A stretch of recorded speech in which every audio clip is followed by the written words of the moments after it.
In the early hours of the morning, Liu Ziguang stepped out of Jiangbei City's train station. The night sky was dark and studded with stars. A dim yellow bulb above the exit cast his tall silhouette onto the square. As a wave of passengers poured out, taxi drivers and guest house staff swarmed like flies to solicit business. But no one paid attention to him, dressed as a migrant worker. Only a few middle-aged men holding paper signs called out weekly, long-distance bus to County X, town leaving as soon as you board. Liu Ziguang strode forward under the streetlights, his heart heavy with emotion. 8 years finally, he was back. He wondered if his home still stood, how his parents were doing, whether their hair had turned white, if their health held. Lost in thought, he unconsciously quickened his pace. When he was still some distance from home, Liu Ziguang suddenly stopped. His gaze fell on a street cleaner, a gray-haired woman in work uniform with sleeves rolled up, sweeping the road. Last night must have been some kind of festival trash littered the ground. She bent down repeatedly to pick up plastic bottles and scrap paper, stuffing them into a burlap sack. Her back seemed to trouble her. Each bend was clearly painful. Suddenly, a low, hoarse voice called out from behind, "Mom." Her hands froze mid-motion. She shook her head and sighed, resuming her work. The voice came again, and this time the old woman no longer doubted her ears. Slowly, she turned. In the darkness stood a familiar figure. She couldn't believe her eyes, her voice trembling. "Xiao Guang? Is it you?" "It's me, Mom. Your son is back." Liu Ziguang rushed forward. 8 years of military life had transformed the once fragile youth into a man of iron. He had bled and sweated, but never shed a tear until this moment, when hot tears streamed down his face. The iron-willed warrior wept like a child. His mother burst into tears too, hugging him tightly, sobbing uncontrollably. Her son, missing for 8 years, had finally returned. The hopeless days were over. A new light of hope had ignited. For 8 long years, she had endured only for this moment. She clung to her son, afraid to let go, terrified it might be a dream. He was darker, thinner, but much stronger than before. Feeling the powerful muscles on his arms, the old woman finally smiled with relief. "It's good you're back. It's good you're back." At some point, the streetlights went out. A red sun rose over the horizon. Dawn had broken. Liu Ziguang's home was in the city's infamous Gayatupo, a shabby, disorderly shantytown. Due to various historical issues, it had never been demolished. After helping his mother pull her cleaning cart home, he found the courtyard much changed. Many households had added second or even third floors anticipating an imminent demolition. They were expanding their floor space to claim more compensation. But his own home remained unchanged. 2 low, flat rooms and a small kitchen outside covered with asbestos tiles. He unlocked the door. A musty smell hit his face. Blocked from sunlight, the house was naturally dark and damp. The furnishings were exactly as they'd been 8 years ago. Even his own tiny, 3-square-meter bedroom was unchanged. The bed was covered with a blue floral patterned quilt, and beneath it sat his leather shoes, clean and clearly polished regularly. "Xiao Guang, are you hungry? I'll light the stove and cook for you," his mother said, opening the coal stove's door and using tongs to replace a coal brick. "Mom, I'm not hungry. Don't trouble yourself." "Where's Dad?" Liu Ziguang asked. "He hasn't come back from his night shift at Jiqing Garden nearby." "Oh, I almost forgot to. I'll call his pager right away." His mother picked up the phone and dialed for a long time before finally connecting. After a few hellos and ahas, she hung up and turned around, her face filled with anxiety. "Your father was beaten at work. He's in the hospital for emergency treatment. What should we do?" Liu Ziguang remained calm. "Mom, don't panic. Let's take money to the hospital first. Saving Dad is the priority." His mother pulled a cheap, imitation leather pouch from deep inside a cabinet, cheered a thin stack of cash and 2 bank books. Her eyes reddened again as she nervously muttered, "Please don't let anything serious happen. Our family can't take any more turmoil." Her legs felt weak. For years, the elderly couple had relied on each other, struggling through hardship. If the old man collapsed, the family's pillar would fall. A pair of strong hands steadied his mother. "Everything's under control. Nothing will go wrong," his son said firmly, injecting her with a shot of confidence. Yes, her son was back. What was there to fear? No matter how hard or difficult things got, her son would bear it. His mother packed a bundle with a thermos, lunchbox, chopsticks, spoons, and spare clothes, everything needed for a hospital stay, and handed it to her son to carry. They locked up and took a taxi to the city's first hospital emergency department. Outside the emergency room, 2 middle-aged men in black security uniforms were smoking. Seeing Liu Ziguang and his mother approach, they hurried over. "Sister-in-law, you're here." His mother asked urgently, "Where's old Liu?" "Inside. X-rays are done. He just went into the operating room." We've notified company leadership they'll be here soon. Sister-in-law, please don't worry. The colleague flicked his cigarette away and quickly accompanied her toward the emergency room, not even asking who Liu Ziguang was. The emergency room door remained tightly shut, doctors and nurses in masks bustling inside.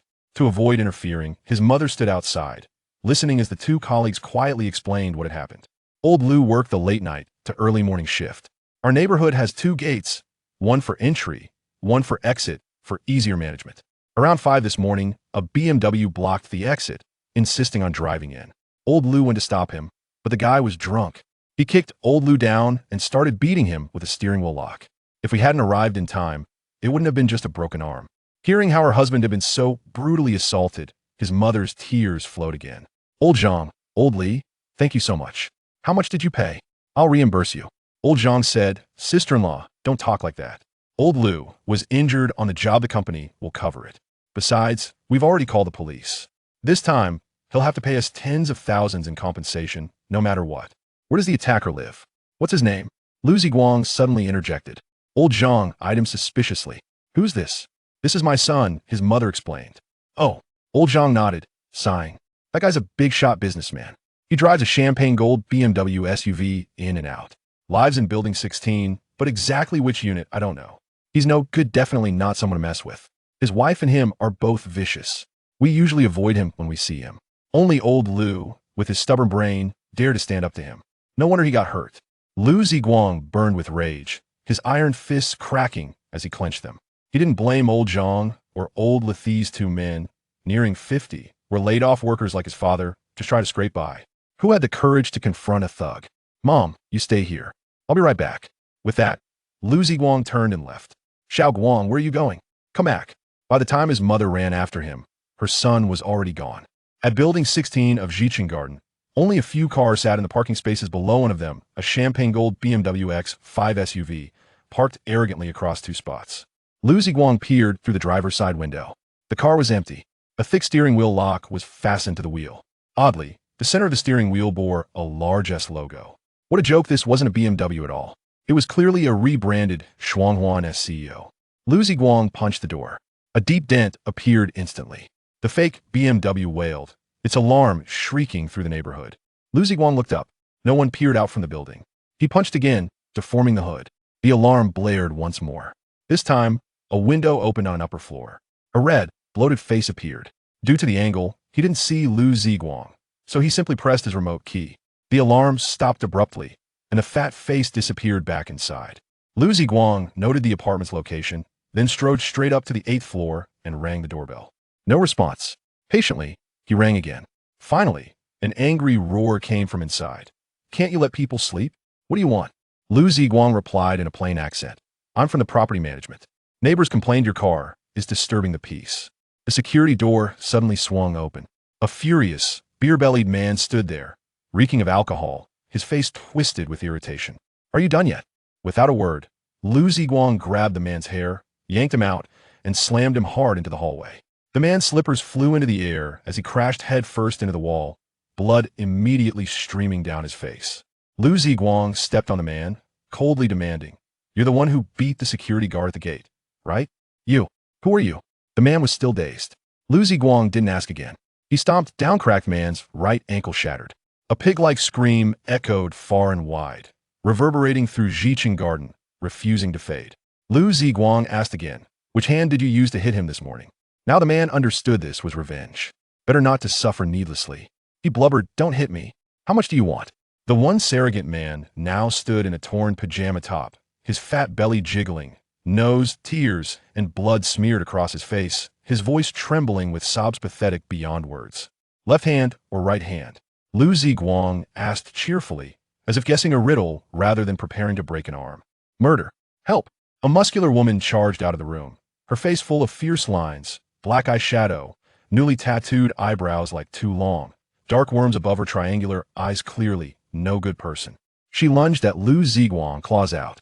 Without even looking, Liu Ziguang delivered a powerful back kick, sending the fierce woman flying back into the apartment. He turned back to the fat man. If you don't answer, I'll assume both hands. Right? No left. Neither. Please spare me. The man burst into sobs, shiny snot running into his mouth, revealing a set of smoke-stained yellow teeth in broad daylight, utterly disgusting. Unmoved, Liu Ziguang placed his foot on the man's right elbow, gripped his forearm, and twisted the joint with brutal force. A crisp snap. The arm hung at an impossible angle. This time, the man didn't scream. He passed out instantly. Go to the city hospital emergency room. Bring money to see my father. Otherwise, I'll break your husband's other arm and leg too. Liu Ziguang tossed this final warning to the terrified, frozen woman inside, then turned and strode away. Half an hour later, the fat man groaned back to consciousness. The sound of an approaching ambulance grew louder. The woman knelt beside him, crying, "Husband, let's call the police." Calling the police is too easy on him. Call Qiangzi. Hurry, the man gasped weakly. In a state of urgency, Liu Ziguang hurried back to the hospital. Upon reaching the entrance of the emergency room, he abruptly halted. Through the glass door, he glimpsed his father lying on the hospital bed, his arm encased in a splint, his head swathed in bandages, his complexion pale and haggard, wisps of gray hair escaping from beneath the wrappings. Time had aged his father. He would never again ride the old bicycle to the zoo with the family as he did 2 decades ago. Nor would he teach his son how to swim or play ball as he did 15 years prior. 8 years ago, he was still spry enough to assist in repairing the tricycle for Liu Ziguang's market stall. Now, he was merely an elderly man in need of care, yet still shouldering the burdens of the family, providing shelter from life's storms. "Are you going in or not?" a young nurse inquired, standing behind Liu Ziguang with a tray in hand. This man was peculiar, dressed in an outdated gray polyester suit that seemed to befall the depths of fashion, his long hair cascading to his shoulders. He stood there, seemingly lost in thought, and perhaps he was crying, as glistening tears appeared at the corners of his eyes. The compassionate nurse quickly covered her mouth in surprise. Suddenly, he lifted his head. The traces of tears had vanished, revealing a stern visage with a resolute nose and a wild, untamed gaze. His tightly shut lips radiated a powerful masculine aura that inexplicably quickened the nurse's heartbeat. The emergency department is the face of the hospital, staffed with meticulously selected personnel who are tall, well-groomed, and exceptionally skilled. The nurse was no exception. Her graceful figure stood tall and elegant, and suitors could easily form a line to pursue her. Though Liu Ziguang was not conventionally handsome, he possessed an allure that stirred an inexplicable warmth within her. With a slight turn of his body, Liu Ziguang gallantly pushed the door open, gesturing for the nurse to enter first before following her inside. His father, having heard from his mother about Liu Ziguang's return, could not contain his tears upon seeing his son after 8 long years. Grasping Liu Ziguang's hand, he was rendered speechless, a rare display of emotion for a man of his strength. Liu Ziguang felt a lump in his throat as he held his father's hand, his voice trembling as he said, "Father, I'm home." His mother, unable to stifle her tears, added, "Let us not cry anymore. The doctor just reviewed the x-rays and said it's not serious. Your father's company leader has already visited and provided a consolation of 200 yuan. We'll cover the expenses up front and reimburse later when he is discharged." She produced a large roll of tissue paper, tearing off 2 sections to wipe away their tears. The nurse, assisting with the 4, chimed in, "Your father has a compression fracture in his lower back and a linear fracture in his arm. It's just a small crack, not an open or comminuted fracture, and he has already been fitted with a splint. There's no reason for concern." Liu Ziguang nodded in appreciation toward the nurse, murmuring a heartfelt thank you. The nurse, her heart racing inexplicably, hastily grabbed her stainless steel tray and departed, fearful of being noticed. Suddenly, a jarring screech of tires echoed through the air as a deep blue Mazda 6 hatchback came to a halt in the parking lot of the emergency room. The 4 doors swung open simultaneously, and 4 young men leapt out, each sporting crew cuts, donning sunglasses, and dressed in snug-collared shirts. They wore ostentatious gold chains around their necks and Adidas sneakers on their feet, with small bags clutched in their hands, and tattoos of dragons and tigers adorning their arms. Clearly, they were not of the virtuous sort. With a loud bang, the emergency room door was kicked open, and the leader, clad in a purple shirt, brazenly shouted, "Where are the security guards sent from Jiqing Garden?"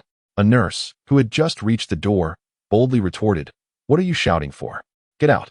None of your business. Move aside." The young man in purple spat, chewing gum as his gaze swept across the emergency room lobby. Noticing the sparse number of patients that morning, his eyes quickly settled on Liu Ziguang and his family. "Brother Chong, isn't that the guy in the suit your brother-in-law mentioned?" One of the young men pointed at Liu Ziguang, who was dressed in a gray double-breasted suit. The young man in purple removed his sunglasses and spat his gum onto the ground, exclaiming, "Damn it, isn't he just a laborer? Beat him up." Sensing the impending danger, the nurse hastily pulled out her phone to call the police. The elderly couple understood the gravity of the situation. Their son was likely seeking revenge. And now trouble had come knocking. The way these young men were dressed indicated they were involved in some underworld dealings. The mother urgently pushed Liu Ziguang, her voice trembling. "Xiaoguang, run." Remaining calm, Liu Ziguang stood up and reassured his parents. "It's all right. It will be over soon," as he strode confidently towards the four ruffians. The trio of thugs encircled him in a triangular formation without uttering a word, raising their hands to strike. Liu Ziguang responded with a swift kick to the shin of the foremost attacker, the sound of impact ringing out as the thug collapsed. He followed up with a side kick that sent another assailant crashing into two emergency beds before he came to a halt. Then, pivoting on his left foot, Liu Ziguang executed a sweeping kick to the face of the third thug, knocking him down with a single blow. The towering figure, standing at nearly 6 feet tall, fell against a nearby cart, scattering medical supplies across the floor. The nurse's earlier shout had drawn the attention of other nurses in the emergency department, who witnessed the astonishing scene unfold before them. All four nurses stood dumbfounded, as if they were watching a spectacular action sequence from a film.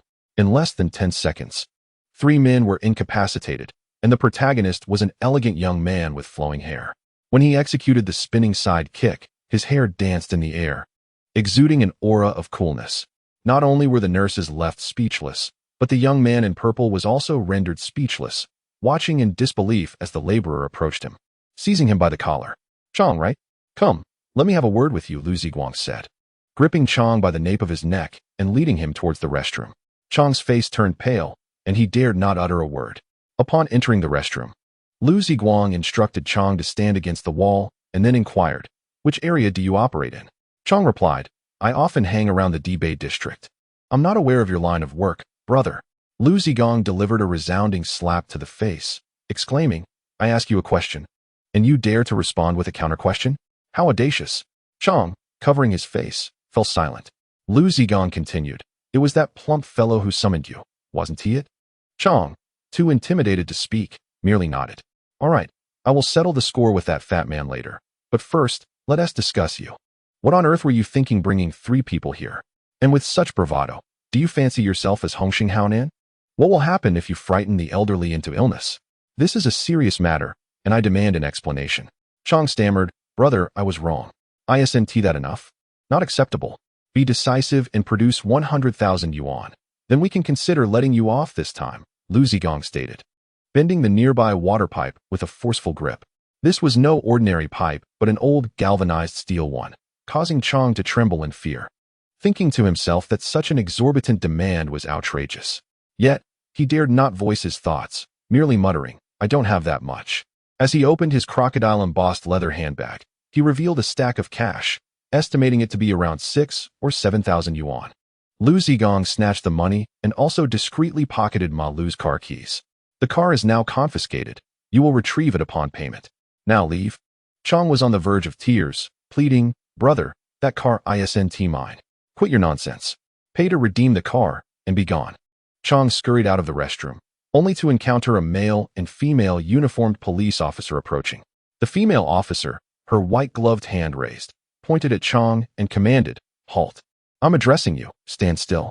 Chong immediately complied, while the middle-aged male officer surveyed the surroundings and inquired, "Who reported the incident?"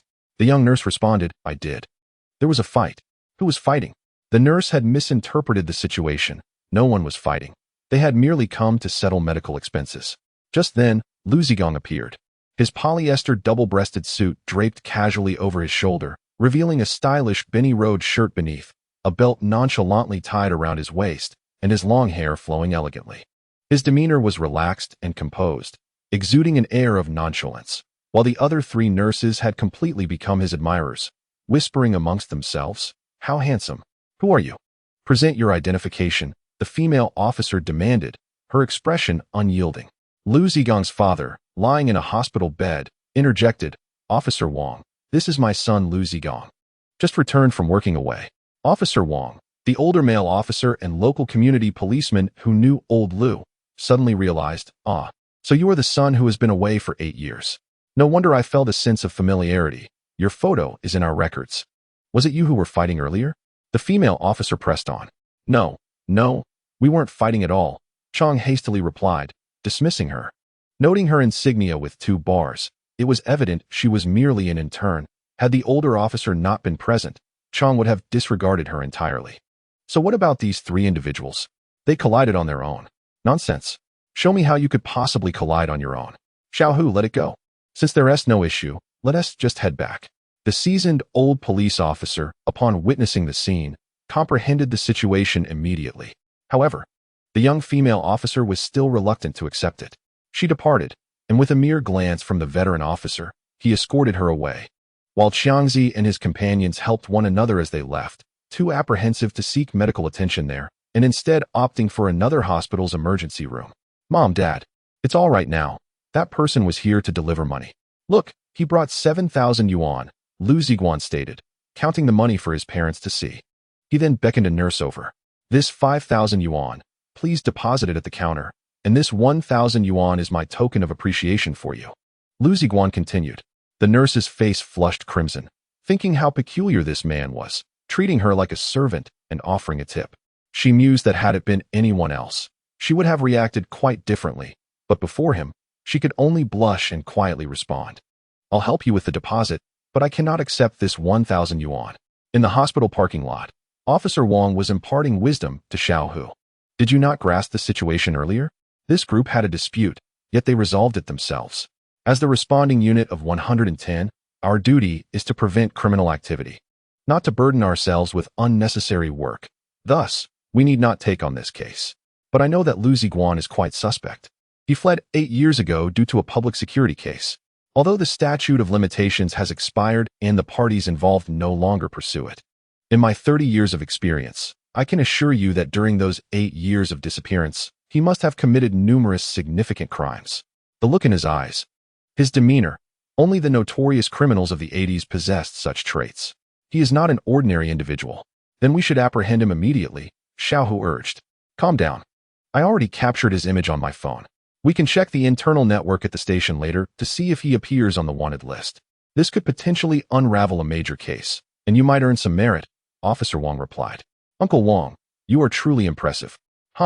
You youngsters from the Criminal Investigation Academy may not be as effective as us seasoned veterans, he chuckled as the police vehicle, adorned with 110, departed from the hospital. Outside the hospital, Xiangzi was on the phone. Hello, Weigo? This is Xiao Chong. My car got confiscated, and it wasn't the traffic police. It's something I can't quite explain. Please hurry and bring some men. After hanging up, Xiangzi exhaled deeply, only to be confronted by a familiar face, the migrant worker who had appeared out of nowhere, grinning at him. Finished with your call? Nice phone. Let me borrow it for a few days. Without waiting for a response, Liu Ziguang snatched Xiangzi's Nokia 85 and continued. Earlier, when you called that way, go. Why didn't you mention bringing money? Xiangzi was rendered speechless, but Liu Ziguang's expression darkened. You dare call for help? I'll show you. He delivered a punch to Xiangzi's stomach, forcing out his late-night meal. Xiangzi collapsed to the ground, tears and snot streaming down his face from the pain. Liu Ziguang kicked him a few more times before straightening his suit and walking away as if nothing had happened. The fracture sustained by my father is not severe.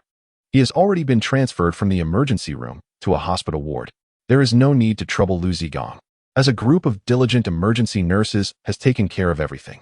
Upon Liu Ziguang's return, they rushed towards him, chattering excitedly. Hey handsome, what's your phone number?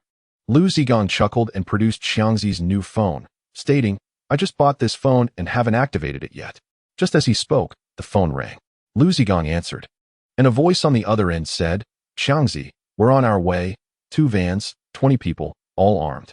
Where should we park? In the parking lot. Liu Ziguang replied before hanging up and dialing 3 digits, 110.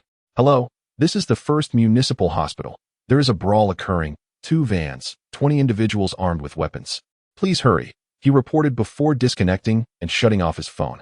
The nurses were left speechless for a moment, and finally, one of the emergency nurses asked, Are they here to confront you?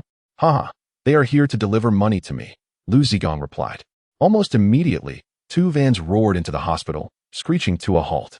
The sliding doors opened, and 20 burly men leapt out, bare-chested and clad in jeans and sneakers, wielding iron rods, chains, and cleavers. As the 20 armed ruffians approached, Liu Ziguang stepped forward and inquired, "Xiangzi sent you, didn't he? Who are you?" A young man in his 20s pointed an iron pipe at him. Liu Ziguang raised the car keys and said, "Xiangzi caused a ruckus at the hospital, and I've taken his car. You have to pay to retrieve it. Do you have the money?" The thugs were furious, and one shouted, "Beat him up." Consequently, various weapons were swung at him.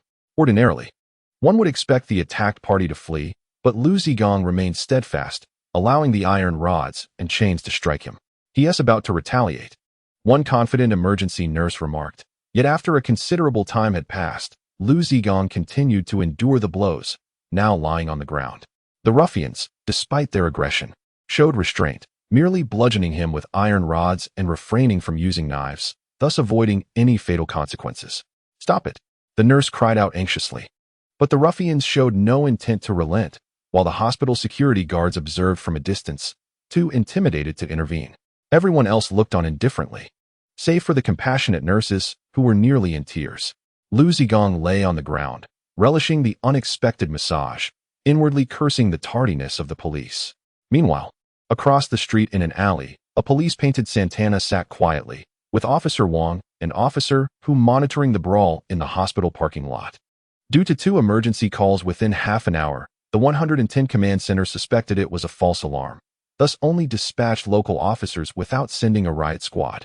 "Just wait a bit longer. That Liu fellow will make his move soon," Officer Wang confidently asserted. "Once he strikes back, we'll spring into action and apprehend them all, taking them back to the station for questioning." The young policewoman, Xiao Hu, felt a surge of anxiety as the brawl raged on for 5 interminable minutes. And the assailant stubbornly persisted. Was old Wang's judgment truly flawed? If assistance did not arrive soon, it could very well lead to a fatality. With this thought in mind, Xiao Hu resolutely activated the alarm and drove the police car towards the scene. Old Wang, unable to dissuade her in time, could only let out a soft sigh. This child is still too inexperienced. Upon the arrival of the police vehicle, the ruffians discarded their weapons and scattered. The middle-aged man commanding from within the Golden Cup vehicle flicked away his cigarette butt and barked, "Let us go." Ultimately, not a single perpetrator was apprehended. The expansive parking lot was left with only the battered Liu Ziguang sprawled on the ground. A throng of young nurses rushed over, collectively lifting him onto a stretcher. Xiao Hu approached and said, "Wait, I need to ask the injured a few questions." The nurses glared at her in anger. "You arrived so late. The man is nearly dead, and you still want to ask questions? Let's wait until he is out of danger." Xiao Hu found herself at a loss for words, helplessly watching as they carried him away. Old Wang came over and patted her shoulder, reassuring her, "Don't worry, it's all been documented. If you want to catch someone, just check the hospital's surveillance footage." Xiao Hu suddenly realized, now I understand why he didn't fight back. In the emergency room, the nurses unfastened Liu Ziguang's clothing, revealing a physique of solid muscle. Astonishingly, after 5 minutes of assault, the ruffians had only managed to inflict superficial injuries, leaving the seasoned nurses accustomed to gruesome sights. Quite taken aback, Liu Ziguang suddenly sat up and asked, "Have the police left?" The nurses, bewildered, exclaimed, "Weren't you unconscious?" Their massage was simply too comfortable. "I merely dozed off for a moment." "Thank you all," Liu Ziguang replied with a charming smile, rising from the emergency bed. He added, "Please don't tell my family about the fight. I don't want them to worry." The nurses nodded in agreement, and Liu Ziguang, after tidying his clothes, bid them farewell and exited the emergency room. Arriving at the parking lot, he retrieved his keys and opened the door to his Mazda 6. After rummaging through the glove compartment, he found the vehicle registration, glancing at the name, Sunway. A sardonic smile crept onto his face. "Wei Gu, misfortune awaits you."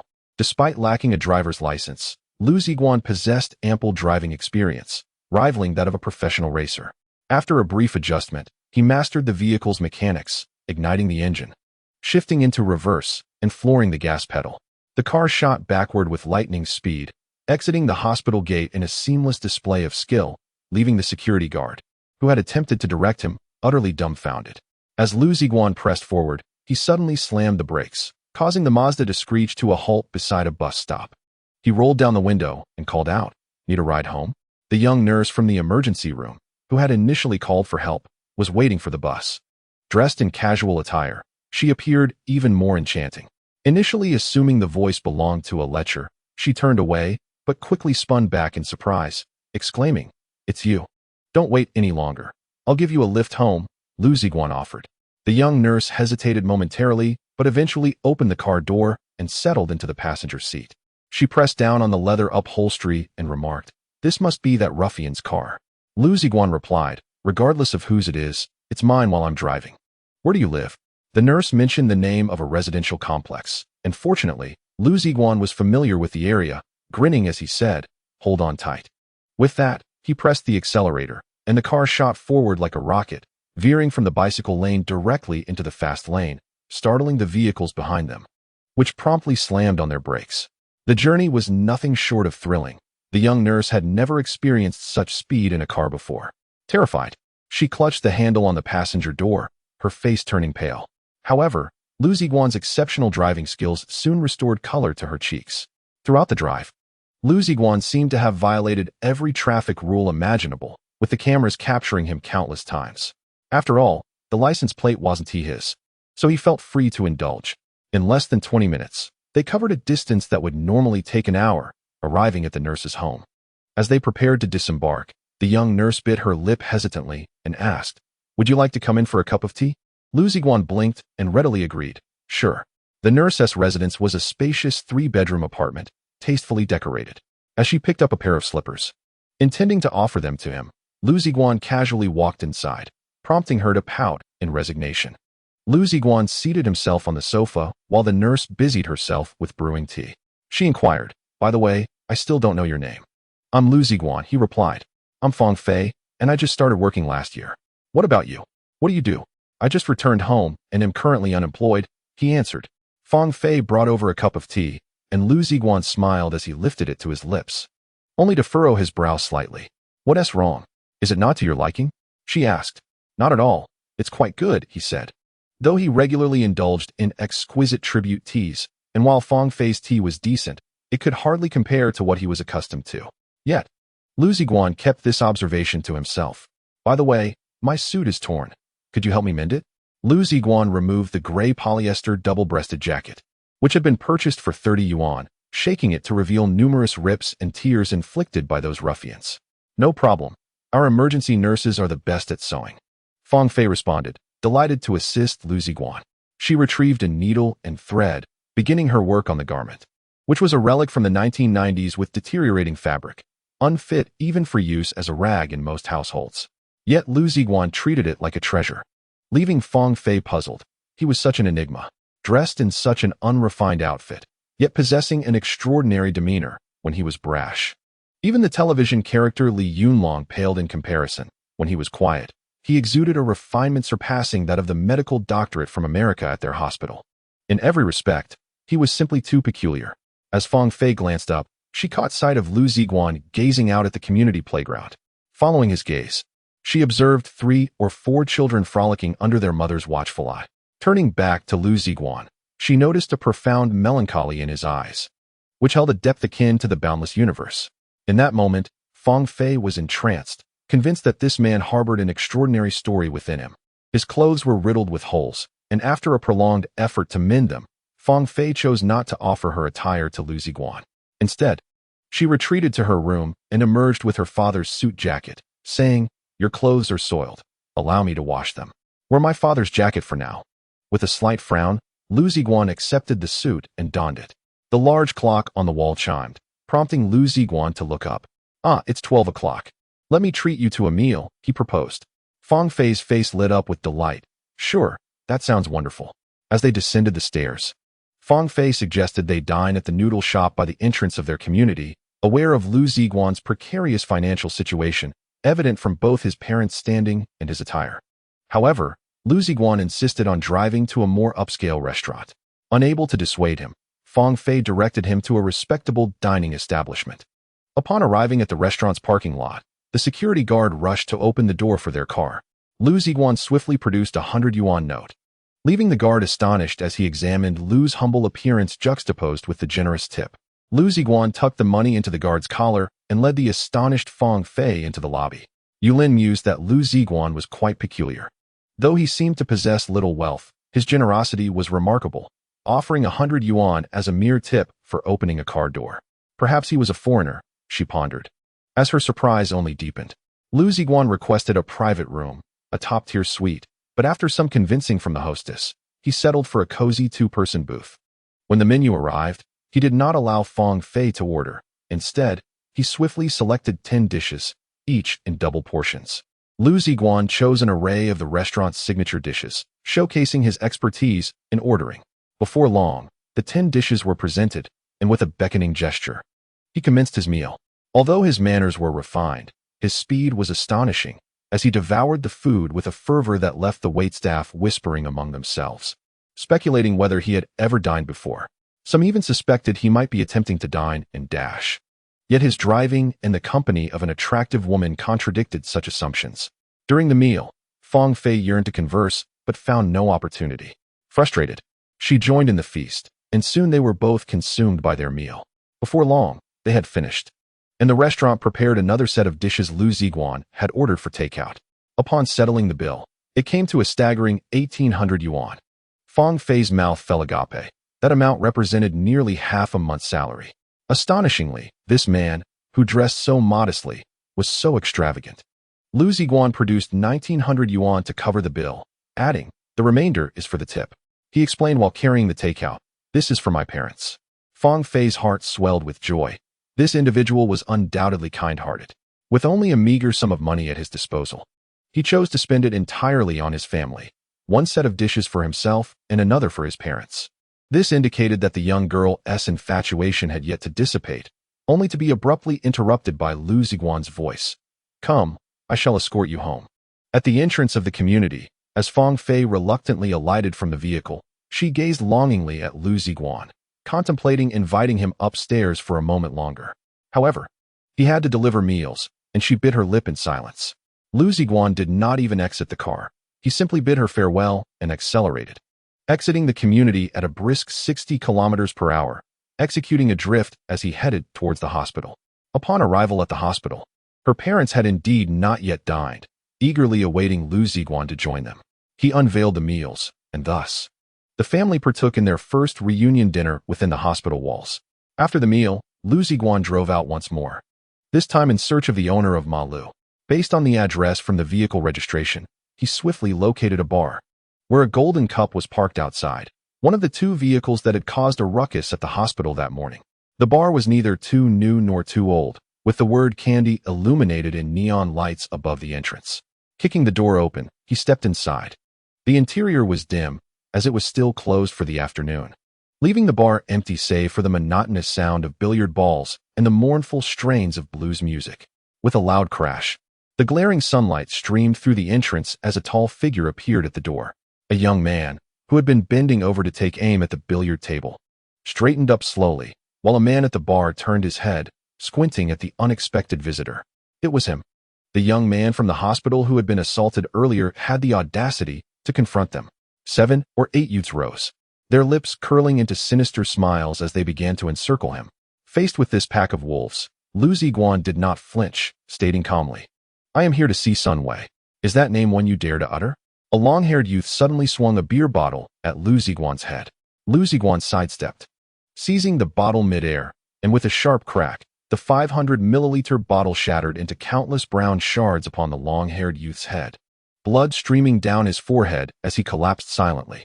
Another individual, adorned with a nose ring, launched an attack from the side, wielding a cue stick with overwhelming force. Yet, Liu Ziguang grasped it firmly, leaving the nose-ringed youth momentarily stunned. Attempting to retract, he found himself unable to escape Liu Ziguang's grip, only to be met with a grin. In a swift motion, the jagged remnants of the beer bottle greeted him intimately, leaving his face a canvas of lacerations and blood. The nose-ringed youth howled in agony, clutching his head as he stumbled, knocking over several tables in his chaotic retreat.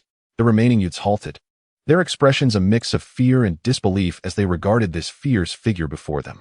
They were merely regular patrons of Candy Bar, not professional thugs hired by Sun Wei, and found themselves overwhelmed by the unfolding scene.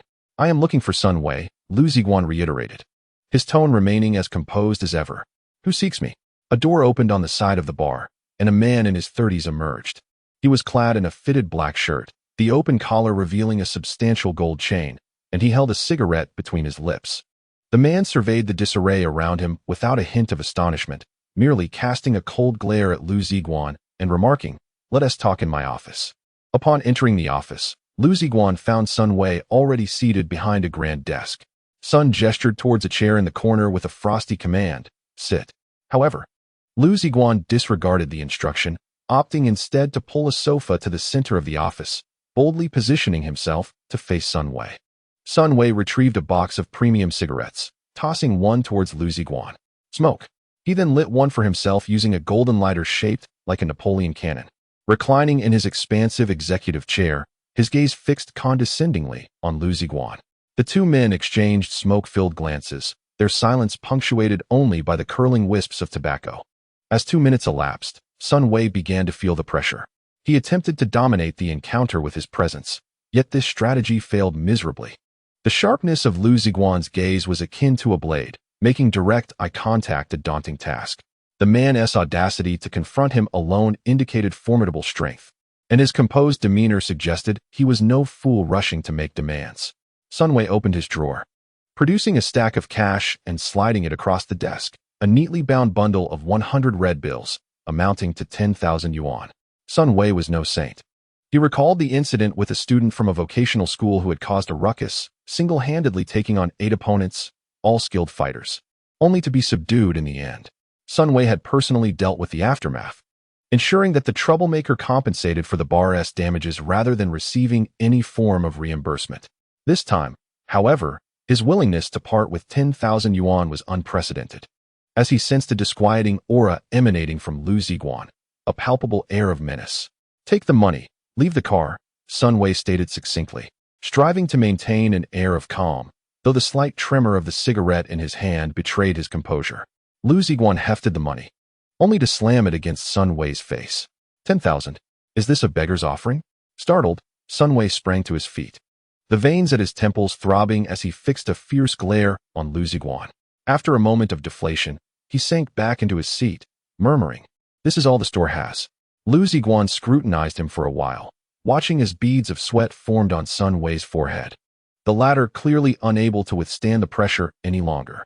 "Brother, this truly is all we have. We don't keep cash on hand." With a dismissive grunt, Liu Ziguang pocketed the 10,000 yuan, casually seizing a premium cigarette from the desk as he turned to leave. "I'll take the car for a couple of days and return it once I'm done." "Brother, let us discuss this," Sun Wei implored, rising to his feet. Liu Ziguang turned back, not pleased. No, not displeased. "If you're upset, take it up with Jiangzi. He caused this mess." Liu Ziguang retorted before striding out with an air of finality. As Liu Ziguang stepped out of the office, several young men gathered at the entrance instinctively retreated, avoiding eye contact with him. It was only after the formidable figure drove away in his Honda that they surged into the office. "Why didn't you deal with him?" one exclaimed. "He's just a man. After all, what is there to fear?" The youths chattered animatedly, regaining their previous bravado. Sun Wei lit a cigarette and took a deep drag, stating, "You don't understand. This person is extraordinary." "What is so extraordinary about him?" "He can just fight a little," they retorted. Sun Wei shook his head, exhaling a plume of smoke. "You simply do not comprehend." Leaning back in the boss's chair, he fell into contemplation. The young men sensed that Sun Wei had something significant to share and fell silent. "That year, I was assigned to accompany a death row inmate. It was merely to talk and prevent him from losing hope the day before execution.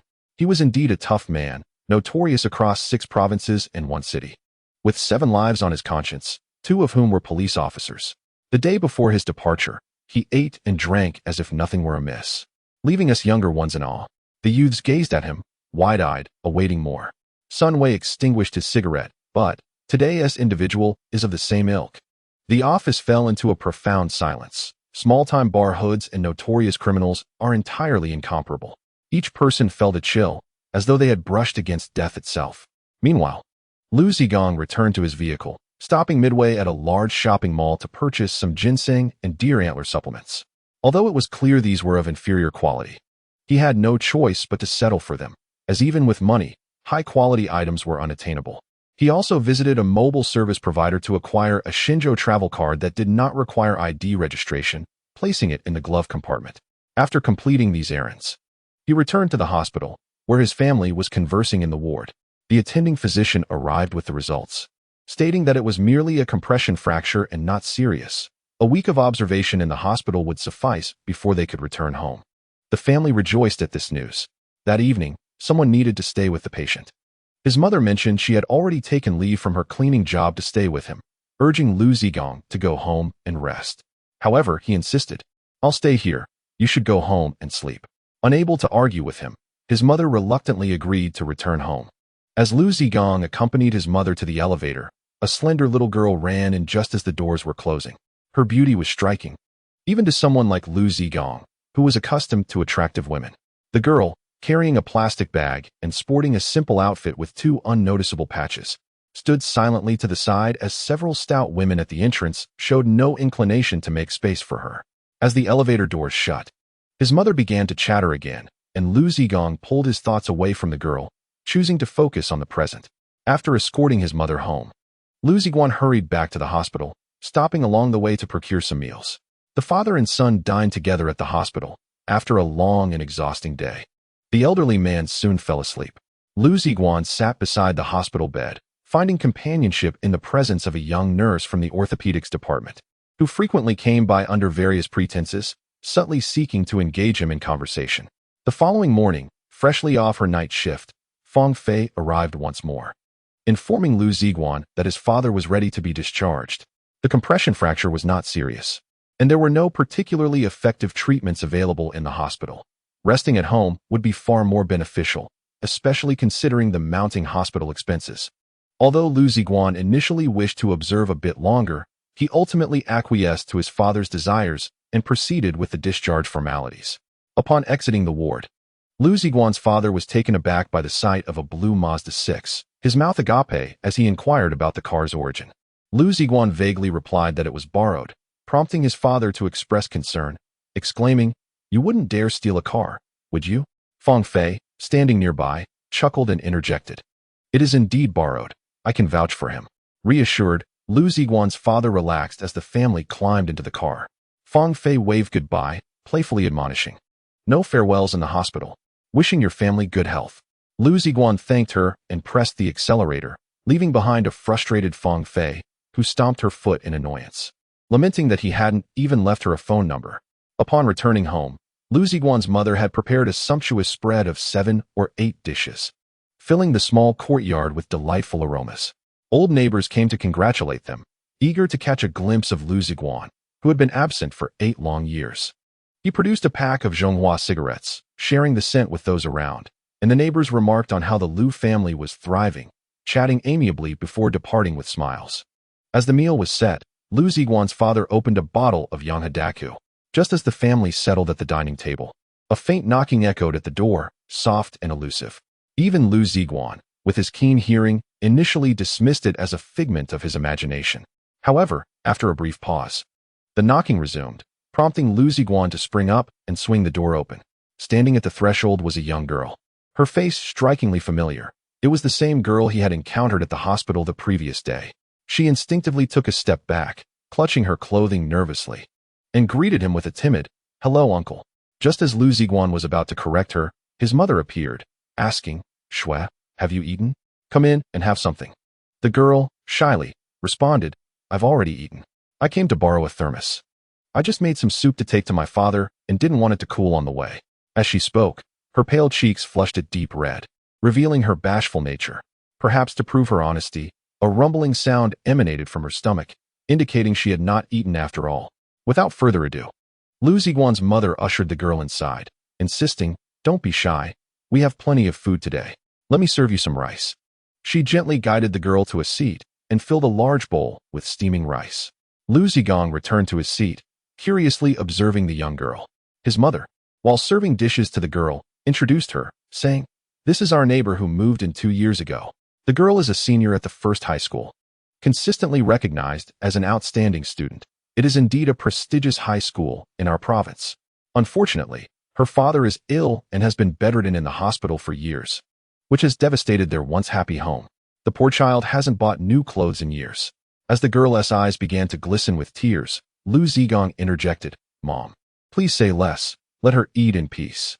His mother finally fell silent, setting down her chopsticks to fetch a thermos. The girl, shyly wielding her chopsticks, ate her rice but refrained from taking any dishes from the serving plate, her expression evoking a deep sympathy in Liu Ziguang. Before long, Xiaoxue finished her meal, rose, and said, "Thank you, Grandpa, Grandma, and Uncle. I must deliver the food now."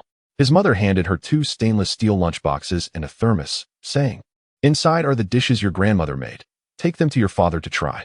Xiaoxue accepted the lunchboxes and thermos, her eyes shimmering with unshed tears. She struggled to maintain her composure, afraid that speaking would unleash her emotions. Liu Zigang's mother hurried to send her off, pulling out 2 coins for her. "Xiaoxue, please don't walk. It's much more convenient to take the bus." Upon returning, Liu Zigang's mother sighed deeply, expressing her concern for that family. "It's pitiful. They hardly know what it's like to enjoy a proper meal throughout the year. After a lifetime of hard work in the factory, even being recognized as a model worker for decades, in the end, it's just a few thousand yuan severance. Their home is about to be demolished, and they have no idea where they will settle." His father grunted in agreement. "How much better off are we? Aren't we in the same boat? Now that Xiaojing is back, he is 30 years old. He must not stray from the right path. Here's what we'll do. I'll speak with the company leaders, and you can take my place as a security guard at the property management company." Liu Ziguang was left speechless, merely nodding in acquiescence. That evening, his father made numerous calls, leveraging his connections, and eventually secured an interview for Liu Ziguang at the property management company. The next morning, Liu Ziguang arrived at the company for his interview, which turned out to be quite straightforward, with the manager casually asking a few questions. "How old are you?" 29. "What have you done before? Have you served in the military?" "I've done various jobs, but I have not been a soldier." "Oh, let us see you do 10 push-ups." Liu Ziguang promptly dropped to the floor and executed 10 perfect push-ups. The manager, noting that he wasn't out of breath and appeared neither nearsighted nor overweight, nodded, saying, "All right, for old Liu's sake, we'll take you. Pay a uniform fee of 500 yuan, bring a copy of your ID to register at the general office, and you can start work in the afternoon. By the way, get that long hair cut. Looking androgynous is not suitable." Upon returning home with the good news, his parents were overjoyed. Time was tight, and his mother, unusually, went out to buy roast chicken and braised beef, while his father retrieved a treasured bottle of Jin Nanchun from the cabinet, pouring a glass for his son.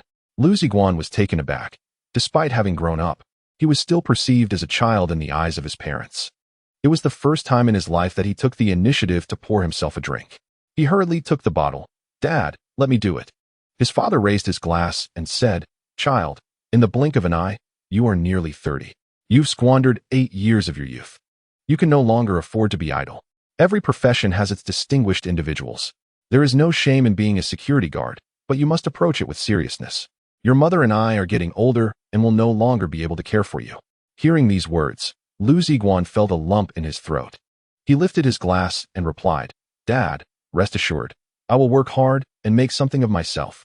Even as a security guard, I will strive to be outstanding." With that, he tilted his head back and downed the drink. His father nodded with approval and finished his drink as well, while his mother stood at the doorway with a plate, tears glistening in her eyes as she witnessed the moment. At 2 in the afternoon, security guard Liu Ziguang officially began his duty. He had cropped his hair short, giving him a more spirited appearance. The gray security uniform suited him remarkably well, and for some reason, he appeared more dashing than others. Particularly, the large-brimmed hat, resting just above his eyebrows, added an air of coolness to his demeanor. Clad in a black utility belt and pristine white gloves, he resembled something more akin to a member of the German SS rather than a mere security guard. "Hey, handsome. Are you new here? What's your name?" A middle-aged woman, driving a BMW 320, unexpectedly stopped her car at the community exit, blocking the entrance and engaging Liu Ziguang in conversation, despite the honking horns behind her. After a lengthy exchange, she finally handed Liu Ziguang an aromatic business card, saying, "Call me handsome." She threw him a flirtatious glance before driving away. "Looks like you've got some luck with the ladies," remarked Wang Jijun, the fellow guard on duty at the gate, who envied the newcomer. This young man was a veteran, having spent 3 years in the army, and had only joined the property management company at the end of last year, making him a relative newcomer. "Not interested. Why don't you give it a try?" Liu Ziguang replied, tossing the business card to Wang Jijun without a glance. Wang Jijun held the card to his nose and inhaled deeply, feigning ecstasy. It smells delightful. Too bad she didn't take a liking to me. Want a smoke? Liu Ziguang offered a Zhonghua cigarette, which Wang Jijun eagerly accepted, lighting it for Liu Ziguang before lighting one for himself. After taking a puff, he exclaimed, "This is the real deal. Did that woman give it to you?" "Nonsense. I bought it myself," Liu Ziguang scoffed. "You too.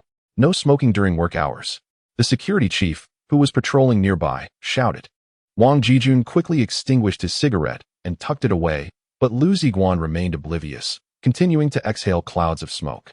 "You there, the new guy? Do you still want to keep your job?" The chief stormed over just as a Santana police car approached. With no time to reprimand Liu Ziguang, the chief hurried to greet the officers. "Officer Wang, Officer Hu out on patrol?" he greeted warmly. "Indeed, Old Li, we came to check in. There have been reports of some robbery suspects operating in the city. All departments need to heighten their vigilance," Officer Wang explained, while Officer Hu exited the vehicle and strolled over to Liu Ziguang. "It is you. After 2 days apart, you have found work. Let me tell you, do not be fooled by those lying in the hospital who dare not confront you. Should you stir up trouble once more, I shall certainly bring you back," Officer Hu declared coldly. "Officer Hu, your uniform seems ill-fitting, almost straining at the seams," Liu Ziguang remarked, his lecherous gaze fixated on Officer Hu's ample bosom, causing her face to pale in indignation. "You, scoundrel! What? Have I uttered anything inappropriate? Is this what makes me a scoundrel?" Liu Ziguang erupted into laughter, while Wang Jijun, who had laughed half-heartedly, ceased at the arrival of the imposing old Wang. "Listen, I care not what you have done in the past, but within my jurisdiction, you must behave. I doubt your parents would wish to see you incarcerated again," Old Wang stated coldly as he pulled Officer Hu away. "What's this? Have you descended from the mountains?" The security captain's gaze toward Liu Ziguang shifted, no longer concerned with his smoking, as he turned to leave. "No. I must speak with Manager Gao. This situation cannot be tolerated." The security team leader found Manager Gao and relayed the situation, to which Manager Gao responded with concern. To dismiss him on his first day would not bode well. Moreover, these ex-convicts are not to be trifled with. What if they seek revenge? But allowing him to work here will eventually lead to trouble. Did you not see how he spoke to Officer Hu? His attitude was one of indignation. As if Liu Ziguang had wronged a female relative of his, the team leader insisted. Manager Gao pondered deeply, then said, "Let us observe him for a time. We can find minor faults to deduct from his wages until he resigns on his own accord. This way, we may avoid escalating tensions." Indeed, the manager's wisdom is commendable. The team leader agreed. At the entrance of the community, Wang Jijun lamented, "Alas, I shall no longer be able to borrow your cigarettes. Manager Gao will surely dismiss you now." Liu Ziguang shot him a glare. "Dare you?" Wang Jijun leaned closer and asked, "Friend, did you truly descend from the mountains?" Feigning innocence, Liu Ziguang replied, "Do I appear so?" "Indeed. You resemble it far too much. Your demeanor is unlike that of an ordinary person." "Very well. Since there is nothing pressing at the moment, I shall take a stroll. You hold the fort for me." Liu Ziguang tossed the remaining half of his pack of cigarettes to Wang Jijun and retrieved the remote key for his Mazda 6, pressing it once. The distant car responded with a crisp sound. Without even changing out of his security uniform, he drove off, leaving Wang Jijun in awe. Goodness, the manager drives an Elantra, yet he drives a Mazda 6. This guy is truly impressive.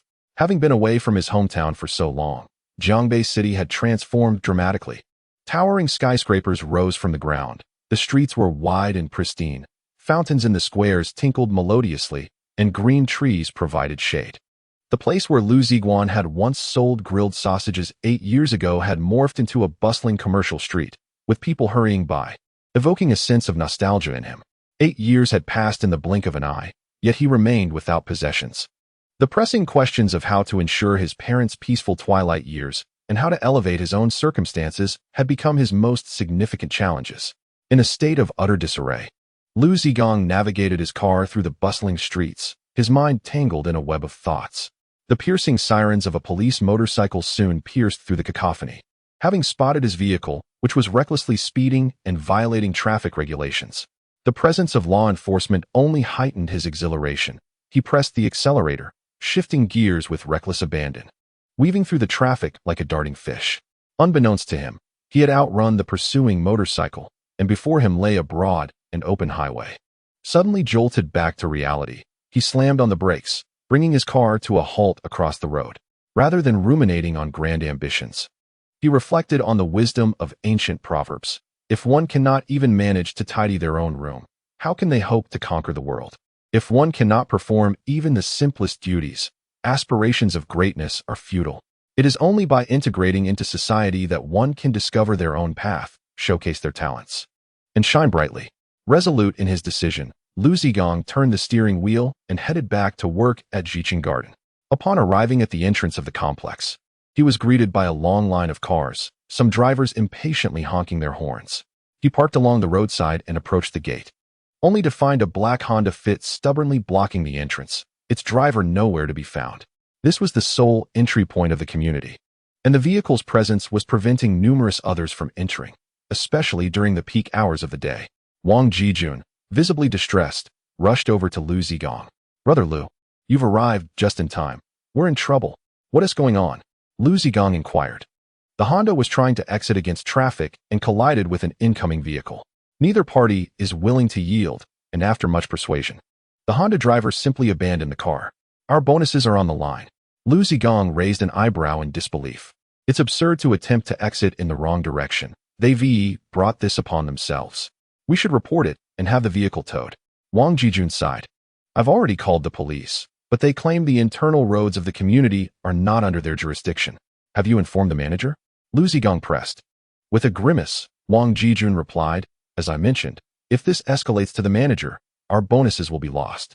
Understanding the gravity of the situation, Liu Ziguang propped his chin in thought, observing the increasing traffic chaos outside, punctuated by the blaring horns of frustrated drivers. With a sudden spark of inspiration, he snatched the walkie-talkie from Wang Jijun and pressed the talk button. "Attention, team in the garage, we need assistance at the exit." Moments later, 2 security personnel hurried over, their eyes widening at the sight before them. "Gentlemen, please lend a hand and move this vehicle aside," Liu Ziguang directed. Wang Jijun cautioned. "The driver of the Honda seems rather confrontational." He warned that anyone who touches his car will face consequences. Liu Ziguang scoffed. "Nonsense. Disregarding public decency is what is truly unacceptable. Move it. If anything goes awry, I'll take full responsibility." As Liu Ziguang took charge, the others united to lift the Honda, fortunate that the Japanese car was notably lightweight. With ease, they managed to move it aside. Outside, a long line of vehicles slowly entered the community, with each driver honking in acknowledgement as they passed the security guards. The 4 guards exchanged glances, a sense of professional pride blossoming within them. At that moment, a furious shout pierced the air. "Who the hell touched my car?" A young man with red hair and sagging pants stormed towards the guards. Liu Ziguang's brows furrowed with anger, ready to confront the youth, but Wang Jijun restrained him. "Brother Liu, don't act impulsively. If we fight the residents, we'll surely lose our jobs. Allow me to handle this." With a forced smile, Wang approached, first offering a salute, then apologizing, explaining in a soft tone. However, the red-haired youth grew more arrogant, rolling up his sleeves to reveal tattoos on his slender arms. Snatching Wang's hat off his head while berating him. "You're just a doorman. How dare you touch my car? I'll make sure you regret it." Despite his robust stature, Wang Jijun was shoved and insulted by the 1'6" young man, maintaining a sheepish grin that even the onlooking residents could no longer tolerate. Yet, given the tattoos adorning the youth, they could only murmur amongst themselves. Liu Ziguang, rather than intervening, crossed his arms, curious to see how long Wang could endure the humiliation. They were all young men in their 20s, none destined to be bullied. Eventually, Wang's patience reached its limits. He forcefully pushed the red-haired youth away and bellowed, "Pick that up." Stumbling, the slender youth nearly fell over. In a fit of rage and embarrassment, he not only refused to comply but also stomped on the ground. Wang's eyes blazed with fury as he seized the youth's arm, executing a swift maneuver that brought him crashing to the ground. Dazed, the red-haired youth took a moment to gather himself before limping away. The onlookers erupted in applause, having witnessed the spectacle, before dispersing. A smirk crept onto Liu Ziguang's lips as he inquired, "Jijun, are you truly a pig feeder?" Wang Jijun picked up a small badge from the ground, diligently wiping off the dust before proudly affixing it to his left chest. "Indeed, I have been feeding pigs for 3 years." Under the setting sun, the golden badge glimmered brilliantly against his heart. As the clock struck midnight, Liu Ziguang invited his colleagues out for a late-night barbecue to express gratitude for their assistance. Being young men without familial obligations, they were elated by the offer. They changed out of their uniforms and climbed into Liu's car, heading to the bustling night market for grilled delicacies. Located at the edge of a dilapidated neighborhood, the daytime road transformed into a vibrant scene at night, filled with stalls serving spicy hot pot, lamb skewers, and home-style dishes, creating a lively atmosphere. In contemporary urban life, the nightlife is vibrant and diverse, with late-night snacks being indispensable. Those who find themselves half-drunk in bars, fatigued in internet cafes, or finishing their night shifts often flock to bustling night markets to indulge further. This phenomenon has contributed to the thriving atmosphere of these markets, which operate until the early hours, leaving behind a disheartening scene of discarded disposable chopsticks, food waste, vomit, and scattered urine stains. The barbecue stall that Liu Ziguang and his companions visited is named Didi Dadao, a well-known establishment in the area. Famous for its generous portions of lamb skewers at reasonable prices, all made with authentic lamb rather than the dubious meats often found elsewhere. As a result, the business flourishes. The 4 security guards, after their shifts, chose a relatively clean low table and each took a small stool to sit on. Wang Jijun, evidently irregular, did not even glance at the menu but directly ordered from the scruffy young attendant. 1 kilogram of meat, 2 kilograms of flatbread, 8 stinky tofu, and 4 bottles of beer, promptly. The attendant, sniffling disdainfully, inquired if they would like kidney, lamb testicles, pomfret, or ham sausage as well. Wang Jijun shook his head vigorously. No need. We can order more if it's insufficient. The business of lamb skewers is characterized by slim profit margins, relying heavily on the more lucrative items like lamb testicles and ham sausages. Noting the modest order, the attendant said no more, tucked his pen behind his ear, and shouted to the master chef beneath the tent. Table 7, 1 kilogram of meat. Wait, Liu Ziguang called out to the attendant, perusing the menu before adding. Let us have 8 portions of kidney, lamb eyes, testicles, lamb penis, and ribs. We need 4 kilograms of meat. Do you have draft beer in barrels? The attendant's eyes sparkled. Yes. Fresh draft beer, 80 yuan a barrel. Bring us 2 barrels of draft beer. Lu Gu, the 4 of us can't consume that much. Wang Jijun remarked. Can 4 grown men not manage this amount of meat? Today, it's on me, brothers, so enjoy yourselves. Upon hearing this, Wang Jijun relaxed, and the other 2 earnest security guards grinned widely. Before long, several stainless steel plates were brought to their table, heaped with skewers emitting the enticing aromas of cumin and chili powder, accompanied by barrels of draft beer. The 4 famished men raised their large beer mugs and clinked them together. Cheers. Instantly, the frothy white foam and amber liquid overflowed as they reveled in their drinks. A group of about 10 young people, dressed in flamboyant styles, emerged from a nearby internet CAF adorned with neon lights. The younger ones were around 15 or 16, while the older ones were 17 or 18, clad in sagging pants, board shoes, and snug tops, with hair in a kaleidoscope of colors. Accompanied by 2 heavily made-up young women, the group swaggered into Didi Dadao, pushed 4 tables together, and settled in. The boys shed their shirts, revealing tattooed, slender backs, while the girls perched on small stools, their low-waisted pants exposing a generous expanse of skin. They pulled cigarettes from the boys' packs, puffing clouds of smoke, engaging in playful banter, punctuated by exaggerated shrieks and raucous laughter. Liu Ziguang was engrossed in listening to Wang Jijun boast about his illustrious history as a paratrooper in the 16th Army when he was abruptly interrupted by a group of young men. Frowning slightly, he reached out to grasp the arm of a lad who had just delivered skewers of meat and instructed him to tell the youngsters to lower their voices. The young man, wide-eyed in disbelief, approached a table where a cool, dapper fellow clad in a glimmering jacket sat at the center and whispered something to him. In an instant, the raucous group fell silent, their gazes shifting coldly towards Liu Ziguang and his companions, with a few of them reaching for their beer bottles. Sensing the shift in atmosphere, Wang Jijun and the others discreetly grasped the small stools beneath them, while fighting was prohibited during their duty in the neighborhood. It was a different matter outside. Liu Ziguang, unfazed, continued to sip his drink, while the young man in red shot him a glare, flipping his orange-dyed hair and murmuring something low. The ruffians then turned back to their revelry, their voices rising even louder than before. Wang Jijun let out a sigh of relief, remarking to Liu Ziguang that it was best to avoid provoking these brash youths, who were reckless in their penchant for brawling. Liu Ziguang smiled quietly, saying nothing, as the four of them shifted their table slightly further away from the rowdy group and resumed their drinking. With 2 barrels of 10-liter draft beer and large plastic cups, they poured liberally and drank heartily. Before long, discomfort set in, prompting Wang Jijun to clutch his belly and declare his need for a restroom.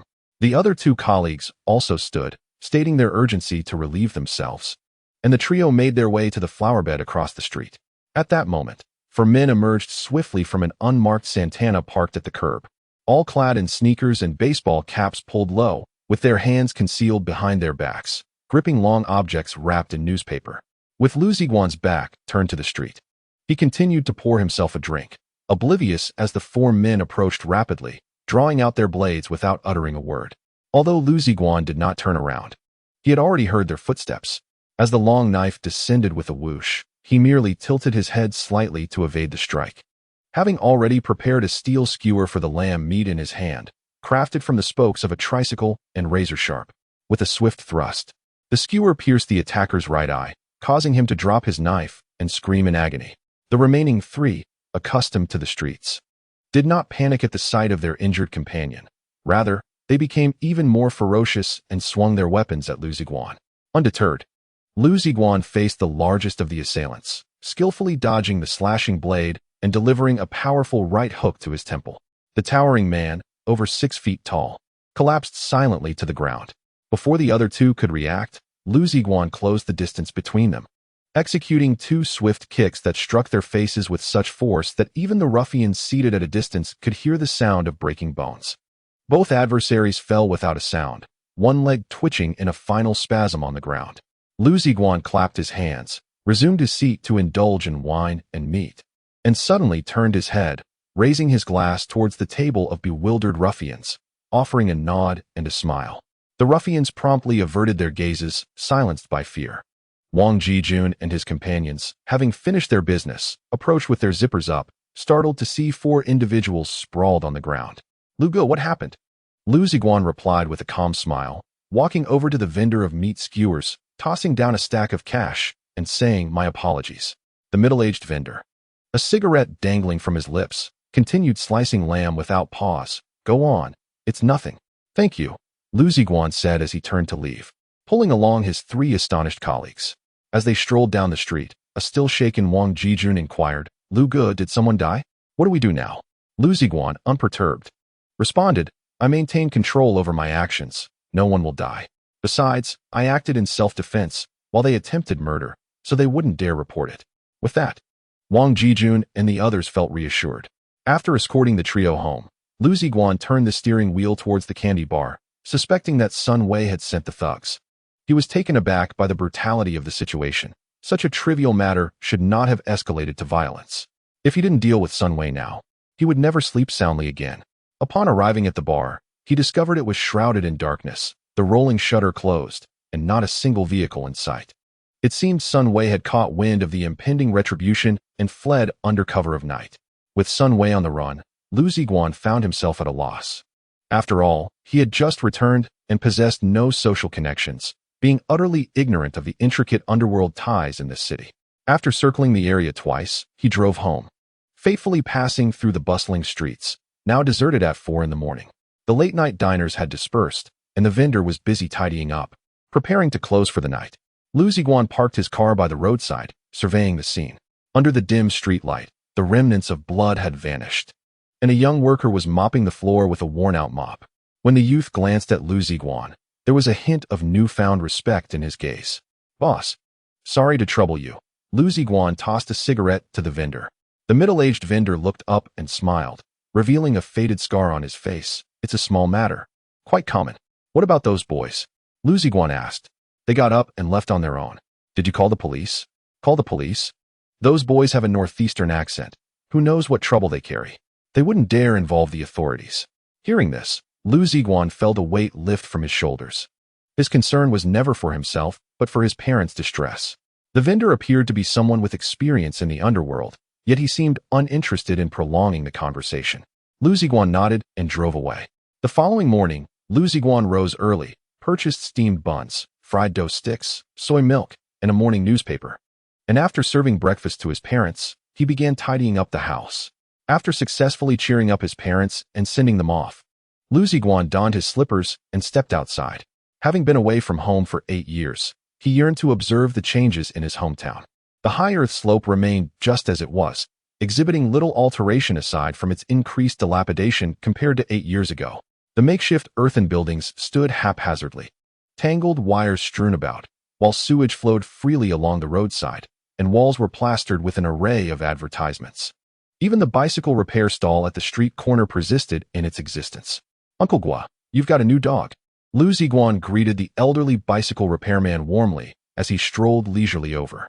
Before he knew it, he found himself near his alma mater, where 3 tattered snooker tables were set up at the roadside.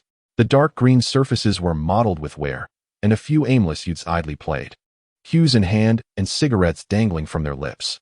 As Liu Ziguang ambled closer, he felt a sudden urge to play a few rounds, but just then, a cool guy in a red shirt emerged from a nearby single-story house. It was the leader of the gang he had encountered the previous night. "Liu Ziguang," the youth in red tentatively called out. You know me?" Liu Ziguang scrutinized him from head to toe. "It truly is you. I'm Bei Xiaoshui. We used to live in the same courtyard," the young man exclaimed with delight. "I was puzzled yesterday because you looked so familiar. It's really you, big brother." Liu Ziguang slapped his forehead, realization dawning. He remembered the snot-nosed little boy from Uncle Bei's house who had a habit of bedwetting. "Bei Xiaoshui, brother. Let us not dwell on childhood stories," Bei Xiaoshui said bashfully, scratching his head as his orange-dyed hair fluffed around. "By the way, when did you come back? What are you up to?" "I've only been back a few days, currently working at Jiqing Garden in property management," Liu Ziguang replied. Bei Xiaoshui grimaced slightly. "Jiqing Garden? Huh. The security there is quite pathetic, always getting chased around. But it's all right. I'm doing pretty well now. If you need anything, just call me. I'll be there in a flash." He then scribbled his phone number for Liu Ziguang, who accepted it with a smile. Bei Xiaoshui enthusiastically invited Liu Ziguang to sit in the nearby house, which turned out to be a veritable den, housing over a dozen computers that resembled an internet CAF. He offered Liu Ziguang a cigarette and a bottle of mineral water, and the two began reminiscing about old times. Before long, a group of teenagers burst in, appearing to be around 13 or 14 years old, some still carrying school bags. Despite their youth, they all had cigarettes dangling from their lips. Upon seeing Bei Xiaoshui, they respectfully called out, "Boss." Liu Ziguang instinctively glanced at the wall clock. It was only 9:30, and these students were clearly skipping school to indulge in mischief.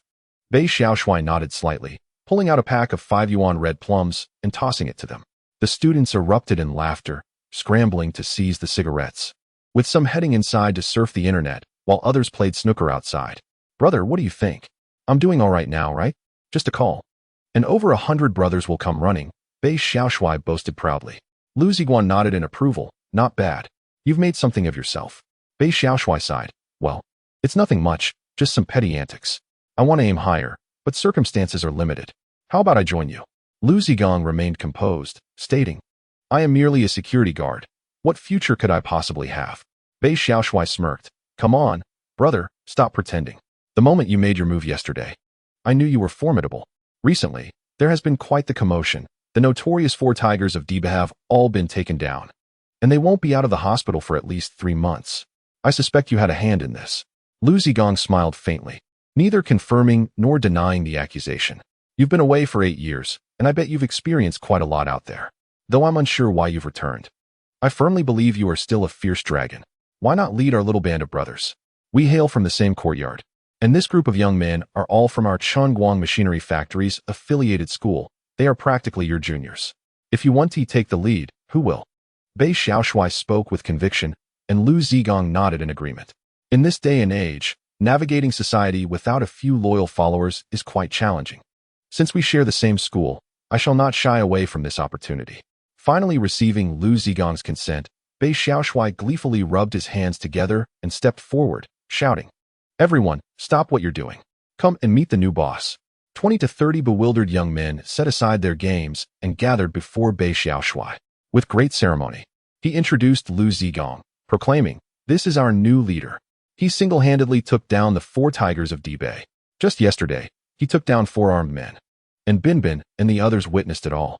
The boys' eyes sparkled with admiration, murmuring amongst themselves, clearly impacted by the fall of the four tigers. Liu Ziguang smiled and nodded, exuding the warmth of a benevolent teacher. He pulled out a few bills from his pocket and said to Bei Xiaoshui, "Buy some cigarettes to reward everyone." Bei Xiaoshui handed the money to a sharp-looking boy, instructing, "Go, buy 4 packs of Hongmei." Nearby, there was a small shop selling cigarettes and alcohol. The boy dashed off and soon returned with the cigarettes. Bei Xiaoshui tore open the packs and distributed them, igniting excitement among the children, who gazed eagerly at their new leader. "I am Liu Ziguang, a local from Gaetupo and an alumnus of our school. From now on, if anything arises outside, mention my name." "Xiaoshui, yes, you'll continue to lead this area.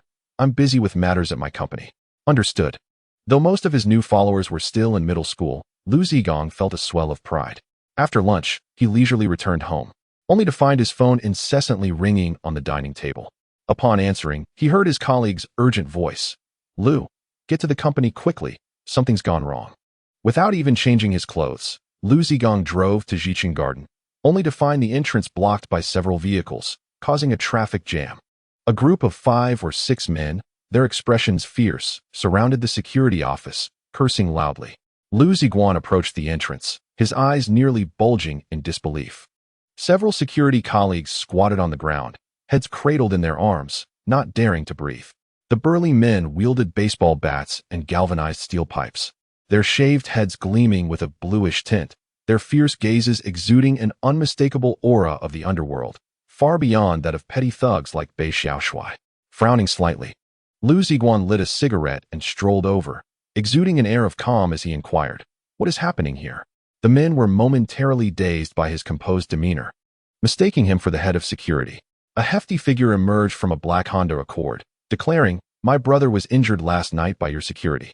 If you do not provide an explanation, do not expect this gate to open again." "What explanation do you seek?" Whoever raised a hand should face the consequences. Additionally, you will need to compensate 30,000 yuan for medical expenses. As he spoke, 6 bald men clad in jeans and sneakers dragged a bloodied individual from the nearby greenery. The injured man, donning a security uniform, had his arm twisted at an unnatural angle. Despite his bloodied visage, it was still recognizable as Wang Jijun. Liu Ziguang's hand, which held the cigarette, froze abruptly, a furious blaze igniting within him. The incident from yesterday was instigated by the driver of a Honda Fit. The security personnel were merely fulfilling their duties. Even if Wang Jijun had struck someone, it was only a minor injury. Yet, these ruffians had reduced him to this state. A murderous intent surged through Liu Ziguang with unstoppable momentum, though he maintained an outward facade of composure. At that moment, colleagues from the property security department, led by Captain Bai, arrived. Jiqing Garden was a vast community, with multiple shifts for the gatekeepers, garage attendants, and patrollers, comprising dozens of personnel. Captain Bai had brought along 7 or 8 mobile staff members, and upon witnessing the scene, he too was taken aback. "Biao Ge, let us discuss this calmly." Captain Bai stammered. The hefty man responded with impatience. "Who are you? Do you know me? I am the head of the security team at Jiqing Garden."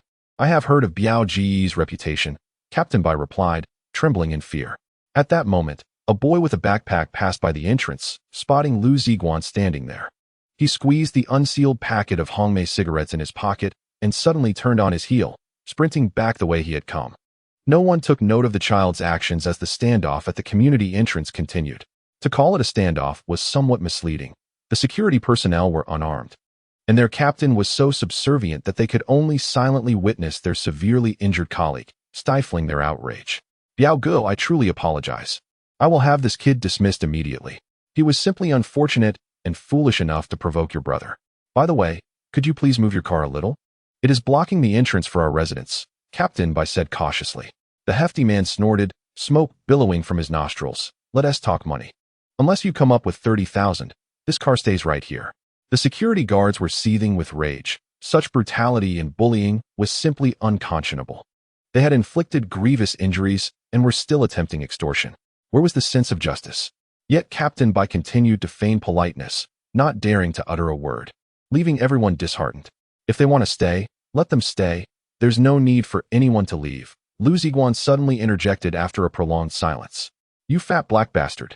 Before he could finish, Liu Ziguang flicked his cigarette at his face. Seizing the moment of distraction, he delivered a swift kick to the abdomen of the burly man known as Biao, sending his hefty frame, weighing in at 180 pounds, crashing backward and toppling several men behind him. Liu Ziguang immediately pounced, raining down punches and kicks with great ferocity, targeting vital points with precision. In an instant, he incapacitated 3 men. The others, regaining their composure, swung iron pipes and knives at him. Liu Ziguang deftly seized a long knife from one of them. The blade, welded to an iron pipe, gleamed ominously, reminiscent of ancient weaponry.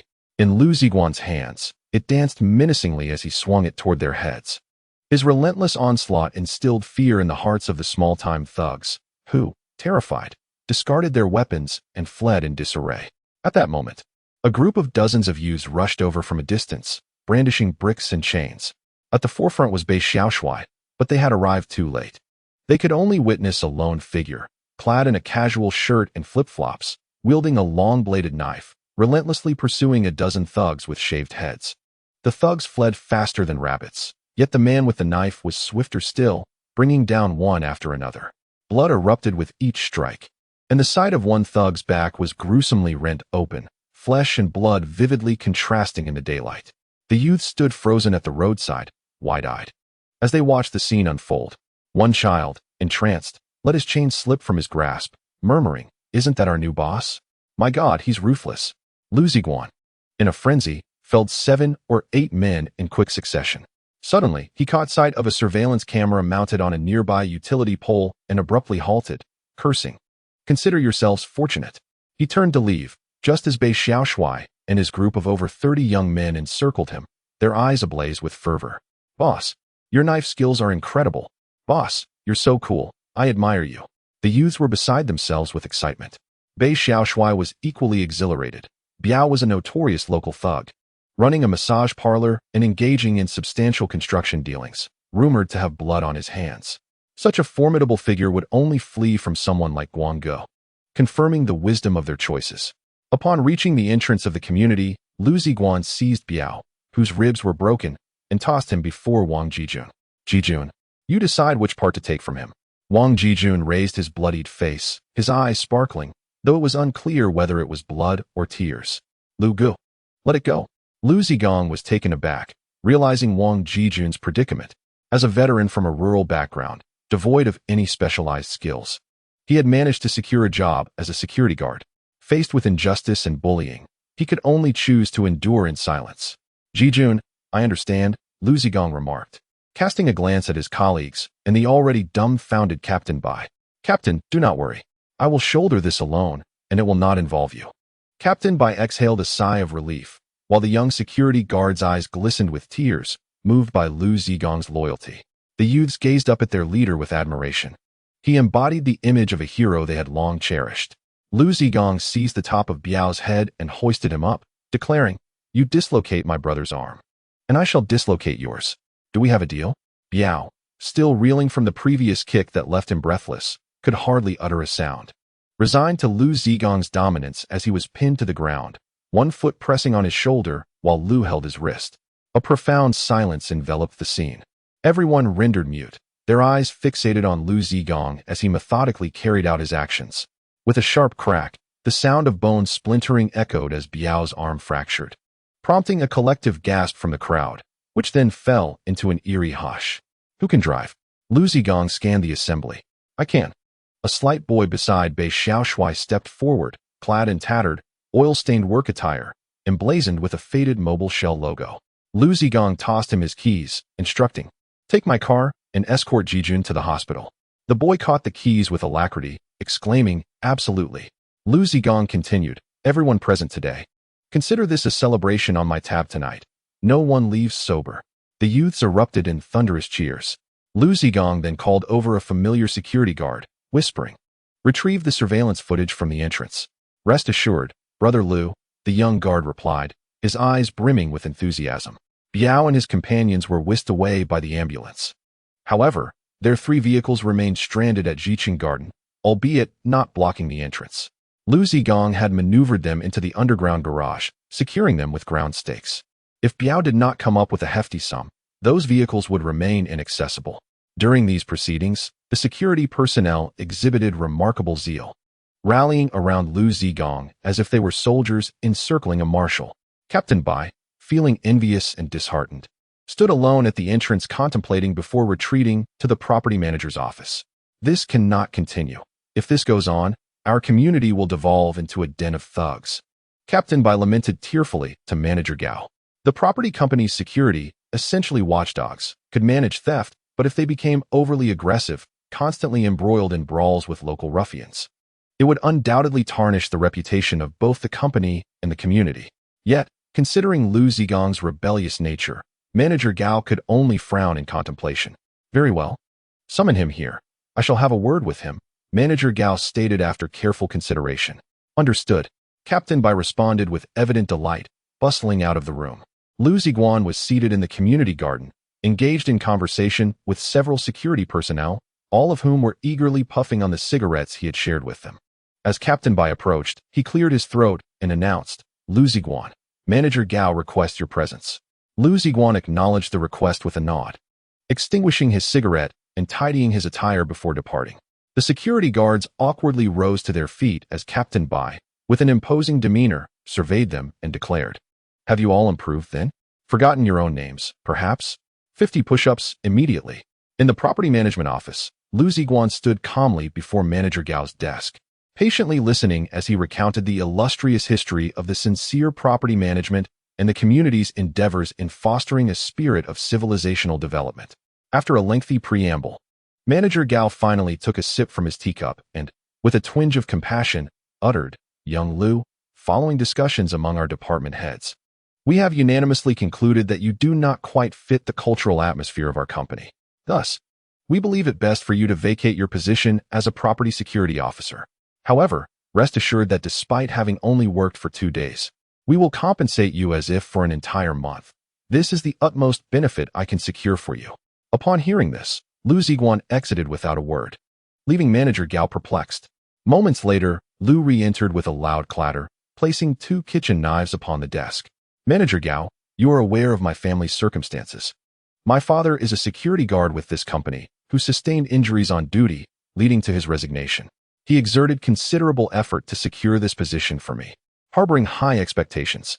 Should you dismiss me with these flimsy justifications, my father might suffer a stroke from anger.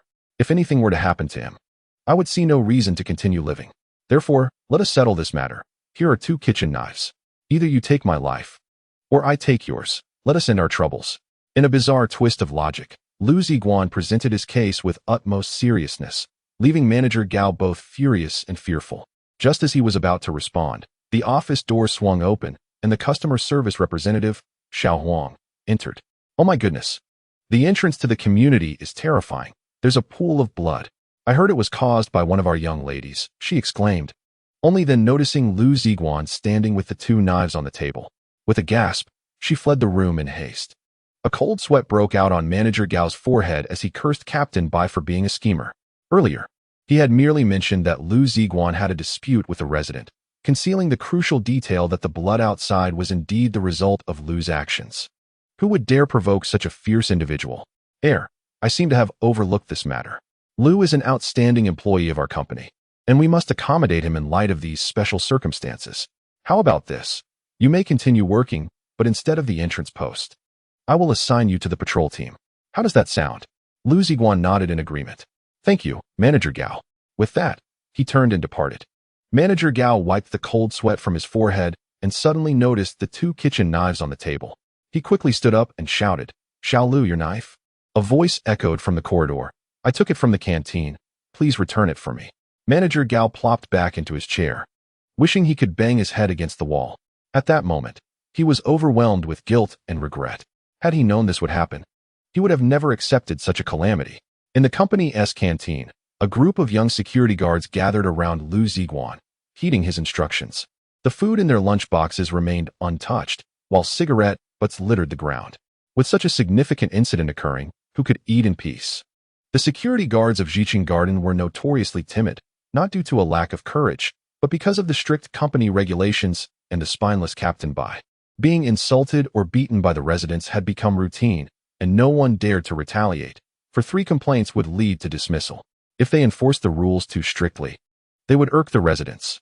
If too lenient, they would be accused of negligence. This was mild compared to the times outsiders stormed into the community to assault the guards. With a coward like Captain by around, the guards were left with no choice but to endure the beatings. Now, suddenly, someone had emerged to stand up for them, to seek vengeance for Wang Jijun. How could they not genuinely admire and respect him? Liu Ziguang directed his troops with precision. Xiaozhang, take 2 people to guard the garage and keep an eye on those 3 vehicles. Contact me via the walkie-talkie if anything happens. Xiaoli, accompany Jijun to the hospital with 2 others. Here's 3,000 yuan for now. If it's not enough, come find me. Xiaowang, locate a tricycle and purchase 30 pickaxes from the tool shop, 10 fire axes, and go to the hardware store to buy 30 meters of old-fashioned galvanized steel pipes. Cut to 1.5 meters each. The young men's eyes sparkled with fervor, and someone asked, Lu Gu, are we going to war? Liu Ziguang let out a cold laugh, lit a cigarette, and someone immediately offered a lighter. After taking a deep drag, he declared, we do not bully others, nor shall we allow them to bully us.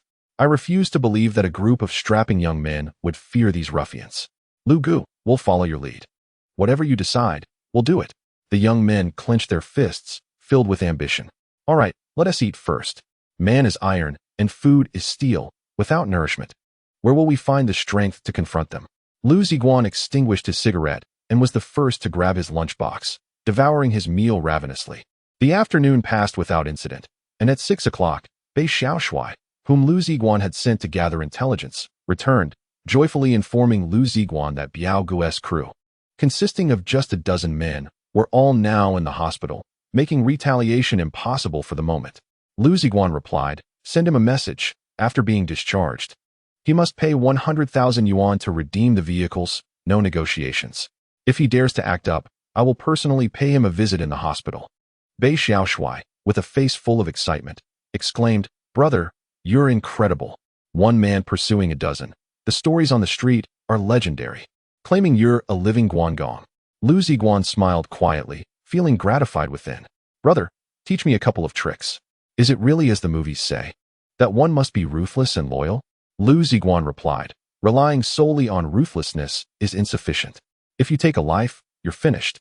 Though it may seem that I'm inflicting gruesome injuries today, I am merely targeting the fleshy areas on the back and buttocks, places that appear terrifying but are not life-threatening. I know my limits. Bei Xiaoshui, in his naivety, nodded in understanding. Oh, I've got it. That evening, at the bustling night market, a feast of authentic lamb skewers unfolded. The atmosphere was vibrant and lively. Liu Ziguang had reserved the entire venue. The skewers were plentiful, and the 2 sheep on the grill had been reduced to mere skeletons. With the freezer already depleted and beer running low, the owner, drenched in sweat, shouted into his phone, hurry, bring me 50 cases of beer, and do it quickly. A young lad, no more than 12 or 13, sat on a stool, smoking, and lamented, there are so many people, we might need at least 2 more sheep. The owner, exasperated, swatted him on the head too. We need at least 5. They're like a pack of wolves. You little rascal, get back to cutting meat. The boy stuck out his tongue and scurried away, while the owner, after calling the lamb supplier, squinted at the crowd, seemingly lost in thought. After a moment, he sighed and reached for a cigarette, only to find the pack empty. Suddenly, a cigarette was offered to him. The owner was taken aback to see it was Liu Ziguang extending the smoke. He accepted it and used tongs to ignite a piece of glowing charcoal. What should I call you? Liu Ziguang inquired. Just call me Lao Li, the owner replied nonchalantly, continuing to fan the flames with a piece of cardboard. Liu Ziguang patted his arm. Lao Li, you've worked hard. Lao Li nodded, it's all part of the business. Liu Ziguang nodded in return and went back to drinking. The revelry that ensued was chaotic, with the sheer number of patrons rendering the ordinary tables and benches insufficient. They borrowed a dozen chairs from the neighboring spicy hot pot stall, which also benefited from the bustling crowd. Liu Ziguang and a few key partners sat at one table, drinking heartily, devouring meat, and discussing their aspirations in life. Xiaobei, do you have any plans? Liu Ziguang asked. I do. Bei Xiaoshui, flushed from drink, animatedly gestured. I want to conquer all the nearby primary and secondary schools and open a large internet CAF, one with multiple floors and over 100 machines. Liu Ziguang scoffed. How much can you really earn from an internet CAF? If you want to play big, you should venture into real estate. A security colleague widened his eyes. The real estate business is too vast. We can't afford to engage in that. Liu Ziguang chuckled. If we can't play big, we start small. We can begin with sand and earthworks. Isn't that what Biaogu is doing? But that's a business dominated by the underworld. How can we compete? The colleague's eyes grew even wider. However, Xiaobei completely agreed. Brother, your insight is sharp. Why didn't I think of that? Let us go into this business. Who dares to oppose us? We'll take them down with a single brick. Liu Ziguang appreciatively patted Xiaobei on the shoulder. Good. You have guts. As he glanced at his watch, he remarked, I must head off for the night shift. His colleague quickly interjected, Lu Gu, you carry on drinking. If anything arises, we shall handle it for you. Liu Ziguang waved his hand dismissively, producing a stack of cash to give to Xiaobei. That won't do. I promised the old man I would be diligent. You all continue to drink. I shall take my leave now. Xiaobei, please settle the bill later. Upon returning to the company, he changed into his uniform, equipped himself with a flashlight and a baton, and Liu Ziguang, along with 2 colleagues, commenced their nocturnal patrol. The Jiqing Garden encompasses hundreds of buildings, alongside roads, garages, green belts, and numerous corners neglected by surveillance cameras, rendering the patrol task quite arduous.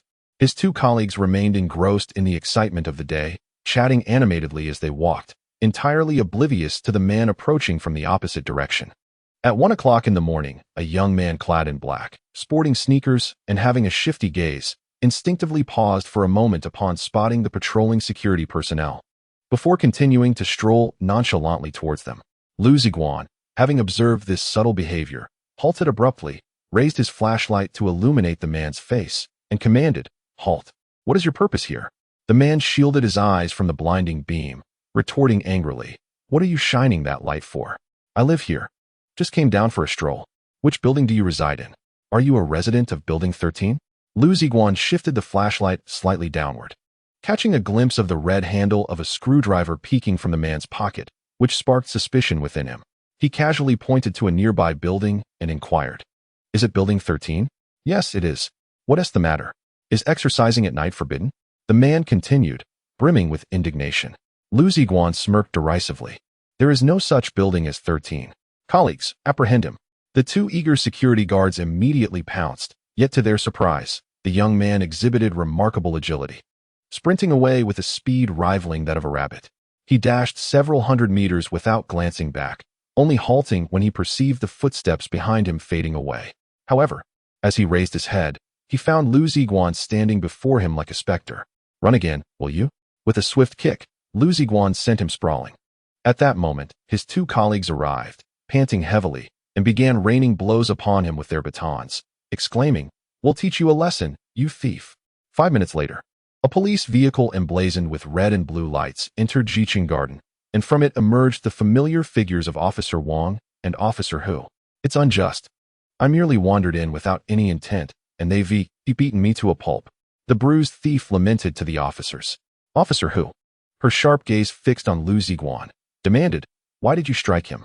He is a thief and attempted to flee. Was I not justified in striking him? Liu Ziguang replied incredulously, Even thieves possess rights. Regardless of their crimes, they are entitled to due process through the public security organs. Your private assault is illegal. Officer Hu asserted sternly, Since you claim he is a thief, where are the tools of his crime and the stolen goods? Officer Wang suddenly inquired. At this, the security guards fell silent, left at a loss for words, having discovered nothing on the young man that could substantiate his guilt. Very well. You all accompany me back to the station. Officer Wang gestured impatiently. The police station's duty room was illuminated by the dazzling red and blue lights atop the roof, visible from afar in the dark of night. Officer Hu was taking a statement from Liu Ziguang. Why did you assault others? I wondered. What is your attitude? Hu exclaimed, rising in indignation. You look quite adorable when you're angry, Liu Ziguang remarked audaciously, unabashedly placing his legs on the table, directly confronting Hu's heaving chest. In a fit of anger, Hu laughed and sat back down. Let me inform you, Liu Ziguang, even if this suspect has a criminal record, unless caught in the act, it cannot be held against him. However, your assault charge will stick. I can detain you for 15 days for disturbing the peace. Instead of catching the thief, you want to detain the one who apprehends him? Is this what you learned in police school? Liu Ziguang retorted defiantly. Go ahead and try to detain me. Hu slammed her file onto the table and reached for the handcuffs on the wall. Just then, the door to the duty room swung open, and old Wang poked his head in. Hu, come here for a moment. With a fierce glare at Liu Ziguang, who stormed out. In the corridor, Old Wang handed her a freshly printed document. "We've caught a big fish. This guy is a wanted criminal online, responsible for over 10 crimes in neighboring provinces, all in high-end residential complexes, with amounts exceeding 500,000 and a life lost. You've done a great job." He patted Hu kindly on the shoulder. "Your father would be proud." "Really?" Being a young girl, whose spirits soared, her toes nearly lifting off the ground in excitement, only to deflate moments later. "But then I can't detain Liu Ziguang. He is, after all, a person of merit." Old Wang spoke earnestly. "Who? We've checked this individual. He has no criminal record. As law enforcement, we must not view people through tinted lenses. Since he is willing to be an honest security guard, we should support him." Hu bit her lip and nodded. "Understood, Uncle Wang." Moments later, with a stern expression, Hu returned, tossing the statement in front of Liu Ziguang. "Sign here and provide a fingerprint, and you may leave." "Aren't you going to detain me?" Liu Ziguang teased, swiftly signing his name with flourish and providing a fingerprint before tossing the document back to Hu and striding out. Hu picked up the statement, eyeing the signature and vivid red fingerprint, silently vowing, "I refuse to believe I can't uncover your past." Unbeknownst to her, one set of handcuffs was missing from the wall.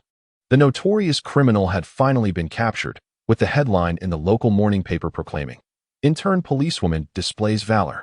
Officer Hu Rong, with her wit and courage, saw through the villain's cunning disguise, successfully apprehending him with the assistance of 3 security guards from Jiqing Garden, earning accolades from city bureau leaders and enthusiastic praise from the public.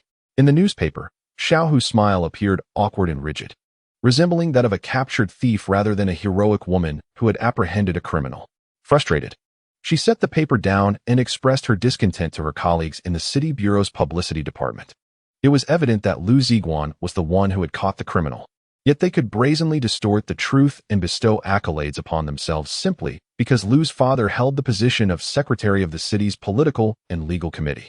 This blatant injustice left her feeling inexplicably uncomfortable. Liu Ziguang was not a commendable individual either. He had audaciously stolen handcuffs from the duty room, resulting in a stern reprimand from the political commissar. Next time, she vowed to teach him a lesson. At Jiqing Garden Property Management Company, Liu Ziguang could hardly contain his laughter upon reading the day's newspaper. The group company had already been informed of the incident, and the vice president responsible for property management personally called to commend the security officer who apprehended the criminal. Manager Gao, left with no choice, promoted Liu Ziguang from a regular security guard to the position of security team leader, along with a bonus of 500 yuan. When the news reached home, his father was overjoyed, boasting to everyone about his son's success, having been promoted within just 3 days. The elder was elated, and Liu Ziguang shared in the happiness. As team leader, Liu Ziguang found it easier to arrange his work schedule. His colleagues often sought him out for assistance, inadvertently sidelining Captain Bai, who found himself increasingly frustrated, as Liu's reputation had already spread to the group company. One afternoon, as Liu Ziguang drove home and parked his car at the mouth of the alley, he noticed his mother accompanied by a heavily made-up middle-aged woman in a pink suit.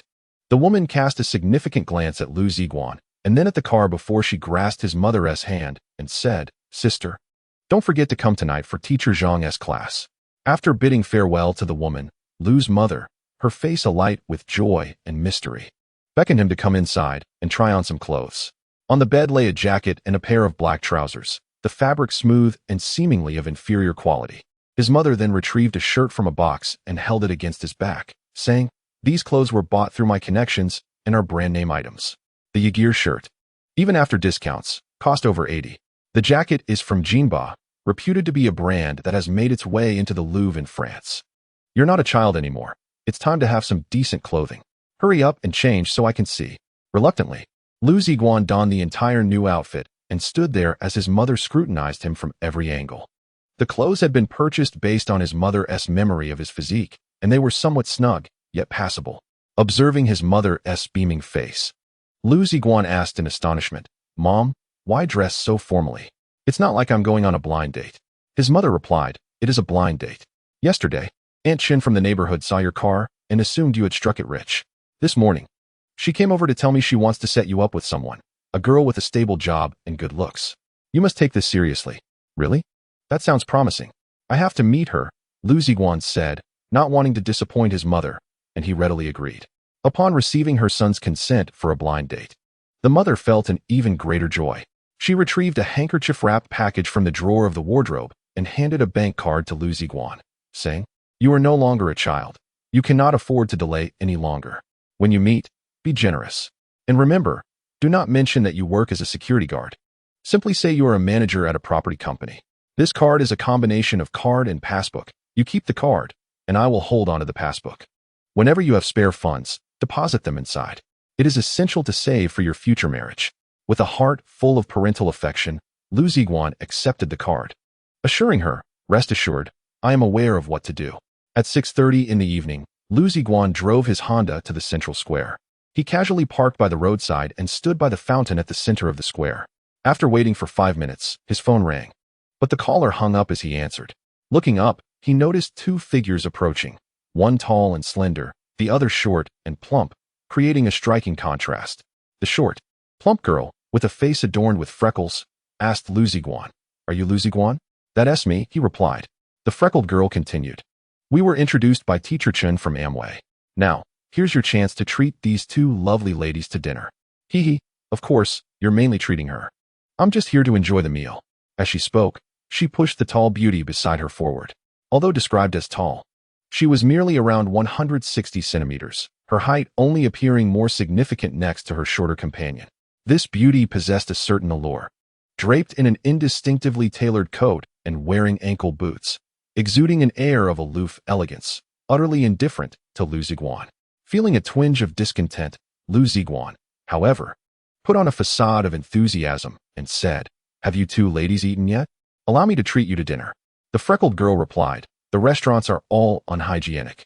We only eat at Pizza Hut." Liu Ziguang, unfamiliar with this establishment, inquired, "What?"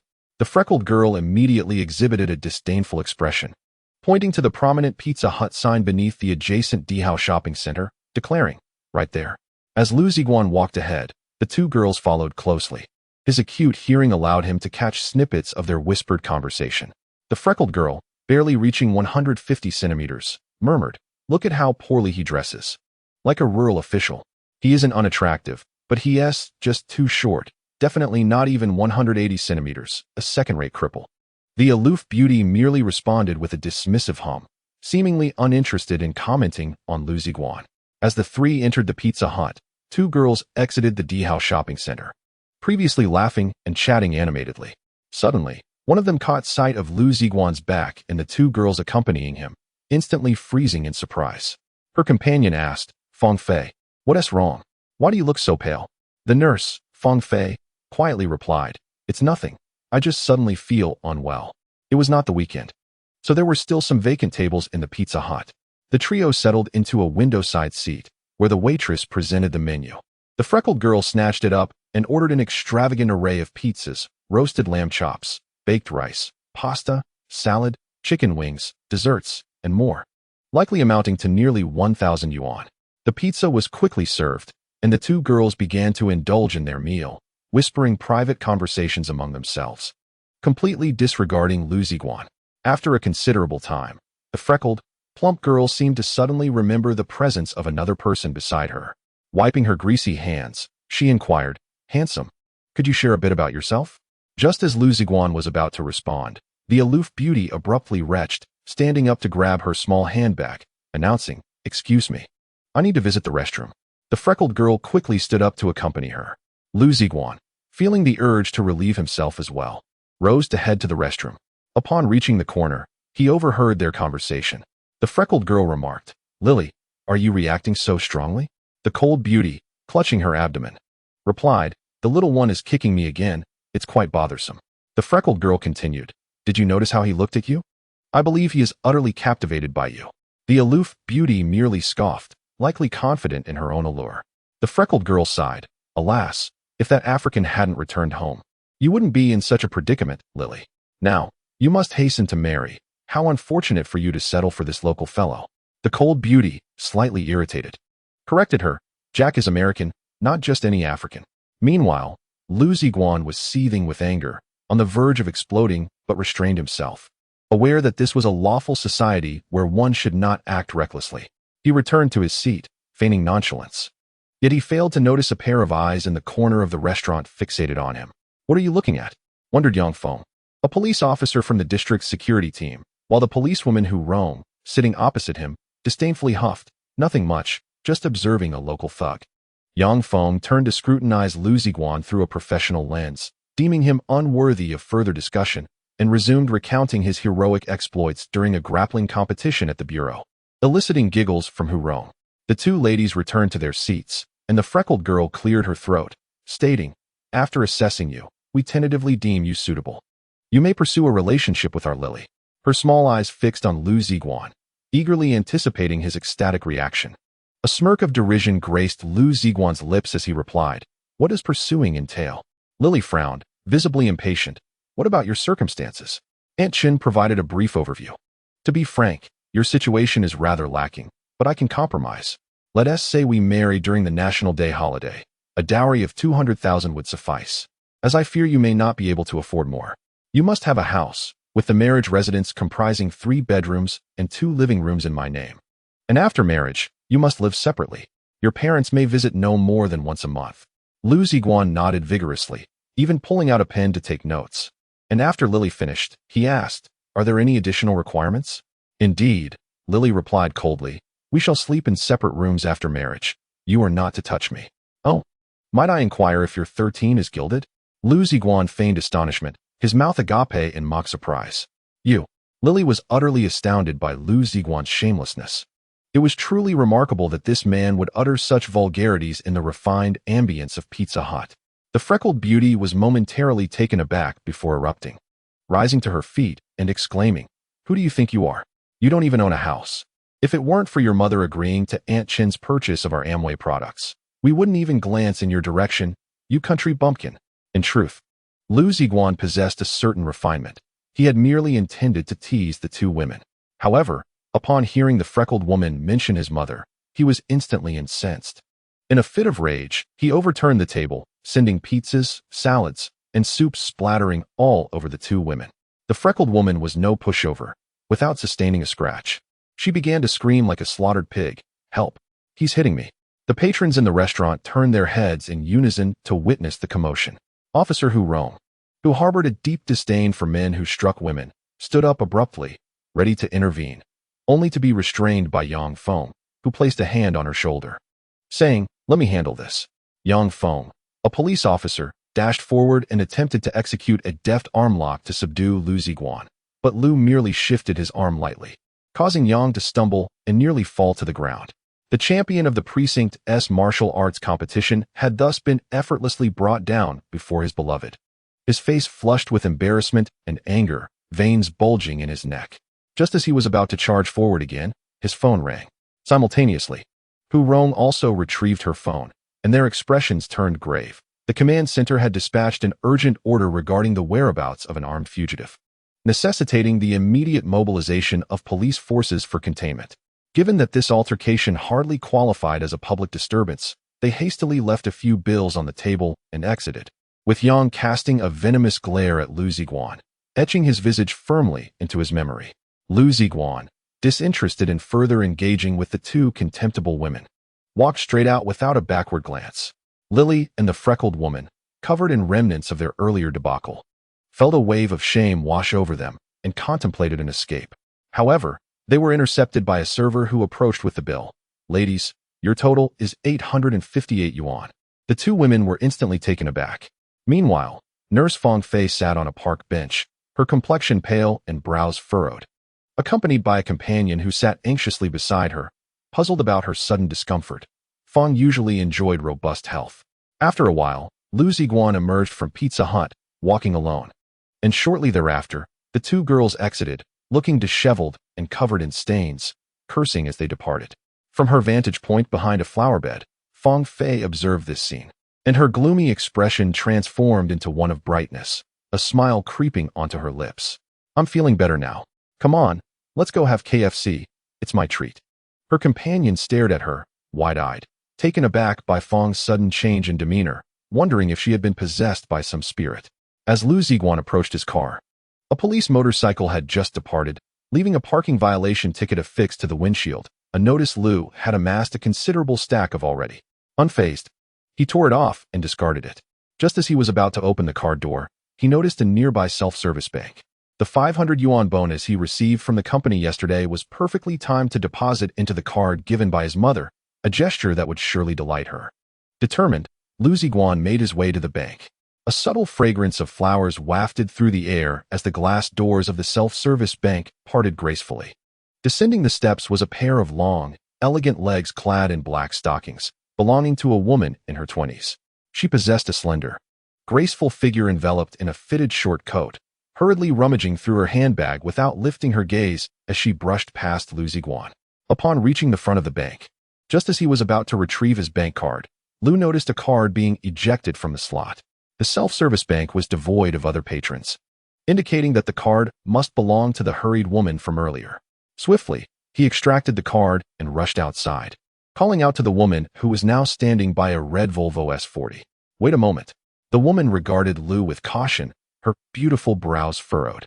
Liu quickly added, "You forgot to take your card." Oh. The woman opened her handbag and glanced at her wallet.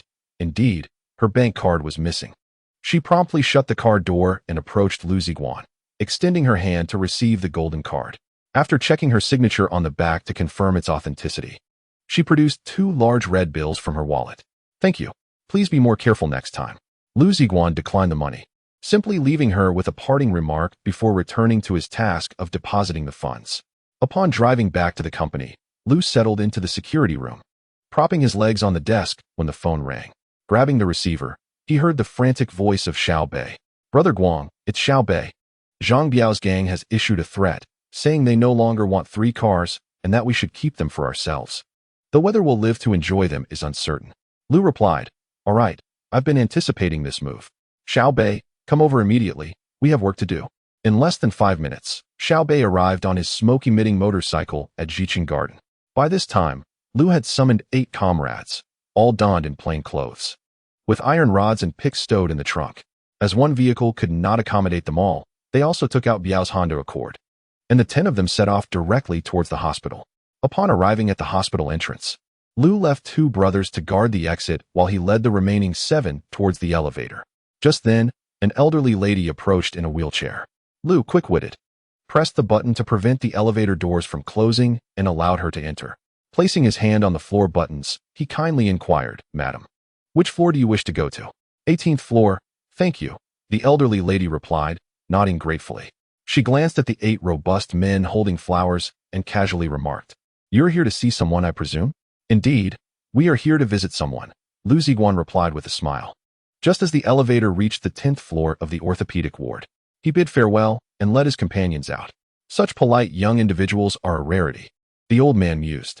Upon exiting the elevator, he encountered a young nurse, the very one who had attended to his father during his recent hospitalization. Spotting Liu Ziguang, she exclaimed with delight, "Oh, it's you. You forgot to leave me your number the last time we met." Liu Ziguang chuckled sheepishly, "My apologies. I'll get it to you later. By the way, which bed is Zhang Biao in?" "Bed 55. How do you know him?" She replied, her disdain evident. "That rascal. He kicked patients out to monopolize a room for himself. Absolutely detestable." The young nurse wrinkled her nose, clearly unimpressed with Zhang Biao. "Well, he has a couple of companions," Liu Ziguang remarked. "2, what of it?" she inquired. "Could you summon them for me?" he requested. "Certainly," she replied, rushing back to the workstation. Grasping the microphone, she pressed a button and announced, "Bed 55's companions, someone is looking for you." Moments later, 2 bewildered young men emerged from the ward. As they approached the nurse's station, they were seized by 4 burly men wielding daggers, their movements so fluid that not a single passerby noticed anything amiss. Liu Ziguang and Xiao Bei entered the room with a lavish bouquet of flowers and warmly greeted Zhang Biao, who was reclining on the bed. "Brother Biao, I've come to visit." Zhang Biao, startled enough to nearly leap from his bed, was restrained by Xiao Bei. Liu Ziguang took a chair, leisurely extracted a fire axe with a shortened handle from the bouquet, its blade gleaming menacingly.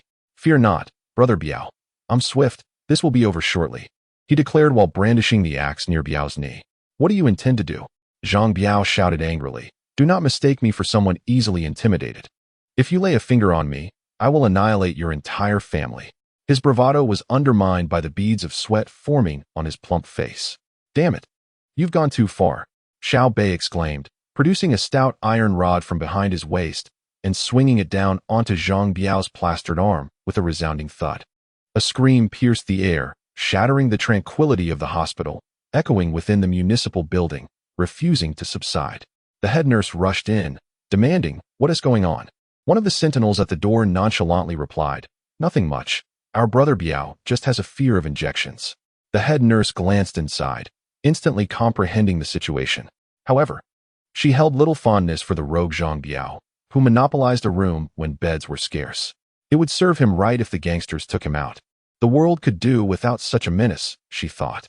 "Umph, and he still fears needles," she scoffed, tossing a dismissive comment before departing.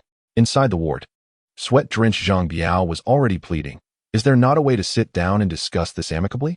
Please, let us avoid violence." "Discuss? Discuss your mother. If you're given an inch, you want a mile, and you threaten my family. Let me tell you, I initially intended to break both your legs. Now, I've changed my mind. I want you dead." Liu Ziguang glared menacingly. "I no longer desire the car, and I shall also cover your brother's medical expenses, whatever the amount.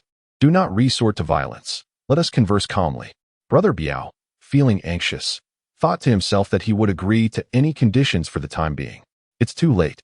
I refuse the car, and today, I shall take your life." Liu Ziguang, impervious to persuasion, wielded an axe, threatening to bring it down upon Brother Biao's head. Brother Biao was drenched in sweat, tears, and snot streaming down his face, as he overheard Liu Ziguang and Xiao Bei deliberating. Creating a mess would be undesirable.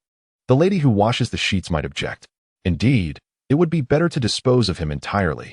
From this 10th floor, a fall would surely prove fatal. We could simply shovel him into the morgue. That would suffice.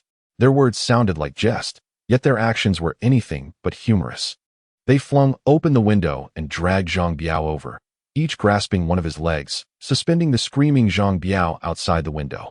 The 10th floor loomed high, and the cars below appeared as mere toys. A fall from such heights would undoubtedly result in him being reduced to a pulp. The wind howled through the air as Brother Biao, with one uninjured hand flailing wildly, cried out, "Brother, Grandpa, I beg you, do not kill me. I will give you anything you desire. I can offer you 300,000 yuan. I will even gift you the car. Afterward, I will not seek revenge. If I deceive you, I am a scoundrel." Liu Ziguang called from above, "Is your life worth merely 300,000? Xiao Bei, let go." Xiao Bei, taking him seriously, released his grip, causing Brother Biao to plummet, nearly losing control of his bowels in fear. He pleaded desperately, "I will forfeit the massage parlor, the dump truck. All business, just spare my life." Liu Ziguang and Xiao Bei exchanged knowing smiles before pulling Brother Biao back inside.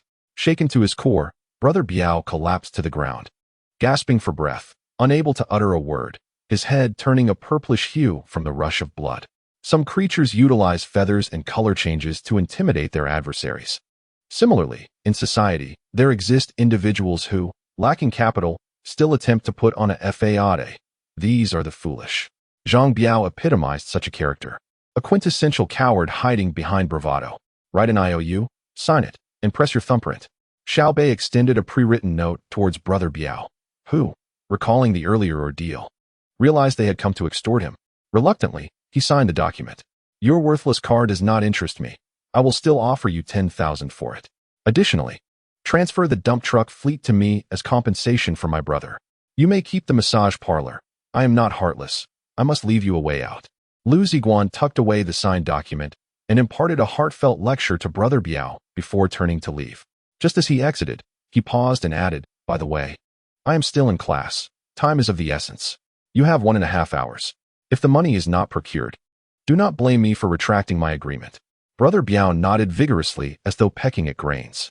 Liu Ziguang departed, and shortly thereafter, two thuggish men, their faces battered and swollen, helped each other into the ward. Upon seeing Brother Biao's pitiful state, they wept. "Brother Biao, their men are downstairs, armed and waiting. What shall we do?" Biao, trembling, instructed, "Call your sister-in-law and have her bring some money." Liu Ziguang, accompanied by his companions, approached the elevator just as its doors opened, revealing a familiar figure, a rotund man with a foolish expression, his right arm and leg encased in plaster, seated in a wheelchair, angrily berating his caregiver. Was this not the same man who had injured Liu's father and still hadn't compensated him? "Why, it's Fat Brother. It has been a while since our last encounter. Liu Ziguang grinned menacingly, blocking the rotund man in the elevator. He turned to the caregiver, saying, "This is my friend. I need to have a word with him. You may leave for now." The fat man, recognizing the individual before him as the one responsible for his broken limbs, stammered in fear, "Why you?" Several burly men seized the rotund figure, swiftly escorting him to the rooftop of the hospital's highest floor, where they unceremoniously yanked him from his wheelchair and tossed him to the ground, causing him to groan in pain. "I wondered where you had disappeared to. It seems you've been hiding in the hospital. You injured someone and yet refused to pay. What kind of justice is that?" Liu Ziguang squatted before the rotund man, addressing him. "I've had enough misfortune. The medical expenses for Chong and his crew have already cost me tens of thousands, and I've been hospitalized myself. Please spare me." The rotund man lamented, tears and snot streaming down his face. "Brother Guang, what did this fat man do?" Xiao Bei inquired, perplexed. "This scoundrel dared to assault my father. He is the uncle of Chong, one of the northern four tigers." Upon hearing this, Xiao Bei was immediately filled with righteous indignation. How dare he strike Liu Yi? "Leave this to me," he declared, seizing the back of the rotund man's hospital gown and dragging him to the edge of the rooftop, threatening and striking him in a similar fashion. Liu Ziguang lit a cigarette, leisurely observing the spectacle. 5 minutes later, Xiao Bei approached, wiping blood from his hands, and remarked casually, "All sorted. I extorted 20,000 from him, and I'll retrieve the money shortly." Liu Ziguang frowned. "That's a bit insufficient. You've let him off too easily." Xiao Bei turned his head. "I'll squeeze him for a bit more. No rush. There will be more opportunities. My old man has a headache, and I have him cornered."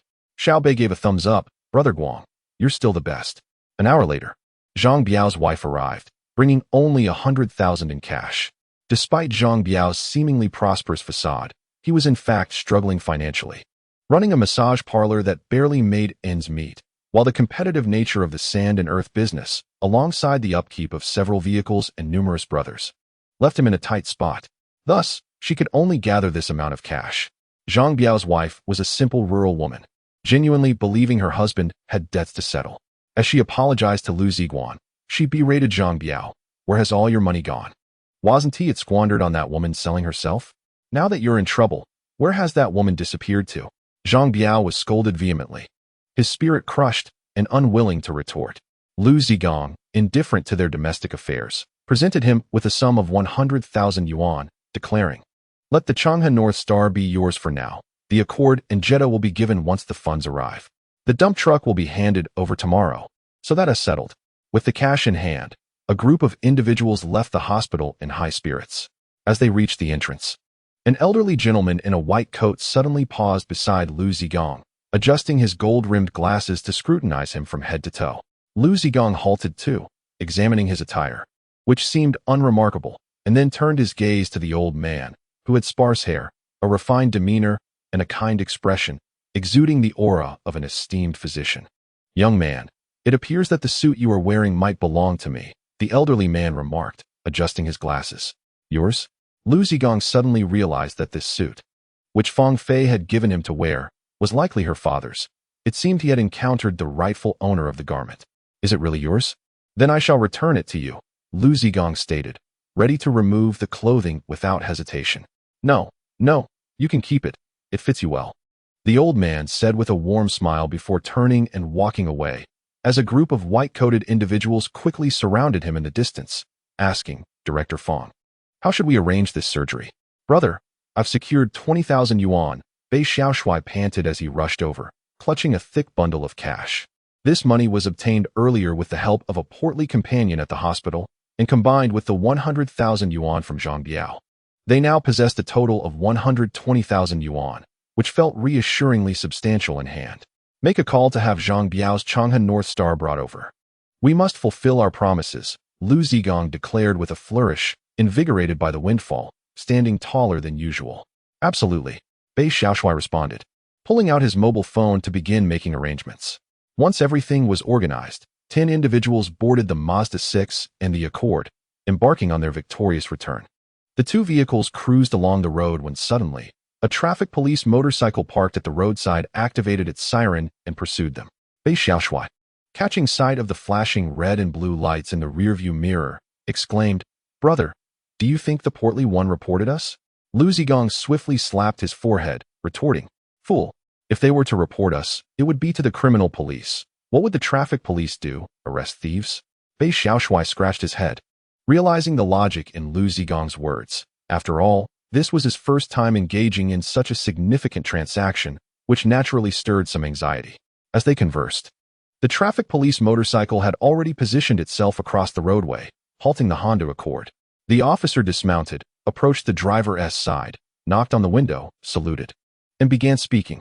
Liu Ziguang observed this scene from the rearview mirror and instructed Bei Xiaoshui, "Let us step out and see what is going on." The two exited the vehicle, approaching the scene where the crew in the Accord appeared flustered. Being mere honest security guards who could manage Zhang Biao, but felt intimidated in front of the police.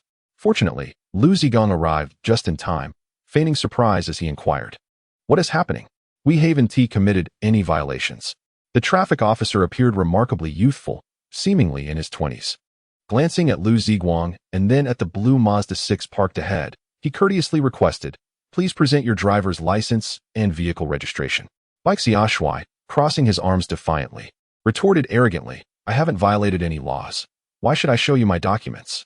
The officer, maintaining his composure and demeanor, replied pleasantly, "According to Article 19 of Chapter 2 of the Road Traffic Safety Law of the People's Republic of China, drivers must operate vehicles in accordance with the categories specified on their licenses and must carry their driver's license while driving for inspection by the traffic management authorities. Sir, I kindly ask you to present your driver's license and vehicle registration." Unfazed by the legal reference, Liu Ziguang, feeling a twinge of guilt since he was the one driving without a license, gently patted Bei Xiaoshui on the shoulder, urging, "If he wants to see your documents, just show them to him." In truth, Liu Ziguang felt uneasy. He was behind the wheel without a valid license, which could lead to significant trouble if scrutinized. Whereas Bei Xiaoshui was indeed licensed. Under the elder's directive, Bei Xiaoshui relented, grumbling as he returned to the car to retrieve his driver's license and vehicle registration to present to the officer. The officer examined the documents and then glanced at the license plate, stating, "This vehicle has accumulated 134 traffic violations. Please promptly visit the traffic department for penalties. Otherwise, late fees will be imposed per relevant regulations." He then returned the documents to Bei Xiaoshui and resumed processing the subsequent vehicle, a Honda Accord. Fortunately, the driver of that car also possessed a valid license and promptly submitted his documents to the officer. The officer accessed his police system, inputting the license plate number and chassis number, and soon discovered that this vehicle was a counterfeit. According to Article 16 of Chapter 2 of the Road Traffic Safety Law, vehicles with forged or altered registration certificates, license plates, or vehicle registrations are subject to confiscation by the traffic management authorities. "Please step out of the vehicle and cooperate," he instructed. As he spoke, the officer swiftly reached into the window and removed the car keys, prompting an uproar among the onlookers. All 10 companions promptly exited the vehicle, encircling the solitary officer. This car had been procured by Wang Jijun at great personal risk, and everyone was counting on it as a source of income. How could it be taken away so easily? If Zhang Biao arrived with 100,000 yuan to redeem it, what could they offer in return? The brothers were genuinely agitated, and even the usually mild-mannered individuals expressed their frustration. "On what grounds are you seizing the vehicle? There has been no violation. We were driving perfectly well. What offense have we committed?" They clamored. "Come on, let's strike a deal. How about a smoke?" Despite being surrounded by 8 agitated individuals, Officer Li Shanting remained undaunted, firmly stating, "I am temporarily confiscating your vehicle per regulations. My name is Li Shanting, and my badge number is 4587. If you have objections, you may file a complaint with the department. Obstructing law enforcement is a serious offense. I advise you to remain calm and refrain from testing the law." Officer Li Shanting, a mere third-level sergeant with modest insignia, displayed unexpected fortitude, earning Liu Ziguang's admiration. Upon closer inspection, Liu realized that this was indeed the same officer who had pursued him on a police motorcycle just days prior on the main road. Li Shanting insisted on impounding the vehicle, leaving Liu Ziguang at a loss. The police are the police. Could one really resort to the same ruthless measures as with Zhang Biao? After all, it was merely an outdated Accord, not worth the trouble. If it must be seized, so be it. A connection could always be made to retrieve it. Remaining at a standstill was not a viable solution. Just as Liu Ziguang was preparing to concede, A sleek black Porsche Cayenne emerged from the parking lot of a nearby luxury hotel. The vehicle brazenly veered from the sidewalk onto the fast lane, crossing double yellow lines and proceeding in the wrong direction with an unhurried, almost ostentatious driving style. Why aren't you addressing that military vehicle's violations? You only bully us common folk. Bai Xiaoshui shouted, pointing at the Cayenne. The others joined in, expressing their indignation and threatening to escalate the matter if the traffic police failed to enforce the law impartially. The young traffic officer furrowed his brow, hesitating momentarily before resolutely stepping forward to halt the Cayenne, raising a hand to signal it to stop. The Cayenne appeared oblivious to the officer's gesture, continuing its reckless course. The driver honking defiantly, the modified horn emitting a piercing sound that reverberated painfully in the air. Officer Li Shangting remained steadfast, palm raised and unmoving, akin to a statue. The Cayenne screeched to a halt, mere centimeters from the officer. A middle-aged woman leaped from the vehicle, advancing aggressively and shouting, "Are your eyes blind? Can't you see the license plate?" Li Shangting stood at attention, executing a precise salute. "Please present your military driver's license and vehicle registration." The woman disregarded him entirely, continuing her tirade. "What right do you have to see my documents? This is a military vehicle. You best step aside." With a face ashen with restraint, Li Shangting maintained his courteous demeanor, reiterating, "Please present your military driver's license and officer identification, along with the vehicle's registration." As the confrontation escalated, multiple doors of the Cayenne swung open simultaneously. A bespectacled middle-aged man and two young men emerged. Without a word, the older man approached and snatched Li Shangting's cap off his head, exclaiming, "Check this, check that." The two young men wasted no time, launching kicks from either side. Li Shangting reached for his radio to call for backup, but it was wrested from him and smashed to the ground, the battery flying off, and his multifunction police bag bursting open, scattering a stack of tickets. Despite the onslaught from the four individuals, Li Shangting exhibited remarkable restraint, opting only to defend himself rather than retaliate.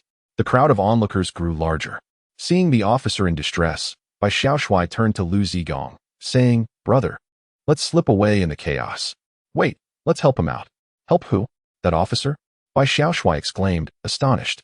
"He was just trying to impound our car. One thing at a time. Those thugs are too bold. I didn't even dare to act, and they already did, stealing my thunder." Liu Ziguang replied. Bai Xiaoshui nodded in agreement, recognizing the arrogance of the Cayenne's occupants, and the two shared a knowing smile, stepping forward to intervene. "Stop. Let's talk this over. A gentleman uses words, not fists. Any disputes can be taken up with the squad leader. Sister, please remain calm and do not test the limits of the law." A group of individuals rushed forth, their words sweet, yet their actions merciless, as they forcefully subdued a middle-aged bespectacled man and two young men, delivering a brutal beating. The middle-aged woman, terrified, who had previously shown valor against the police, now appeared as deflated as a punctured balloon before these youthful ruffians. In desperation, she fished out her phone, tears streaming down her face, to call for reinforcements. Suddenly, a dramatic turn of events unfolded. Li Shangting was taken aback as he witnessed the very group that had been harassing him now aiding in the assault on the owner of the Cayenne. One individual even climbed onto the vehicle, yanked out the keys, and hurled them into a nearby gutter. Amidst the chaos, Bai Xiaoshui slipped into an accord, swiftly tampering with the dashboard to extract two wires and ignite the engine with a series of sparks. "Stop fighting, cease immediately," Li Shangting shouted. Yet the scene had spiraled beyond control, rendering his pleas unheard.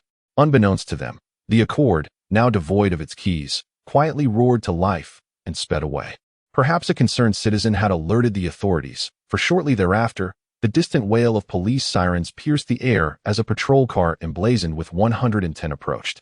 Upon witnessing the arrival of the traffic police, Liu Ziguang and his companions hastily withdrew into the crowd of onlookers, leaving behind a bewildered junior officer and four individuals nursing their bruises.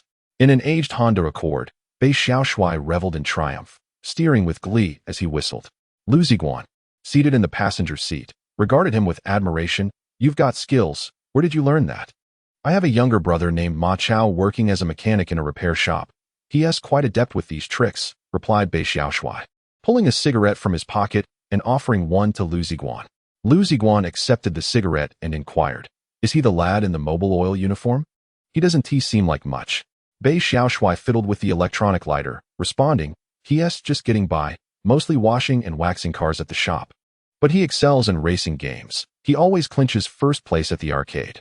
After pressing the lighter for what felt like an eternity, it malfunctioned, prompting Bei Xiaoshui to slam his fist onto the dashboard in frustration. "Damn, these Japanese cars are unreliable."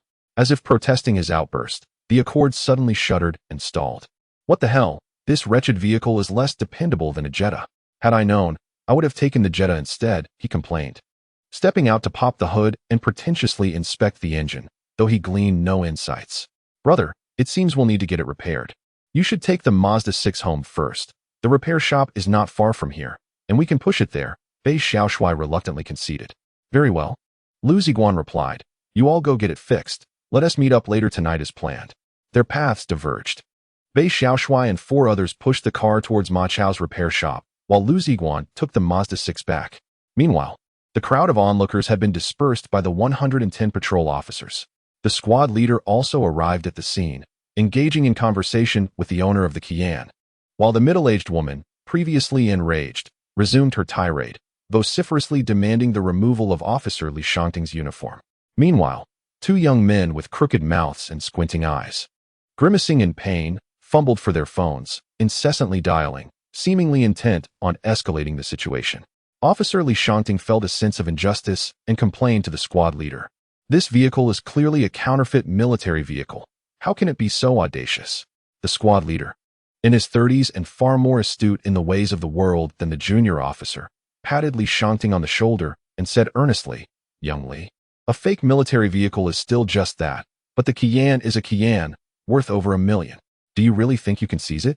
"I certainly can, for I bear the national emblem upon my head," Li Shanting suddenly, in a fit of stubbornness, retorted defiantly. The squad leader paused, as if seeing a reflection of his younger self in Li Shanting, and helplessly smiled. "All right, let us see how Captain Wang handles this. They're now claiming that you incited civilians to assault them and are threatening to sue. But I don't even know those people. I was merely addressing their counterfeit vehicle," Li Shanting exclaimed, his eyes reddening with urgency. "If you don't know them, how could they assist you in the fight? If you don't know them, how did you let them escape?" The squad leader's words left Li Shanting speechless. "Sigh, am I not familiar with your character? Yet sometimes, society operates this way. Outsiders may view us police officers as formidable, but in reality, we are buffeted by the winds and rains, often bullied by those driving BMWs and Mercedes. Who truly understands this? Young Li, in the future, learn from the seasoned veterans." The squad leader sighed deeply and offered a cigarette to Li Shanting. Li Shanting lit the cigarette and took a deep drag, coughing violently as he did. At that moment, the issue was resolved on the captain's end. The Kian, brimming with arrogance, sped away, and as it passed Li Shanting, the 2 young men inside silently gestured at him, their expressions implying threats of retribution. In his indignation, Li Shanting removed his helmet, raising it high before gently setting it down. His youthful face flushed red just as the captain approached, clearing his throat. The squad leader and Li Shanting quickly discarded their cigarettes, standing at attention. "All settled," the captain announced. "It's General Zhang from the development project and his wife. The license plates were procured through the armed forces via the minister. Whether it's genuine or not is debatable, but this situation is truly infuriating." The squad leader quickly inquired, "Is everything all right with you, Li?" "All is well. Old Zhang, please guide him more in the future. Let us avoid such troubles," the captain concluded before entering his police vehicle and driving away. The squad leader breathed a sigh of relief, patting Li Shanting on the shoulder. "I'll adjust your shift. Go home and take some time to regroup." "Yes," Li Shanting replied softly. At Jiqing Garden, in the property security office, Liu Ziguang lounged with his legs propped on the desk, leisurely awaiting the end of his shift, contentedly thinking of the 120,000 yuan in cash tucked away in the drawer, bringing him a sense of delight. 120,000 may not seem like a lot, yet it is sufficient to enhance the living conditions of my family. My parents have toiled throughout their lives, and now our home lacks even air conditioning. The refrigerator is a relic from the 1990s, a Shuangshuihai model, and our television is a modest 21-inch Changhong, purchased on sale years ago. The old couple has few hobbies, finding solace only in watching television during the evenings. Now that I have some funds, my first intention is to acquire a 46-inch LCD television for them.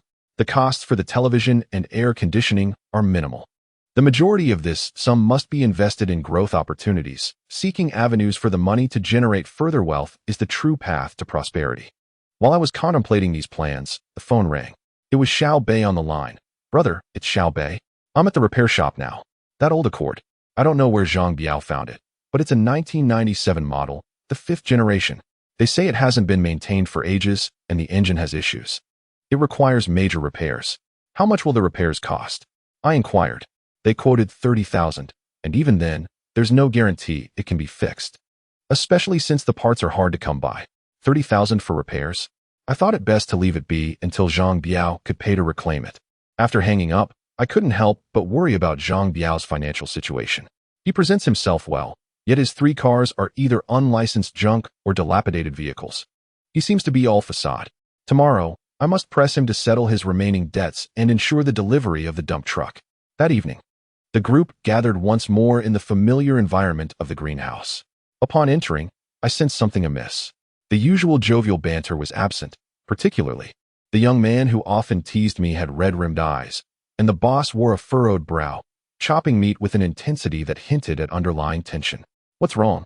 My friend, if there's something troubling you, do share, I encouraged. Nothing. What would you like to drink? The young man replied, wiping away a tear, his tone heavy with unspoken burdens. I chose not to press him further, stating, as per our usual arrangement, order whatever you wish, and we'll settle the bill later. He nodded and returned to stoke the charcoal grill, while over there, Bei Xiaoshui arrived with a group of dozens. Brother, allow me to make a formal introduction. This is Ma Chao, a brother of mine. Feel free to approach him for any matters. You won't need to take your Mazda to the dealership for oil changes and filters. That's nothing but a money trap. Ma Chao can handle these minor tasks. I glanced at Ma Chao, who, though of modest height, had a robust build. His hair was a tangled mess, and he was covered in grease and grime.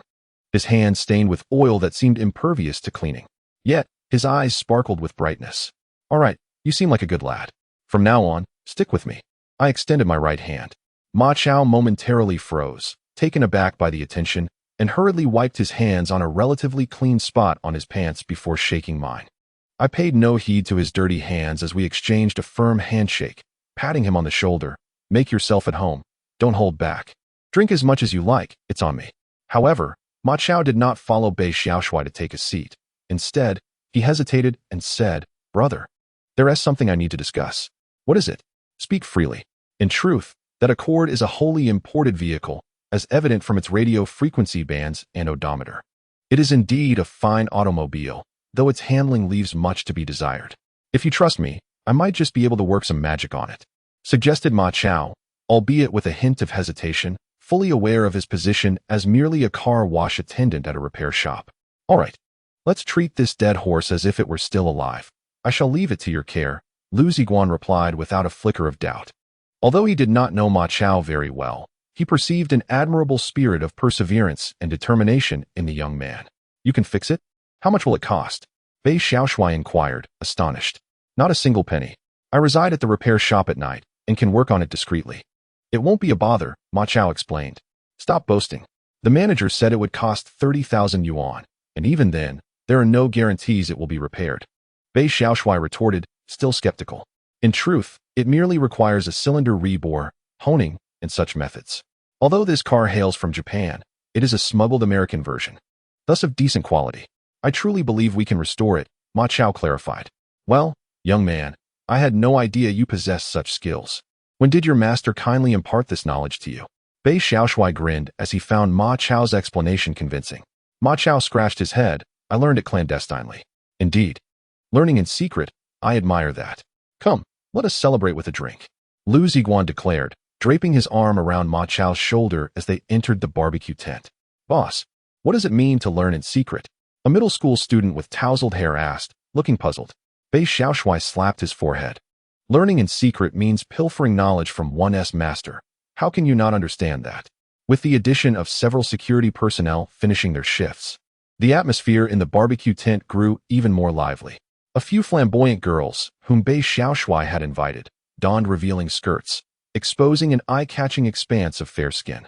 Some sported loosely tied red ribbons, casually smoking as they navigated through the crowd of men, occasionally exclaiming in exaggerated tones, "What are you doing, you scoundrel?" Why are you touching my backside?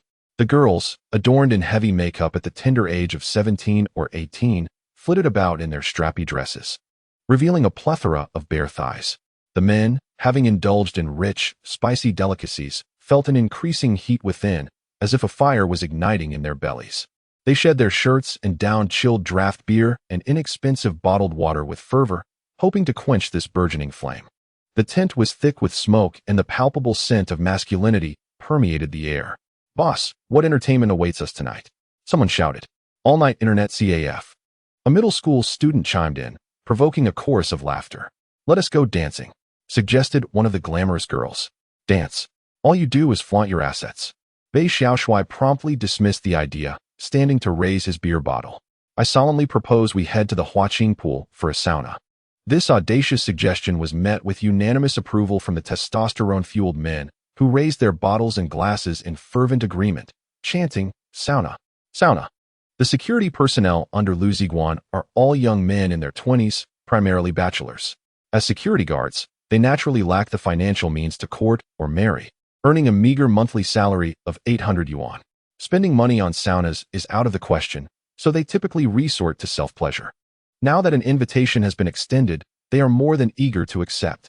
Bei Xiaoshui's subordinates are a group of young lads, most of whom are novices, harboring a vague yet intense curiosity about sex. When their leader proposes a visit to the legendary Huaqing pool for a sauna, their eyes light up, and their youthful desires become uncontrollable. Bei Xiaoshui chuckles and sits down to address Liu Ziguang, saying, "Brother, Huaqing pool is quite decent. Northeastern girls. All services for 100 yuan. Shall we indulge?" Liu Ziguang extinguishes his cigarette. "You all go ahead. I have a night shift to attend to." Bei Xiaoshui, unfazed, replies, "I know you think their standards are low, but there are skilled workers as well. I heard their manager has experience as a technician in Dongguan. The quality is guaranteed." Liu Ziguang simply smiles, non-committal.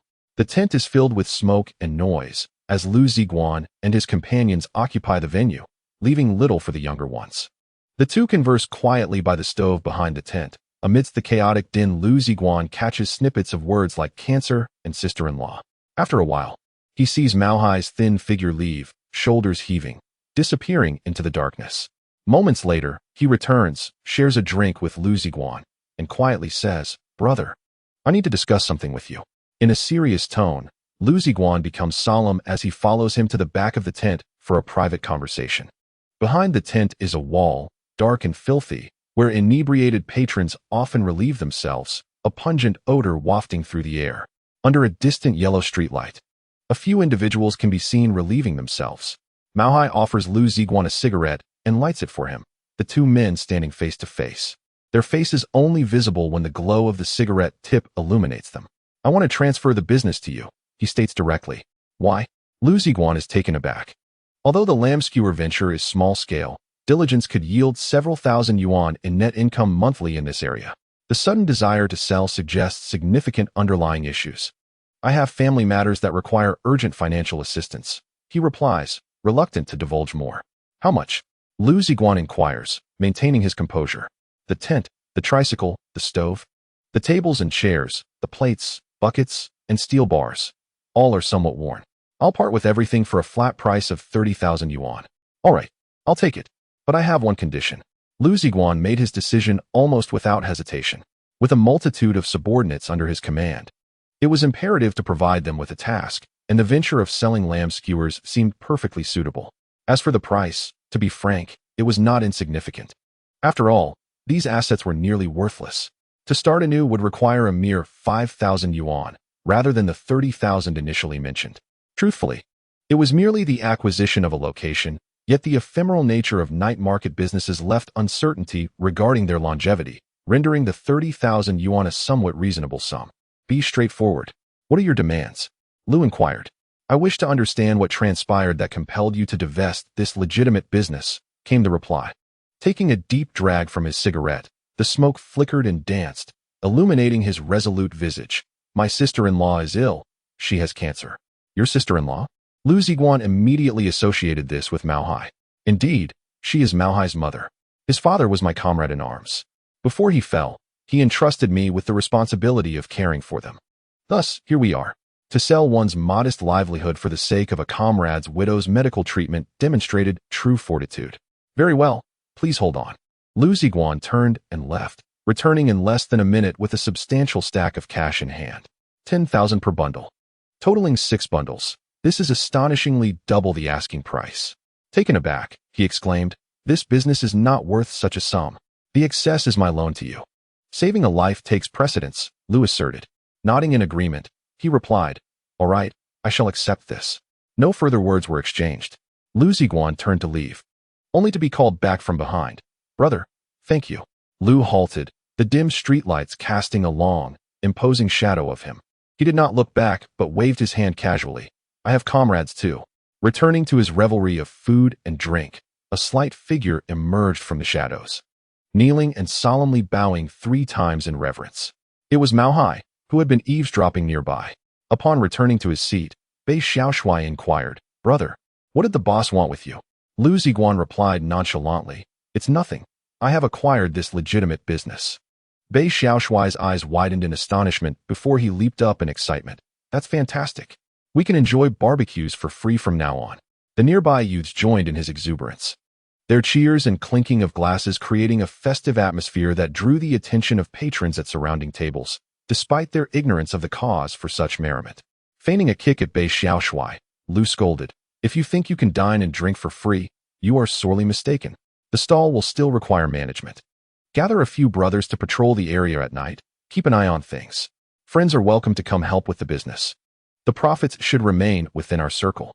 Bei Xiaoshui, unable to contain his delight, was a man with lofty ideals yet lacking the means to realize them.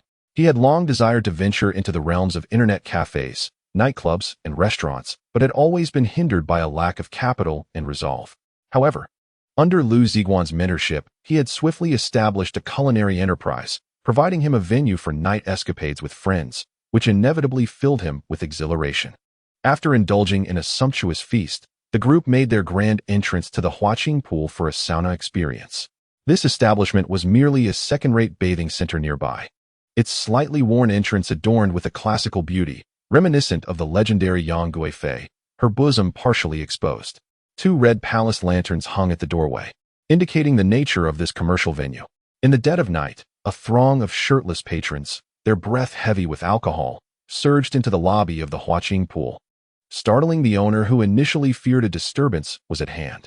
Upon realizing that they were there to revel, his countenance transformed into one of joy, though somewhat antiquated. The facilities at Huaqing pool were commendable, offering traditional herbal baths, floral baths, milk baths, steam rooms, and saunas. The weather was neither too hot nor too cold, and with little that warranted a thorough cleanse, the guests hastily showered before donning white cotton bathrobes and ascending to the 2nd floor. This level was divided into a leisure hall and private rooms. At the staircase, 2 waitstaff in white shirts greeted the incoming crowd with boisterous enthusiasm. "Welcome." The group trod heavily upon the wooden staircase, laughing uproariously as they made their way to the 2nd floor. A bald head peeked out from one of the private rooms, observing the unfamiliar faces with a frown. The leisure hall was cloaked in darkness, illuminated only by 2 large LCD televisions displaying obscure films. Against the wall, a row of scantily clad women sat languidly, and upon noticing the guests, they eagerly approached with flirtatious greetings in a thick northeastern accent. "Hey there, big brother. Care for some pampering?" Liu Ziguang, known for his strict enforcement of rules, ensured that all who accompanied him to the hospital during the day were granted a full experience, while those who followed the ladies were ushered into the rooms for more intimate pursuits. The younger high school students, having finished their showers, were promptly sent home under the pretense of preventing them from going astray. Consequently, Liu Ziguang found himself alone in the hall, reclining on a secluded corner sofa, engrossed in the television, when suddenly a shadow approached, calling out, "You, come over here." Straightening up, Liu Ziguang glanced around, confirming there were no others present, and upon identifying the speaker's attire as sauna wear rather than that of the staff, he realized they were indeed addressing him. "Yes, you, 4th brother seeks you. Hurry up." The bald man's head shimmered with shifting hues under the lights. Liu Ziguang, with nothing pressing to occupy his time, stood up, adjusted his attire, and, slipping on his sandals, followed the bald man toward a private room across the hall. Upon pushing open the door, a haze of smoke greeted him, For men were gathered around a mahjong table, each accompanied by a glamorous woman, assisting with the game, lighting cigarettes, and offering fruit platters.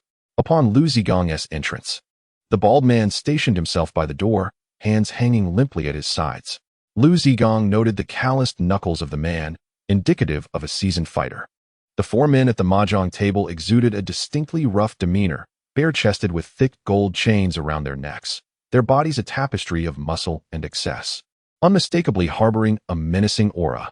After Liu Ziguang entered, they didn't even lift their eyelids, continuing their card game. Liu Ziguang stood motionless, discerning from their dialogue that the so-called fourth brother was the plump man sitting at the south wind corner, adorned with a green dragon, his nape quivering with every movement. They played an entire round, treating Liu Ziguang as if he were invisible. As they shuffled the cards again, Liu Ziguang suddenly spoke. If fourth brother has no further matters, I shall take my leave. With that, he turned to exit. The bald man at the door reached out to block him, cursing. You think you can leave without fourth brother's word? Do you understand the rules? In an instant, without warning, Liu Ziguang delivered a powerful punch to the bald man's face, shattering his fragile nasal bone and causing blood to spatter. Following this, Liu Ziguang drove his knee into the man's abdomen, toppling him immediately.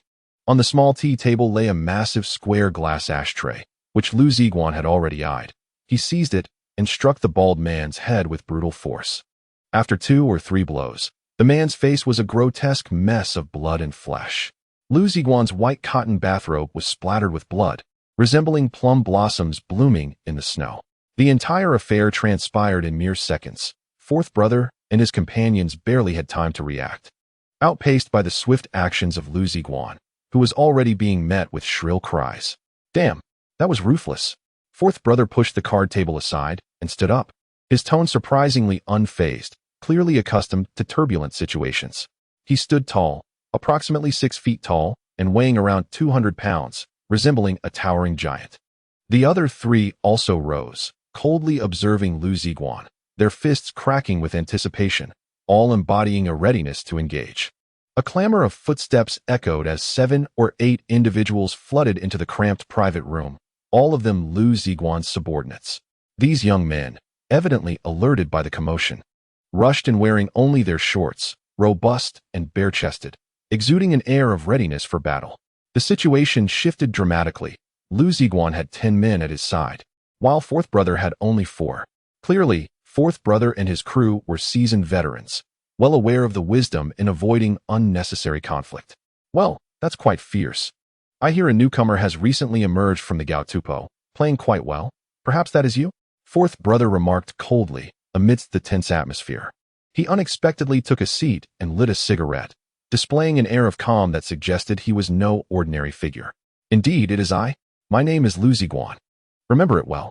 In the future, refrain from summoning me without cause. I am not accustomed to such treatment, Liu Ziguang replied. He gestured at Xiao Bei, who promptly understood and retrieved a stack of money from his bag. Liu Ziguang crouched down and scattered 1,000 yuan over the unconscious bald man, solemnly advising, "Take this for your medical expenses. Remember, do not obstruct my path in the future." Having spoken, he cast not a glance at the fourth brother and strode away with his entourage. Upon reaching the staircase, the manager, accompanied by several security guards, caught up with them. Upon witnessing Liu Ziguang and his companions exude an intimidating presence, they dared not intervene and instead stood aside on the stairs, observing their ostentatious descent. In the changing room, everyone hastily changed their attire. Bei Xiaoshui lowered his voice and inquired, "Brother, do you know the background of that portly fellow? What do I care about his background?" Liu Ziguang retorted dismissively, "If he wishes to flaunt his power, he still has much to learn." With an air of indifference, he quickly donned his trousers. "Xiaoshui, remember, as my subordinate, we shall never be the ones to be bullied. We only impose on others, never the reverse." Bei Xiaoshui nodded vigorously, admiration evident on his face. At the front desk, they settled their bill without a penny spared, even compensating an additional 50 yuan for the cleaning of the robe. As 10 brothers exited the hucking pool, cautiously surveying their surroundings, they opened the trunk to retrieve a long-handled axe and a pickaxe, which they hefted in their hands before starting the vehicle. 6 individuals followed the car on foot, executing a swift retreat. On the second floor of the hucking pool, the fourth brother stood by the table, observing the scene unfold. He held his phone, the the number already dialed, yet he hesitated to make the call. Why not summon someone to deal with this insolent youth? A burly man suggested vehemently. First, let's ascertain his background. It has been ages since I've encountered such a brazen young man, the fourth brother replied languidly.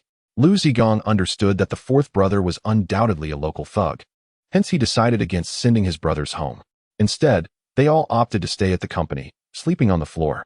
The community had an iron gate, surveillance cameras, and the crowd provided a degree of safety against ambushes.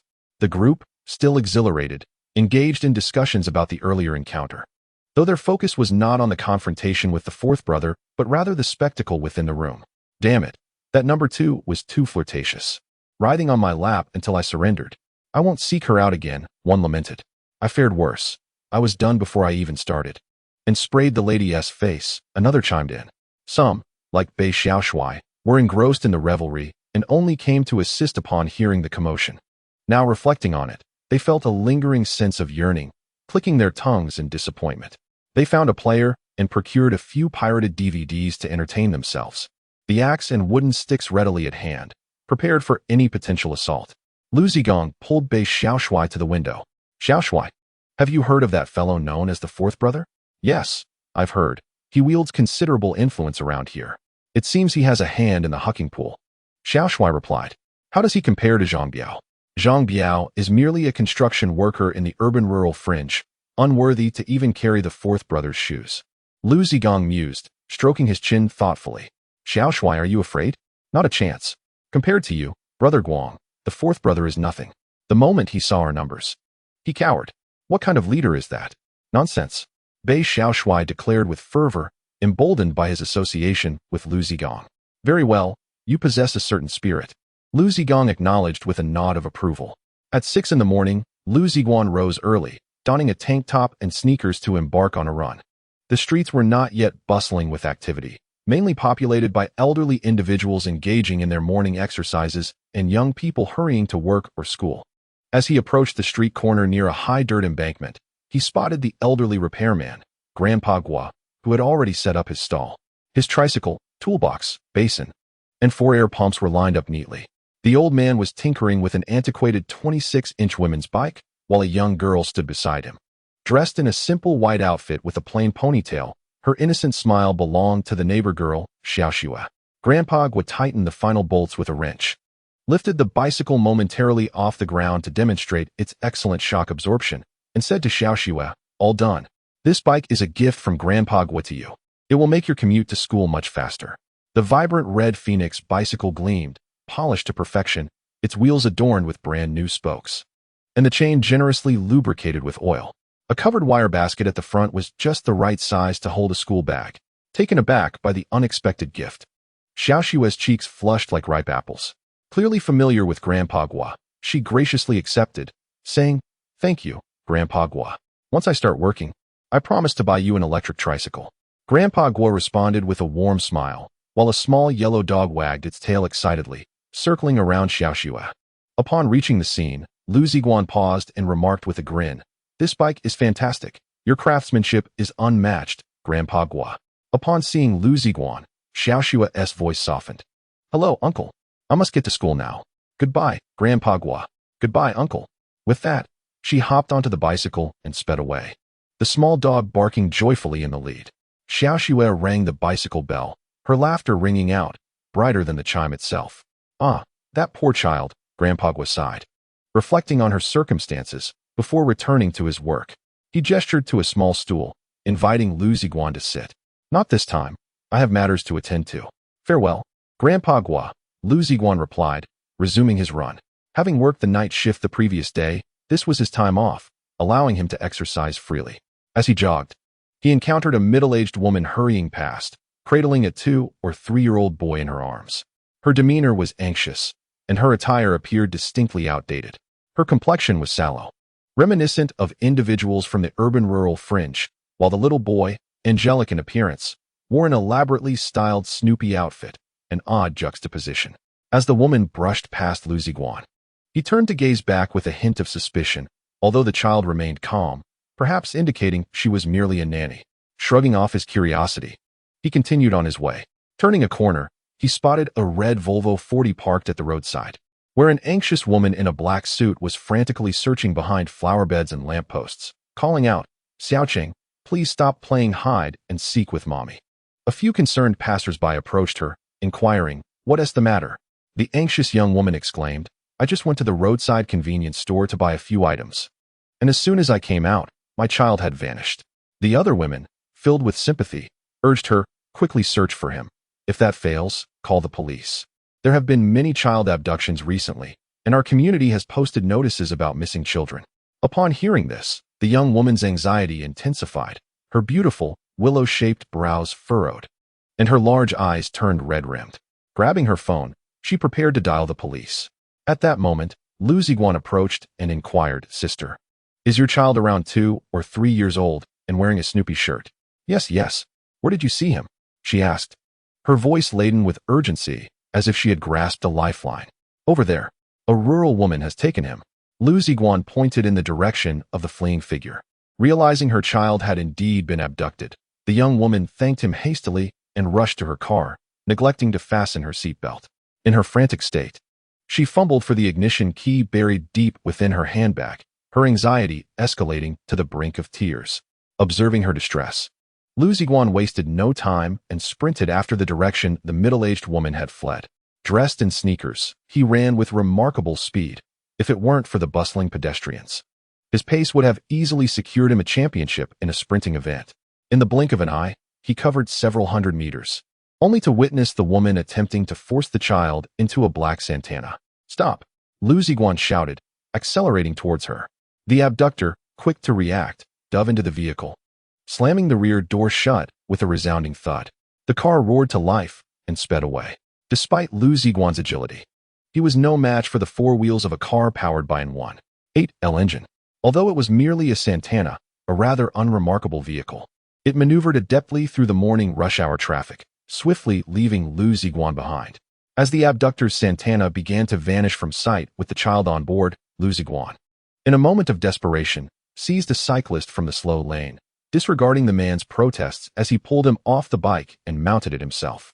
With a fierce determination, he pedaled furiously, his body bent low, legs pumping like the wheels of a racing machine, achieving a speed that rivaled that of the Tour de France. Onlookers witnessed the astonishing sight of a bicycle darting through the fast lane, overtaking a dozen cars. Some drivers, astonished by the audacity of a cyclist speeding past, glanced at their speedometers in disbelief. Liu Ziguang propelled himself forward at an astonishing 60 kilometers per hour. While that speed might be considered slow for a car, it was an extraordinary feat for a bicycle, pushing the limits of human capability to the extreme.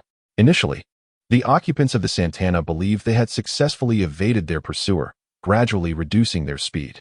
However, a casual glance into the rearview mirror sent the driver into a panic, prompting him to slam the accelerator. The distance, which had diminished to merely 20 or 30 meters, suddenly widened once more, as two wheels could not compete with four. The stretch of road ahead was open and expansive, ideal for a high-speed chase. With a swift push on the gas pedal, the Santana surged forward several hundred meters, leaving Liu Ziguang in its wake. Unfortunately, they encountered a red light, and the lanes ahead were clogged with vehicles. The Santana attempted to find a gap, but was thwarted by the presence of large trucks and buses, which left no room to maneuver. Seeing an opportunity, Liu Ziguang shouted and summoned all his strength. Fortunately, he was riding a reasonably good giant bicycle. Had it been of lesser quality, it would have likely disintegrated under such pressure. This speed exceeded the design limits of a bicycle, and even the giant was on the verge of collapse, emitting ominous creaks.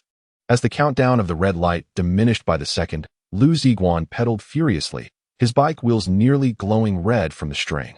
The handlebars rattled violently, and the occupants of the Santana turned back repeatedly, incessantly honking their horns. At last, the red light turned off, the yellow light flashed twice, and the green light illuminated. Just as the cars ahead began to move, Liu Ziguang's bicycle surged forward, but alas, it could bear no more and fell apart. In that moment of disintegration, Liu Ziguang was propelled into the air, resembling a great bird attempting to seize the Santana. However, he was a fraction too late, merely managing to grasp the rear bumper. The Santana sped ahead, dragging Liu Ziguang along the ground. At that moment, A traffic motorcycle officer on duty observed the commotion and activated his siren to give chase. With the police now involved in the pursuit, the occupants of the Santana grew increasingly frantic, weaving erratically in an attempt to shake off Liu Ziguang while simultaneously obstructing the path of the pursuing motorcycle officer.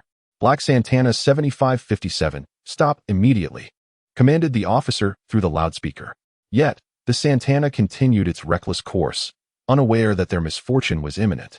As the tenacious Liu Ziguang had managed to climb onto the rear bumper, the driver, focused intently on the road, occasionally glanced at the police motorcycle in the rearview mirror. Inside the vehicle, several children cried out in fear, the cacophony of sirens, wails, and the furious honking of other cars witnessing the chaos created a tumultuous scene on the road. Suddenly, a hand reached down from the passenger window, politely tapping on the glass. The man seated in the front passenger seat was startled, and before he could comprehend the situation, the hand formed a fist and smashed through the window. In a swift motion, it seized the man by the throat, and with a single brutal action, his neck was shattered. The driver, now in a state of panic, hurriedly attempted to steer away, but the figure atop the car did not fall off. Instead, he forcefully opened the left front door, yanked the passenger out, and swiftly took his place behind the wheel. The man in the passenger seat fell heavily to the ground, and the heavy stair truck behind him had no time to brake, rolling directly over him. Shortly after, another Dongfeng truck followed suit, continuing without pause. It wasn't until 4 or 5 vehicles had passed that the traffic gradually came to a halt. By this time, the man had been reduced to a grotesque mass, akin to a puddle of flesh, fit only to be scooped with a spoon. Liu Ziguang yanked the handbrake, simultaneously wrenching the steering wheel. The Santana emitted a piercing screech as it skidded along the asphalt, coming to a halt, the acrid smell of burnt rubber filling the air. All vehicles on the road came to a standstill. In the aftermath of such an unimaginable event, the driver was left in shock, his legs trembling, a pungent odor of urine emanating from beneath his seat. Liu Ziguang exited the vehicle and dragged him out of the driver's seat like a lifeless dog, delivering a flurry of punches and kicks. You thought you could run. You thought you could escape. At that moment, police motorcycles arrived. And just as an officer was about to speak, a middle-aged woman in the back seat suddenly flung open the door and bolted. Liu Ziguang pointed at her, shouting, "Arrest her. She is a human trafficker." Without removing their helmets, the motorcycle officers pursued her with fervor, swiftly capturing her with the agility of a hungry tiger pouncing on its prey. The driver, overwhelmed by fear and physical blows, had lapsed into unconsciousness, frothing at the mouth. Liu Ziguang finally exhaled in relief and approached the car, noticing 2 little boys, one black and one white, in the back seat, blinking at him. Their cries silenced for the moment. The traffic police handcuffed the trafficker and, upon closer inspection, exclaimed in astonishment, "How could it be you?" Liu Ziguang recognized the officer as the formidable Li Shantytowns, a familiar face. Traffic had come to a standstill, with all vehicles halted due to the horrific accident and the ensuing drama of the police apprehending a thief. Those who had witnessed Liu Ziguang's heroic demeanor began to emerge from their cars, spontaneously applauding him.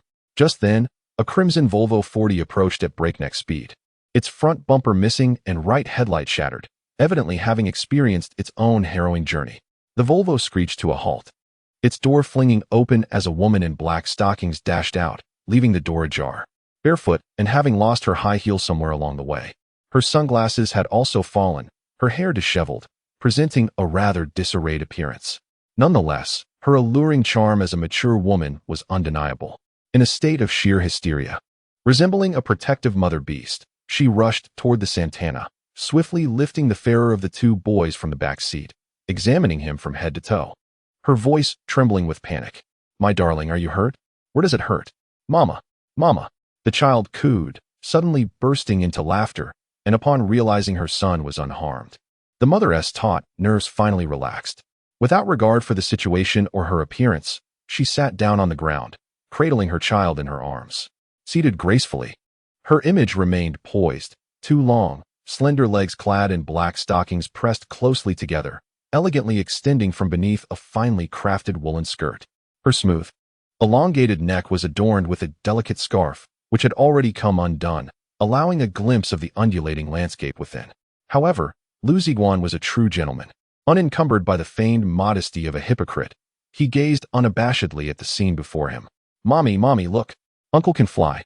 exclaimed a small boy, extending a tender finger towards Liu Ziguang. The young mother glanced up, meeting Liu Ziguang's gaze. The child was remarkably obedient and brave. Liu Ziguang reached out to affectionately pat the boy's head, his eyes clear and resolute, devoid of any hint of lewdness. It was only then that the mother recalled Liu Ziguang as the benefactor who had rescued her child, and she hurriedly expressed her gratitude. "Thank you." As she attempted to rise, however, the sudden relaxation of her nerves rendered her legs numb, preventing her from standing. Her delicate face, lightly adorned with makeup, flushed a deep crimson, a few strands of hair clinging to her skin from perspiration, enhancing her exquisite beauty. Noticing her seemingly pleading gaze, Liu Ziguang understood and first lifted the child into his arms, then, with utmost courtesy, extended his hand to assist the young mother in standing. "This man is incredible. He chased down a car on a bicycle and actually caught up," murmured the onlookers. "He must be an athlete. Just look at his demeanor. Perhaps he is from the national team." Another voice chimed in. "I heard that the man driving the Santana is a human trafficker. Yes, he must be the child's father, desperately chasing after his lost son." The crowd buzzed with speculation, mistakenly linking Liu Ziguang and the young mother as a family. Their similar ages and striking appearances, combined with Liu Ziguang cradling the young boy, painted a picture of familial unity. The mother's cheeks flushed slightly, though her natural blush made it scarcely noticeable. "Thank you," she said, reaching for her child, but the little boy seemed to have made up his mind, wriggling to stay in Liu Ziguang's embrace, insisting on being held by the flying uncle. Meanwhile, another slightly darker-skinned boy in the vehicle, feeling neglected, burst into tears. This child, around the same age as Liu Ziguang's son, was grimy and appeared to have been in the clutches of a trafficker for some time. The young mother's heart softened, the maternal instinct shining through as she reached out to comfort the neglected child. "Poor little one," she murmured. Suddenly, a voice cried out from the crowd, "Little Zhuzi, is that you?" An elderly man stumbled forward, disheveled, and carrying a backpack stuffed with flyers. Upon reaching them and recognizing the child in the young mother's arms, he stood frozen in shock, tears streaming down his weathered face. "Zhuzi, my grandson, it's really you. I've been searching for you for half a year," he wailed, dropping his backpack, sending flyers scattering in the wind. The onlookers picked it up and indeed found it contained information about a missing child. The photo of the sweet-smiling little boy was unmistakably that of the child cradled in the young woman's arms. A mixture of joy and sorrow enveloped the crowd as the elderly man took his grandson from the woman's embrace, regardless of whether the child recognized him, and showered the boy with kisses. The child, displeased, released a stream of urine, soaking the old man. Undeterred, the elderly man, speaking in a dialect reminiscent of aged vinegar from Shanxi, inquired among the crowd about who had rescued his grandson. Naturally, there were those among the crowd eager to share tales of Liu Ziguang's heroic pursuit of the vehicle on his bicycle. Upon hearing this, the old man approached Liu Ziguang without hesitation, placed the child down, and bowed his head in gratitude, exclaiming, "Benefactor, you are our family's savior." Liu Ziguang quickly assisted him, saying, "Please, sir, do not mention it. Since I happened upon the situation, how could I turn a blind eye?" The elderly man replied, "Thanks to you, our Wang family will not face extinction. These despicable human traffickers deserve to be executed 100 times over." Upon hearing this, a thought flashed through Liu Ziguang's mind. He swiftly opened the trunk of his Santana, and to his astonishment, he found it filled with swaddled infants, 8 in total, wrapped in filthy blankets. Strangely, despite the violent jostling, the babies remained sound asleep. The crowd erupted in anger. It was evident that these infants had been administered a large dose of sedatives. The depraved traffickers, driven by greed, truly warranted execution 100 times over, just as the Shangxi elder had stated. Liu Ziguang, consumed by rage, was the first to charge at the lying trafficker, delivering a forceful kick. This incited the crowd, who, filled with righteous indignation, rushed forward to pummel the male and female scoundrels. At that moment, a large contingent of police finally arrived, traffic officers, patrol officers, and criminal investigators, with dozens of police vehicles arriving in succession to regain control of the situation. They dispersed the crowd, directed traffic, and dealt with the vehicles involved in the incident.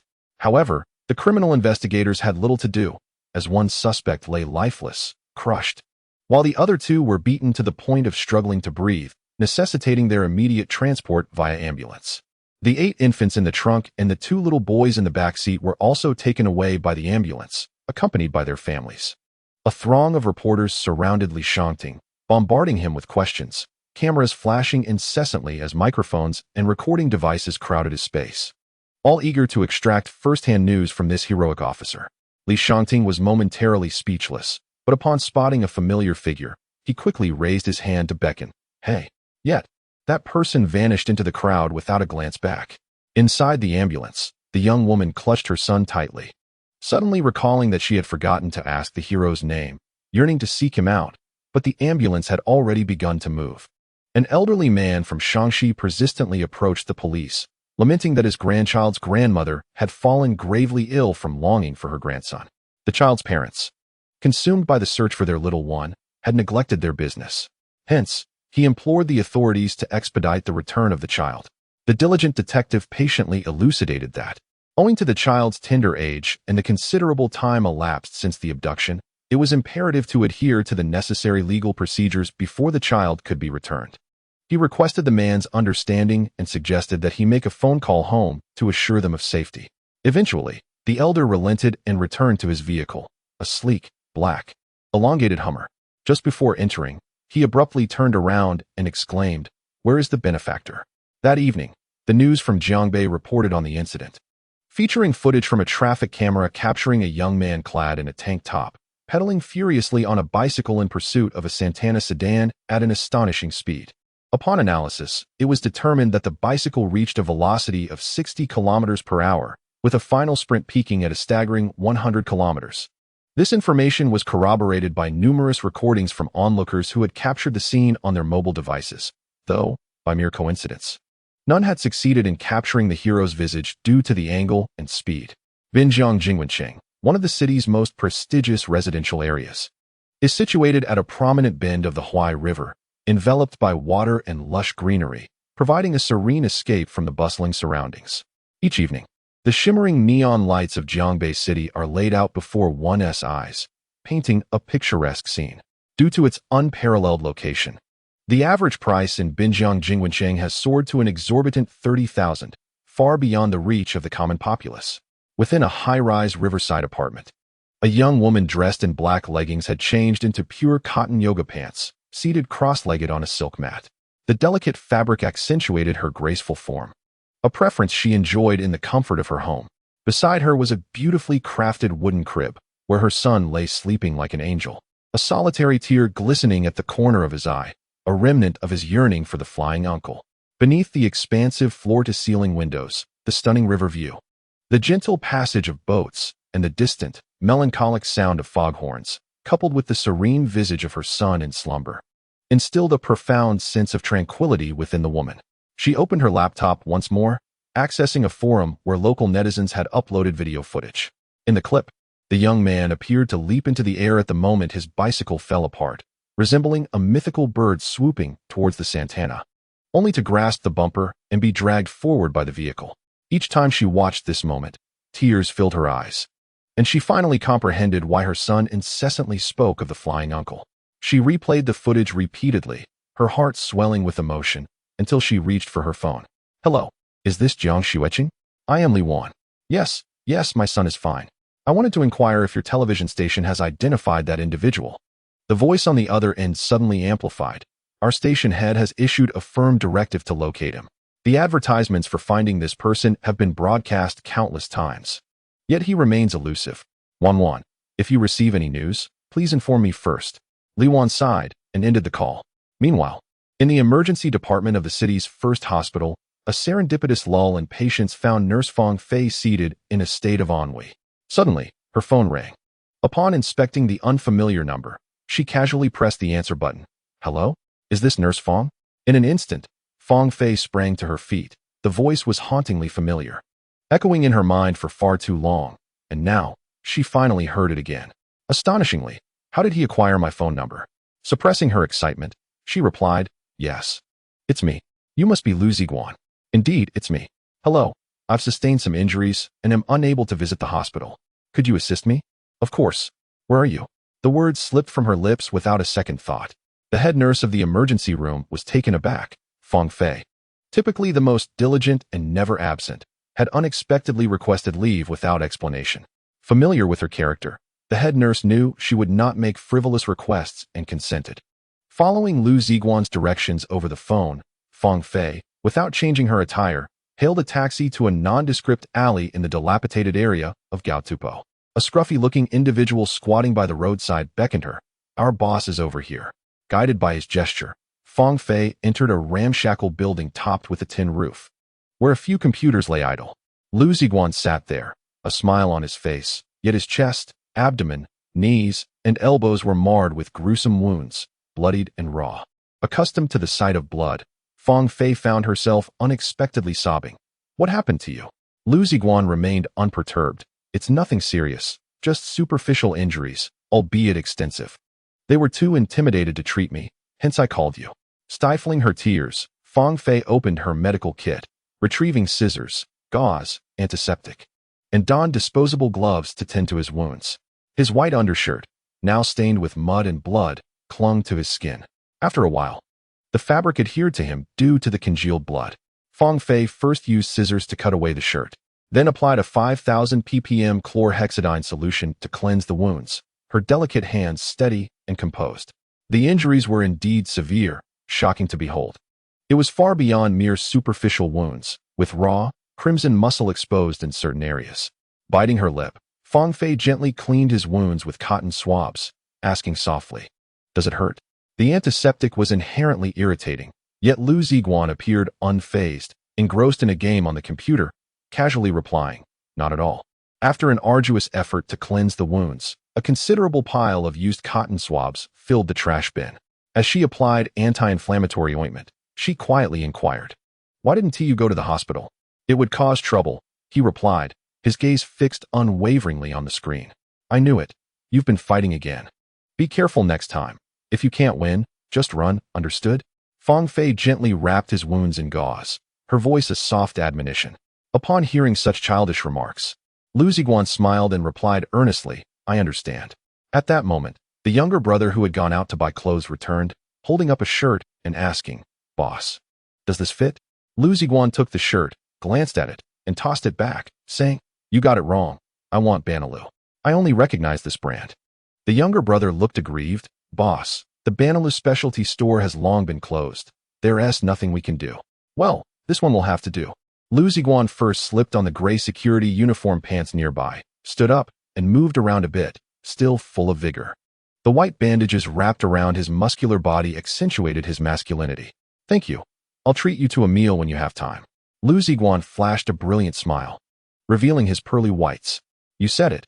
No backing out," Fang Fei said with a playful smile, extending her pinky finger. Liu Ziguang mirrored her gesture, "Pinky swear. For 100 years it shall not change." After sealing their promise, both of them burst into laughter. "I must be going. I still have class." Fang Fei quickly packed the medical kit and added, "Next time I change your dressing, I'll call you first." "All right, take your time." Liu Ziguang then shouted towards the outside, "Hey, arrange a car." The younger brother squatting by the door swiftly dashed out to hail a taxi for Fang Fei. As the charming and lovely nurse stepped out of the tin shed, a group of young ruffians playfully whistled. "Sister, play a little longer." "Are you leaving already? Won't you sit for a bit more?" Bei Xiaoshui rushed forward, playfully delivering a light smack to each of them. "How dare you tease the boss's girl?" Laughter erupted among the crowd, and Fang Fei chuckled too, feeling a sudden sweetness in her heart. When the taxi arrived, Fang Fei hopped into the back seat, while Liu Ziguang came out to see her off. The younger brother, understanding the situation, draped the Scottish tweed suit from Fang Fei's family elder over Liu Ziguang's shoulders and handed him a cigarette. Bare-chested, wrapped in bandages, donned in a suit, and with a cigarette clenched between his lips, he waved his right hand slowly, exuding a rogue charm. Fang Fei, leaning back in the taxi and glancing back, found herself momentarily entranced. At noon, in the hospital cafeteria, the LCD television mounted on the wall was broadcasting local news. The report detailed how a motorcycle hero assisted the traffic police in apprehending a human trafficking gang. Initially engrossed in her meal, Fang Fei inadvertently caught sight of the screen and froze in astonishment. It was him. So that's how he sustained such severe abrasions. But why did he refuse to go to the hospital? The answer soon unfolded. The television reported that 3 suspects involved in child trafficking were apprehended, one being dragged out of a vehicle and crushed to death, while the other 2 were severely beaten, with one succumbing to injuries after being transported to the hospital, and the female suspect in critical condition. The motorcycle hero, who had risked his life to save others, now faced charges of involuntary manslaughter. With a loud clatter, Fang Fei's chopsticks fell to the floor. In the spacious living room of Binjiang Jingwenqing, Liu Wan abruptly turned off the television, picking up the cordless phone on the coffee table. Is this Jiang Xueqing? This is Liu Wan. What on earth is happening? He is clearly a hero. How did he become a murderer? The voice of the woman on the phone was filled with helplessness. Wanfan, I am equally perplexed. The situation has suddenly changed. This morning, personnel from the municipal publicity department arrived, instructing us to halt all positive promotion. The characterization of this matter will be based on the unified stance of the publicity department. What is the attitude of the publicity department? Li Wan inquired promptly. Recently, our city's judicial sector has faced an influx of negative news. Now, there is a desire to establish a model figure. They aim to portray that traffic officer, who contributed to a rescue, as a hero. The higher authorities have not explicitly stated their position, suggesting we should proceed through the normal legal channels. Understood. Thank you, Xiaoqing. Li Wan hung up the phone, contemplated for a moment, then picked it up again. This is Li Wan. Please connect me with a lawyer in Beijing. I require the best. Yes, the very best. By the afternoon, the tide of public opinion online had shifted dramatically, transforming from overwhelming praise for the heroic figure into a contentious debate. The proponents, predominantly a young and impulsive grassroots demographic, hailed the individual as a paragon of fearless heroism, arguing that the traffickers deserved their fate. Even 100 deaths would be too lenient. Conversely, the opposition consisted mainly of well-educated elites, articulating their points with sharp rhetoric and references. They argued that the hero merely acted out of good intentions, lacking any law enforcement authority, and that the traffickers were merely suspects. Until a judicial verdict is reached, any form of extrajudicial punishment is unlawful, and no one has the right to deprive another of life for any reason. The friend of the hero, they contended, initially threw a person from the vehicle, directly resulting in that individual being run over by a subsequent car, and then led the assault on 2 other suspects, resulting in 1 death and 1 serious injury. This is unequivocally an act of murder. Moreover, some harsh critics remarked that the so-called hero was not without fault. Instead of alerting the authorities, he chose to commandeer someone else's bicycle to chase down the traffickers, exemplifying a misguided form of personal heroism, a consequence of being overly influenced by American blockbuster films, which is not worthy of endorsement in our socialist nation. Even more skeptically, some question the authenticity of the online videos, suggesting that the alleged act of heroism was merely a fabricated animation, a mere spectacle. In summary, the discourse was chaotic, with every opinion imaginable. However, among the most ordinary citizens, particularly those who had become parents, the hero remained an unequivocal champion. If the police truly sought an individual, they could unearth them even if they were hiding in a mouse hole. Based on the information provided by Traffic Officer Li Shanting, they first located the extensive violation records of the Mazda 6, and through the registration details, found Sun Wei's bar. Sun Wei was absent, rumored to have fled. But according to his subordinate, the blue Mazda had recently been borrowed. By reviewing the surveillance footage from relevant road sections, they quickly determined that this Mazda frequently visited Jiqing Garden. Consequently, the detectives from the local precinct, accompanied by officers from the station, proceeded to Jiqing Garden. In the property manager's office, Manager Gao and Captain Bai warmly welcomed the visiting police officers, serving tea and offering cigarettes. The detectives from the criminal investigation team got straight to the point, producing 2 photographs captured by traffic cameras. One depicted a blue Mazda 6 in violation, with the license plate clearly visible, while the other, somewhat blurred, showed the silhouette of a cyclist. Do you recognize this vehicle and this individual? The police inquired sternly, their eagle-like eyes fixed on Gao and Bai. Manager Gao picked up the photograph and immediately recognized the car. It was far too familiar. He himself drove an Elantra, while his subordinate security guard dared to drive a Mazda 6. He had been simmering with frustration over this matter for quite some time. As for the second photograph, Captain Bai instantly identified his nemesis. It was none other than Liu Ziguang, the security team leader who had recently joined, leaving dozens of security personnel bewildered as he trailed behind, disregarding Bai's authority. Being summoned by the police certainly boded ill for them. and the two exchanged a knowing glance before nodding in unison. We know him. Who is he? What is his name? His name is Liu Ziguang. He is one of our security guards, a little rascal. I always knew he would end up in trouble, Manager Gao proclaimed, embodying an air of prophetic foresight. What crime has he committed? How many years could he face? Captain Bai could hardly conceal his excitement. The detectives paid no heed to their enthusiasm, exchanging a glance with the officers from the precinct. This should be it, one remarked. Since Jiqing Garden fell within their jurisdiction, Officer Hu Rong also accompanied them. Upon confirming Liu Ziguang's identity, an odd feeling stirred within her. Despite her desire to see the bothersome Liu face justice, she did not wish for it to unfold in this manner. To avoid alerting the suspect, the detectives arrived in a civilian vehicle, dressed in plain clothes. Led by Captain Bai, they proceeded towards the security duty room, whereby recounted Liu Ziguang's notorious misdeeds, eliciting frowns from the officers.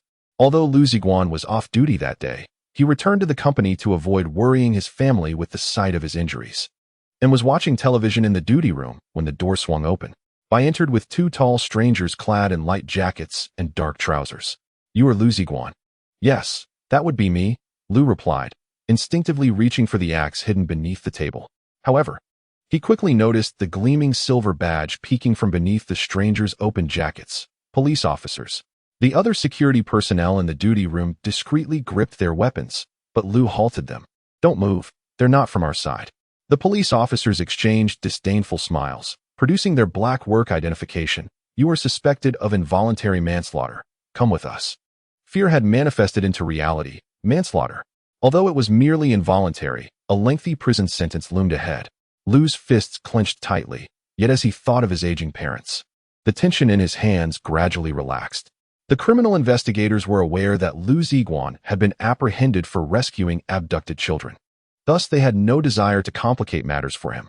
They merely removed the handcuffs and secured his hands in front, not fastening them too tightly, and even draped a piece of clothing over him for modesty before escorting him out of the duty room. In the corridor, Hu Rong stood upright, and upon seeing her, Liu Ziguang smiled and greeted, Good to see you again, Xiaohu. Hu Rong remained silent, following him out wordlessly. A throng of security personnel surged forward, one calling out, Brother Liu. Liu Ziguang turned with a charming smile, declaring, Wait for my return. I shall return thoroughly inebriated. The crowd bit their lips, watching helplessly as their brother Liu was ushered into a police vehicle. Having eliminated the thorn in his side, Captain Bai finally regained his former authority, barking orders with an air of superiority. What are you all doing out here? Is this how you behave? Do you wish to continue? Get back inside and toss those useless tools and hoses. The police car drove directly into the precinct's courtyard, and as Liu Ziguang was led upstairs to the interrogation room, Officer Yang Feng from the public security team emerged just in time. Upon seeing the familiar face, he couldn't help but smile, a smile that was both sinister and mischievous. Yang Feng was undoubtedly a figure of prominence within the Jiang'an precinct. Standing at an impressive height of 1.8 meters, his devilishly charming smile endeared him to many women. Most notably, he boasted a powerful father, the deputy minister of the City Party Committee's organization department, who wielded significant influence over personnel matters. In his youth, Yang Feng struggled academically and was a student of a martial arts school, but through his father's connections, he eventually secured a place at the Provincial Police Academy, graduating with a diploma and returning to his hometown as a police officer. Though currently holding the rank of second-class officer, his future prospects appeared boundless. Yang Feng was known for his love of amusement, particularly in the company of women, leveraging his police uniform and illustrious lineage. He was oblivious to the havoc he wreaked upon innocent female university students. There was a particularly renowned student who believed that bearing Yang Feng's child would secure her future. However, she was callously abandoned, leading to her tragic leap from the school's teaching building, resulting in both her and her child's demise. This incident garnered considerable attention, but was ultimately suppressed by those in power. In light of this, Yang Feng shifted his pursuits to engaging with escorts, deliberately transferring to the public security team to oversee entertainment venues within the jurisdiction, where he would extort favors and receive complimentary services. He was astute enough to navigate this murky world without being selfish, always remembering to share the spoils with his comrades.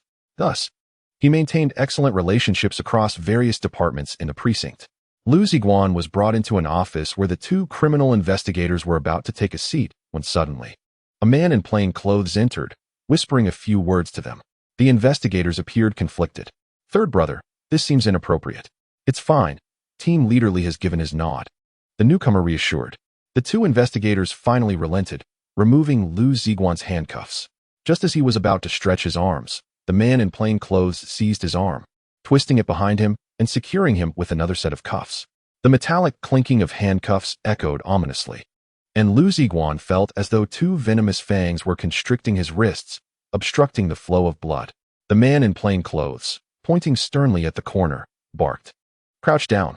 Liu Ziguang complied, squatting obediently in the corner.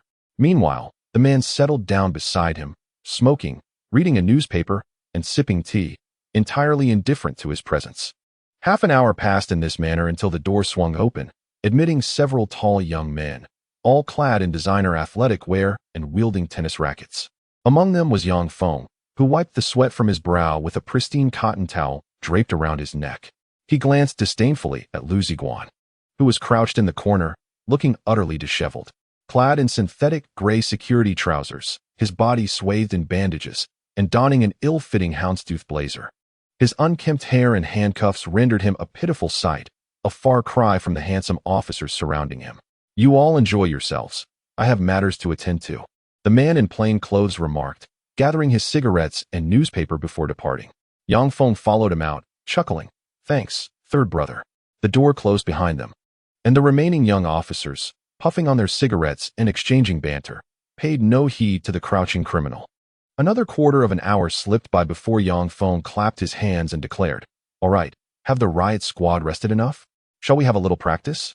The consensus was affirmative, and they extinguished their cigarettes, securing the door tightly.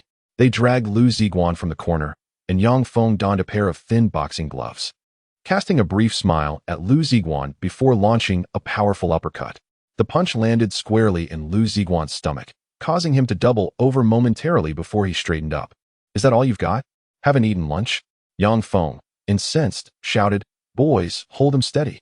Two riot squad members, each towering over 185 meters, swiftly approached, pinning Liu Ziguang's arms. Nie Wanfeng then unleashed a flurry of punches into Liu Ziguang's abdomen, the resounding thuds echoing through the corridor. After delivering over 20 forceful blows, Nie Wanfeng was left panting, yet Liu Ziguang remained unfazed, lifting his head with a contemptuous grin. "Is that tiring you out?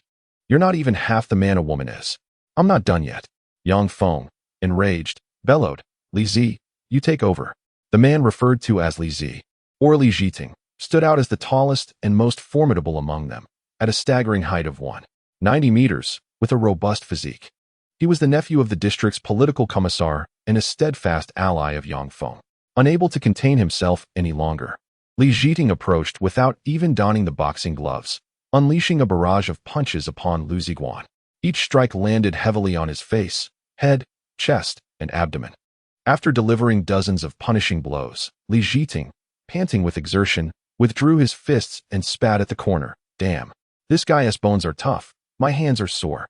At this moment, Liu Ziguang lifted his head once more, a viscous crimson liquid lingering at the corner of his mouth. With a disdainful spit, he remarked, "This is somewhat interesting, but I'm still not satisfied. Why have you gone soft on me? Come at me again." Li Zhiting, consumed by rage and humiliation, could not tolerate such indignity, especially as the leading enforcer of the riot police. He seized a rubber baton from the wall and declared, "By all that is sacred, I refuse to believe we cannot finish him off. Let us just kill him and toss him down the stairs," claiming it was a suicide born of guilt. The other young men enthusiastically agreed, except for Nie Wanfeng, who voiced his dissent. "No, his case is rather special. The city committee is already aware. We must not escalate this." At that moment, a knock echoed at the door. Li Zhiting opened it to find the same plainclothes man from earlier. "Yang Zi, Li Zi, keep your voices down. The corridor can hear you. It sounds like a drum roll. Just give him a good beating. The pre-trial is waiting." "Understood, brother. You carry on with your business, but remember the lavish gathering tonight. Let us not miss it," Nie Wanfeng cordially replied, ushering the so-called brother out. He then turned to his comrades in the riot squad and said, "Let us spare them today. We're leaving." Two young men released Liu Ziguang, grumbling as they followed Nie Wanfeng and Li Zhiting downstairs.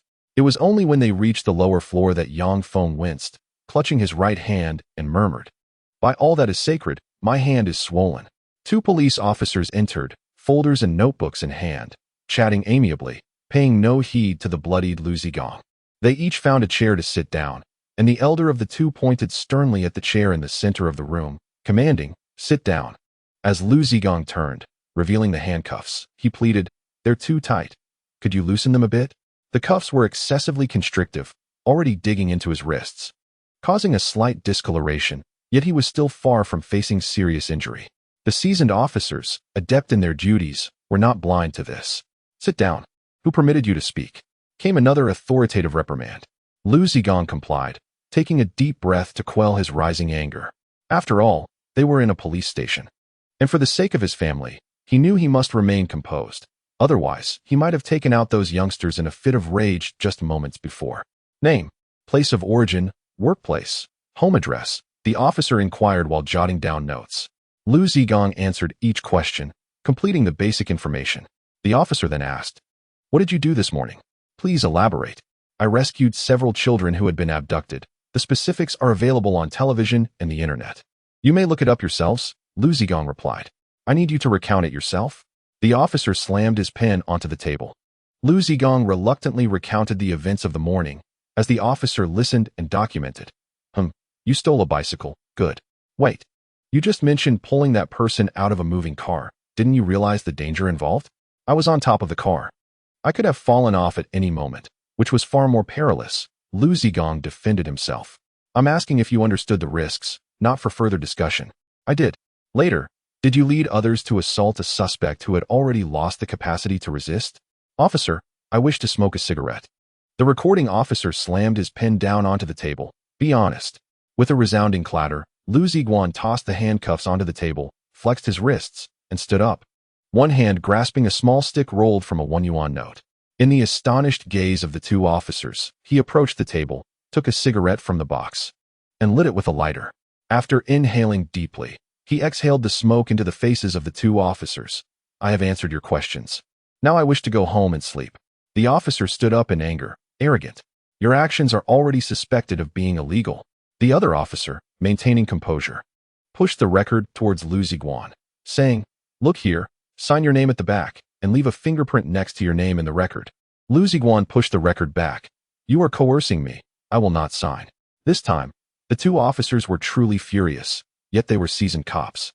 Unlike the hot-headed Yang Feng, who could hardly contain his temper, they understood well how to handle someone as obstinate as Liu Ziguang. "You may refuse to sign, but you cannot evade the consequences. You are criminally detained on suspicion of murder." By now, it was evening, and Liu Ziguang was escorted into a police van, where the rear seats had been modified with iron bars, making it suitable for transporting prisoners. The small van, flashing its police lights and blaring its siren, left the precinct.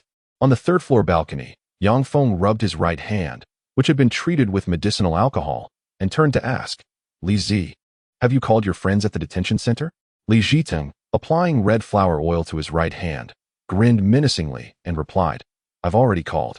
You can trust Xiao Yong to handle it. He'll definitely give that kid a run for his money." The Public Security Bureau's detention center was located in the outskirts of Town. By the time they arrived, it was already night, shrouded in darkness. Towering concrete walls were topped with electric fences, and a massive iron gate loomed like a monstrous maw, with a smaller entrance for personnel. The armed police in the watchtower scanned the area with sharp eyes, while distant barks of dogs echoed, adding to the eerie silence. The police car came to a halt, and an officer disembarked to hand over the documents. The small door swung open, and Liu Ziguang was escorted inside. The officer in charge of receiving him was a second-rate sergeant, who examined the documents and scrutinized Liu Ziguang up and down. Just as he was about to speak, a younger officer approached and whispered something in his ear, prompting the sergeant to reply, "Very well, you take care of it." The young officer, though not tall, was exceptionally sturdy, his shoulders swaying as he walked, giving him an imposing presence. He led Liu Ziguang deeper into the facility, through a long corridor. Arriving at the door of a cell, he produced a key, unlocked the iron door, and in the dim light of a 30-watt bulb, Liu Ziguang could see a row of concrete bunks filled with a mass of people lying in darkness. Despite the noise of the door opening, not a single person turned to look. "For happiness.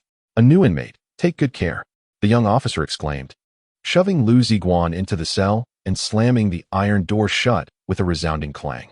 As the police departed, the inmates, who had previously feigned slumber on their bunks, sprang to their feet, regarding Liu Ziguang with a mixture of curiosity and hostility, their faces contorted into menacing expressions, clearly not of virtuous character. A burly man positioned near the door leisurely sat up, occupying at least 3 spaces in the cramped cell, indicating his status as the ringleader. Newcomer, what is your name? What brings you here? What crime have you committed? The leader inquired. The other inmates chimed in with their own questions. Hey, new guy, got any cigarettes? Any cash? Why are you still standing there? Get down, you idiot. Do you not know the rules? Feigning fear, Liu Ziguang crouched down and pitifully replied, I'm Liu Ziguang. A security guard mistakenly injured someone, brother. Where do I sleep? The burly man erupted in a torrent of curses. Damn you. It's your first time here, right? Before you speak, you should shout report. He then turned to the other inmates with a grin and continued, this fool is a novice, utterly clueless about the rules. Brothers, have your fun. Before he could finish, Liu Ziguang seized him by the throat, yanking him down from his bunk, and delivered a swift kick to his abdomen, sending him flying into the farthest corner of the cell, landing in the filthy trough. In a shocking display, Liu Ziguang collapsed beside the iron door, clutching his throat and howling in desperation, Officer, help. I've been assaulted. The only response was the resounding clang of the iron door slamming shut. Liu Ziguang turned to face the bewildered faces of the inmates, a malicious smile creeping across his face. Suddenly, the prisoners came to a realization. This man was merely masquerading as a simpleton, far from being a naive newcomer. Not only did he possess the audacity to report the assault, but he also demonstrated cunning. Clearly a seasoned veteran of the system. One inmate, known as CC, emerged from the filth of the trough, wiping the grime and blood from his face, and shouted fiercely, Don't fear him. The officer has ordered us to look after him. If he dies from the beating, we'll say it was a suicide out of guilt. CC, the leader of this violent faction, enjoyed special favor from the authorities, and the other inmates obeyed his commands. Though this newcomer seemed formidable, such individuals were not uncommon in prison. Typically, those who relied solely on brute strength to challenge the authority of the cell faced dire consequences. A previous inmate from Gansu, for instance, had boasted of his fighting skills, only to be fatally wounded in his sleep by a sharpened toothbrush handle. Moreover, the officer had explicitly instructed CC to care for the newcomer, a directive that everyone had heard, alleviating any moral qualms about resorting to violence. In this institution, the death of a few inmates was hardly a grave matter. The authorities would surely find a way to cover it up. Additionally, it was clear that this newcomer was not from the local underworld, but rather an outsider, meaning that if he were to be harmed, no one would come to his aid. Based on the aforementioned reasons, the inmates resolved to unleash a bloody rampage, each retrieving their concealed weapons hidden within the wall crevices, sharpened toothbrush handles, chopsticks, and makeshift iron shards, all ready to confront Liu Ziguang with deadly intent. Liu Ziguang, however, merely smiled, for he had endured a brutal beating at the precinct earlier that day, and a wicked fire simmered within him, yearning for release. These oblivious wretches were in for a reckoning. Should he fail to extract their very essence today, he would no longer bear the surname Liu. The detention center was far from tranquil that night. The violent offenders wailed and howled within their cell, their cries resonating through the air. Nearby inmates, uncertain of the commotion, reveled in the misfortune of others, finding amusement in the chaos surrounding them. The cacophony pierced through multiple layers of walls, reaching the ears of the staff. A group of officers engaged in a card game remained unfazed, their focus unwavering. Xiao Yong, that rascal sees she strikes are rather ruthless. Hope he hasn't taken a life. One officer mused. Yet, as the agonizing screams persisted, one officer finally succumbed to curiosity. It's nothing. This was ordered by Yang Zi from the Jiang'an precinct. If anything arises, we can manage it, the officer, known as Xiao Yong, replied nonchalantly. Upon learning it was Yang Zi's directive, the others fell silent. The following morning, during roll call, not a single inmate from the violent offender cell emerged. Xiao Yong, responsible for that area, opened the door only to find the entire lot standing against the wall in a precarious handstand. Even among these burly criminals, some arms trembled uncontrollably, suggesting they had maintained this position for an extended duration. Liu Ziguang, the sole newcomer, lay peacefully on his bunk, blissfully unaware in the closest upper berth. What on earth is happening? Where's Cixi? The officer bellowed. Report, sir. Last night during hide and seek, he crashed into the wall and passed out. Liu Ziguang replied with a grin, pointing at a curled-up, stout figure by the toilet. What are you all doing? The officer demanded, gesturing towards the lineup of inmates against the wall. Reporting, we are exercising. The inmates quivered in response, their faces resembling that of pandas, and their handstand positions rendering them a veritable assembly of kung fu pandas. The officer understood at once. No wonder Yang Zi had assigned him this task. This fellow was quite the handful. Liu Ziguang's greatest fear had indeed materialized. As he had not been on the night shift, he was expected to return home to rest. However, having failed to do so, and with his phone unreachable, his worried parents sought him out. Only to be maliciously informed by Captain that Liu Ziguang had been apprehended by the police on suspicion of murder. This news struck like a bolt from the blue. After 8 long years, they had finally welcomed their son back into their lives, and as a family, they were beginning to thrive. Especially with his recent promotion to team leader. Just as hope blossomed, calamity struck. His father, already prone to high blood pressure, suffered a severe attack and was hospitalized, while his mother was left in tears, struggling to comprehend the ordeal. With her husband needing care in the hospital and their son now imprisoned, she found herself overwhelmed, ill-equipped to navigate the complexities of the situation. Fortunately, Bei Xiaoshui, who had previously been incarcerated, possessed some knowledge of the inner workings of the system. Accompanying Liu Ziguang's mother, they embarked on a bus journey to the Taolin Detention Center, laden with bedding and clean clothes, to visit the meeting room of the facility. Upon seeing her son's wounded face, tears welled up in the mother's eyes as she choked out, Xiaowang, did they hurt you? If anything happens, speak to the authorities. They won't wrong you. Bei Xiaoshui, filled with indignation, exclaimed, Brother Guang, who dares to touch you?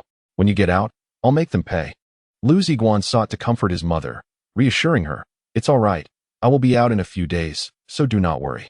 He then turned to Bei Xiaoshui and asked, have you heard of someone named Cixi in here? Bei Xiaoshui gasped, I've heard of him. He is known for keeping watch. Reputed to have the darkest hands. He was recently incarcerated for murder, and I heard he hasn't been sentenced yet. Why do you ask? Liu Ziguang scoffed. I dealt with him. If he manages to survive until then, it would be sheer luck. Suddenly, recalling his father's absence, he urgently inquired, where's Dad? His mother wiped her tear-streaked eyes and said, your father, alas. Upon hearing you were arrested, he became anxious, his blood pressure soared to 200, and he's now hospitalized. Liu Ziguang clenched his hands beneath the table, seething with rage at Yang Feng, Li Zi, Sengu, and everyone behind them. Once I am out, you'll all see. The visit concluded swiftly, and as they departed, Bei Xiaoshui discreetly slipped Liu Ziguang an item. Liu Ziguang remained unperturbed, concealing it in his palm as he returned to his cell.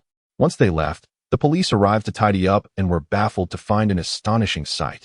Their astonished voices echoing in the visitation room. Who bent the chair leg? The hollow steel chair leg had mysteriously contorted. During lunch hour in the violent offender's wing, Liu Ziguang devoured his meal voraciously, with numerous trays laid before him, while the other inmates cowered in corners, swallowing hard as they watched the new leader dine. After he had eaten his fill, 2 inmates approached, offering him cigarettes, mouthwash, and a back massage, hoping to earn their meal from the benevolent leader. If he was displeased, the entire cell would face repercussions. Fortunately, the leader's temperament had improved over the past few days.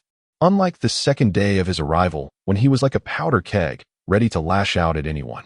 During exercise, a hulking inmate, possibly acting on the orders of the guards, dared to provoke the leader, only to have his teeth scattered across the ground after 2 swift punches, leaving him to subsist on gruel for the rest of his life. Now, Liu Ziguang wore authentic Adidas sportswear, was wrapped in a silk quilt, and smoked premium Chinese cigarettes, gifts from the inmates. He ate first and slept first. Aside from the inability to leave, life in the cell was even more pleasant than outside. The item Bei Xiaoshui had given him was a double-sided razor blade wrapped in transparent tape, suggesting self-harm for medical release, but Liu Ziguang refused to resort to such measures. He would only harm others, never himself, as he sought to exit with dignity. The leader was in high spirits, for an inmate had provided him with a smartphone capable of connecting to the internet, allowing him to stay informed about the happenings outside. The outside world has erupted into chaos due to the arrest of Liu Ziguang. It remains uncertain who divulged this incident to the Tianya Forum. a prominent national platform with immense traffic. The story of the heroic rescuer, who was subsequently apprehended by the police, has spread like wildfire within just 3 days, becoming a widely known sensation. The public outcry has been overwhelmingly one-sided. The hotline of the Jiangbei city mayor has been inundated with calls. The website of the Public Security Bureau has been hacked, and discussions across various forums revolve exclusively around this topic. The authorities are struggling to delete the incessant comments, and any government-paid internet commentators who emerge are swiftly drowned in a torrent of criticism. After all, this matter has escalated beyond reason. The power of public opinion is boundless, prompting inquiries from the provincial government regarding the operational efficacy of Jiangbei's judicial system. Consequently, the guards at the detention center have refrained from taking any rash actions. In a unified statement from the Jiangbei Municipal Propaganda Department, it was asserted that the so-called hero is not the rescuer, but rather traffic officer Li Shantytowns. To support this narrative, the police department even pieced together a video to release online. However, a critical misstep occurred. Officer Li Shantytowns, contrary to protocol, accepted an interview with an external media outlet, candidly revealing that the true rescuer was, in fact, Liu Ziguang. He elaborated on the perilous circumstances, explaining that the human traffickers were frenzied and had attempted to kill, even targeting his police motorcycle. Faced with threats to his life, Liu's actions were thus deemed necessary. The influence of the Jiangbei Propaganda Department, however, could not extend beyond provincial borders, allowing the story to be published in reputable national media. Yet, despite the fervor of public sentiment, it does not impede judicial fairness. The necessary legal proceedings must continue, and the Public Security Bureau has submitted materials to the prosecutor's office, intending to prosecute Liu Ziguang. One individual is actively aiding Liu Ziguang, the mother of the rescued child, Li Wan.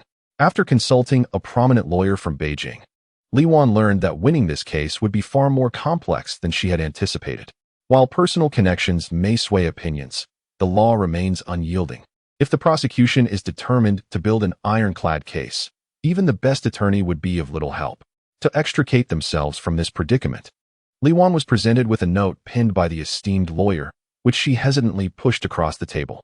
After contemplating its significance, she sighed deeply, moved to the window to gather her thoughts while gazing at the flowing Huai River, and dialed the number she had long been reluctant to call. Secretary Zhao, this is Li Wan. If it's convenient, I would like to invite you to dinner. Meanwhile, at a modest community clinic, Liu Ziguang's father lay half-reclined on a rudimentary bed. Beside him was a thermos containing porridge sent by his wife, while a plastic bag held steamed buns and pickled vegetables. With his son imprisoned, the father found it impossible to eat, sighing heavily in despair. As the time for his injection approached, a nurse entered within 4. But due to the difficulty in locating the elderly man's veins, the newly graduated nurse broke into a sweat, failing multiple times to successfully administer the injection. Suddenly, the clinic door swung open, and a girl clad in sneakers, jeans, and a white shirt entered, her ponytail swaying gracefully, exuding a vibrant aura of youth. Upon noticing the flustered nurse, she stepped forward to take the syringe, saying, "Allow me." The nurse, in a state of desperation, surprisingly relinquished the syringe to her. The girl deftly untied the rubber band from the elderly gentleman's arm, gently tapping on it until the vein became discernible. With swift precision, she tied the band back and administered the injection. The nurses nearby were left in astonishment, fixated on the girl's exquisite features, when one exclaimed, "I know you. You are the champion of our nursing school skills competition, Senior Fang Fei." The girl smiled sweetly. "Yes, that's me. Which cohort are you from?" The nurse, brimming with excitement, grasped her hand. "Oh, Senior, I'm 2 cohorts below you. I truly admire you. I never expected to meet you here. By the way, what brings you here?" Fang Fei replied with a smile. "I came to visit someone." Turning to the bedridden Mr. Liu, she inquired, "Sir, do you remember me?" Despite his age, Mr. Liu's memory was sharp as he pointed at Fang Fei, saying, "Aren't you a nurse from the emergency department at the municipal hospital?" Fang Fei picked up a plastic bag, placing a bunch of bananas and a bag of Fuji apples on the bedside table, chuckling.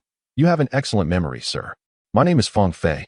Mr. Liu, slightly confused, asked, "What is this?" Fang Fei blushed slightly, explaining, "Sir, I am a friend of Liu Ziguang. I heard you were unwell and came specifically to see you. Is there anything I can assist you with?"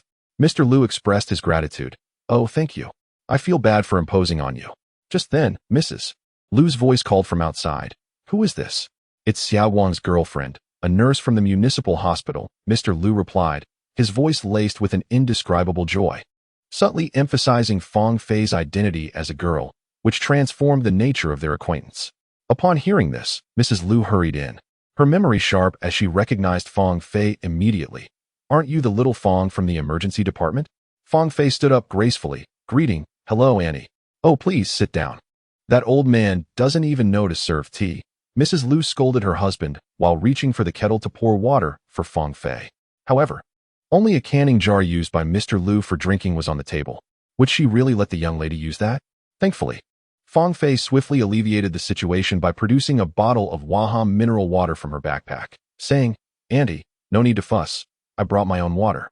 Only then did Mrs. Liu set down the kettle, noticing the steamed buns and pickles on the table, which she hastily swept into the drawer, picking up an apple instead. Xiao Fang, have an apple. Thank you, Auntie, Fang Fei replied, taking the apple and deftly extracting a small surgical knife from her bag. With nimble movements, she began peeling the apple, the skin unraveling into a continuous strip, uniform in thickness and unbroken. Once she finished peeling an apple, she first offered it to Mr. Liu, saying, Sir, have an apple. Dear girl, you eat it. My teeth aren't in good shape, Mr. Liu chuckled, declining the offer. As his mother discreetly nudged him from behind, his father quickly corrected himself. Oh, thank you, as he accepted the apple. Fang Fei then picked up another apple and began to peel it, saying, Annie, this apple is for you. His mother beamed with delight, asking, Little Fang, when did you and our Xiaoguang start? Fang Fei's cheeks flushed crimson, her fair skin accentuating the deep blush. Indeed, she felt a bit shy in front of the girl, prompting his father to give his mother a sharp pinch from behind. Ahem, let's eat the apples, his mother prompted. 3 apples were distributed, each person silently munching away, lost in their own thoughts. Little Fang, are you aware of our Xiaoguang's situation? He is truly a kind-hearted boy, absolutely incapable of committing such heinous acts, his mother finally stammered. Her heart was filled with joy at her son finding such a beautiful, gentle, and polite girlfriend, especially one who was a formal employee at the municipal hospital. Yet, she was also deeply concerned, fearing the complex nature of the case might lead to a lengthy sentence, which would undoubtedly drive his girlfriend away. But this was the harsh reality. One could hardly expect a girl of such caliber to wait for a convict. It seemed unjust to ruin her happiness for the sake of her son. Fang Fei pursed her lips and declared, I came here specifically for this matter. Public opinion online is leaning in favor of Liu Ziguang. He didn't commit murder. He is a hero, an unequivocal hero. You two need not worry. Trust in the power of public opinion, the strength of justice, the might of 500 million netizens. Before long, Liu Ziguang will be released. As she spoke, she raised her delicate fist, waving it in the air, as if to showcase the formidable power of 500 million netizens. Her pale face bore slight dark circles under her eyes, a testament to her late-night postings online. Upon hearing this, his parents exchanged glances, tears streaming down their faces. In truth, the power of netizens often backfires. The propaganda department of Jiangbei Municipal Committee and the entire political and legal system were incensed, determined to handle this case rigorously. The Public Security Bureau had also identified several individuals online who were vocally supporting Liu Ziguang, ready to apprehend them across provinces. Just as the procuratorial authority was about to file a public prosecution, a call from the municipal secretary's office arrived, bringing calm to the storm.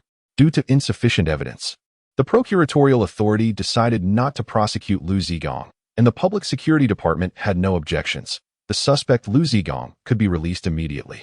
At the Talon Detention Center, in the violent offender's cell, everyone was as jubilant as if they were marrying a beautiful bride, reminiscent of sister flowers, for the formidable Liu Ziguang was finally being set free.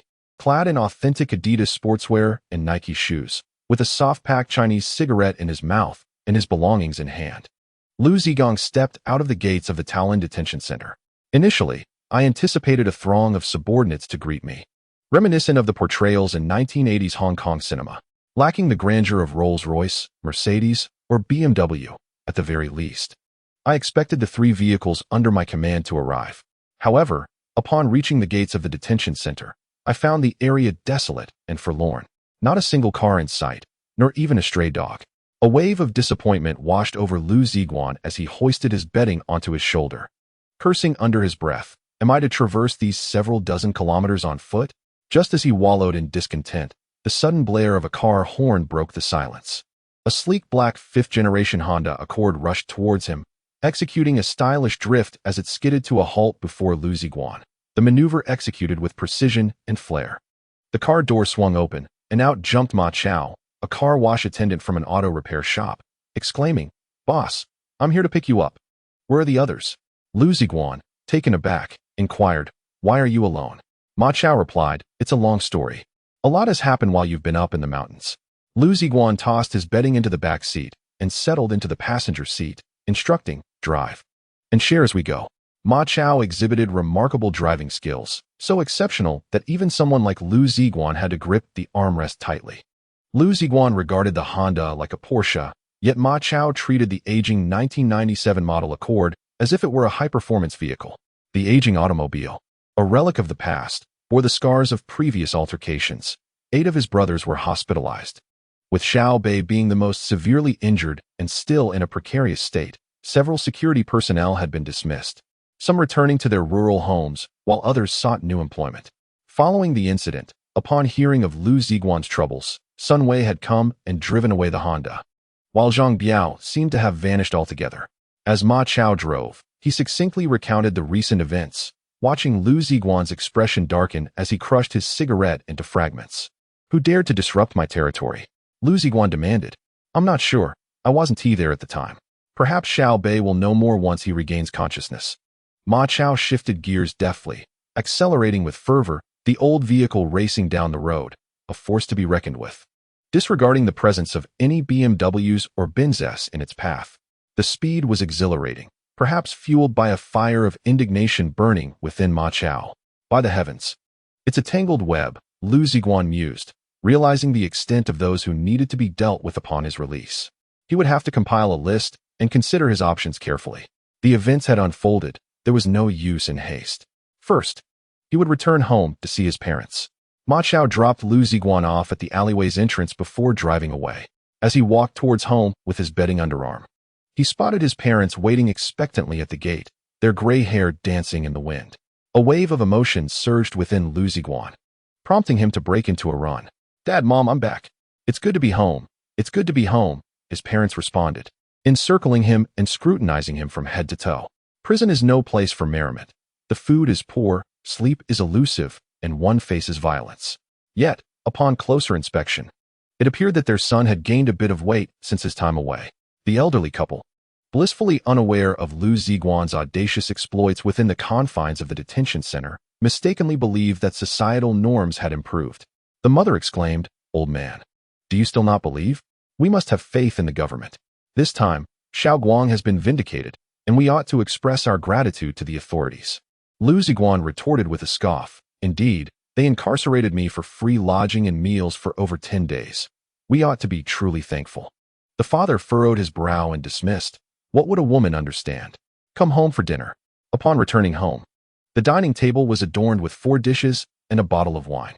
Liu Ziguang also noticed an array of nutritional supplements and gifts piled upon the octagonal table.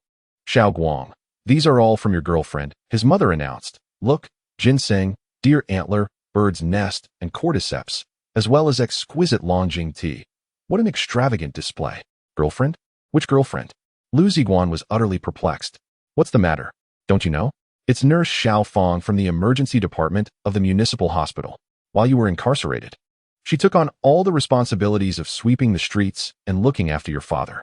This girl is truly kind, bringing meals daily, chicken soup noodles and fishball porridge. She is gentle and generous. I tell you, Xiao Guang, should you dare to mistreat her, I shall no longer recognize you as my son." His mother's words left Liu Ziguang even more bewildered. "Xiao Fong, when did she become my girlfriend?" His mother, flustered, turned to his father. "Old man, did you hear correctly? Did Xiao Fong say she is our Xiao Guang's girlfriend?" After a moment of contemplation, the father replied, "I believe she merely referred to him as a friend." His mother sank into her chair in despair. "It's over. Such a wonderful daughter-in-law slips away." After a brief pause, she suddenly brightened. "Wait a moment.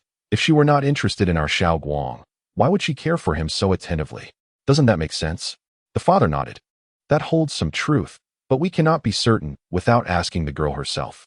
Seeing his parents so invested, teetering on the verge of obsession, Liu Ziguang interjected, "All right. Since you are so fond of her, I will invite her to dinner and clarify everything." This assurance finally put his parents at ease. As they sat down to eat, his mother recalled an important question and put down her chopsticks. "Xiao Guang, do you know what Xiao Fang's family does for a living?" Liu Ziguang pondered for a moment. "I believe her father is the director of the municipal hospital." The mother, disheartened, pushed her bowl away, losing her appetite. "Our family's circumstances are so dire. Both your father and I are unemployed, sweeping the streets. With your job also lacking, how could they possibly look favorably upon us? Alas, such is fate."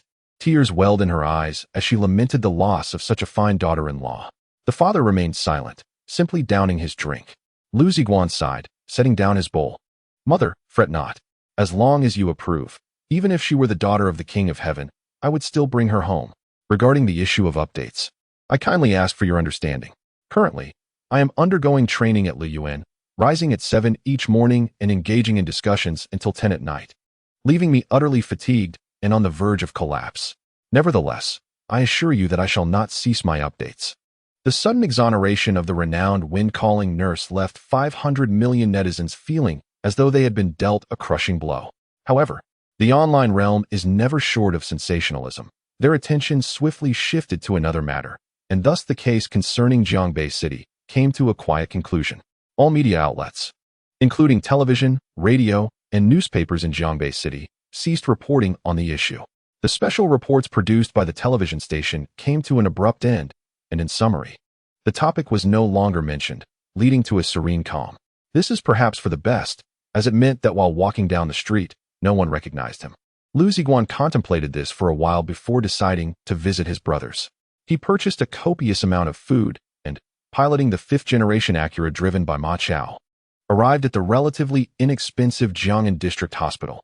The conditions of this district hospital were significantly inferior to those of the municipal Grade 3 hospitals. However, the fees were low, and there was no shortage of beds.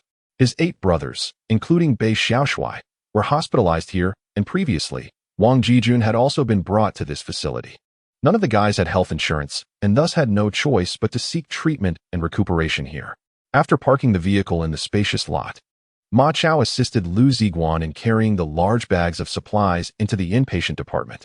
The corridors were desolate, permeated with the scent of disinfectant. The floor tiles were worn and battered, and the paint on the walls was peeling. No one was present at the nurse's station, but Ma Chao was familiar with the layout and pointed to a room in the corner. Liu Ziguang proceeded directly towards it and, upon pushing the door open, was greeted with an exceedingly modest scene. 8 iron-framed beds, their paint chipped, accompanied by antiquated bedside tables and thermos flasks reminiscent of the 1980s. Several young men clad in hospital gowns, with arms or legs encased in plaster or bandaged, were lounging half-reclined, engaged in idle chatter. Upon the arrival of their leader, the group was taken aback, stunned momentarily before erupting in unison. "Boss, big brother." Liu Ziguang, brimming with enthusiasm, approached them and delivered boisterous bear hugs, causing the injured youths to grimace in pain. "Ma Chao, bring out the supplies," Liu Ziguang commanded, and Ma Chao promptly opened the large bag, revealing its contents: cans of Tsingtao beer, loose Inner Mongolian beef jerky, beef tendons, and an array of cigarettes, including hard-packed Zhonghua at 450 per carton. The brothers erupted in cheers, and Liu Ziguang smiled, gesturing for calm. "You all have worked hard. Take good care of your injuries. Once you're out, we shall feast grandly, and I'll treat you all at Huaqing Pool. Double the fun." The brothers roared with excitement, their raucous joy echoing down the corridor. Catching the attention of a stern nurse, who poked her head in and scolded, "What is all this shouting? Keep it down, or I'll have you all thrown out." The sight of the nurse's haughty demeanor only incited further laughter from the group. Infuriated, the nurse prepared to leave but was halted by Liu Ziguang, who inquired, "Excuse me, Miss Nurse, could you tell me which room Bei Xiaoshui is in?" As the dinosaur nurse turned around, an inexplicable flutter surged through her heart. The man exuded an undeniable charisma, his 2 rows of pearly whites gleaming beautifully as he smiled. Even the brutish Tyrannosaurus transformed into a gentle creature, saying, "Yes. The emergency room is over there. I will escort you." Liu Ziguang offered a reassuring smile to the gathered crowd and followed the dinosaur nurse. The district hospital lacked a critical care unit. Thus, gravely ill patients were confined to the emergency room, a rather rudimentary space adjacent to the nurse's station. It contained merely a single bed, equipped with wheels for swift transportation, upon which lay Bei Xiaoshui. Once a strikingly handsome youth, he now resembled a mummy. Tightly swathed in bandages, resting on the bed with one leg encased in a plaster cast and secured with rings.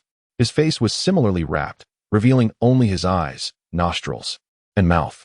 An oxygen tube was inserted into his nose, and a myriad of colorful wires adorned his body, while a large oxygen tank, reminiscent of a cannon shell, stood nearby, accompanied by a monitoring device displaying his heart rate, pulse, blood oxygen levels, and blood pressure.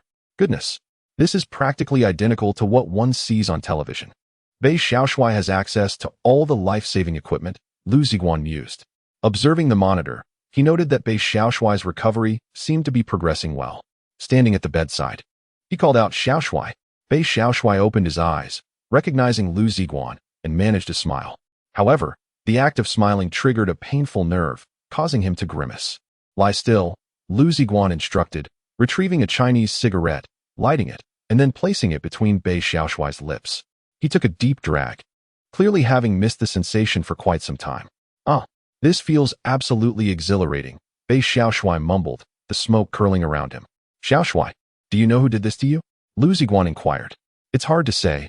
A gang of over 30 northeastern tigers descended upon me, armed with machetes and iron rods, attacking indiscriminately. I managed to take down 2 of them, but the sheer number overwhelmed me." Bei Xiaoshui's gaze dimmed momentarily. In the city, the underworld often employed northeasterners as enforcers, straightforward and ruthless. As long as you treated them like brothers, they would risk their lives for you. However, their unfamiliar faces made it difficult to ascertain who belonged to whom. Where were the others? Liu Ziguang frowned. Jian Gua and Mao Hai were out in the countryside. It was just me and a few brothers. "Brother Guang, I've let you down." Bei Xiaoshui's eyes shimmered with unshed tears. "Brother, you've done well. You haven't shamed me." Liu Ziguang gently patted Bei Xiaoshui's shoulder. "Once you recover, I will help you regain your honor. You'll have the chance to take care of those scoundrels yourself." "Brother," Bei Xiaoshui croaked, extending his bandaged hand to grasp Liu Ziguang's arm. "My face is disfigured." Liu Ziguang chuckled. "No worries, scars add character to a man. If you're too concerned about it, I can take you to Korea for cosmetic surgery." "What look do you fancy, Park Yongjin or Li Junqi?" Bei Xiaoshui laughed at that. "Brother, you really have a way with words.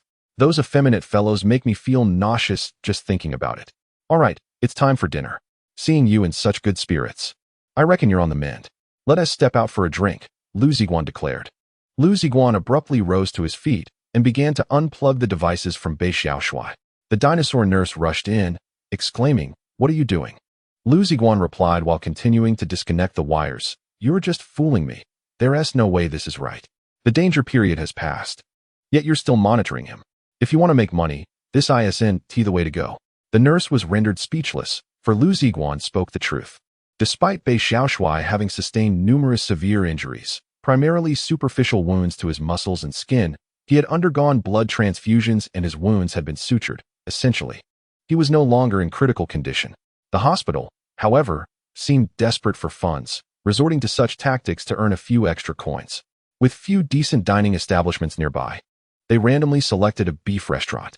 10 individuals settled beneath the large tent, with boxes of beer being delivered.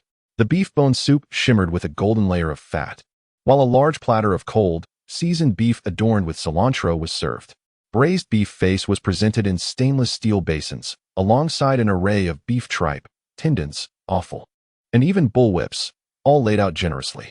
They broke open boxes of Chinese cigarettes, distributing one to each person as they indulged in hearty feasting and drinking. Bei Xiaoshui was wheeled in, clutching an oxygen tank, while smoking and drinking merrily. "By the way, where is Wang Jijun?" Liu Ziguang suddenly inquired. This fellow had been hospitalized due to his injuries and had not found the time to visit. It was surprising that he was absent today. "Jijun went home a few days ago. He mentioned there were matters to attend to in the countryside," a brother replied. Liu Ziguang raised his beer glass. "Brothers, let us toast." After expressing his sentiments to the assembled brothers and settling the outstanding hospital bills, Liu Ziguang finally departed with Ma Chao. As their 5th-generation Accord cruised steadily along the road, Liu Ziguang suddenly spotted a familiar figure among the crowd exiting the long-distance bus station. "Stop! Go back!" he shouted, causing Ma Chao to slam on the brakes, swiftly shifting into reverse, his gaze fixed on the rearview mirror as they sped back, halting right in front of a group of 3 individuals. Among them was Mao Hai and a middle-aged woman, whose sallow complexion and weary demeanor suggested she was in her 40s. She carried a massive camouflage backpack, while Mao Hai balanced a pole across his shoulders, laden with pots, bowls, and 2 live chickens. The middle-aged woman appeared somewhat unwell, sitting on the curb, panting. Liu Ziguang stepped out of the car and approached directly. "Zhengwo." His eyes brightened. "Brother, what brings you here?" "Just passing by. Did your sister-in-law come to fetch you?" "Yes. The county hospital is inadequate. The city hospital offers better care." Mao Hai set down the pole, respectfully addressing Liu Ziguang. "Uncle Liu." Liu Ziguang nodded. "Perfect timing. Come with me. I'll take you to the hospital." "Ma Chao, help with the luggage." Ma Chao leapt from the car to open the trunk. Meanwhile, the middle-aged woman stood up, wiping her hands on her trousers, and sheepishly said, "Excuse me, brother. I'm sorry to trouble you. We're family. Your sister-in-law and I are close friends with Zhengwo." The woman suddenly turned, reaching into Mao Hai's bag to retrieve a handful of peanuts, forcefully pressing them into Liu Ziguang's hands. "Brother, these are homegrown peanuts, roasted for you to enjoy." Liu Ziguang hastily accepted. "Thank you, sister-in-law. How did you know this is my favorite?" The middle-aged woman beamed with joy, her laughter resonating, and even the child joined in, though a glimmer of tears lingered in their eyes. Ma Chao drove, with Liu Ziguang guiding them directly to the municipal hospital, renowned for its top-notch cancer radiation therapy center throughout the Jianghuai region, and Liu Ziguang had an old acquaintance there. As the car entered the hospital parking lot, Liu Ziguang instructed the others to wait inside while he stepped out to find Fang Fei. The municipal hospital had a stellar reputation for treating malignant tumors, and the scarcity of beds was a well-known fact. Although Fang Fei was merely a junior nurse, having connections was always preferable to having none. At least it might secure an extra bed in the corridor. Fortuitously, Fang Fei was on duty. Upon seeing Liu Ziguang, the young girl leapt from her seat, rushing to him, her toes barely touching the ground. "You're out." "Yes, I'm out. Just came to see you." "Humph, at least you have a conscience." At that moment, the other nurses in the emergency department noticed the interaction and gathered, whispering among themselves until one of them looked up and said, "Xiao Fang, you carry on with your work. We'll hold the fort here." "Thank you. I'll treat you all to some preserved plums later," Fang Fei chirped, gleefully pulling Liu Ziguang along. "Let us step outside to talk." Once in the corridor, Liu Ziguang began. "I want to thank you for taking care of my family during this time, and to formally invite you to dinner." Fang Fei's cheeks flushed as she nervously clutched the hem of her garment. "And, additionally, I have a friend who is ill, suffering from cancer. Could you assist in arranging something?" "Oh, where is he? Why didn't you say so earlier?" Upon hearing about the patient, Fang Fei's blush faded, replaced by a serious demeanor. "Take me to see." Liu Ziguang promptly guided Fang Fei to the parking lot. Upon seeing the pale complexion of the boy's mother, Fang Fei recognized the severity of her condition. "First, have your friend register in the lobby for emergency care. We'll take her from our department, and I'll help you secure a hospital room." With that, she took out her phone and dialed several numbers. "Aunt Chun, it's Fei Fei." "Yes, my mother is doing well lately. By the way, I have a favor to ask. I have a friend needing to be admitted to the oncology department. Is there a bed available?" "Oh, I see. All right, I'll take her over now." After hanging up, Fang Fei clapped her hands. "It's all set." Thanks to Fang Fei's assistance, the boy's mother was admitted directly to the oncology ward, which was overcrowded, with even the corridors filled. Miraculously, she was assigned to a room, a relatively well-appointed double occupancy. As they entered, a middle-aged female doctor accompanied by 3 or 4 junior doctors and nurses approached. Fang Fei introduced, "This is Director Chun from our oncology department." The director personally came to examine the patient, leaving the boy's mother astonished and secretly impressed by Fang Fei's considerable influence. Director Chen asked the patient a series of questions with utmost professionalism, skillfully palpating her abdomen before relaying instructions to the junior doctors, then smiling at the patient. "No worries, dear lady. Just focus on getting better." "Thank you, thank you." The city doctors are indeed courteous, far more so than those at our county hospital, sighed the mother of the child. Director Chen chuckled and pulled Fang Fei aside to converse. "Fei Fei, your mother has returned recently, and I have a lovely Hermes silk scarf that I would like to gift her," brought over by a friend from Europe. Liu Ziguang scratched his head in confusion. It was peculiar that Director Chen made no mention of Fang Fei's father, Director Fang, but consistently referred to her mother. Could it be that her mother holds a higher position? After arranging a bed for the mother of the child, Fang Fei also facilitated the hiring of a caregiver. Being a man, it was inconvenient for him to provide care, especially since the child was so young, so they engaged a lady from a hospital housekeeping service, which was quite affordable at 600 a month. Upon learning of this, the mother of the child gasped and jumped from the bed. No way, no way. 600 a month. My goodness, that's as much as a year's harvest in the countryside. The city dwellers in the same ward cast scornful glances, remarking, "Sister-in-law, your health is paramount. If you wish to save money, then recover quickly and be discharged. That is the way to economize." With no other option, the sister-in-law acquiesced. Her eyes reddening. "Jiangua, it must be hard on you. Sister-in-law, I promised my elder brother that I would fulfill my obligations. He sacrificed himself to protect me. And I shall care for you both for a lifetime." His words resonated with sincerity, prompting silent tears from his sister-in-law, while the child wiped his eyes with a dirty sleeve. A melodious sound of flowing water echoed as Fang Fei retrieved her phone and pressed the answer button. "What? A severely burned patient is arriving? All right, I will return immediately." After hanging up, Fang Fei turned to Liu Ziguang. "I have an urgent matter to attend to in the emergency department. Remember your promise to treat me to dinner." Liu Ziguang replied with a smile. "Tonight it is. We shall not part ways." "Very well, then," Fang Fei said, laughing as she stepped into the elevator. "Brother, come over here." Liu Ziguang beckoned as they made their way to the corridor by the window. Smoking was strictly prohibited in the hospital, so neither produced a cigarette. "I've heard that your stall was smashed. Rest assured, give me a week, and I will provide you with an explanation," he vowed, his eyes igniting with fury. "Do not take action. Let no one contest this matter with me. Your main task is to identify who is responsible," Liu Ziguang sneered. "All right, await my call." Once the hospital matters were settled, Liu Ziguang instructed Ma Chao to drive him back to Jiqing Garden. That scoundrel, Manager Gao, had the audacity to dismiss those brothers who had been close to him in his absence. It would be a wonder if he didn't beat him to a pulp. Upon reaching the community entrance, Liu Ziguang exited the car and slammed the door. "Ma Chao, you may return. I will call for you if needed." The Accord screeched as it turned a corner and sped away.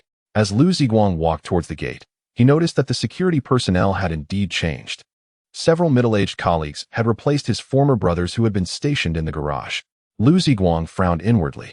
The position of gatekeeper was crucial and required a strong and capable individual. This Manager Gao was truly foolish, and as for Captain Bai, what a fool he was, caring for nothing in his quest to eliminate rivals. At the gate, two uncles, Lao Zhang and Lao Wang, who had previously accompanied Liu Ziguang's father to the hospital, greeted him as he approached. "Xiao Lu is here," they called out. "Yes, Uncle Zhang, Uncle Wang on duty?" Liu Ziguang replied politely, taking out a packet of Zhonghua cigarettes to offer them. During their shift, they refrained from smoking, instead resting the cigarettes behind their ears. Lao Zhang, with an air of secrecy, remarked, "Xiao Lu, your father just came by. He's in the manager's office speaking with General Gao." "What is my father doing here?" Liu Ziguang asked, puzzled. "Don't you know? You've been dismissed too. They said you have a criminal record. The headquarters has a strict policy against hiring such individuals." Upon hearing this, Liu Ziguang's anger ignited. He thought to himself, that audacious Manager Gao dares to bully me. Does he think I'm a pushover? He hurriedly made his way to the corridor of the property management building, hearing his father's humble and polite voice from the manager's office. "General Gao, Captain Bai, this is a misunderstanding. My son is innocent. This job is crucial for our family. Please, I implore you to reconsider." Then, Manager Gao's arrogant voice responded, "Old Liu, you've worked in our company for several years now. You know the regulations well. The headquarters enforces them rigidly. You're also aware of General Li's temperament. Do you think she would allow someone with a criminal background to remain in our company? We must adhere to the facts and reason." Next, Captain Bai chimed in with a mocking tone. "Old Liu, you know your son better than anyone. He has a history of trouble, brawling, and petty theft. Not only would our company not hire him, but even on the streets, no one would want him." Suddenly, the office door swung open, and Liu Ziguang walked in with a calm demeanor, noticing his father awkwardly standing with a box of mid-range cigarettes worth 15 yuan. The offered cigarettes had been declined. While Manager Gao lounged in a large executive chair, and Captain Bai sat on the sofa, smugly crossing his legs. Upon seeing Liu Ziguang, Manager Gao straightened up, and Captain Bai halted his fidgeting. His father turned, his face contorted with anger. "Xiao Guang, come here and apologize to General Gao." Liu Ziguang replied, "Dad, calm down. Don't worry. I will have a serious conversation with General Gao. By the way, Uncle Zhang mentioned he needed to talk to you when I arrived." His father sighed. "If there's something to discuss, please address it with the leaders. General Gao and Captain Bai are decent people. They take care of our family. You two continue your discussion. I need to step out." He then offered his apologies to the two leaders before exiting, carefully closing the door behind him. The atmosphere in the office grew tense and silent. Once the sound of footsteps in the corridor faded, Liu Ziguang turned, secured the door, and expressionlessly lifted his coat, revealing an axe he had pulled from his waistband. He advanced step by step toward General Gao. "What are you doing?" General Gao stammered, fear evident as he recoiled, but the wall blocked his retreat. Captain Bai's face turned pale with fright, furtively attempting to make a discreet exit. Liu Ziguang, turning sharply, bellowed, "Stop!" Captain Bai, frightened, suddenly found his legs weak and sat down on the ground. "If I don't beat you into a pulp today, it will be as if you have never tasted leeks." Liu Ziguang menacingly swung his axe, the sharp, short-handled hatchet embedding itself deeply into Manager Gao's desk, causing him to slip off his chair in shock. Just as Liu Ziguang, his murderous intent palpable, advanced, a knock on the office door interrupted him. It was his father's voice. "Why is the door locked?" "Xiao Guang, are you inside?" "Manager Gao?" "Captain Bai, there's mail." At that moment, Manager Gao and Captain Bai had already knelt before Liu Ziguang, and upon hearing Liu's call, they clung to it like a lifeline, yet dared not speak out of turn, merely shouting, "Old Liu, hold on, we'll be right there." They cast pleading glances at Liu Ziguang. "Heh, consider yourselves fortunate." Liu Ziguang growled, turning sharply and sitting on the nearby sofa. Only then did Captain Bai muster the courage to rise and approach the door, opening it to let in his father and old Zhang, who held a package in his hands. "Manager Gao, it's a delivery from the headquarters." The property company of Jicheng Garden belonged to a large conglomerate, and the property management was merely a component of it. The group had a traditional approach, often combining physical mail with electronic correspondence for important documents. Hence, this package contained an official communique from above. Generally, such formal documents pertained to personnel appointments and dismissals. Coincidentally, just yesterday, Manager Gao had sent an email to the headquarters Human Resources Department, stating that an employee from his branch was under criminal detention and required termination of their labor contract. Since Liu Ziguang held a supervisory position, the Human Resources Department had registered the case, necessitating Manager Gao to follow protocol. To his surprise, the Human Resources Department had responded with remarkable efficiency, providing a formal document today in the company's official letterhead format, which elicited a glimmer of joy in Manager Gao's heart. He harbored a strong desire to rid himself of Liu Ziguang, even if it meant enduring a beating, and now, with the headquarters document in hand, he could demonstrate that he was not to blame. If Liu had the audacity, he could take his grievances to the Human Resources Department at headquarters. Manager Gao accepted the delivery envelope, sighed, and said, "Old Liu, Xiao Liu, it's not that I don't want to help you, but this matter has escalated beyond control. I hear even President Li of the group is aware of it, and I truly cannot protect you any longer. I deeply apologize, Xiao Liu. If hitting me will bring you some relief, then go ahead." Upon hearing this, Liu Ziguang's father turned to him in anger. "What is wrong with you? Resorting to violence at every turn, what have you become?" Liu Ziguang shrugged nonchalantly. "Xiao Bai, open it," and read it to them. Manager Gao lamented while handing the delivery envelope to Captain Bai. Captain Bai understood the assignment, took the envelope, ripped it open, and pulled out a stiff piece of white cardstock. Clearing his throat, he began to read. Appointment letter, appointing Liu Ziguang, head of the security department at Jicheng Property Company, Branch 1. Captain Bai was so stunned he could not continue. Manager Gao sensed something amiss, snatched the paper, and upon reading it, was taken aback to find it boldly stating Liu Ziguang as the new head of the security department. Upon the document was affixed the official seal of the Human Resources Department, alongside the property management company's stamp, as well as the handwritten signatures of the department head and the CEO. At that moment, Manager Gao felt as if the world were spinning around him. Could it be a dream? The head of the security department was but half a rank below him, and attaining this level meant becoming a formal employee of the company, complete with a full suite of retirement insurance, medical coverage, housing provident fund, and more. The monthly salary would leap from the paltry 800 to 1,200, soaring to over 3,000 when supplemented with various allowances, overtime pay, and bonuses. What an elevation indeed. However, the true despair lay with Captain Bai, who had coveted the position of department head for 2 full years, yet remained unconfirmed, merely acting in the role as captain. Now, his aspirations for promotion had been utterly dashed. That little rascal, Liu Ziguang, who had scarcely been on the job for a few days, had suddenly transformed into his superior. In an instant, Captain Bai felt as though his heart had been crushed. It was futile to protest. This was a legitimate company document, utterly devoid of any possibility of forgery. Manager Gao, ever the adept at adapting to circumstances, presented the official document to Liu Ziguang and enthusiastically shook his hand, exclaiming, "Congratulations."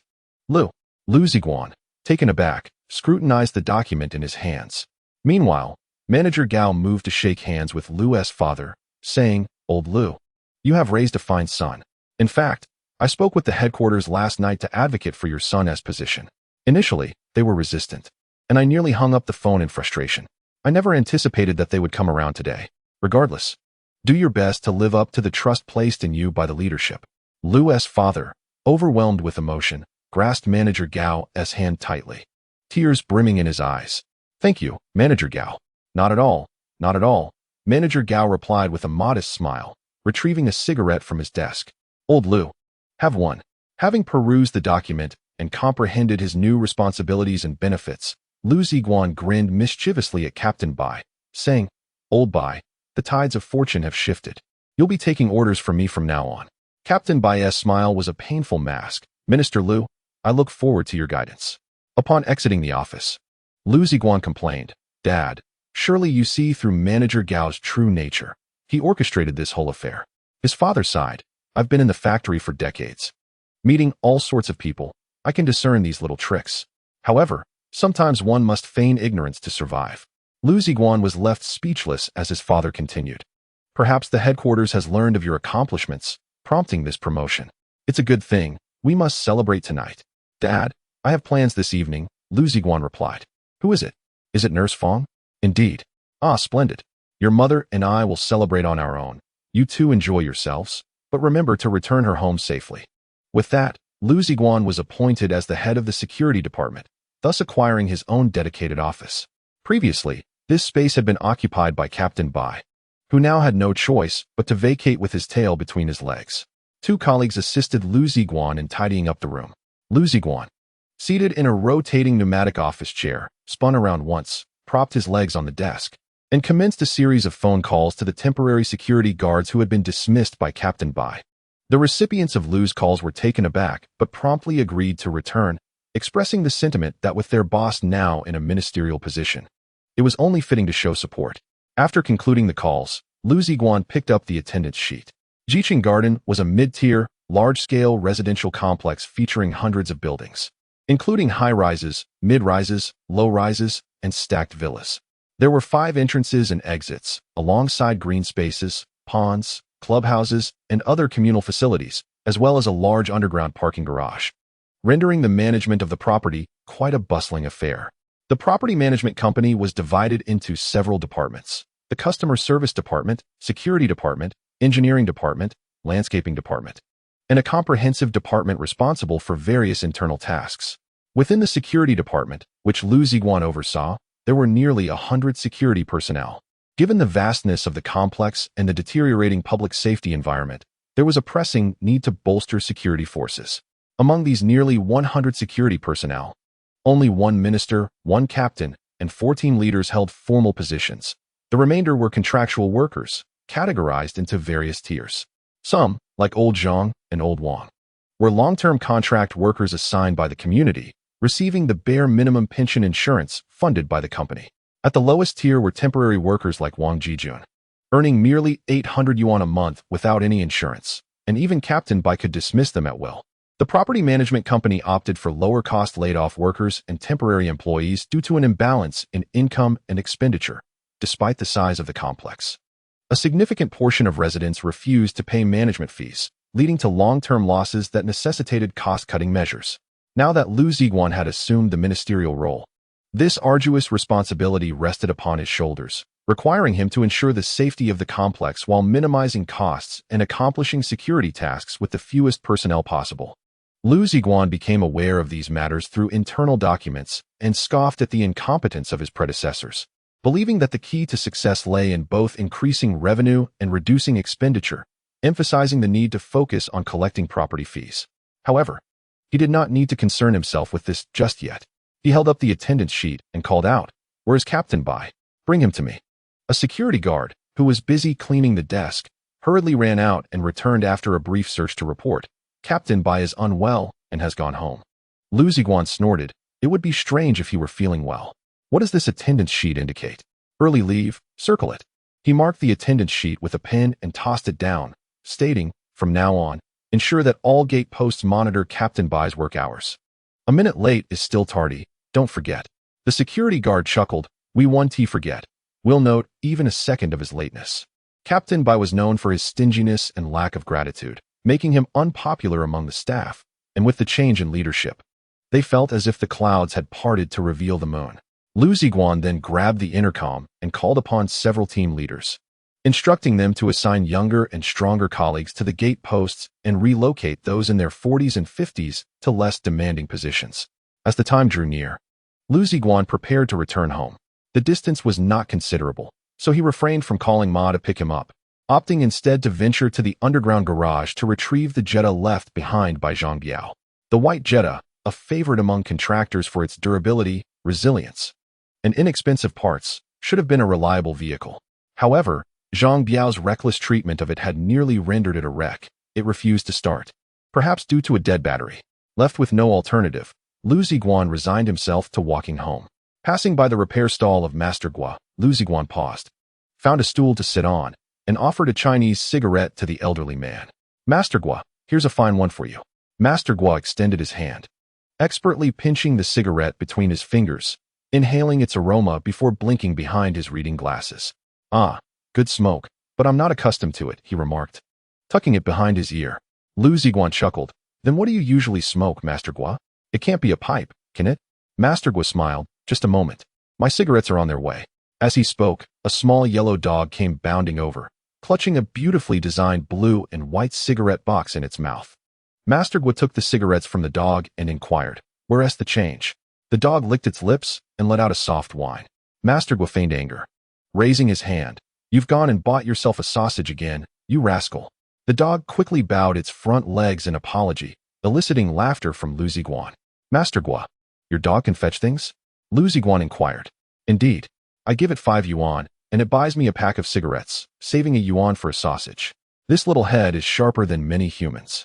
Go, take the cigarettes to Uncle Liu." The small dog, seemingly understanding the command, took the cigarette box from Master Gua and trotted over to Liu Ziguang. When Liu Ziguang reached out to take it, the dog suddenly stepped back. "You can only take one. It won't allow more," Master Gua explained. Liu Ziguang chuckled and pulled a cigarette from the box, patting the dog's head in praise. "What a clever little pup." The dog licked Liu Ziguang's hand, accepting the compliment, before scampering back to Master Gua's side. "This dog I rescued from the Huajiang dog meat restaurant. I have no children, so this dog is like my progeny." Master Gua affectionately patted the dog's head. Liu Ziguang examined the cigarette in his hand, noting its white filter with 3 small blue characters, Zongnanhai. Lighting it, he took a deep drag, realizing it indeed differed from the Chinese brand. Its flavor was more robust and potent. "How about that? Not bad, right? This is the kind of smoke a man should enjoy. At 4 yuan a pack, it's quite reasonable. Your one Chinese cigarette cost me half a pack." Master Gua lit his own cigarette, beginning to exhale clouds of smoke. Liu Ziguang had never tried blended cigarettes before, but upon tasting them, he found them rather pleasant. He chuckled and asked, "Uncle Gua, I never imagined your taste was so refined, favoring such foreign-flavored tobacco." Uncle Gua exhaled a cloud of smoke and replied, "I got used to it. I smoked this back in my youth and have since found it hard to change." Noticing the time on his phone, Liu Ziguang rose and said, "Actually, I came to ask you for a favor. The transportation has been quite inconvenient these days, and I was hoping to borrow a bike." Uncle Gua remarked, "Why didn't you say so earlier? Just wait a moment." He then walked to the back of his small house and brought out a glossy black, heavy-duty bicycle. "Xiao Wang, this is an old Yongjiu, reinforced. I've replaced the spokes, inner tube, and brake pads, and I've even oiled it up. Take a look. He kicked the pedal, and the rear wheel spun like the wind, the chain emitting a delightful, crisp sound. Uncle Gua squeezed the brake, and the rear wheel came to an abrupt halt, demonstrating its sensitivity. Uncle Gua, this bike? Liu Ziguang scratched his head, thinking it might be a bit too conspicuous to ride out. Uncle Gua patted the seat and declared, "This is a man-s bike. It's yours now. Just bring me 2 packs of Zongnanhai tomorrow." Liu Ziguang tossed aside his cigarette, but, and replied, "Deal." Riding the refurbished heavy-duty Yongjio home, Liu's father was taken aback, praising the bike and claiming that if it had been around 20 years ago, it would have outshone automobiles. Liu Ziguang was at a loss for words. It seemed the aesthetic sensibilities of the elderly were remarkably aligned. Yet, upon closer inspection, the bike indeed radiated a certain masculine beauty, with its frame, handlebars, and rims crafted from genuine manganese steel. Had he been riding this bike that day, he might have pursued the trafficker with even greater speed. It was getting late, and soon Fang Fei would finish work. Liu Ziguang hurriedly changed clothes, washed his face, and shaved under his mother's insistence. He hopped onto the heavy-duty Yongjio and sped towards the municipal hospital like a gust of wind. 15 minutes later, at the entrance of the municipal hospital, Fang Fei, now dressed casually, bounced over. After scanning the vicinity for a while, she finally noticed Liu Ziguang perched on his bicycle, a Zongnanhai cigarette dangling from his lips. With a thud, the nurse's backpack dropped to the ground, her mouth agape in astonishment, as if a light bulb could fit inside. "Is this your bike?" Fang Fei exclaimed, eyes wide, pointing at Liu Ziguang's new ride. "Indeed, isn't it cool?" he replied, brimming with pride. "Absolutely cool. I used to ride one when I was young." Fang Fei picked up her backpack and hopped onto the rear seat, her long legs clad in jeans swinging over the bike. "I'm ready, let us go," she said. "Off we go," Liu Ziguang replied, pushing off as the heavy-duty Yongjio rolled away from the municipal hospital under the watchful eyes of passers-by. "Where shall we eat?" Liu Ziguang inquired. "Anywhere," she responded. "Anywhere means what exactly?" "Well, just don't try to pass off spicy hot pot or rice noodles as a meal. Today, since I'm helping you out, you must show your sincerity. How about Pizza Hut?" "No way. It's ridiculously expensive and not tasty at all. I refuse to go there." As the two conversed, they arrived at the city's culinary street. Liu Ziguang felt that their meal should be somewhat more formal. Spotting a sign for a Western restaurant by the roadside, he paused and suggested, "How about we indulge in Western cuisine?" "Western food? That's rather expensive," Fang Fei replied, appearing both intrigued and hesitant. "Not a problem. I haven't mentioned it yet, but I was promoted today. I am now the head of the security department," Liu Ziguang declared. "Is that so? Wonderful news. Why didn't you say so earlier? Let's celebrate with Western cuisine," Fang Fei exclaimed, excitedly pounding her small fist against Liu Ziguang's back before leaping out of the car. Liu Ziguang dismounted and secured his bicycle by the roadside, leading Fang Fei into the restaurant. The ambience inside was quite pleasant and elegantly fresh, with courteous waitstaff who, despite the establishment's somewhat counterfeit nature, seemed genuinely earnest in their imitation. They chose a window-side booth on the second floor. As the server went to fetch the menu, a woman nearby called out, "Fang Fei." Turning her head, Fang Fei recognized a similarly aged girl not far away, dressed in a rather extravagant fashion, clutching a copy of Jean magazine. Seated alone as if awaiting someone. "You are Wang Yali from class 2, right? Where are you working now?" Fang Fei inquired, recognizing her former classmate from nursing school. "Hee. I am currently at the epidemic prevention station, and I will soon be transferred to the health bureau. Being a nurse offers little future. I now have a career position and will soon transition to an administrative role," Wang Yali replied, a hint of pride evident in her tone. "Is that so? That's wonderful. Congratulations," Fang Fei responded with a faint smile. "By the way, where are you working now? Still in the emergency department of the city hospital? Being a nurse is exhausting. You never seem to get ahead. You might want to consider switching jobs," Wang Yali chattered on, ostensibly concerned for Fang Fei. Yet her words seemed to flaunt her own bureaucratic position. At that moment, a sleek black Audi A6 pulled up, impressively mounting the curb and stopping directly in front of the restaurant. A young man with a briefcase exited from the passenger seat and called out to the driver, "Please send my regards to County Director Wang." He then briskly ascended to the second floor. Seeing her boyfriend's arrival, Wang Yali hurriedly stood up. "Why are you so late?" "The county officials have arrived, and as a section chief, I can't step away," she said.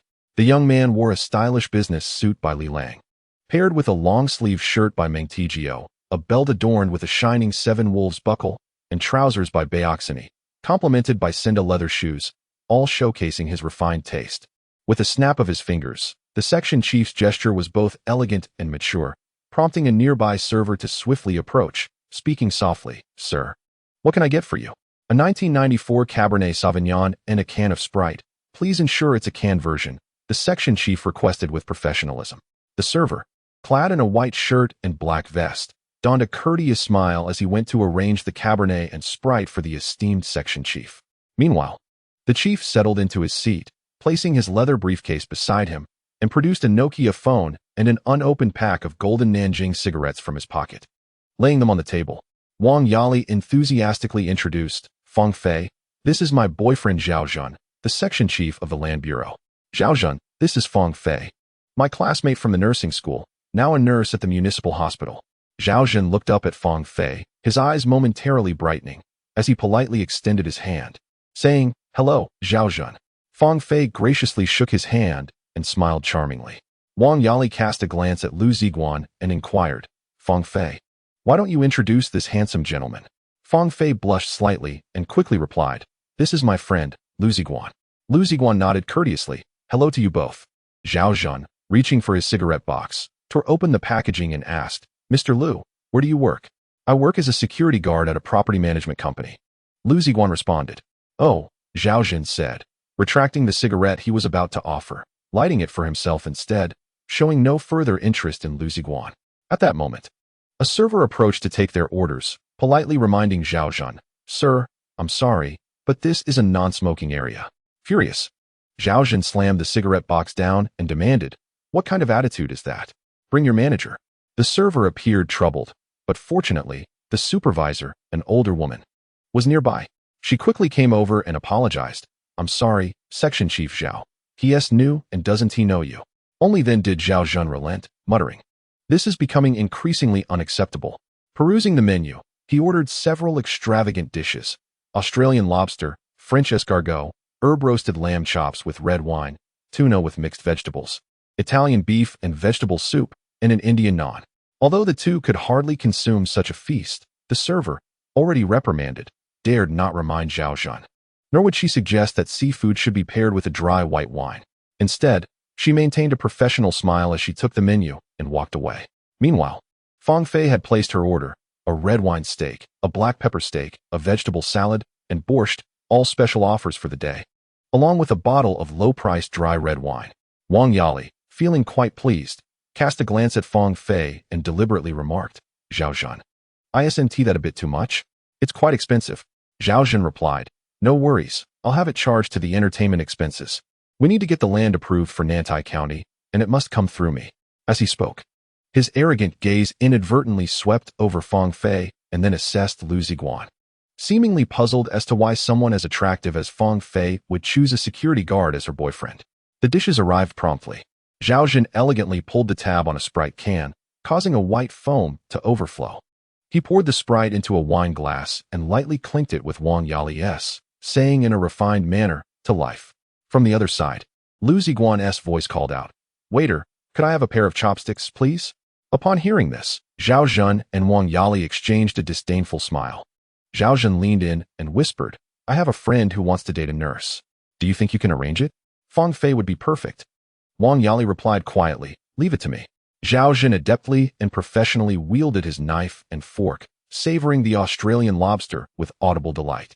Occasionally, he raised his glass to toast with Wang Yali, and they shared whispered conversations, punctuated by peals of laughter that echoed in the otherwise quiet restaurant.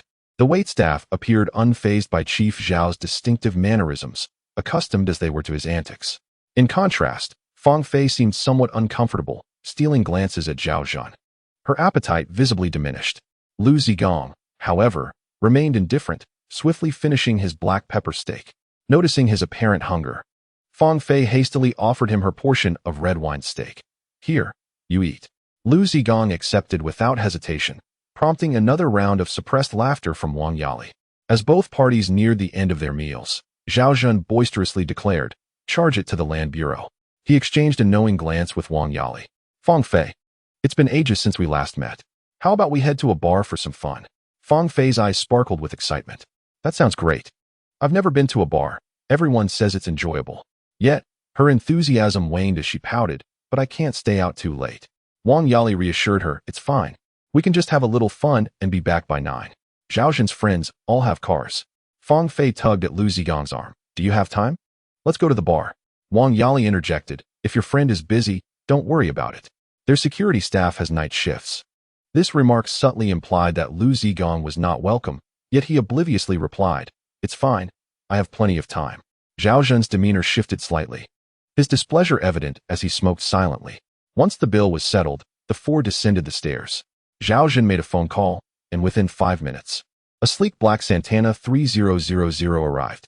The driver, a young man with a pale complexion, held a cigarette in one hand and his phone in the other, neglecting to fasten his seatbelt, exuding a nonchalant air.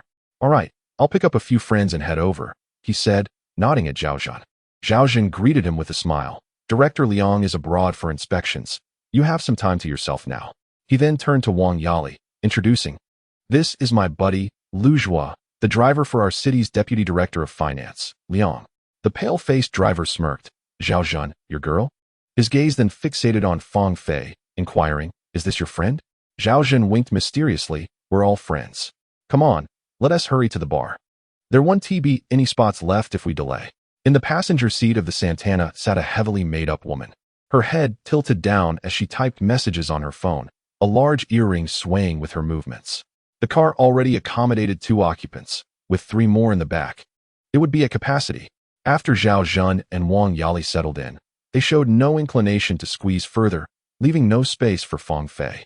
Fang Fei, it's a reunion of old classmates. You can manage alone. Perhaps your friend should head back, Wang Yali suggested politely. Never mind, I want to go, Fang Fei murmured, stepping out of the vehicle. Ahem, well, you can just call for another car, Zhao Zhen suggested. Zhao Zhenmin astutely observed that the pale-faced driver seemed quite attentive to Fang Fei.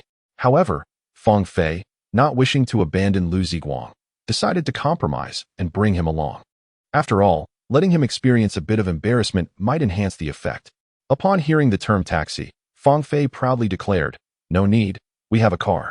Then, under the watchful eyes of the crowd, Liu Ziguang walked to the roadside, unlocked his chain, and wheeled out his heavy-duty bicycle. Fang Fei hurried over, leaped onto the second-class seat, and sat on the bicycle, leaving the people in the Santana astonished, their jaws dropping in disbelief. They were baffled. The girl seemed quite clever.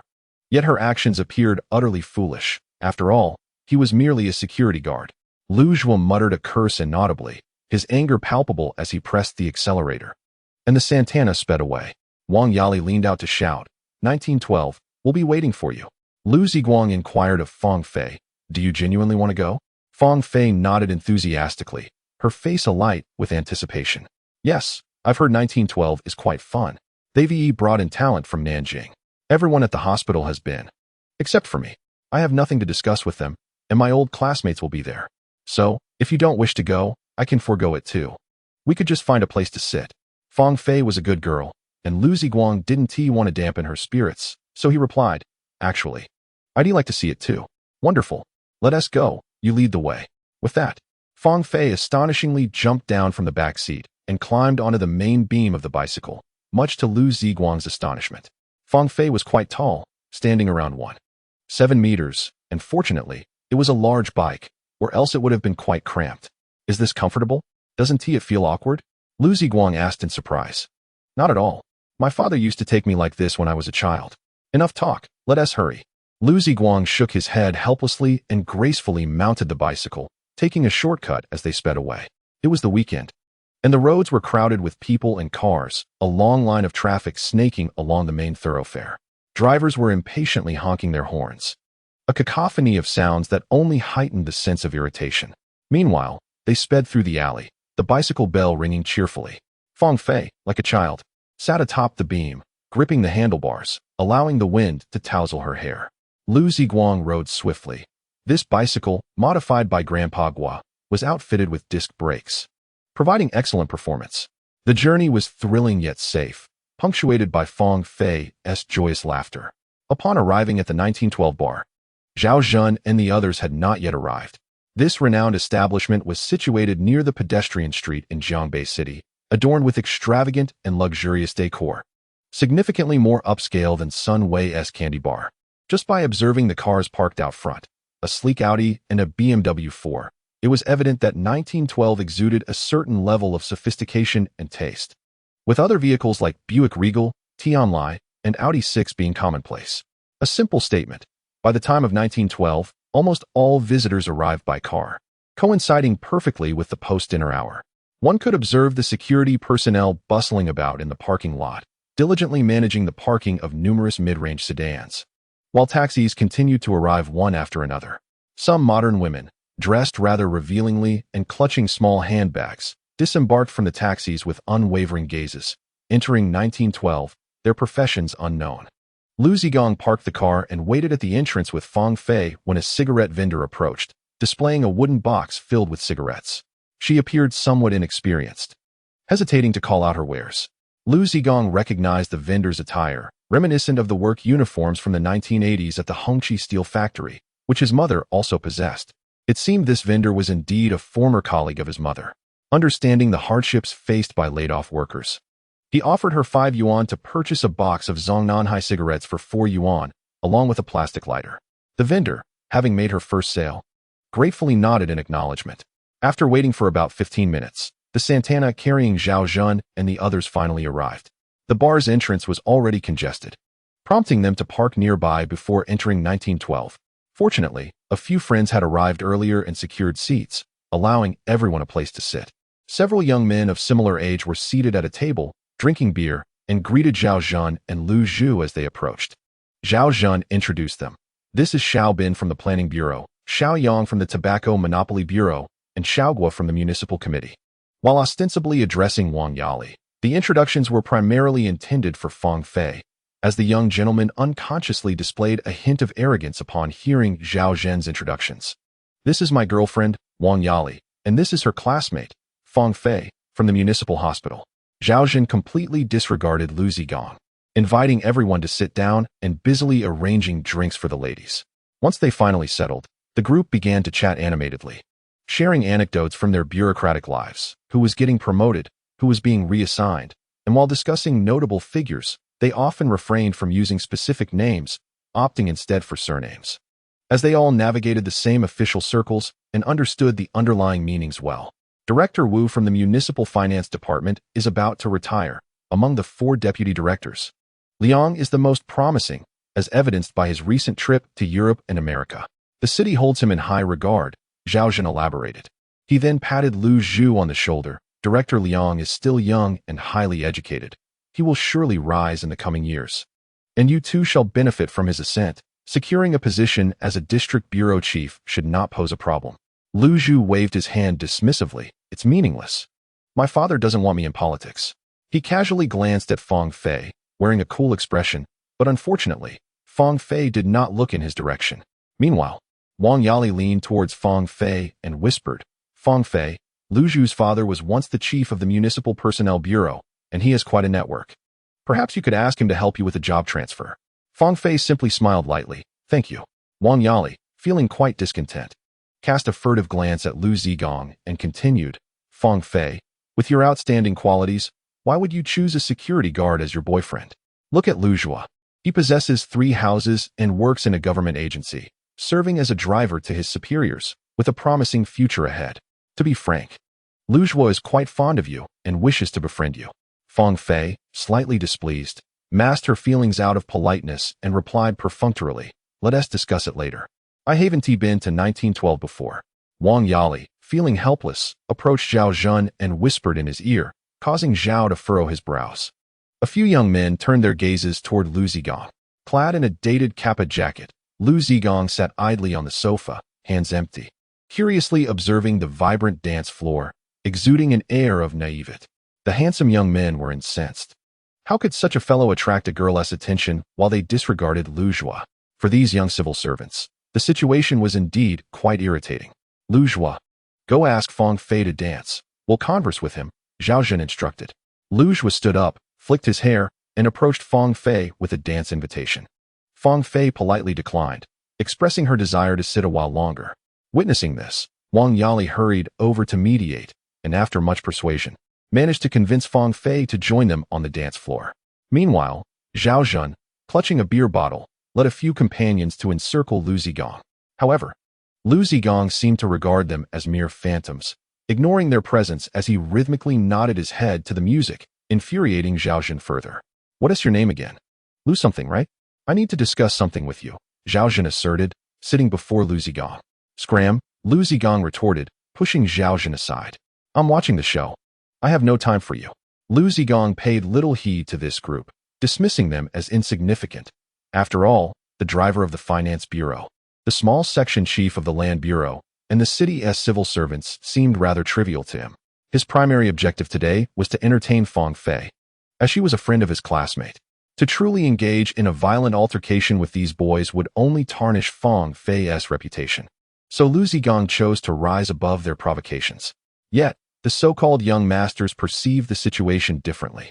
Employed in government agencies or monopolistic enterprises, they lived comfortably, their parents holding modest power, which instilled in them a sense of superiority over someone like Liu Ziguang from the city's lower strata. How can a mere security guard act so arrogantly?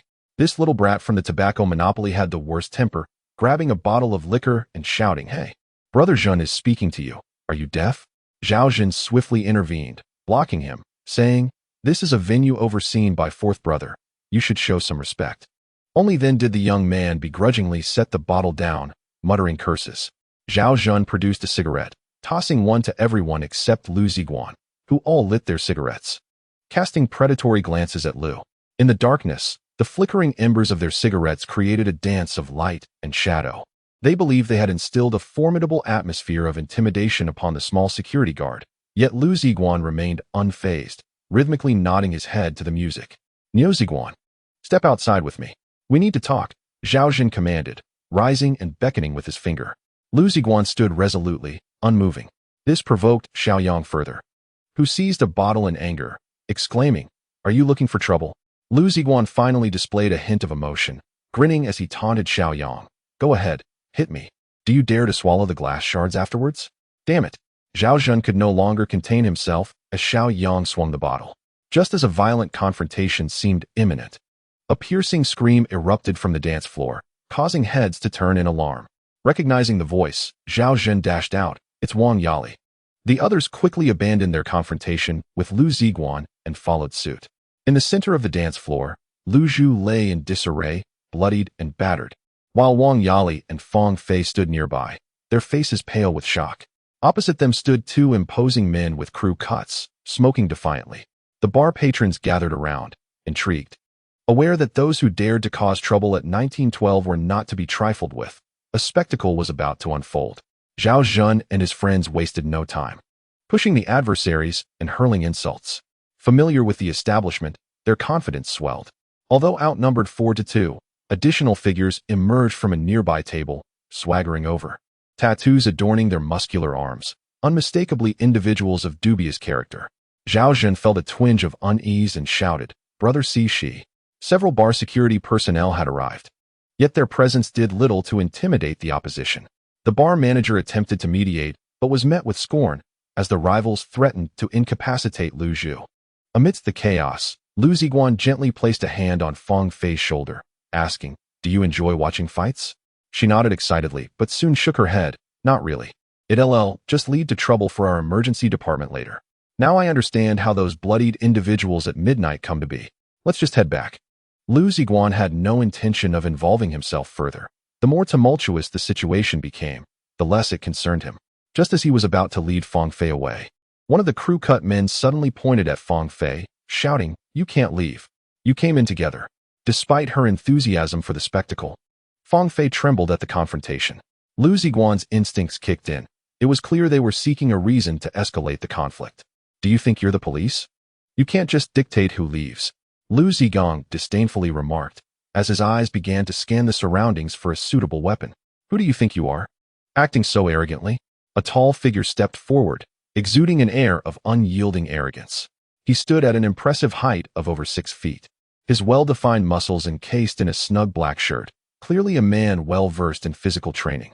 The man in black scrutinized Liu Ziguang, failing to recognize him from his mental archives, and then shifted his gaze to Fang Fei, Your girlfriend is quite stunning, with curves in all the right places.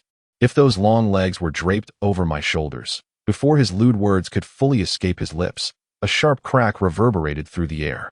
In an instant, no one witnessed Liu Ziguang strike. They only saw 5 blood-red fingerprints emblazoned across the black shirt's face, causing him to stagger back.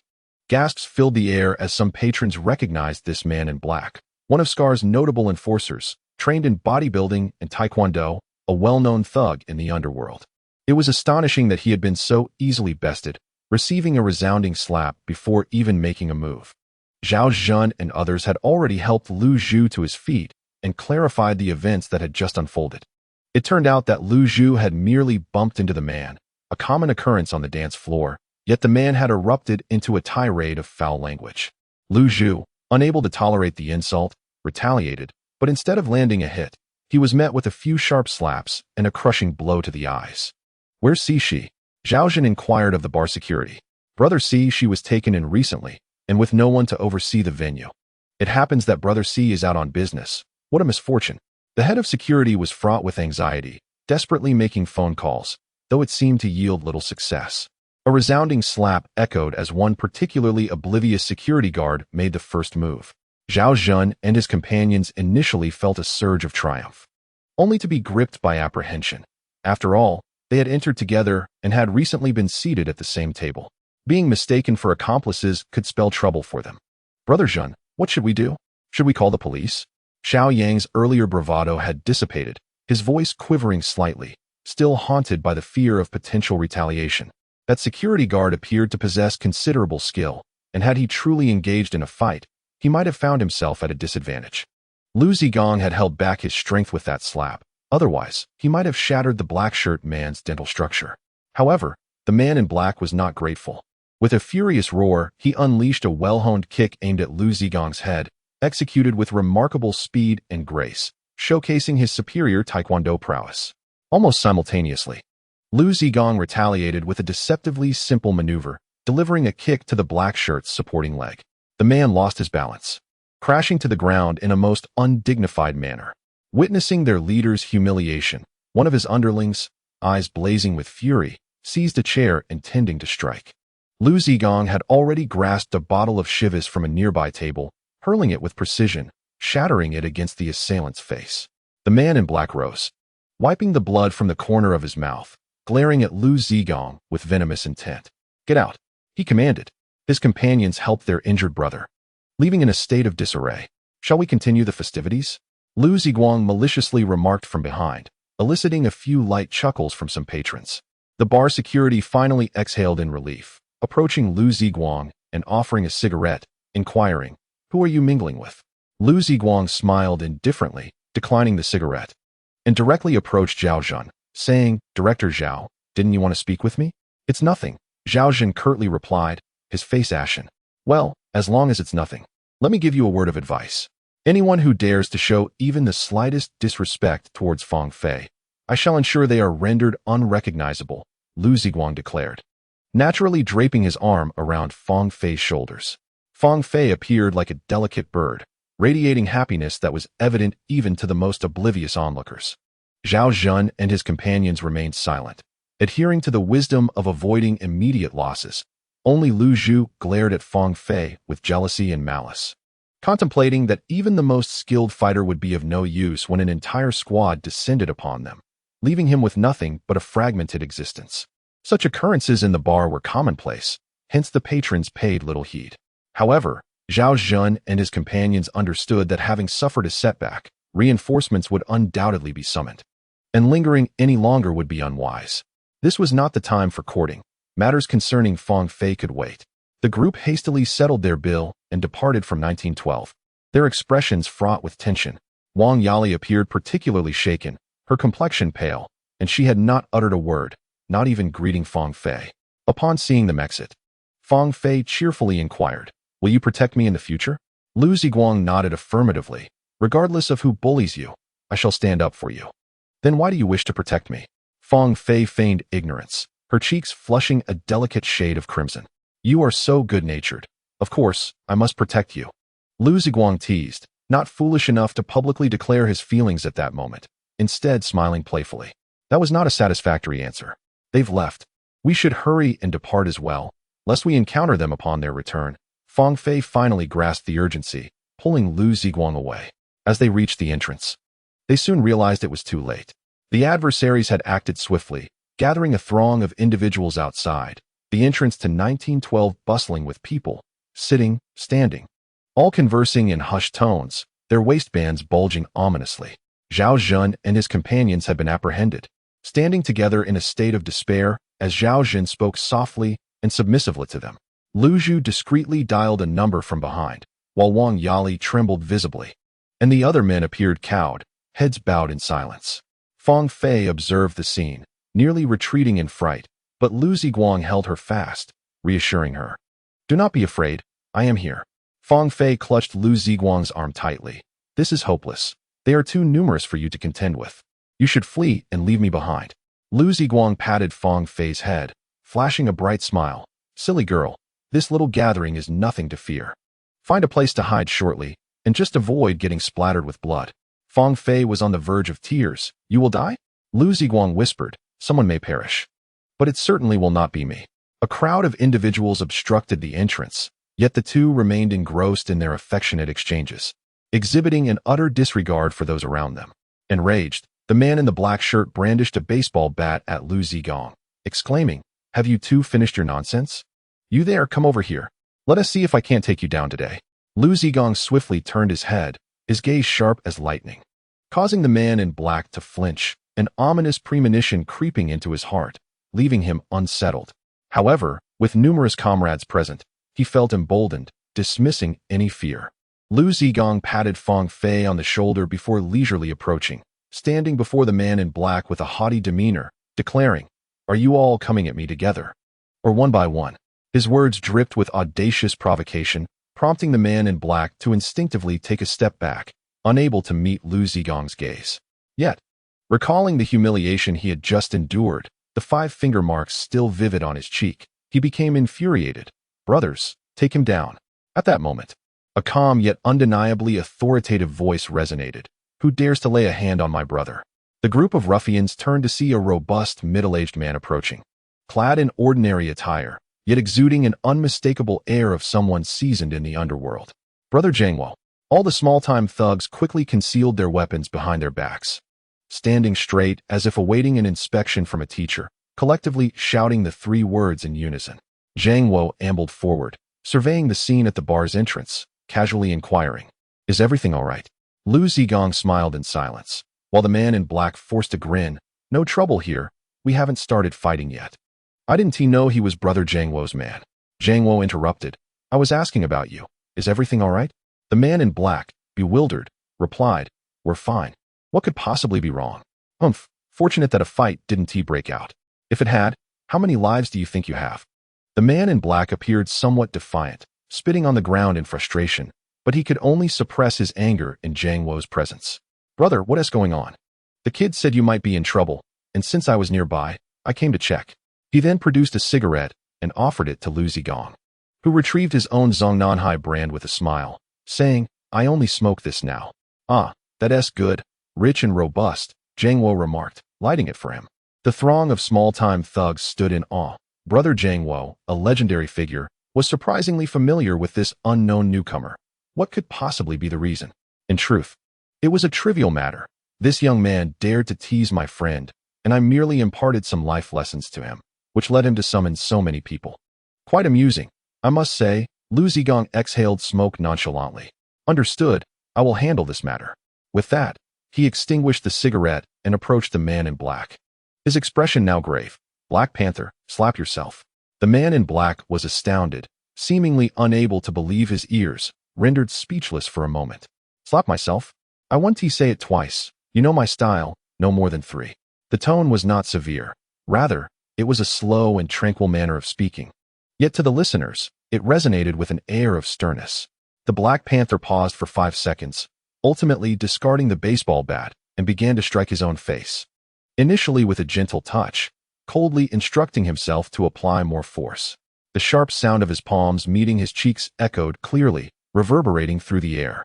Despite the presence of dozens outside the bar, Silence enveloped the scene, lending it an eerie quality.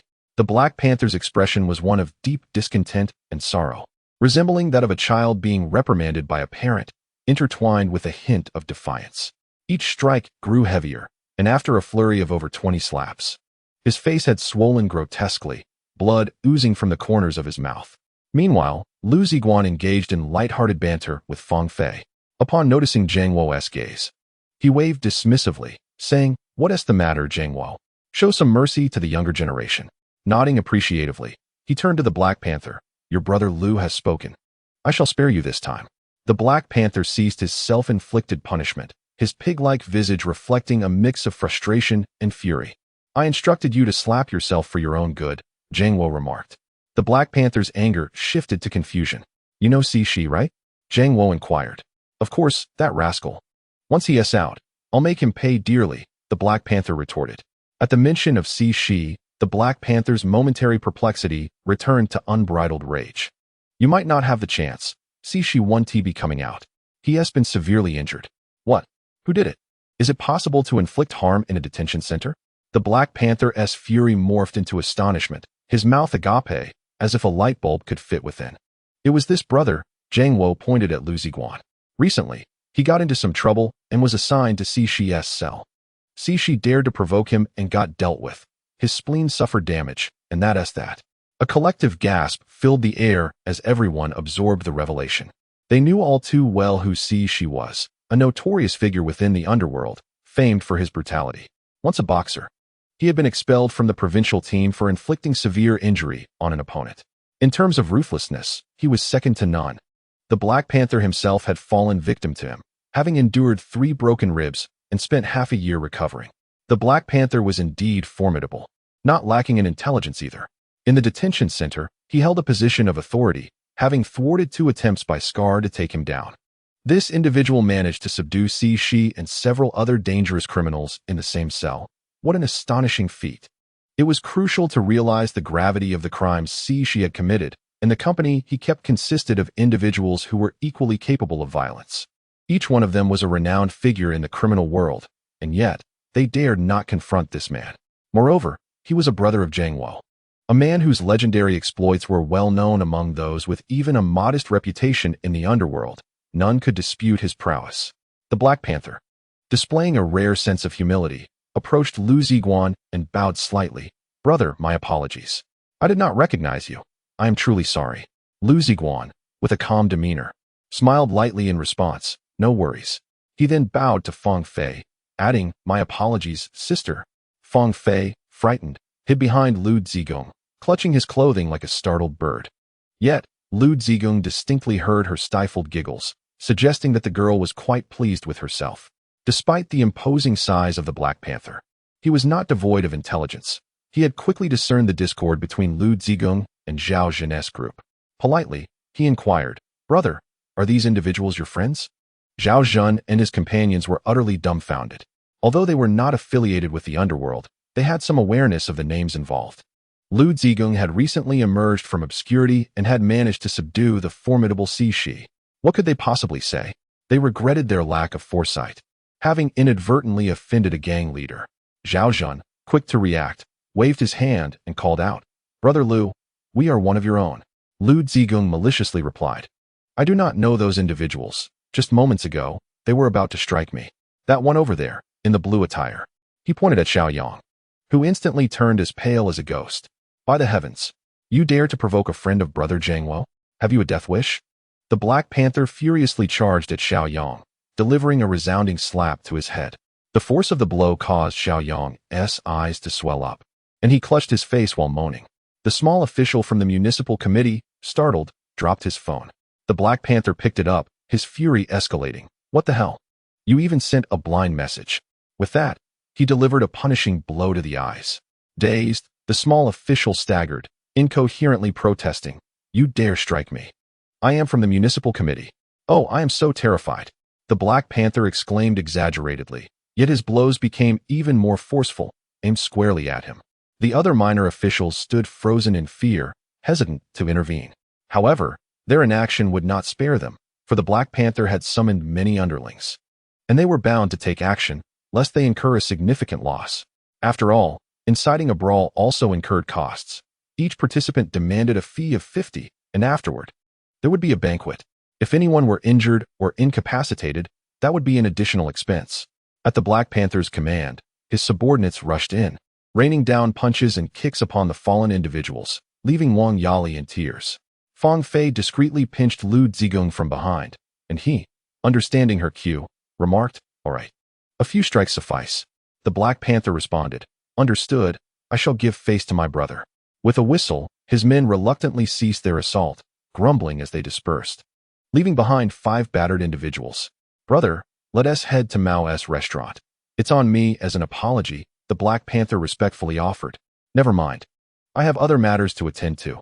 You all enjoy yourselves," Liu Ziguang replied casually, dismissing the offer. "Indeed, he has matters to attend to. We shall defer for the next time." The Black Panther nodded in agreement. "Then, take your leave. I shall follow shortly," Liu Ziguang said. The Black Panther led his men away, then added, "We have discovered that the one sweeping the floor is Lao Si." Liu Ziguang replied, "Good, I am aware of this. Whose man is the Black Panther?" "It seems he is at odds with Lao Si. The Black Panther is a subordinate of Scar, who owes me a personal favor." Thus, the conversation was succinct yet conveyed its meaning with clarity. "All right, thank you. I shall take my leave now. We can chat again when we have the time." Liu Ziguang prepared to depart when Fang Fei emerged from behind him, sweetly smiling. "Jianguogu, thank you." He nodded in acknowledgement. "It was my pleasure." 10 minutes after the incident concluded, a police car finally arrived, 2 officers lazily alighting to glance around and inquire with the manager of 1912. Upon confirming that no fatalities had occurred, they climbed back into their vehicle and drove away. Brawls near bars were a commonplace occurrence, especially with unruly patrons causing disturbances. Such incidents were to be expected. Fortunately, these individuals knew their limits and refrained from causing excessive trouble for the police, who, quite honestly, were disinterested in reviewing surveillance footage. If they had to manage every such affair, the Public Security Bureau would have no time for anything else. It was unfortunate for Zhao Zhan and a few others, who had come to the bar to meet women but instead found themselves on the receiving end of a beating, leaving their eyes swollen to the point where they could not drive, necessitating a taxi ride to the emergency room. In the cool night breeze, Liu Ziguang rode his bicycle, an old model, escorting Fang Fei home. With a slight headwind, Fang Fei sat behind him, one arm wrapped around Liu Ziguang's waist while she typed messages on her phone with the other. The journey was lengthy, yet time was abundant, and the two leisurely cycled under the moonlight. Liu Ziguang inquired, "Your fingers are remarkably swift. The sound of your typing is quite lively. Who are you corresponding with?" Fang Fei chuckled, "With my colleagues. They'll certainly head to our hospital's emergency department shortly, and I'll make sure they attend to those rascals properly." Liu Ziguang laughed heartily. "So you acknowledge they are indeed rascals?" "Of course. They are merely the sons of department heads, thinking themselves to be spoiled aristocrats. And they dare to underestimate you. Humph. I shall help you exact your revenge." Liu Ziguang laughed again, the sound echoing joyfully as they pedaled beneath the swaying branches of the plane trees. The moonlight filtered through the gaps in the leaves, casting a serene beauty on the ground, while the evening breeze whispered softly. They both fell silent, cherishing the hope that this journey would stretch endlessly. Eventually, they arrived at Fang Fei's residence. Reluctantly dismounting, she murmured, "It's late. My father is home, so I won't invite you up." Liu Ziguang nodded, "Understood. You should head up and get some rest." As Fang Fei entered the building, she heard the sound of hurried footsteps ascending the stairs. Liu Ziguang remained still, and after half a minute, Fang Fei's head peeked out from the entrance. "Why haven't you left yet?" "I'll wait until your room light turns on before I go," Liu Ziguang replied, gesturing upstairs. This brought a smile to Fang Fei's face as she joyfully rushed upstairs, entering her room and disregarding her father, who called out to her to have some soup. She turned on the light and opened the window, peering down to see Liu Ziguang's tall figure standing under the streetlight. Upon noticing Fang Fei leaning out, Liu Ziguang waved up at her, hopped onto his bicycle, and sped away. Fang Fei waved back, yet he never looked back, prompting her to stamp her foot in frustration. "Heartless." "Who is heartless?" inquired Director Fang, who entered the room with an apron tied around his waist, glancing out the window. Fang Fei's cheeks flushed. "Dad, didn't you say you weren't allowed to barge into other people's rooms? Why are you here again?" "Just came to see." "Did he send you back?" "The old man is rather endearing." "Who is he?" "It's a female colleague," Fang Fei replied nervously. Oh, so you lent my clothes to a female colleague, Director Fang remarked with utmost seriousness. Oh dear, Dad. Fang Fei pouted as she pushed Director Fang out of her room. She then flung herself onto her bed, embracing the enormous cartoon gray bear, staring at the ceiling with her big eyes blinking and a hint of a smile gracing her lips. Suddenly, as if struck by a thought, she began to pummel the innocent bear. Take that, take that. You don't even glance back at me. At that moment, Liu Ziguang was oblivious to the fact that someone was berating him. He leisurely pedaled his bicycle, contemplating whom to confront first. This matter required careful consideration. After all, his opponents were corrupt individuals cloaked in the guise of law enforcement. A slight misstep could bring trouble upon himself and his family. Suddenly, an odd sensation crept into his mind. He felt as though a pair of eyes were watching him from behind. As his bicycle sped down the road, Liu Ziguang hummed a tune, occasionally glancing back. An unsettling feeling lingered, as if unseen eyes were tracking him, yet every time he turned, he found nothing amiss. Upon rounding a corner, he noticed the road ahead was deserted, void of both people and vehicles. Liu Ziguang dismounted, giving his bicycle a forceful push, allowing it to coast forward out of inertia while he pressed himself against the wall, holding his breath and waiting for the lurking voyeur. The bicycle, after being adjusted by old Gua, remained stable, gliding along its path for over 40 meters before it tipped over with a loud thud.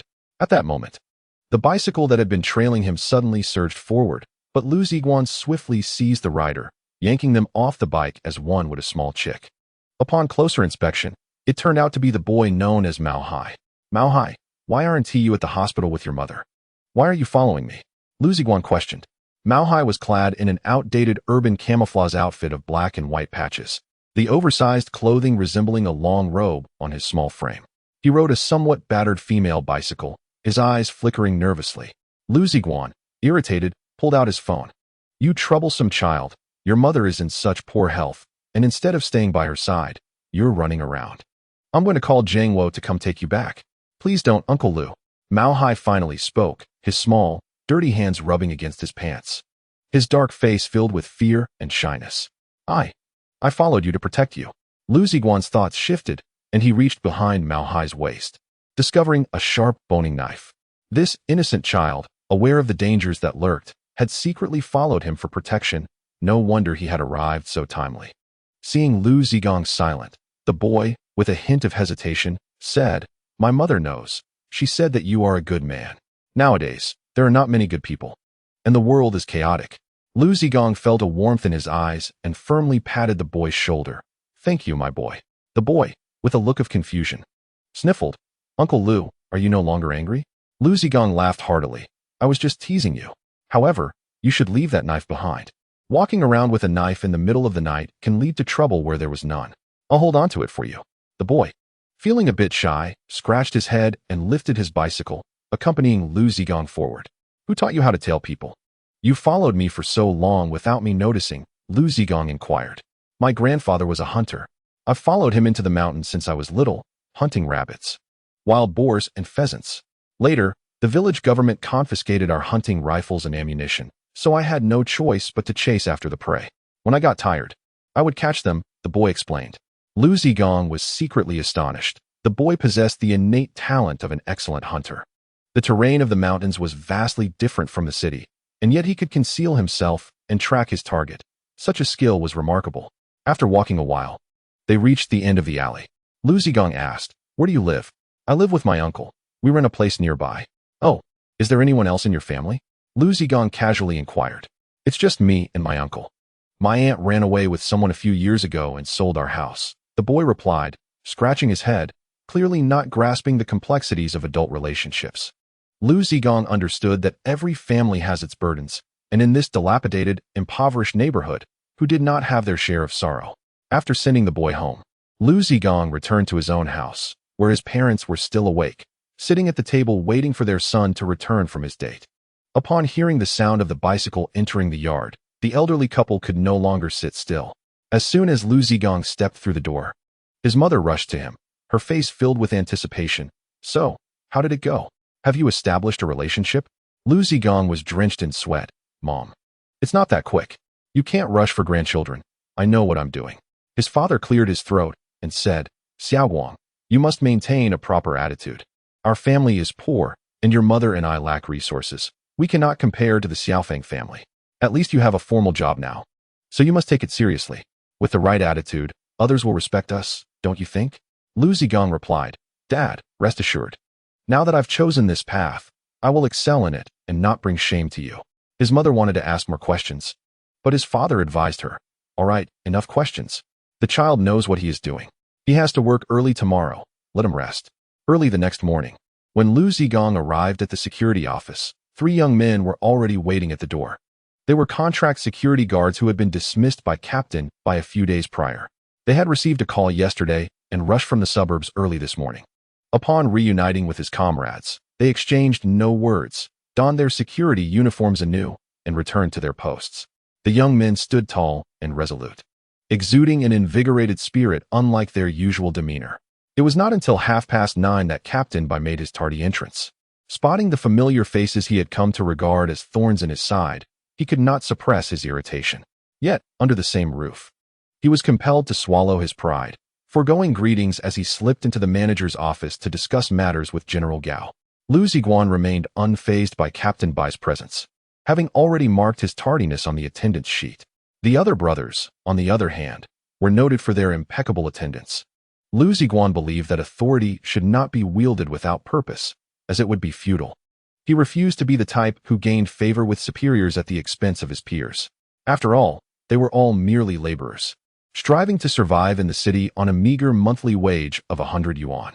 With regard to the middle-aged security personnel, many of whom hailed from backgrounds of unemployment, Liu Ziguang endeavored to accommodate them, assigning lighter duties, allowing for slight delays in the morning, and facilitating early departures. A simple acknowledgement sufficed, for these individuals were burdened with the responsibilities of both aging parents and school-aged children, facing hardships that demanded compassion. Consequently, under Liu Ziguang's leadership, the overall morale transformed. Both the young and the elderly alike exhibited newfound vigor, adhering to their schedules with diligence, and the grumbling that once permeated their ranks ceased. Brother Liu is a man of integrity. We cannot let him down, remarked the younger security guards. The elder gentleman observed, young Liu is commendable, kind-hearted, and righteous. Much like his father, it is no easy feat for a child to rise to the rank of minister. We, as uncles, must offer our support and not be a hindrance. In summary, the security situation at Ziqing Garden improved significantly with Liu Ziguang at the helm. Theft and petty crime had become virtually non-existent, a remarkable achievement that even General Gao could not overlook, finding himself at a loss for criticism. Liu Ziguang maintained a facade of patience, biding his time against the grievances wrought by the 4th brother, who had injured his comrade. He knew that vengeance was a dish best served cold. For now, he would endure, gathering strength and intel for a decisive strike in due course. As for Yangfeng, Li Zhiting, and the unnamed 3rd brother, Liu Ziguang had no intention of sparing them. He believed in taking vengeance step by step, addressing minor grievances first. In the hall of the traffic police's violation processing center, Sun Wei was exasperatedly clutching the phone. Hello, it's me, Wei. Which squad issued the ticket? I need to speak with Instructor Wang. What? No way. It was a direct order from the division commander? Damn it, what a stroke of bad luck. Sun Wei slammed down the phone, delivering a frustrated punch to the pillar in the hall.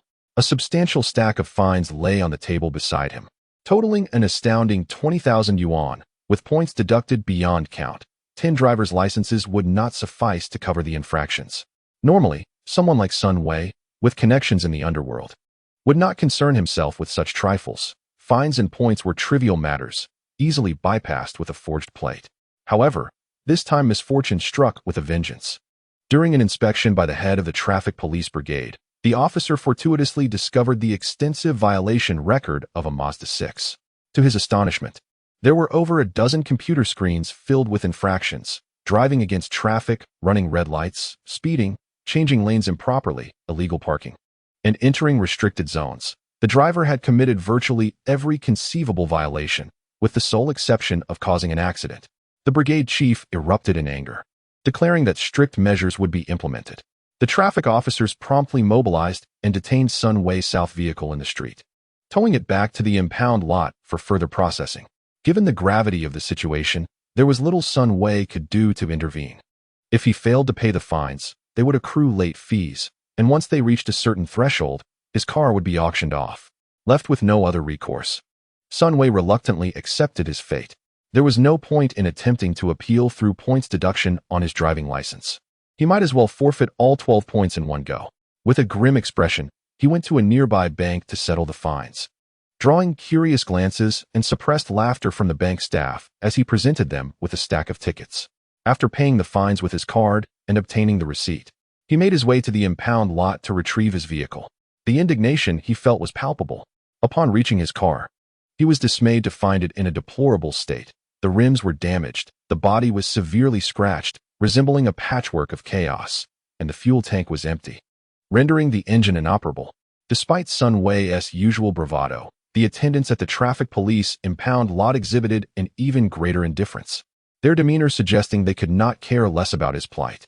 They made it abundantly clear that if he wished to drive away, he could do so, but not without incurring a daily parking fee of 200 yuan.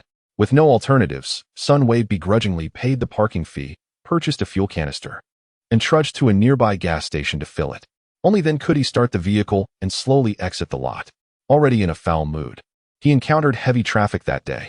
As the long line of cars finally began to inch forward, he found himself frustrated by a sluggish black Honda ahead, which seemed intent on remaining stationary. Overwhelmed by a surge of irritation, Sun Wei flung open his door, ready to confront the Honda with a kick.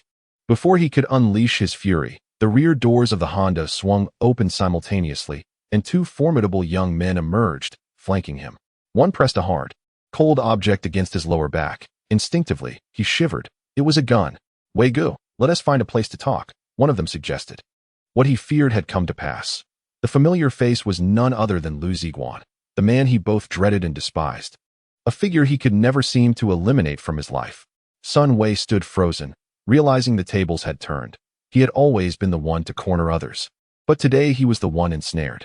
Liu Ziguang, accompanied by 3 associates, had followed him all the way, ultimately deciding to confront him in the bustling thoroughfare, where the crowd would be oblivious to their clandestine dealings. Just as anticipated, when Liu Ziguang cheerfully draped his arm over Sun Wei's shoulder and ushered him into the back seat of the Mazda 6, the hairy drivers around them paid no heed, mistaking them for old friends happily reunited. 2 individuals flanked Sun Wei, ushering him into the back seat of a Mazda 6, while another took the wheel. As the traffic light turned green, the vehicles began to move, with the Mazda closely trailing a Honda Accord driven by Ma Chao. "Brother, let us converse amicably. Resorting to violence is quite unbecoming." Sun Wei endeavored to maintain his composure, reaching into his coat pocket for a cigarette, but Liu Ziguang promptly halted him. Rummaging through Sun Wei's suit jacket to extract his phone, swiftly removing the battery and discarding the SIM card out of the window. At this moment, genuine fear gripped Sun Wei. The situation had escalated. Previously, after Liu Ziguang extorted 10,000 yuan from him at the candy bar, Sun Wei, unable to endure the humiliation, had enlisted 4 burly men from the northeast, offering them 8,000 yuan to incapacitate Liu Ziguang. However, the plan backfired, resulting in the 4 thugs ending up in the hospital. Sensing impending retribution, Sun Wei had prudently shut down the bar and concealed himself out of town until news of Liu Ziguang's imprisonment allowed him to return. Upon his return, the first order of business was to reclaim his Mazda 6, believing Liu Ziguang would face a lengthy sentence, thus resolving the matter. To his dismay, a mere few days later, Liu Ziguang was released and immediately sought revenge. Sun Wei, overwhelmed with despair, frantically assessed the unfolding situation. The adversaries displayed a level of professionalism that left him utterly disheartened. Coincidentally, a police car was ahead, its lights flashing silently, with 2 armed officers engaged in conversation beside it.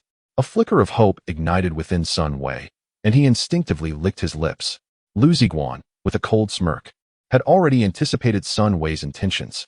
He exchanged a knowing glance with his accomplice, who produced a large folding knife, pressing it against Sun Wei's lower back. The blade's sharp edge pierced through the fabric of his suit and shirt, chilling him to the bone. Liu Ziguang, with a grin reminiscent of an old friend reuniting after many years, leaned close to Sun Wei's ear and whispered, "Wei Gu, should you utter a sound, this brother will plunge the knife into your back, precisely where your kidneys reside." Startled, Sun Wei sealed his lips, acutely aware that silence might afford him a chance to negotiate, while any outcry could spell his demise. The car continued its journey, gradually entering a less populated area, the Honda leading them towards a secluded riverside. A chill enveloped Sun Wei as he tremulously inquired, "Where are you taking me?" "You'll find out when we arrive." "Refrain from speaking and sit quietly," Liu Ziguang replied. Once they had left the city limits, Liu Ziguang discarded his facade of civility, delivering a sharp slap to Sun Wei's face. The vehicle traversed a dirt road along the riverbank for half an hour, arriving at a desolate riverbank. The reeds swayed vigorously in the breeze, resembling waves. During the dry season, the water level of the Huai River was low, exposing vast stretches of barren riverbank devoid of footprints, save for a dilapidated fishing boat tilted precariously on the shore, enhancing the profound solitude of the scene. The car cruised directly onto the riverbank, where Ma Chao executed a graceful drift to bring the vehicle to a halt. Ma Lu followed suit, and as the doors swung open, Sun Wei was unceremoniously kicked out, tumbling onto the ground, his face smeared with dirt. Liu Ziguang disembarked promptly, lit a cigarette while shielding himself from the howling river breeze, and gestured towards Sun Wei, barking, "Lift him up." Two young men clad in camouflage and adorned with white gloves approached, seizing Sun Wei's arms and positioning him in a jet-like stance, urging him forward until they reached the river's edge. A swift kick to his knee sent him sprawling face first onto the ground, only to be yanked back upright. Before him surged the mighty river, the wind howling fiercely and the reeds rustling ominously in the gusts. Sun Wei knelt by the riverbank, frequently glancing back, shouting, "What are you planning? Let us talk this over." Unfazed, Liu Ziguang and Ma Chao shared a laugh while smoking, completely ignoring Sun Wei. Once their cigarettes were extinguished, Liu extracted a heavy black firearm from his waistband and approached Sun Wei, who recognized it as a pistol. In a fit of desperation, Sun Wei cried out, his chilling wails carried away by the river's current. "Help! They're going to kill me." He attempted to flee, but his legs felt like jelly. Even if given the chance, he could not move a step. With a click, Liu Ziguang chambered a bullet, pressing the cold muzzle against the back of Sun Wei's head. The icy metal burned like a branding iron against Sun Wei's skin, causing him to wail in a pitch higher than before. "Brother, you are my dear brother. Please spare me." Liu Ziguang sneered, "You filthy dog. You dare to send someone to harm me? How could I possibly spare you? And how did you manage to drive the car back? Did I give you permission?" With that, he struck Sun Wei's head with the butt of the gun. Sun Wei, weeping, turned to plead, "I swear, I will never do it again. From now on, I'll be your loyal servant, your devoted grandson. Isn't that enough?" "Don't fear, it will be over soon," Liu Ziguang replied calmly. Lost in despair, Sun Wei realized he had indeed encountered a formidable foe. He regretted ever listening to that thug Chong, who had led him into a fight, ultimately jeopardizing his own life. Such was the fate of those who roamed the underworld. No matter how formidable one appeared, this was the inevitable conclusion. With the cold barrel still pressed against his skull, Sun Wei squeezed his eyes shut, resigning himself to death. Suddenly, a loud pop echoed, and his body trembled violently, releasing all control as he collapsed onto the ground. Yet his mind remained alert. Opening his eyes, he still beheld the gray river flowing relentlessly. "Am I dead?" was Sun Wei's first thought. However, a voice from behind jolted him back to reality. "Damn it, it misfired." Sun Wei, unable to cry, watched helplessly as Liu Ziguang opened the revolver-turned pistol and removed a misfired bullet. Having danced on the brink of death, Sun Wei felt his sanity teetering on the edge. Yet Liu Ziguang had no intention of letting him off the hook. He shouted to Ma Chao, "Lend me your weapon." Ma Chao tossed him a revolver from his coat, and Liu Ziguang deftly caught it, once more kicking Sun Wei down and pressing the gun against the back of his head. Sun Wei had succumbed to despair. Unable even to utter a cry, his pants soiled and his face streaked with tears and mucus. Death itself was not terrifying. Rather, it was the torment of lingering at the threshold of death that was unbearable for any ordinary person. His mental state teetered on the brink of collapse. The first shot did not fire due to a misfired bullet. Such coincidences would not occur again. Sun Wei understood that there was no escaping his fate. Furrowing his brow, he awaited his demise. With a sudden crack, a gunshot rang out, causing Sun Wei to stumble and fall onto the riverbank. Liu Ziguang coolly blew on the barrel of his gun and waved his hand with nonchalance, instructing, "Let us go." His comrades swiftly entered their vehicle and departed, leaving Sun Wei alone on the vast riverbank. Half an hour later, the river breeze finally stirred Sun Wei from his stupor. He touched the back of his head. where a large patch of hair had been singed away by flames, realizing that he had merely been scaring himself. Upon regaining his senses, Sun Wei felt not rage, but a profound fear. This was merely a lesson from others. If someone truly wished to kill, it would not pose a significant challenge. He checked himself and found his wallet missing, not a single coin to his name. The stench emanating from his soiled pants was overwhelming, while the tears and mucus on his face had dried in the wind, leaving him feeling taut and uncomfortable. His hair was singed, and his body was caked in mud, rendering him utterly disheveled. Yet, the feeling of being alive was undeniably exhilarating. Upon returning to the office, he noticed Liu Ziguang had been there for quite some time. Rising to his feet, Sun Wei greeted, "Brother, I need to talk to you." "Yes, go ahead," Liu Ziguang replied tersely, accepting a cigarette which he lit with a gleaming revolver drawn from his waist. "Regarding Old Four, we cannot act against him just yet. He has a brother with considerable influence. Engaging him will inevitably lead to legal troubles." Upon hearing this, Liu Ziguang recalled someone, raising his eyebrows in realization. "Is it Old Three?" "Indeed," Sun Wei confirmed. He was once a minor leader in the public security team but faced disciplinary action and was reassigned to the Municipal Bureau's tertiary industry. He possesses substantial connections, and if we wish to target Old Four, we must first deal with his protective umbrella, his brother, Old Three. "Thank you. I already have a plan in mind," Liu Ziguang stated resolutely. The night was heavy, with the moon hanging like a hook in the water-like darkness. Binjiang Avenue, a renowned scenic spot in Jiangbei City, offered picturesque river views, with swaying shadows of trees.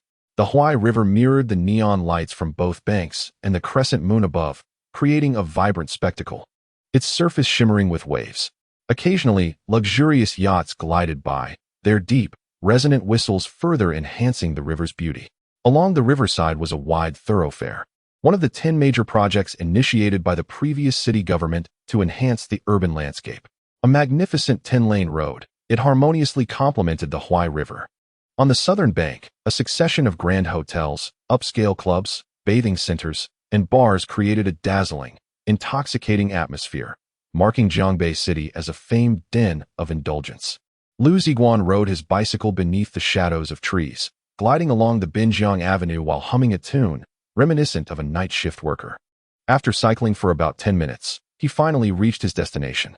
A resplendent building shimmered in the night, illuminated by dazzling neon lights, exuding opulence and grandeur.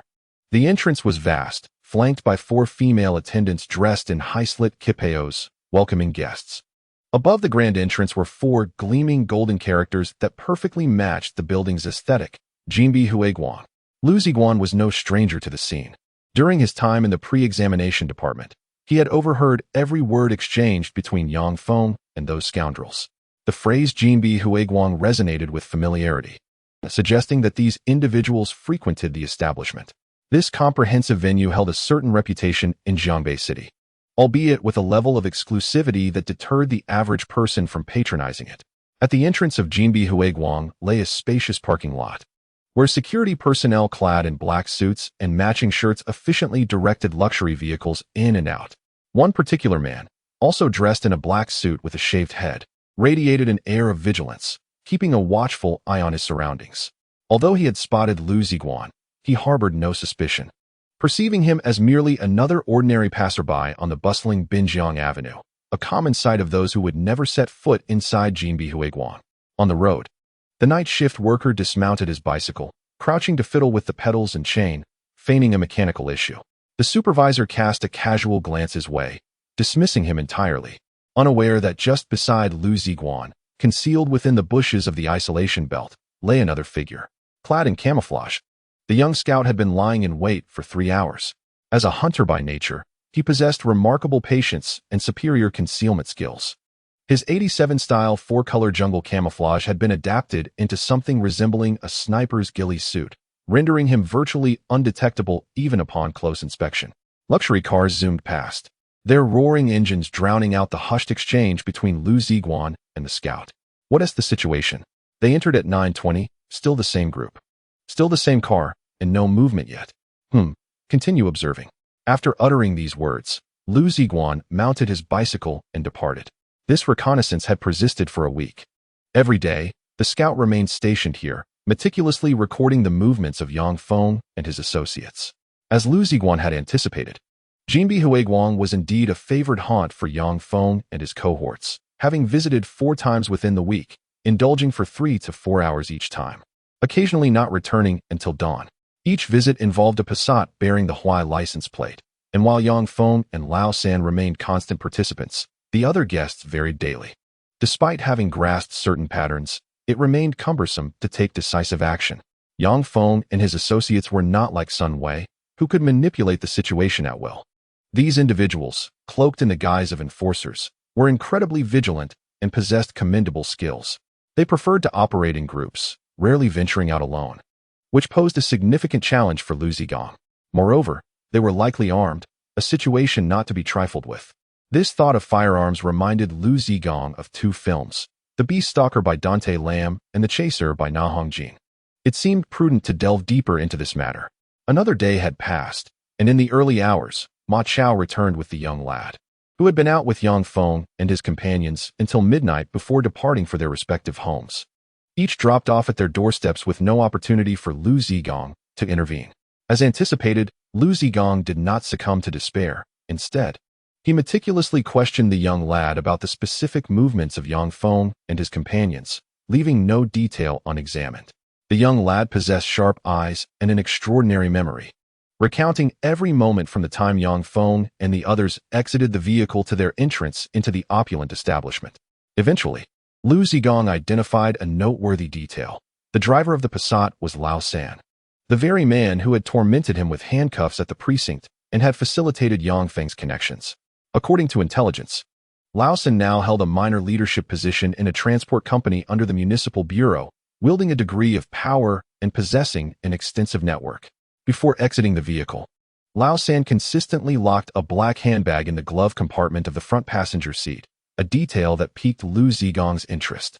Given that these individuals were frequent patrons of the establishment, one would expect them to carry valuable items inside rather than locking them within their vehicle. The only plausible explanation was the presence of a firearm. Regardless of the outcome, attempting this was worthwhile. Liu Ziguang had been holding his breath for over 10 days. A man of his formidable nature had never before endured such silent grievances. He was determined to bring Lao San and his associates to heel. The following evening, the Passat driven by Lao San returned to the entrance of the opulent venue. As the doors swung open, 3 ruddy-faced men stumbled out, their steps unsteady from drink. Lao San appeared relatively sober, methodically retrieving the handbag, checking the combination lock before securing it in the glove compartment and ensuring it was indeed locked before stepping out of the vehicle. With a beep, the Passat locked. The 4 patrons entered the establishment with unrestrained laughter. The security personnel in black suits assisted them in entering, while the professionally smiling hostesses in Qipao were already accustomed to their presence. Shortly after Lao Sen's group entered, 2 other groups of young men arrived by taxi, equally inebriated and swaying as they approached the entrance. In a moment of collision, words were exchanged, leading to a furious altercation that quickly escalated into a full-blown brawl among the hot-headed youths. In the event of a typical brawl, the resplendent security guards would revel in the spectacle. However, this particular altercation unfolded right at their doorstep, leaving no room for indifference. The supervisor swiftly seized the intercom to summon reinforcements from the upper floors and promptly led a few colleagues at the entrance to quell the fracas. To their astonishment, the inebriated ruffians showed no regard for the guards' esteemed presence, attacking indiscriminately. In the ensuing chaos, even the security personnel clad in black suits joined the fray, resulting in utter pandemonium. Amidst the tumult, a sharp honk emanated from the parking lot, unnoticed by the fray, as the locks of a Passat quietly disengaged. A shadowy figure stealthily approached, slipping through a narrow opening of the door and into the passenger seat, crouching low enough that no one outside could discern the presence within. The expansive, opulent parking lot was filled with numerous vehicles, yet the guards had all rushed to the entrance, oblivious to the happenings inside the Passat.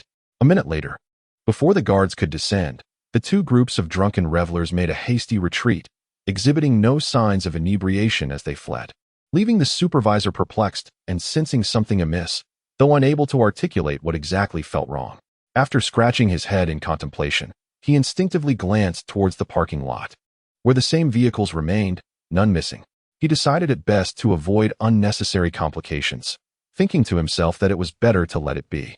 On a secluded road by the riverbank, a white Jetta without a license plate stood parked. It was the very vehicle left behind by Zhang Biao, which would soon be operable after Ma Chao installed a new battery. To avoid drawing attention, they had deliberately chosen this inconspicuous Jetta. At that moment, Liu Ziguang and Mao Hai occupied the back seat, while Ma Chao took the wheel. The two factions involved in the earlier scuffle were orchestrated by Liu Ziguang to divert the guard's focus, thus granting Ma Chao the necessary time to execute his task. The act of stealing cars was quite prevalent in Jiangbei City, typically involving the opening of vehicles purchased from Guangdong, particularly mid-range sedans like the Passat and Accord, which were favored by thieves due to their ease of resale. The auto repair shop where Ma Chao worked clandestinely engaged in modifying vehicles and handling stolen goods, making him far from a novice in this realm. As for the lock on the passenger side, it posed little challenge. A mere wire could easily unlock it. In under 20 seconds, Ma Chao accomplished the task, and now the black handbag, once treasured by the old third, was firmly in Liu Ziguang's possession. The handbag, a luxurious leather piece adorned with the Mont Blanc logo and secured by a combination lock, had lost its significance as Liu Ziguang assessed its weight with growing assurance. With a deft flick of a knife, he tore through the leather, revealing a heavy iron object that clattered to the ground. Indeed, it was a sizable and weighty handgun, its blued finish marred and exuding the scent of gun oil. The barrel bore a series of etched numerical codes, and upon inspecting the grip, he found it void of ammunition. Even the chamber was empty, and the rifling within the barrel had nearly worn away.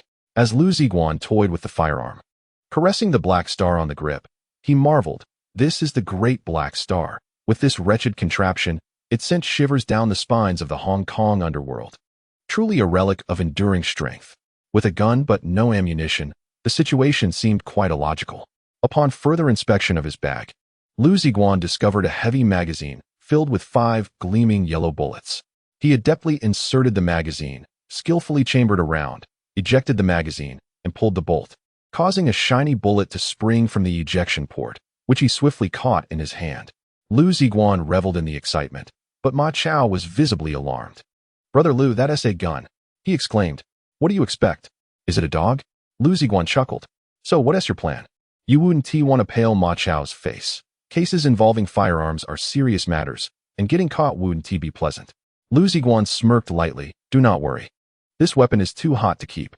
We want to hold on to it, but it's in our possession for now. And there are others who are even more anxious than we are." 3 hours later, after indulging in a sauna and a few rounds of mahjong, Laosen was thoroughly entertained. A few guests, exhausted from their games, had taken rooms in the opulent establishment to rest. After assisting them in arranging for the technician's services, Laosen left the glittering venue alone. It was already past 1 in the morning, and the entrance was somewhat desolate. All the expected guests had arrived, and those who needed to leave had departed. The welcoming hostess had retreated, leaving only 2 security guards behind. "Brother San, are you leaving?" A familiar guard greeted him with a smile. "Alas, I have a wife and children at home," Lao San replied cheerfully, pausing to pull out a cigarette and offer one to the guard, exchanging a few casual remarks. He indeed had a family, but at this hour, he was not returning to them. Instead, he was heading to the abode of his mistress, a captivating young woman in her late 20s, whose charms surpassed even those of the technicians at the establishment. Lao San was always reluctant to part with her, often choosing to spend the night, no matter how late it grew. After savoring a few puffs of smoke and bidding farewell to the guard, Lao San swiftly exited the establishment. He retrieved his car keys from his pocket, pressed the button, and approached his Passat, opening the door and comfortably settling into the driver's seat. He opened the glove compartment, not even glancing inside, but directly inserted the key, igniting the engine and allowing it to idle for a few minutes to warm up. Lao San was meticulous and took great care of his car, as was his habit. Turning on the radio, he listened to a program by Master Nie Wanfeng, occasionally emitting a series of knowing chuckles characteristic of a mature and sagacious man. Once the car had warmed up sufficiently, he remembered the contents of the glove compartment. Reaching over with his right hand to open it, he felt inside, only to discover it was empty. Empty. For a fleeting moment, Lao San's mind went blank, and he leaned over to inspect the compartment again, confirming it was indeed devoid of any items. Returning to his seat, he rapidly retraced his steps from earlier in the day. He had accompanied several clients for drinks, and while he had indulged a bit, it was not to the extent of losing his memory. He distinctly remembered having brought his bag along, which was of great significance to him, as it contained a Type 54 pistol and 5 rounds of ammunition. Previously, Lao San had worked in the security division of the local police bureau. But after being embroiled in a case of torture that resulted in severe injury, he narrowly avoided dismissal thanks to the intervention of a superior. However, he could no longer remain at the bureau and had transitioned to a position at a security company. The armored vehicles responsible for transporting cash for the bank are managed by the city bureau's Golden Shield Company. Once the protagonist entered, he thrived in this environment, flourishing remarkably. Due to the nature of his work, the Golden Shield Company is permitted to possess firearms. This individual harbors 3 passions in life: firearms, automobiles, and beautiful women. In pursuit of his desires, he ingeniously acquired a decommissioned Type 54 pistol, along with a handgun permit. Although this firearm had been rendered obsolete, its mere presence during critical moments could still instill fear. With a plethora of friends and enemies alike, carrying this gun served as a means of self-defense. The Golden Splendor is a luxurious establishment characterized by its bathing culture, where the process of changing and bathing can be quite cumbersome. Hesitant to entrust his belongings to others, he preferred to conceal them within his vehicle. He generally maintained a low profile, with few aware of his concealed weapon. Moreover, his car bore a police license plate, which deterred most thieves, especially in the secure parking lot of the Golden Splendor, where security was stringent and incidents were rare. Despite his contemplations, he was at a loss to identify any oversight. The car doors were intact, and the glove compartment lock showed no signs of tampering. This was truly perplexing. With his eyes tightly shut, he reclined in the driver's seat, lost in thought, his back damp with perspiration, his heart racing. Every few minutes, he would glance at the glove compartment, hoping to find the black Mont Blanc handbag still resting within. Alas, the miracle never materialized. The bag was gone, along with the Type 54 pistol and 5 rounds of ammunition. As a former police officer, he understood the gravity and terrifying implications of this loss. It was not the potential societal upheaval from a lost firearm that troubled him. After all, many in the criminal underworld were armed, but rather the profound personal consequences of losing such a weapon. This firearm was registered, and his superiors had already indicated that soon these old guns would be forcibly decommissioned and replaced with new Type 92 models. This weapon was to be surrendered, and failing to produce it would be a monumental issue, one that no one could obscure. His vehicle remained stationary, arousing the curiosity of the security personnel, who approached and gently tapped on the window, asking, "Brother San, are you all right?" "Oh, I'm fine. Carry on with your duties," he replied. Awakening to the reality of his predicament, he recognized the imperative to remain composed and methodically sift through his memories, meticulously analyzing every detail to locate the Type 54 before the mandatory surrender. The following morning, he hurriedly returned to the hotel where he had dined the previous night, requesting access to the surveillance footage. Upon reviewing it, he confirmed that he had indeed parked with the handbag in tow, which provided him with a modicum of reassurance. At least the search area had been narrowed. He then proceeded to the Golden Splendor to examine the previous night's surveillance footage. Unfortunately, the dim lighting of the parking lot and the poor resolution of the cameras rendered it impossible to discern whether anyone had approached his vehicle. Just as his patience began to wane after several viewings, he suddenly noticed something significant. A brawl had erupted at the entrance of the establishment 20 minutes after he entered. Old San possessed a meticulous mind, and he immediately sensed something amiss. Upon scrutinizing the footage, he grew increasingly convinced that this was an orchestrated performance, with 2 factions deliberately engaging in a brawl at the entrance to divert the security guards' attention. Unfortunately, the guards could not recall the appearances of either group, and the surveillance footage was too blurry to discern any clarity. Old Sin understood that if they intended to stage such a ruse, they would undoubtedly utilize unfamiliar faces, rendering his efforts futile. At this juncture, it was clear that he had adversaries targeting him. However, Old San had numerous rivals, and his inherently suspicious nature led him to consider each individual a potential suspect. Yet, the most formidable and suspicious of all remained Scar, a notorious figure in the criminal underworld of Jiangbei City, possessing considerable influence and connections.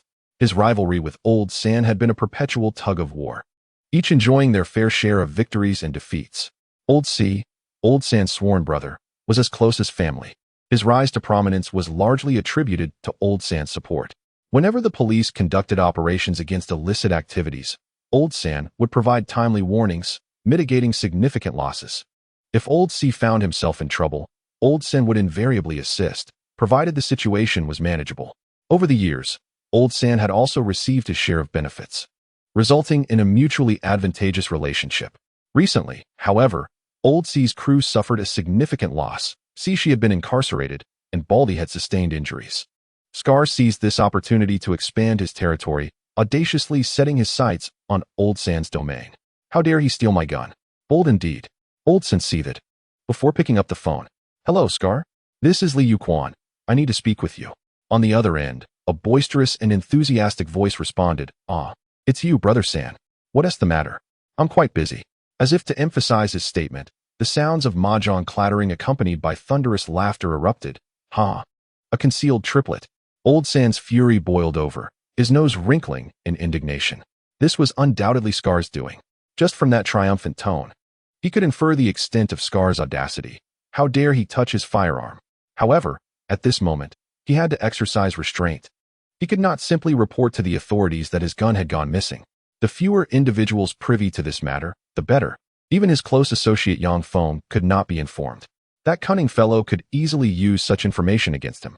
Thus, Liu Quan suppressed his anger and patiently articulated, "This afternoon, at the third floor of the Tea house, I invite you for tea to discuss some matters." Scar's voice remained exuberant. "Brother Sen invites me for tea? How unusual. What is the occasion? I can't dare come without clarity." Old Sen lowered his voice. "You know what it is. It's not suitable to discuss over the phone. Let us meet and talk in detail. That is all." He hung up promptly. Just as he finished the call, Xiao Wang from the office approached him, saying, "Manager Li, Director Zhang called to remind you about the collective gun turnover tomorrow. Don't forget." "I won't forget. I've been eagerly anticipating this day. Will the new firearm be a 92 or a revolver?" Old San's face radiated with impatience. "Who knows? Whatever is given is used. However, I have heard that our company will no longer issue handguns and will instead standardize on riot guns." Xiao Wang casually replied, greeting briefly before moving on. Watching Xiao Wang depart, Lao San's smile gradually stiffened, transforming into a cold hardness. The deadline for turning in firearms was imminent. The decommissioning process for firearms is exceedingly stringent, requiring verification of serial numbers and cancellation of firearm licenses, all under the supervision of 3 parties, with the Municipal Bureau's inspection team also keeping watch. Moreover, time was incredibly limited, making it impossible to maneuver any connections to influence the process. Failure to submit the firearms would necessitate an immediate report to the Municipal Bureau. In cases involving firearms, no one could conceal the matter. Once an incident occurred, it would escalate without mercy, jeopardizing public office. Whether or not a crisis could be averted depended on whether that Scar brat recognized the gravity of the situation. Lao San, feeling restless, left the company by noon, arriving early at the 3rd floor of Tea house, where he ordered a pot of fine tea and waited patiently for Scar. Around 3 o'clock, Scar finally arrived, accompanied by 2 lackeys. He approached Lao San and sat down, laughing heartily. "Third brother, you look well. Have you been promoted or struck it rich?" A surge of anger welled up within Lao San. To him, those words were a clear mockery, ridiculing his loss of firearms and the ensuing trouble, suggesting that he could neither ascend in rank nor amass wealth. That Scar was insidiously cunning. Lao San leaned back in his chair, irritation evident. "Scar, let's dispense with the pleasantries. Let us get straight to the point. Return what you've taken from me, and let us resolve this matter. It can be serious or trivial, but it is certainly not something you can bear." Scar's teasing demeanor abruptly shifted to seriousness as he replied, "Lao San, you need to clarify what you mean. What the hell have I taken from you? Stop playing coy. Hand it over quickly, and we can consider this matter settled. Otherwise, you want to know how you met your end." Lao San's fury escalated, prompting him to slam the table and stand up. The 2 young lackeys behind Scar glared, ready to charge, but Scar restrained them, saying, "Lao San, one can eat indiscriminately, but words must be chosen carefully. I, who Scar, am a significant figure on the streets. What do you think you're doing by glaring and trying to intimidate me?" Lao San sat back down, suppressing his anger, and proposed, "How about this?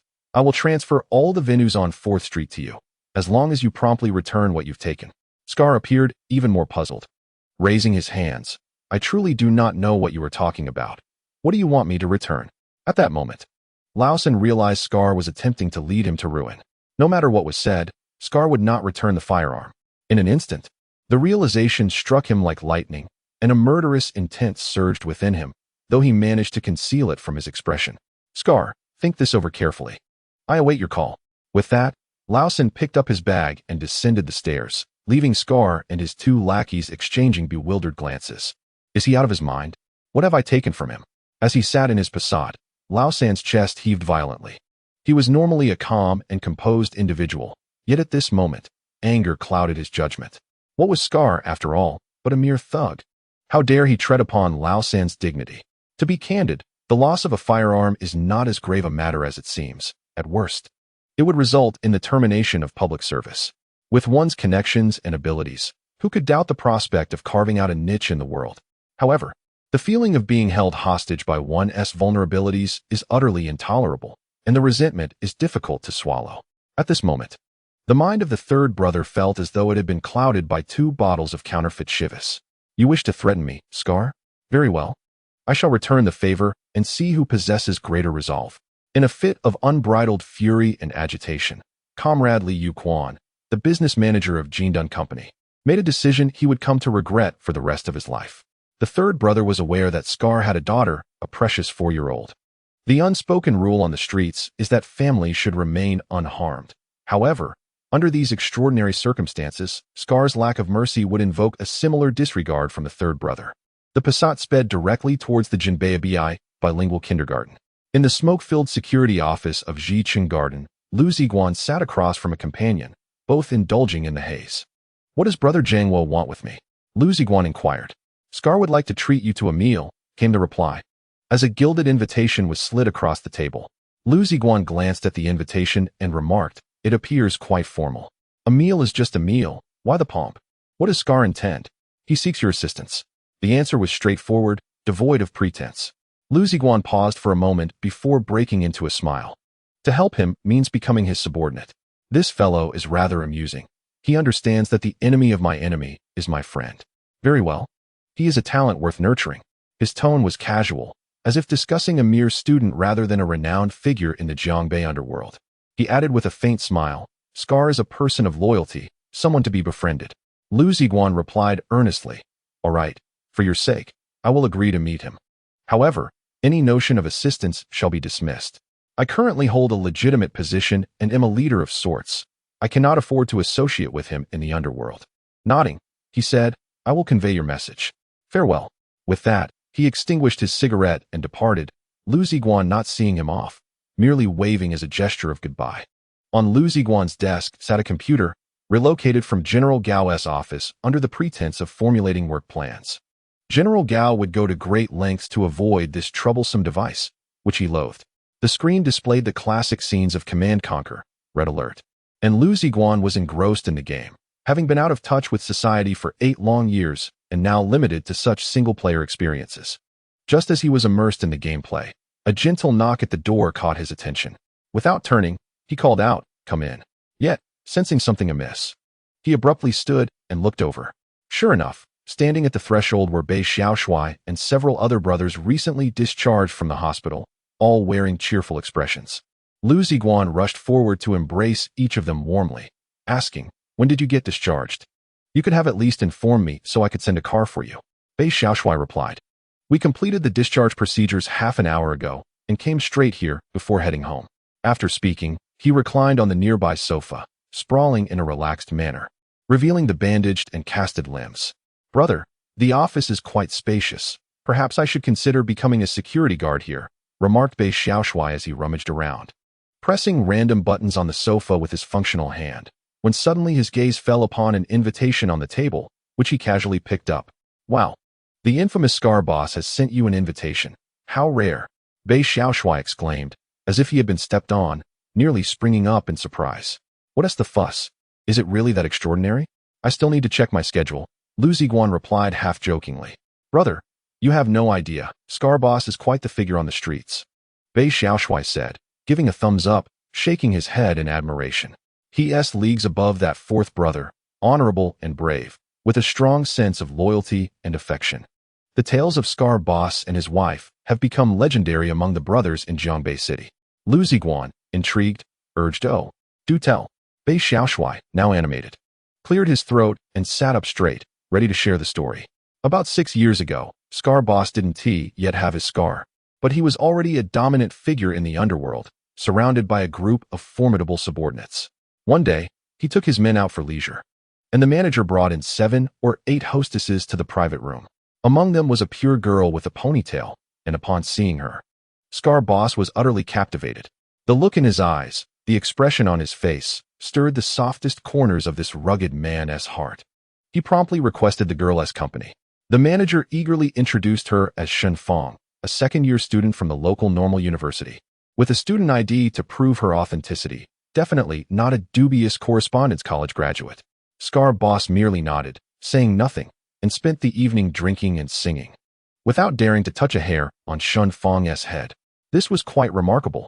The scene was still somewhat chaotic at that time, and the girls were generally more liberated, reveling in such establishments.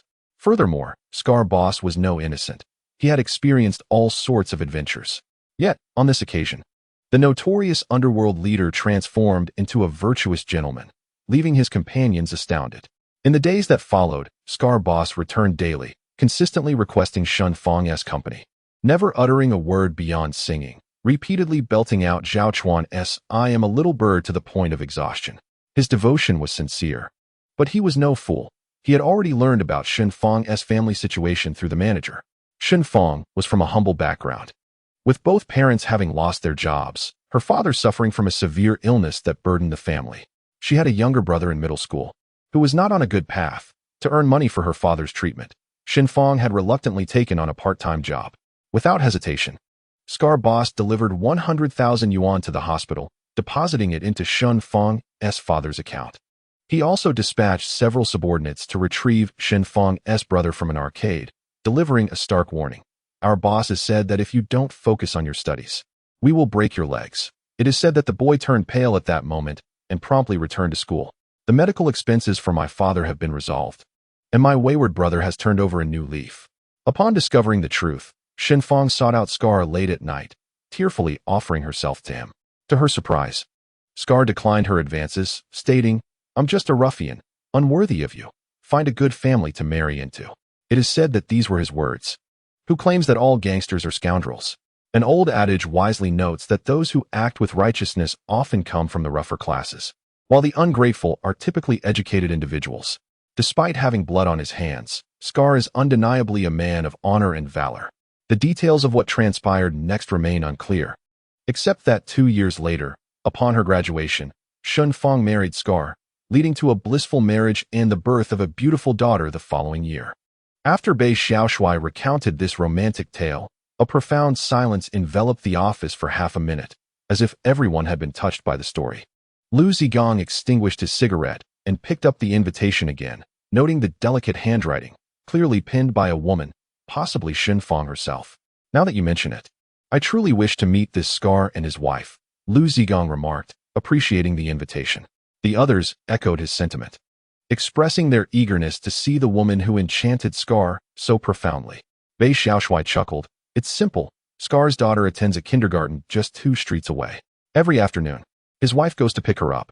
If you want to see her, just head over and wait." The group buzzed with excitement, eager to go. Initially hesitant, Liu Ziguang suddenly felt a nostalgic urge, reminiscent of his youth, when students would skip class to wait outside schools rumored to host beautiful girls. "Let us go, brothers. Let's form a group to admire some beauty," he declared, prompting a chorus of agreement as everyone packed their things and changed into suitable attire for their outing. By the afternoon, the road outside the Golden Baby Bilingual Kindergarten was lined with cars. This esteemed private bilingual kindergarten is renowned in the city for its exceptional faculty and top-tier facilities, boasting the best overall conditions in the area, far superior to the second-ranked institution.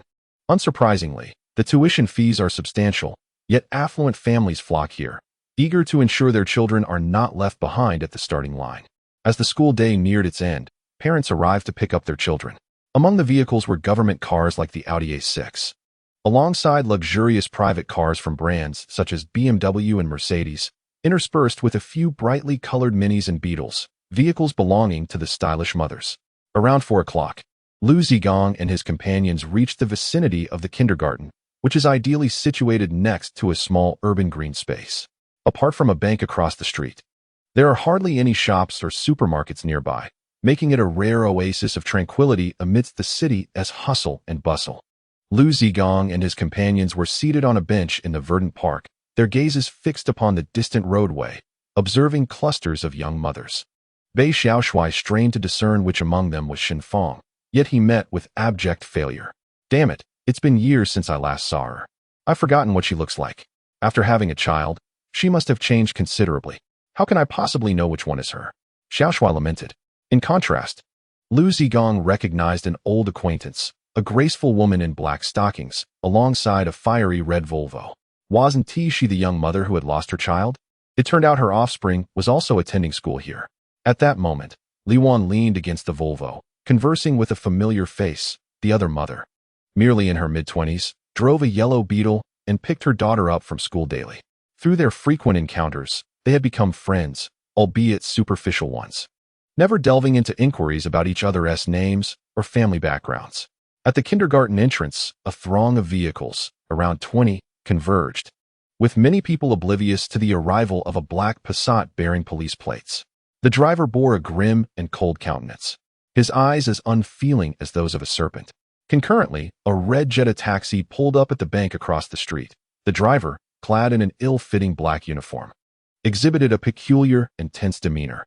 In the back seat sat a restless passenger, clutching a long black bag. The two exchanged glances between the crowd and the bank, occasionally whispering to each other, as though engaged in a clandestine discussion. 500 meters away, at the street corner, a police-painted Santana lingered, where Officer Wong and Officer Hu took a moment's respite, enjoying a cup of milk tea, sharing a cigarette, and discussing the recent security situation.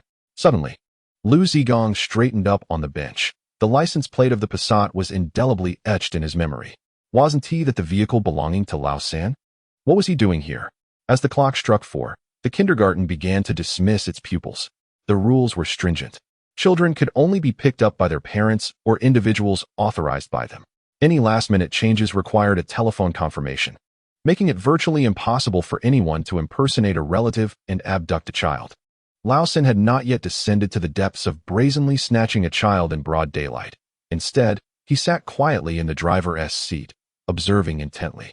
His gaze swept over the private vehicles before settling on the yellow Beetle. Indeed, that was the vehicle of Scar's wife. Lao San kept his eyes trained on Scar's wife, waiting until she reached the kindergarten entrance to retrieve her delicate daughter. Only then did he push open the car door and approach with feigned urgency, softly calling out, "Sister-in-law, there's been an incident." Shanfang hesitated, looking at the unfamiliar middle-aged man, and inquired, "Who are you?" "I am Lao Chi, Scar's brother. There's been some trouble at the shop today. Scar had someone dealt with, and he's now in the hospital fighting for his life. You and your daughter must come with me at once." Lao San's expression was one of palpable anxiety, his performance utterly convincing, an undeniable talent, one who, if he ventured into the acting world, could easily secure accolades for his craft. Indeed, Shanfang placed her trust in him, hastily cradling her daughter as she prepared to drive. The third brother urged, "Sister-in-law, let me take my car. I drive swiftly." Reflecting on her own tumultuous state of mind, Shanfang agreed, realizing that driving in such a distressed condition might lead to an even graver situation. As she approached the Passat with her daughter, a sudden thought crossed her mind, prompting her to retrieve her phone and dial her husband's number. The third brother, anticipating her action, discreetly redialed Scar's number using his own device. After 3 consecutive attempts met with a busy signal, Shanfang's anxiety escalated, and without further hesitation, she headed straight for the Passat. The Hawaii license plate flashed before her eyes, but she paid it little heed. Liu Ziguang observed the exchange between Shanfang and the third brother. Though he could not overhear their conversation, an instinctual sense alerted him that the third brother was not engaged in benevolent actions. "Xiao Bei, do you recognize that woman?" Liu Ziguang nudged Bei Xiaoshui. "Let me take a look. She seems familiar, perhaps Scar's wife," Bei Xiaoshui replied. Alarmed, Liu Ziguang sprang to his feet, striding purposefully toward the kindergarten entrance. Once the mother and daughter were inside the car, the third brother took the driver's seat, swiftly fastening his seatbelt, a sinister smirk involuntarily creeping across his face. Unfortunately, this chilling grin was reflected in the rearview mirror, clearly visible to Shanfang, chilling her to the core. The earlier scene replayed in her mind, the Hawaii public security license plate. Her husband did not have such acquaintances. Being a college graduate, Shen Fong possessed a degree of astuteness. She declared, "Wait, my bag is still in the car. It contains my bank card and cash. I must retrieve it." Having successfully lured her into the vehicle, the third brother was unwilling to let her go so easily. He locked the car doors and insisted, "It's unnecessary. I have sufficient funds here." With that, he ignited the engine. As the wife of a notorious gang leader, Shen Fong had some awareness and quickly realized she had been deceived. She frantically attempted to open the car door, but it was securely locked, rendering her efforts futile. Her daughter, frightened by her mother's frantic actions, began to wail, while the third brother let out a cold laugh, shifting into reverse, preparing to depart. Inside the car, Shen Fong pounded on the windows desperately, yet her commotion went unnoticed as the parents outside were preoccupied, awaiting their children at the kindergarten entrance. Only Li Wan displayed keen awareness, sensing something amiss with the Passat. Since the last incident involving a child abduction, Li Wan had become acutely sensitive, and the terrifying notion of kidnapping immediately surfaced in her mind. Simultaneously, within a red taxi parked outside the bank, two individuals commenced their operation, pulling black hoods from their pockets and donning them as they exited the vehicle, clutching bags as they approached the bank. 500 meters away, inside a police car, Hu Rong sipped her milk tea, conversing with the dispatch via the vehicle's intercom. "All is normal. Over." Upon witnessing Shen Fong enter the third brother's car, Liu Ziguang's pace shifted from a brisk walk to a full sprint, but he was still too late. The Passat swiftly reversed, evading his attempt to intervene. Liu Ziguang caught a fleeting glimpse of Shen Fong's anxious and terrified face through the window as the Passat executed a sharp turn, aligning itself for departure, while the third brother swiftly engaged the clutch and shifted into first gear, ready to flee. In a moment of urgency, Liu Ziguang cast aside all hesitation. He turned abruptly to see Li Wan's Volvo parked nearby, its door ajar, with the keys left in the ignition. In an instant, he dashed towards the vehicle, a gust of wind trailing in his wake, and called out, "I'll borrow your car." Before Li Wan could comprehend the situation, Liu Ziguang had already taken his seat in her automobile. The Volvo was not parked ideally. Maneuvering it would require several adjustments to the steering wheel. However, Liu Ziguang acted with remarkable decisiveness, cranking the wheel sharply to one side. The Volvo emitted a muffled thud as it careened over the curb and crashed into a flower bed. The rear bumper was instantly mangled, and the tires screeched against the concrete, releasing a pungent scent of burnt rubber that merged with the engine's low rumble, evoking the sensation of a racetrack. While the third brother's Passat was a manual transmission, Liu Ziguang's Volvo was automatic, necessitating fewer actions to initiate movement, and his raw, forceful approach further conserved time. The Volvo surged forward like a crimson arrow aimed directly at the Passat. At that moment, two masked assailants had already breached the glass doors of the bank.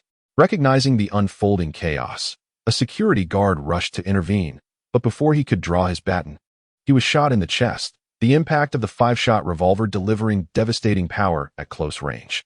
The guard was propelled backward, a gaping, bloody wound marking his torso, and he succumbed immediately. Inside the bank, a dozen customers stood in line, their screams erupting in unison. Without hesitation, the robbers fired 3 rounds into the ceiling, shattering the 3 surveillance cameras positioned throughout the premises, and shouted in a peculiar accent, "This is a robbery. Everyone down." To avoid drawing attention, the Passat followed a conventional route, reversing out before making its escape, thus creating an opportunity for Liu Ziguang. Taking the most direct path, he recklessly drove the Volvo into the landscaped area. The engine roared with a 2.4-liter capacity, and the 4 wide tires churned the earth, sending dirt flying as the Volvo thundered from the garden, barreling straight toward the Passat. This entire sequence unfolded in mere seconds, leaving the third brother no time to react. He turned at the sound just in time to see a massive red beast collide with him. Instinctively, he swerved the steering wheel, narrowly avoiding a direct hit. Yet the Passat still endured the brunt of the impact. The clash between the renowned Volkswagen and the esteemed Scandinavian vehicle was vividly illustrated in this collision. True to its reputation as the safest car, the Volvo's airbags deployed, leaving the driver unharmed.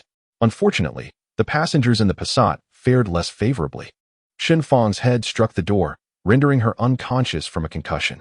Yet, in that split second of impact, She held her daughter tightly in her embrace, and the young girl emerged unscathed, her skin untouched. The third brother was relatively fortunate, as his seatbelt spared him from injury. He felt a haze enveloping his mind, rendering him disoriented, while a dull ringing filled his ears. He could only see a throng of people rushing toward him from the direction of the kindergarten. It was a precarious situation. Lao San struggled to unfasten his seatbelt, then exited from the passenger seat, yanking the little girl from the unconscious Shun Fang's embrace, clutching her under his arm as he stumbled forward. Liu Ziguang, disoriented from the airbag's impact, found himself delayed, and by the time he emerged from the Volvo, Lao San had already dashed several meters ahead with the child. The girl flailed her arms and legs beneath Lao San's grip, wailing and crying. His slick hairstyle was now in disarray, and with the burden of the child, he could not run swiftly. His gaze darted around, landing on a taxi parked at the bank's entrance, but to his dismay, it was devoid of a driver. The enraged crowd behind him surged forward, and at the street corner ahead, a Santana police car approached slowly, its red and blue lights flashing ominously, with obstacles in front and pursuers behind. Lao San found himself trapped, with no escape in sight. In desperation, he stomped his foot and dashed into the nearby bank lobby. The gunshots that had just erupted melded with the sound of the collision, and amidst the heightened tension, no one seemed to notice anyone else. As Lao San barreled into the bank, the two robbers turned in alarm. One, armed with a 5-shot weapon, instinctively raised his gun. "Wait!" the other shouted, halting his partner. His gaze fell upon Lao San's panicked eyes and the tear-streaked face of the little girl clutched beneath his arm. A seasoned criminal, he quickly grasped the situation. "Get down," he commanded, drawing a dark handgun from his waistband, aiming it coolly at Lao San's head. Caught off guard, Lao San never anticipated encountering bank robbers. As a senior officer at the Golden Shield Company, he was well acquainted with various bank heists and understood that such criminals were ruthless, capable of taking lives without a second thought, true outlaws, operating on an entirely different level than the ordinary underworld figures. Most criminals typically ran nightclubs, bars, or monopolized the sand and earth business, engaging in shady dealings. They would carefully weigh the consequences before resorting to murder, unlike these merciless bandits, who treated killing as child's play. A corpse lay just 3 meters away, a river of blood pooling around it, serving as grim evidence of their brutality. Without hesitation, Lao San crouched down, one hand shielding his head while the other clung tightly to the little girl. The robber with the gun refrained from executing Lao San on the spot, hoping to secure an additional hostage. In those fleeting seconds of distraction, a bank employee discreetly pressed the alarm button with their foot.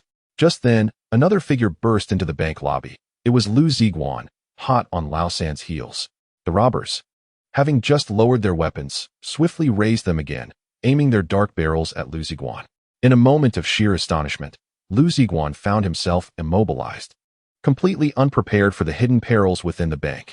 Two nefarious bandits were in the midst of their crime, their blackened gun barrels ominously aimed at his chest. Nearby lay a lifeless body, its deep blue security uniform saturated with blood, exuding a pungent odor that assaulted his senses. Meanwhile, the despicable old three cowered in fear, too terrified to make a sound. Panic surged through Liu as he realized he had encountered bank robbers, ruthless individuals capable of cold-blooded murder. A single misstep could prove fatal. Fortunately, they had no hostages. Seizing this fleeting moment, Liu's hand instinctively moved toward his lower back. At that very instant, the bank's alarm blared, a cacophony triggered by some foolhardy design. With the press of a button, not only did the police station sirens wail, but the bank counter erupted with a frantic buzzing sound. Enraged, one of the robbers turned and fired a shot. The 12-gauge shotgun blasted against the thick glass of the counter, leaving a spiderweb of cracks in its wake. The bank employees screamed in terror, crouching low, while the hostages outside huddled together, weeping in despair, fearing for their lives should the robbers unleash their wrath. One of the robbers, wielding a 5-shot shotgun, dashed forward, striking the glass with the butt of his weapon. The glass, already weakened by the shotgun blast, shattered after just a few blows. Though not particularly tall, he moved with remarkable agility, vaulting over the counter and seizing a female employee, pressing the barrel of his shotgun against her forehead as he bellowed, "Open the safe." While the 5-shot robber engaged in this menacing act, his accomplice stood motionless, his dark pistol trained on Liu Ziguang. The hammer was cocked, and the bullet was chambered. Liu recognized this weapon as a model identical to the one holstered at his waist, though the robber's firearm appeared to be in far superior condition, its deep blue finish gleaming. The ejection port shining with the raw hue of steel. The robber's grip was steady, the muzzle aimed directly at Liu's heart. A slight movement on Liu's part would surely provoke a deadly response, a 7.62mm round roaring from the barrel at a velocity of 420 meters per second, destined to pierce his heart and exit with a gruesome exit wound, continuing its trajectory for hundreds of meters. This was a cold and composed individual. He would not fire unless absolutely necessary. After weighing the situation, Liu opted for compliance, raising his hands high and feigning terror. The robber was satisfied with this response and commanded, "Lie down." Liu complied, crouching in the corner, motionless. Inside the counter, the female employee, stricken with fear, trembled as she fumbled for the keys. She turned the key in the safe's lock several times, grasping the handle, but it refused to budge. Turning to the robber, she sorrowfully confessed, "I've forgotten the code." Enraged, the diminutive robber did not utter a word. Instead, he pulled the trigger. Yet the anticipated splatter of blood did not ensue. The 5-shot shotgun had already been depleted of its ammunition. Although the gun was unloaded, it terrified the female employee to the brink of hysteria as she clutched her head and screamed.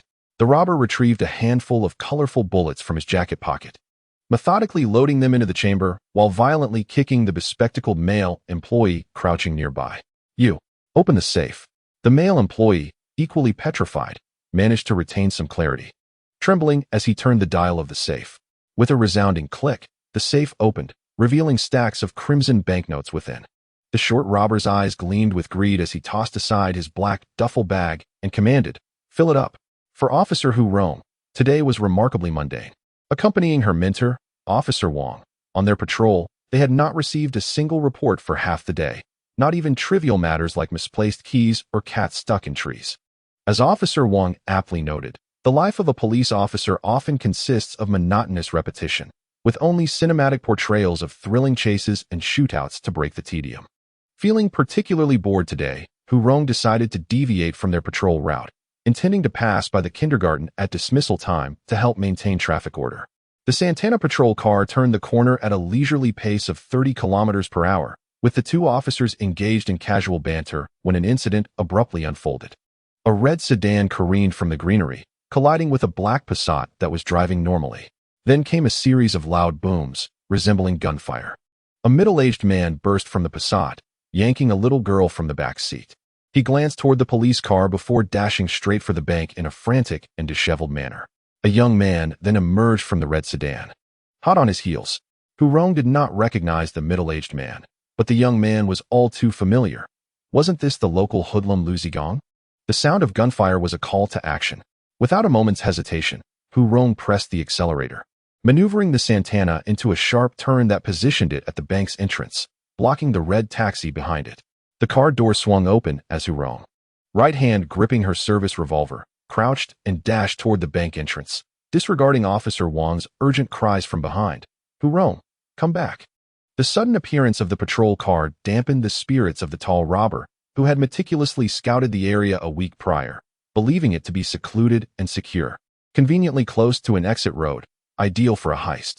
To his dismay, however, things had taken an unexpected turn, and now even the police had arrived. Without a moment's hesitation, the tall robber pivoted his weapon and fired 2 shots, both striking the doorpost with a narrow margin, sending sparks flying. Hu Rong narrowly avoided being hit and was compelled to retreat, drawing her service revolver, cocking the hammer, and aiming inside the bank, her heart racing. Meanwhile, Officer Wang had already connected with the command center. "Command center, this is Patrol Car 1156. An armed robbery is in progress at the traffic bank on Dalian Road." The tall robber continued aiming at the entrance, shouting over his shoulder, "Hurry up, you fool." The diminutive robber frantically rifled through the counter, as 2 bank tellers assisted him in stuffing a large black duffel bag to the brim with neatly bundled stacks of cash. He bellowed, "Fear not, my brother. We are armed and have hostages." At that moment, the distant wail of police sirens pierced the air. Previously, when the third robber had initiated the heist, Liwan had already alerted the authorities. Subsequently, the bank's alarm system automatically notified the police department. And with Hu Rong and Old Wang's patrol cars reporting directly to the command center, The entire public security apparatus of Jiangbei City had been mobilized within a mere 5 minutes, with nearby police vehicles racing to provide backup. The short robber hurled the heavy bag over the counter and leapt out, cursing. "All set. Let's get out of here." The taller robber shouted back. "The cops are blocking the exits. This is all your fault for being so slow." The shorter one, frustrated, cocked his gun and strode defiantly towards the entrance, declaring, "Damn it, let us see who dares to stop me." No sooner had he spoken when a gunshot rang out, prompting the robber to instinctively crouch down, firing back in response. The bullet struck the windshield of a police car with a shattering crash. Another shot followed, this time with much greater accuracy, narrowly grazing the robber's scalp, compelling him to retreat behind a pillar in the lobby. "Damn, their aim is pretty good," he spat, the thick saliva landing squarely on the polished marble floor of the bank. Outside, Hu Rong took cover behind a car door, her hands trembling as she gripped her firearm. This was her first experience firing at a living target. The lessons from the police academy faded from her mind as she missed her initial shot completely. Her second attempt was slightly more composed, yet still failed to find its mark. Old Wang continued to call for reinforcements over the radio, reporting the situation while tightly gripping his revolver. He hadn't even cocked the hammer yet. It was no surprise, as this veteran officer had served for decades but had never encountered a shootout on the streets. An old cop who hadn't fired a gun in decades, alongside a rookie still in training, had managed to corner the two robbers within the bank, buying precious time for their comrades to arrive. Soon enough, 2 patrol cars pulled up and fully armed officers leapt out, adopting the stances reminiscent of Hollywood action films. They took cover behind their vehicles, peering through the glass doors of the bank, where they could see a floor strewn with hostages, yet the robbers remained obscured from view. No one dared to make a move, all eyes fixed firmly on the entrance. At this juncture, Xinfang had been rescued from the Passat by her parents, who slapped her cheeks and pinched her earlobe until she regained consciousness. Her first words were, "Where is Nyonyo?" Liwan reassured her, "Nyonyo is safe, inside the bank." Turning her head, Xinfang caught sight of 3 police cars stationed at the bank entrance, with officers poised with their firearms, and her complexion turned ashen. She struggled to rush back into the bank, but was restrained by the crowd. "Sister, please don't act impulsively." At this moment, Liu Ziguang crouched in the corner, one hand stealthily reaching behind him, cautiously making a slight movement. Given the circumstances, he dared not draw out the M1911. What a cruel twist of fate to encounter robbers in the midst of a bank heist. This was akin to having yellow mud fall into one's trousers. It was as good as a disaster. Should he reveal the gun, he might very well be mistaken for an accomplice by the police. Ah, the gun, truly. It was no good. Meanwhile, the third man was filled with regret. The gunfire had thoroughly roused him. This situation was escalating beyond control. It was evident that within half an hour, the city bureau's leadership would arrive at the scene. Due to his unique position and connections with the bank's cash transport, he would undoubtedly be regarded as a suspect. Once they conducted an investigation and demanded he hand over the weapon, everything would be exposed. This did not even account for his involvement in the kidnapping of Xinfang and her mother. Ah, the gun, truly, it was no good. Had it not been for the search for the weapon, how could such a calamity have unfolded? At this point, the third man's regret was profound. He should never have locked the gun in the car, nor should he have brought it at all. He should never have carried a firearm. Outside the bank, a multitude of vehicles was congested. The robber's own prepared taxi, a collision between a Passat and a Volvo, along with 3 police cars, their red and blue lights flashing silently. 6 handguns were aimed at the bank's entrance, while distant police sirens continued to wail, accompanied by the rapid sounds of braking. Detectives, public security, and special police units arrived in succession, along with the leadership from the precinct and a deputy director from the city bureau, who was stationed at the scene. The head of the city bureau was currently conducting an inspection in the county, but was hastily en route. This incident had undeniably escalated. The robbery was indeed a significant affair. The 2 robbers, seasoned in their craft, realized there was no chance of escape and decided to fortify their position within the bank. The taller robber compelled the bank employees to lower the blinds and close the electric shutter. As the shutter descended slowly, it not only blocked out the sunlight, but also extinguished the hostage's glimmer of hope. All the lights in the bank were turned on, illuminating the interior brightly.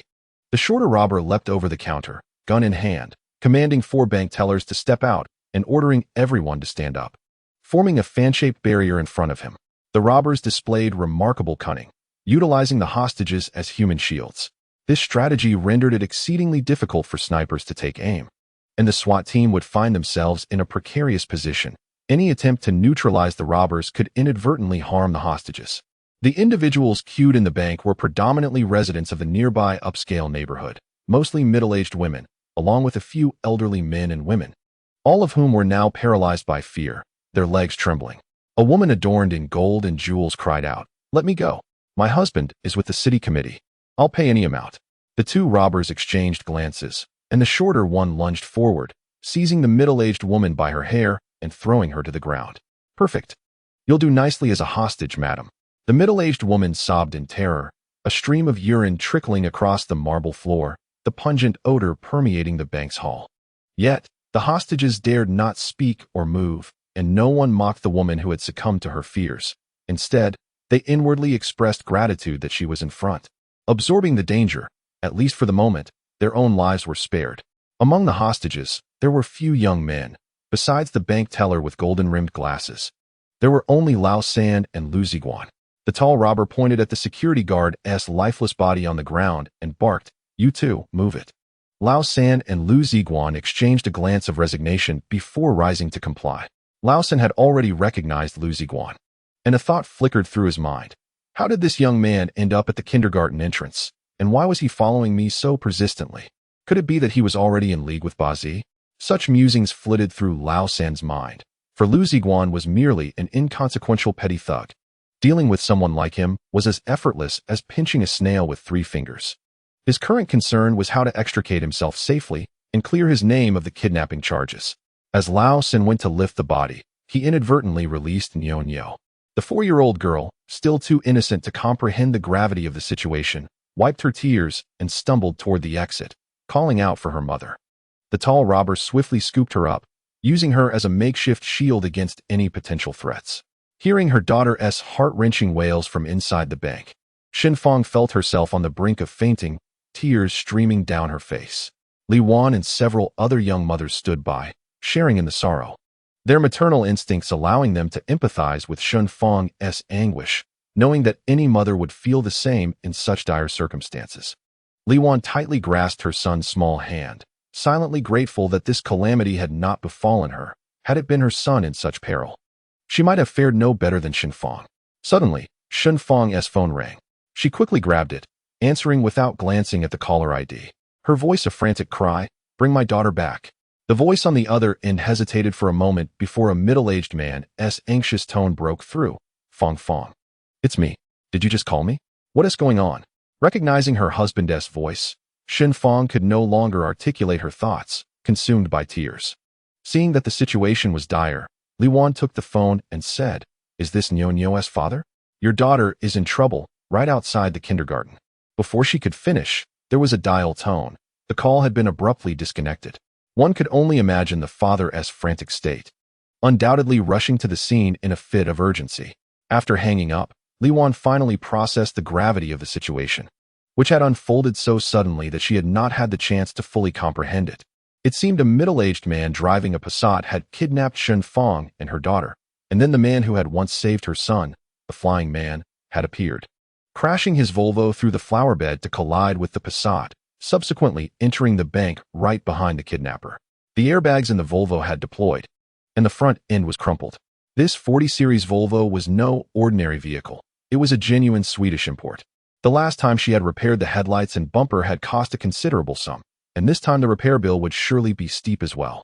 Yet, curiously, Li Wan felt no remorse over the damage. Her thoughts were entirely consumed by that whirlwind of a man. Xiaoshui and his companions were utterly astonished. The unfolding events were exceedingly theatrical. Everything transpired within the span of a mere minute, leaving no room for contemplation. What was initially meant to be an outing to admire beautiful women had dramatically transformed into a tumultuous car chase and a fierce gunfight. Such a chaotic scene could rival that of Hollywood. While street assaults may not be uncommon, gunfire exchanges are notably rare. Even a small-time thug like Xiaoshui, who had mingled in such circles for years, had never witnessed such a spectacle, his eyes wide and mouth agape, rendered powerless as a mere bystander. As police vehicles multiplied, a black-painted van approached, from which a squad of special police officers swiftly disembarked.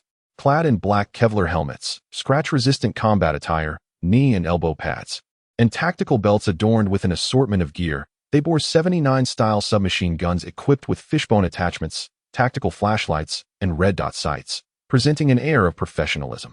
The special police quickly seized the high ground, setting up 85-style sniper rifles, cordoning off the street, clearing the area, and evacuating uninvolved citizens. All the students within the kindergarten were safely evacuated, and onlookers were moved beyond the perimeter. Given that Shen Fong was the mother of a hostage and on the brink of unconsciousness, she was temporarily placed in a police vehicle, awaiting the arrival of an ambulance. The officers were engaged in a frenzy of activity, neglecting Shen Fong, who was guarded by Li Wan. A red and white ambulance arrived, its sirens blaring. This was an ambulance coordinated with the emergency services. The nurses aboard were all professionally trained in emergency care. As they passed the barricade, Fang Fei, seated by the ambulance window, caught sight of Bai Xiaoshui and his companions standing beyond the isolation line. Her eyes lit up as she rolled down the window and waved at them. Bai Xiaoshui noticed Fang Fei as well, opening his mouth to speak. But the ambulance had already moved on, entering the secure zone. Dressed in flat shoes and a light green nurse's uniform, Fang Fei leapt out of the rear door, oxygen bag in hand, calling out, "Where is assistance needed?" "This way," Li Wan shouted, extending her head from the window. Fang Fei hurried over. Just as a cacophony of screeching brakes echoed, several black sedans came to a jarring halt at the perimeter. A towering man with a prominent scar on his face emerged from the front vehicle, followed by 7 or 8 burly men from the car behind him, all sporting crew cuts and sunglasses, exuding an intimidating presence. The special police grew increasingly tense, their submachine guns aimed in their direction. The crew-cut men raised their hands in a gesture of surrender, signaling their lack of weapons, while the scar-faced man remained undaunted, bellowing, "Fong Fong, Nyo Nyo, where are you?"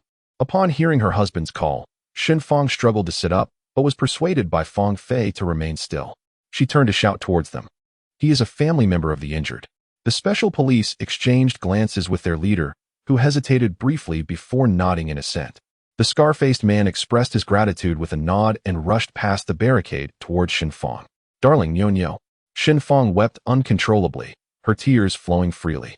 Fortunately, Li Wan was there to explain. Nyo Nyo was taken into the bank, where there are robbers currently holding it up. She has likely become a hostage. Suddenly, Scar rose to his feet, shedding his black suit jacket to reveal a mere vest beneath, devoid of a shirt. His robust, bronzed physique was exposed, marred by an array of scars that were quite shocking to behold. "This is aimed at me," he declared. "Fong Fong, do not be afraid. I shall retrieve Nyo Nyo."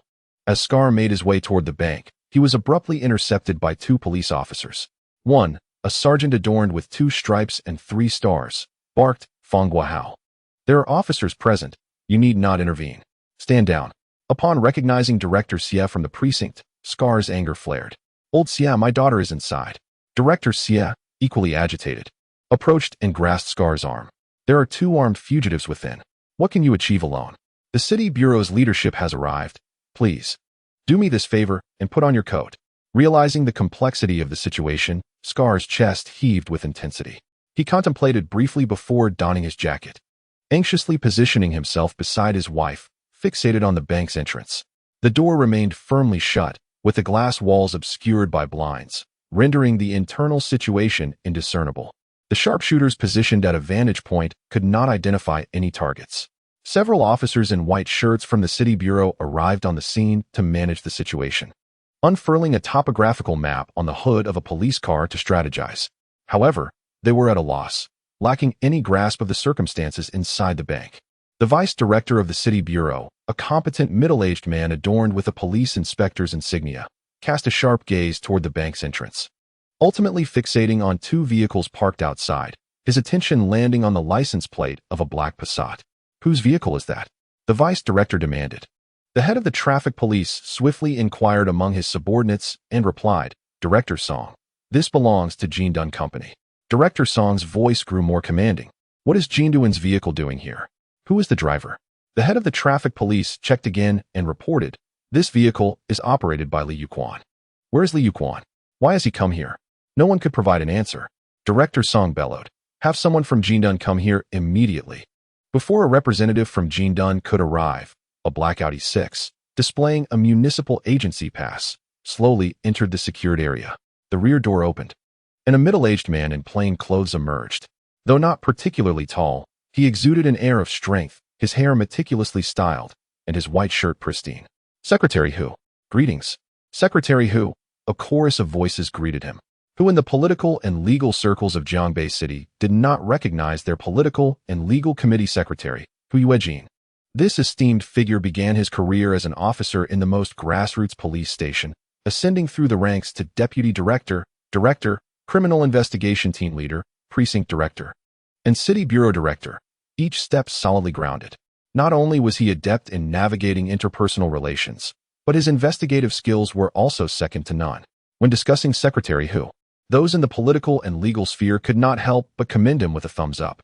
Secretary Hu nodded at everyone and directly took command. After a brief understanding of the situation, he addressed the team. "Before Director Ma arrives, I will be in charge here. Officers from the police station, expand the perimeter to prevent the criminals from obtaining explosives. Special police, remain vigilant. Do not fire without orders." All the officers nodded in agreement. After a moment of contemplation, Secretary Hu added, "Call the armed police corps and request snipers to be dispatched."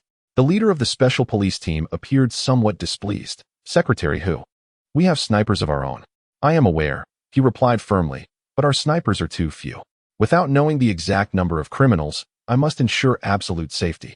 Suddenly, the bank's rolling shutter began to move slowly, causing the frontline officers to stir and raise their weapons. A bloodied corpse was thrown out. The sight of the body shocked everyone present. Onlookers beyond the police line gasped in horror, lamenting for the deceased and worrying for the hostages. The leaders were deeply concerned, fearing that the safety initiative led by the municipal government was now in jeopardy. The robbers, brazenly committing murder, were armed and held hostages. Even after being completely surrounded by the police, they refused to surrender and instead displayed the corpse as a threat, indicating that these criminals were not to be underestimated. A misstep could lead to more casualties and create a profoundly negative social impact, which would inevitably result in significant consequences for those in power. Thus, the leaders were anxious, their gazes fixed on Secretary Hu, awaiting his decision. With his extensive experience in law enforcement, Secretary Hu decisively stated, "The criminals are exceedingly cunning. A direct assault is inadvisable. We need the negotiation specialists from the city bureau." After a phone call to the city bureau, he learned that the negotiation experts were en route. While they anxiously awaited their arrival, preparations for a potential assault were also underway. In addition to 3 snipers positioned at a vantage point, a tactical team was dispatched to the rooftop of the bank, ready to breach the windows at a moment's notice. 3 minutes later, a marked car sped onto the scene. A portly middle-aged man with a sweaty shirt emerged from the back seat, dabbing his brow with a handkerchief. Everyone recognized him as the president of Jindun Company, Mr. Liang. He had received an urgent call from the city bureau regarding a robbery at the Bank of Communications on Dalian Road, allegedly involving personnel from his company. He drove over immediately, contemplating countless scenarios along the way, all of which implicated him as the president. Upon arrival, both Secretary Hu and Deputy Director Song wore stern expressions. Director Song pointed at a Passat and inquired, "What is the meaning of that car?" Wiping the sweat from his forehead, Mr. Liang glanced over and recognized it as belonging to Liu Ziguang. Li was quite adept at navigating complex situations and held many connections, which made him a favorite of Mr. Liang. However, at that moment, Mr. Liang could think of nothing but the troubling implication that Li might have exploited his position to orchestrate the robbery. "Director Song, this is the vehicle of our colleague Xiao Li. I am truly unaware of the specifics of the incident." Liang, who is rather portly, firmly believes in the adage that misfortune comes from the mouth. Although he has internally concluded the matter regarding Lao San, he refrains from speaking out of turn. "Has there been any unusual behavior from Liu Ziguang recently?" Director Song, being an experienced police officer, posed the question with precision. "No, everything appears normal. This morning, when the colleagues in the office issued the notice regarding the firearms, they were engaging in jovial conversation with him." Secretary Hu astutely seized upon the crux of Liang's words and interjected, "Is Jindun Company delivering firearms tomorrow?" "Yes, they are uniformly replacing them with riot guns," responded Deputy Director Song. "Does Liu Ziguang possess a sidearm?" Secretary Hu pressed on. Liang felt an overwhelming urge to slap himself. Although Liu Ziguang is not a frontline escort officer, he has been equipped with a firearm, a clear violation of regulations. However, due to Li Youquan's cautious nature and his long-standing association with the police, an exception was made to arm him. As long as nothing goes awry, all is well. But should an incident occur, my position as the chief would be in jeopardy.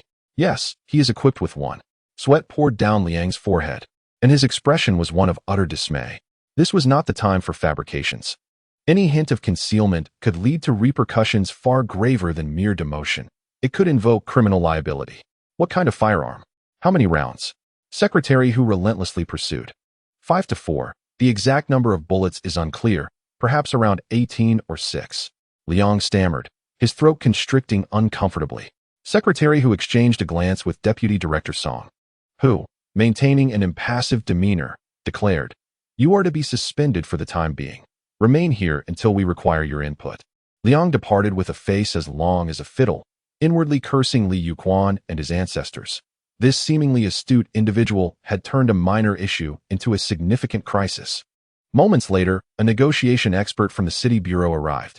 This officer, trained at the Provincial Police Academy, donned a white coat and gold-rimmed glasses, presenting a scholarly and approachable demeanor. He briefly conferred with the on-site command to grasp the situation before immersing himself in his task.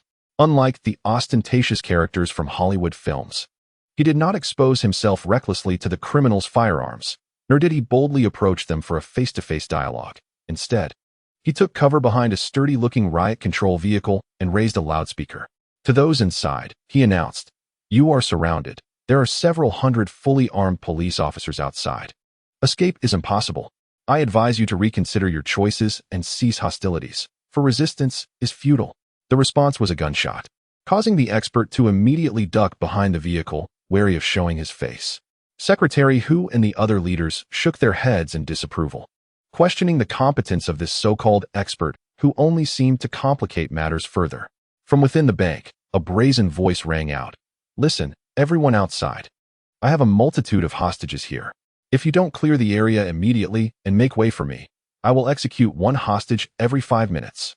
The criminals exhibited an audacious demeanor, seemingly well supplied with ammunition, which caused considerable concern among the leaders. A brief exchange of opinions ensued among several officials, who unanimously agreed that yielding to the offenders was out of the question. Immediate preparations for a forceful assault were imperative. The leaders of the bank also arrived at the scene, bringing along the architectural blueprints of the establishment. The police, utilizing these plans, made appropriate tactical arrangements, and various teams took their positions. At this juncture, reinforcements from the armed police arrived. 4 snipers settled into their vantage points, and counterterrorism operatives armed with Type 95 assault rifles stood ready for action. The morale of the police surged as Secretary Hu, holding a walkie-talkie, surveyed the frontline officers. The snipers perched at high points, the special police stationed on the rooftop, and the armed police gathered on either side of the bank entrance, brimming with confidence as he prepared to issue the command for a full-scale offensive. Suddenly, the sound of a child's wailing echoed from within the bank, accompanied by the taunts of the criminals. "Damn it, if you don't respond to me, I'll show you what I can do by taking one of them out." Shen Fong recognized her daughter's cries and, overwhelmed with fear, fainted on the spot. Fong Fei rushed to her aid, while Scar, clenching his lips in distress, abruptly stood up and strode toward the temporary command center, shouting, "Wait, my daughter is inside." Secretary Hu gestured, and 4 special police officers swiftly restrained Scar. A formidable man who found himself overpowered, guns pointed at his head, glaring fiercely at the group of leaders. With a grave expression, Secretary Hu pressed the communication button. "Attention, all units." On the high ground, the snipers from both the special police and armed police chambered their weapons, while on the rooftop, the assault team tightened their ropes. Behind the cluster of police vehicles at the bank entrance, officers raised their handguns, poised for the final command. Suddenly, Secretary Hu's phone rang. Frowning, he contemplated hanging up, but, upon recognizing the familiar number, answered. "Old leader, is that you? What? Your wife is inside." "Understood." After ending the call, Secretary Hu sighed softly and spoke into the walkie-talkie. "Operation cancelled. I repeat, operation cancelled." While they were occupied outside, a fierce confrontation unfolded inside the bank. The gruesome corpse was the result of Liu Ziguang and Lao San's desperate effort to throw it out under the gunfire of the robbers, yet it seemingly bore no effect. The police remained unyielding, even donning white coats to hide behind cars and negotiate. This infuriated the tall robber, who fired a shot, silencing the obnoxious loudspeaker. However, the two robbers were still seething with rage. The shorter one yanked the young girl, Nyonyo, closer and pressed the barrel of a gun against her head, shouting madly for the police to witness the execution of an innocent child. Unable to tolerate this any longer, Liu Ziguang's hands hung loosely, yet his nerves were taut, ready to draw his weapon. Though acting impulsively could lead to dire consequences, he felt compelled to protect the innocent life at stake, disregarding the potential ramifications. Certainly, it is preferable to avoid the use of firearms when possible, he spoke in a calm and gentle tone. Brothers, do not frighten the child. The shorter robber turned his head and aimed a 5-shot revolver at Liu Ziguang, demanding, "What are you doing?" Liu Ziguang remained utterly unperturbed, for he noticed that the robber's finger was not resting on the trigger. Instead, it was poised in a professional manner, indicating that he was not yet intent on taking a life. "I am but a petty thug, of no consequence," Liu Ziguang replied candidly. "Damn it, are you tired of living? Very well, I shall end you first." As he spoke, the short robber discarded the girl and moved to seize Liu Ziguang. The third accomplice crouched aside, stealing glances at Liu Ziguang, feeling a twinge of schadenfreude, reveling in the misfortune that seemed to befall someone who pretended to be formidable. The atmosphere shifted dramatically, becoming exceedingly tense. All the hostages within the bank closed their eyes in terror, trembling, convinced that Liu Ziguang had provoked the robber and would surely meet a gruesome fate. Liu Ziguang, however, was prepared to retaliate. His firearm was loaded and ready to fire, and at such a close range. A shot to his right would not harm his left, ensuring a swift demise. His only concern lay with the taller robber's reaction speed. The short robber aimed his weapon at Liu Ziguang for what felt like an eternity, but ultimately refrained from pulling the trigger, instead spitting on the ground and muttering, "You've got some guts, just like I did in my youth." With the threat momentarily abated, Liu Ziguang sensed a flicker of humanity within the robber, who finally released the girl and turned to lift the crouching third accomplice. "This one looks like trouble. Let us deal with him and show those cops." The third accomplice was instantly struck with terror, having just mocked Liu Ziguang. Calamity now loomed over him. The dark muzzle of the shotgun pressed against his chin, and he understood all too well the weapon's lethal potential. One shot, and his head would become a grotesque mess, beyond the skill of even the finest mortician to restore. At his own memorial, only a wooden substitute would suffice. In this life-or-death moment, the third accomplice could think of nothing else and pleaded desperately, "Do not kill me. I am of use." The taller robber waved his hand, halting his companion's advance, and stepped forward, pressing the revolver against the third accomplice's forehead, demanding, "Speak. What use do you have? Should I find your answer unsatisfactory, your head will surely bloom. I was once a police officer. I am well acquainted with their methods. Please, do not kill me. I can help you escape." The taller robber's cold, predatory gaze bore into the third accomplice's face, making him tremble. Beads of sweat trickled down his brow as he was scrutinized for what felt like an eternity.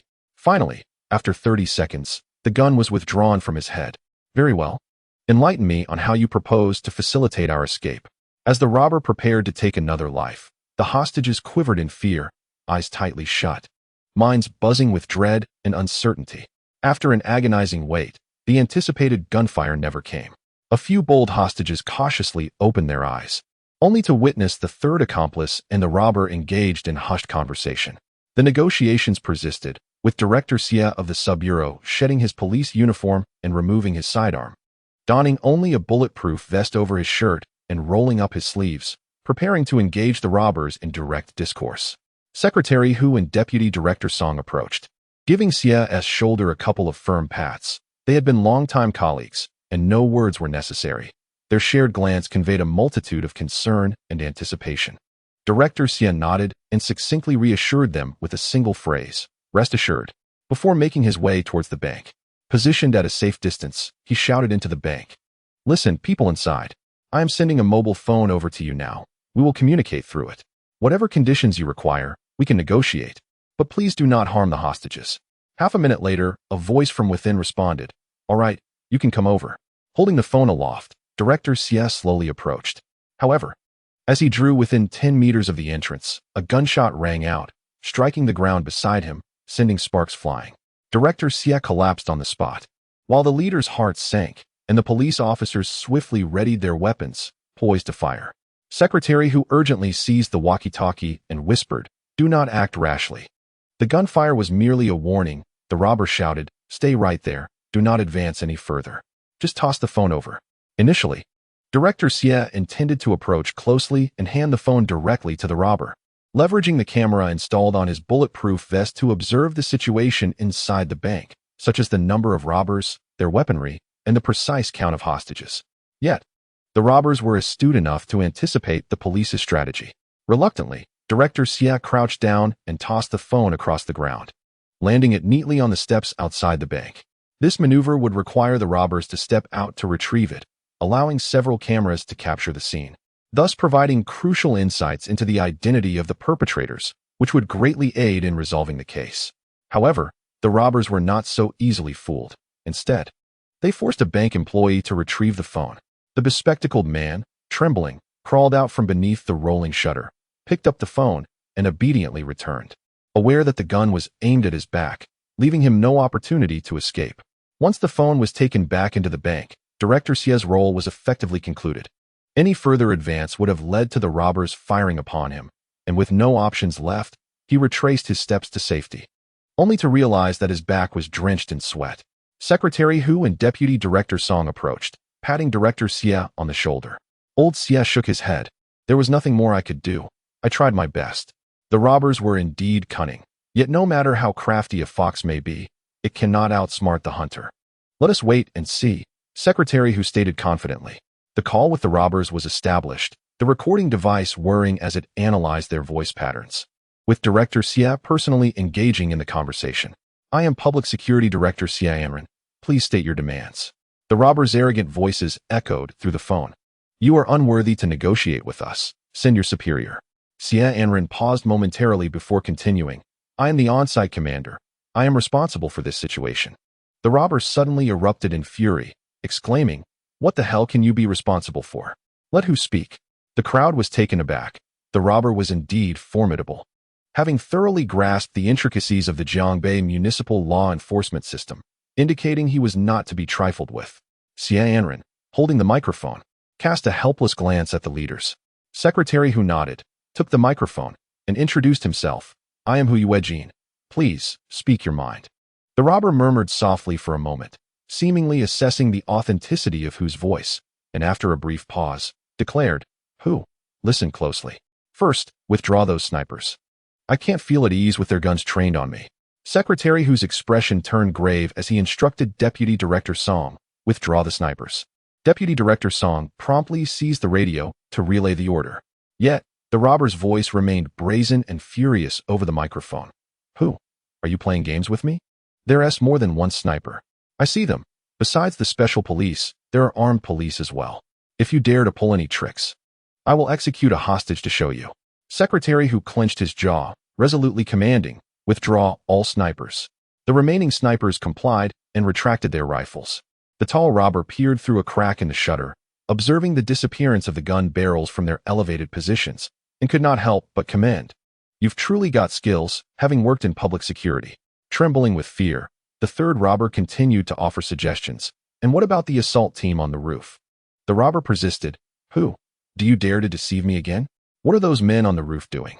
Withdraw them within 30 seconds, or I will draw blood immediately." Secretary Hu's grip on the microphone turned pale, yet he complied with the robber's demands and ordered the assault team to retreat. He leaned closer to the other leaders, whispering, "This is dire. The robber may have an inside informant." The leaders instinctively shifted their gaze to the plump Liang, who was squatting aside, wishing desperately for a hole to hide in. "What does this have to do with me? It's all that scoundrel Li Youchuan's fault for stirring up trouble." As the team clad in black withdrew, both robbers nodded in satisfaction and inquired of the third robber, "What shall we do next?" The third robber replied, "In hostage situations, it's not about the quantity, but the quality. Our public security agencies have no tradition of compromise unless the chosen hostages are particularly significant, like this one." Gesturing towards Nyonyo, the robber nodded in agreement. "And what else?" The third robber proposed cautiously, "I suggest we set conditions for the exchange of hostages. We need to identify a suitable hostage to negotiate our release, then escape in a vehicle with the hostage. An armored car would suffice." A cash transport vehicle from the Jindun company would be ideal, impervious to bullets, and capable of running even with flat tires. Then tell me, the robber pressed. What kind of hostage carries enough weight to deter those officers from acting recklessly? The third robber, now gaining the robber's trust, wiped the sweat from his brow, pointed outside, and whispered, behind the police car with the number 1156, there's a young female officer. She is Hu Yuejin's daughter. Taking her as a hostage would be more effective than anyone else. The short-statured robber pried open a slat of the Venetian blinds and peered outside, catching sight of the handsome young face beneath the police cap of Hu Rong. A grin spread across his face. Ah, it's that little lady. She shoots quite well. Nearly got me. Excellent. I'll use her as a human shield. The taller robber chuckled coldly in agreement. Indeed, her life is worth at least 10 others. Kid, you're not deceiving me, are you?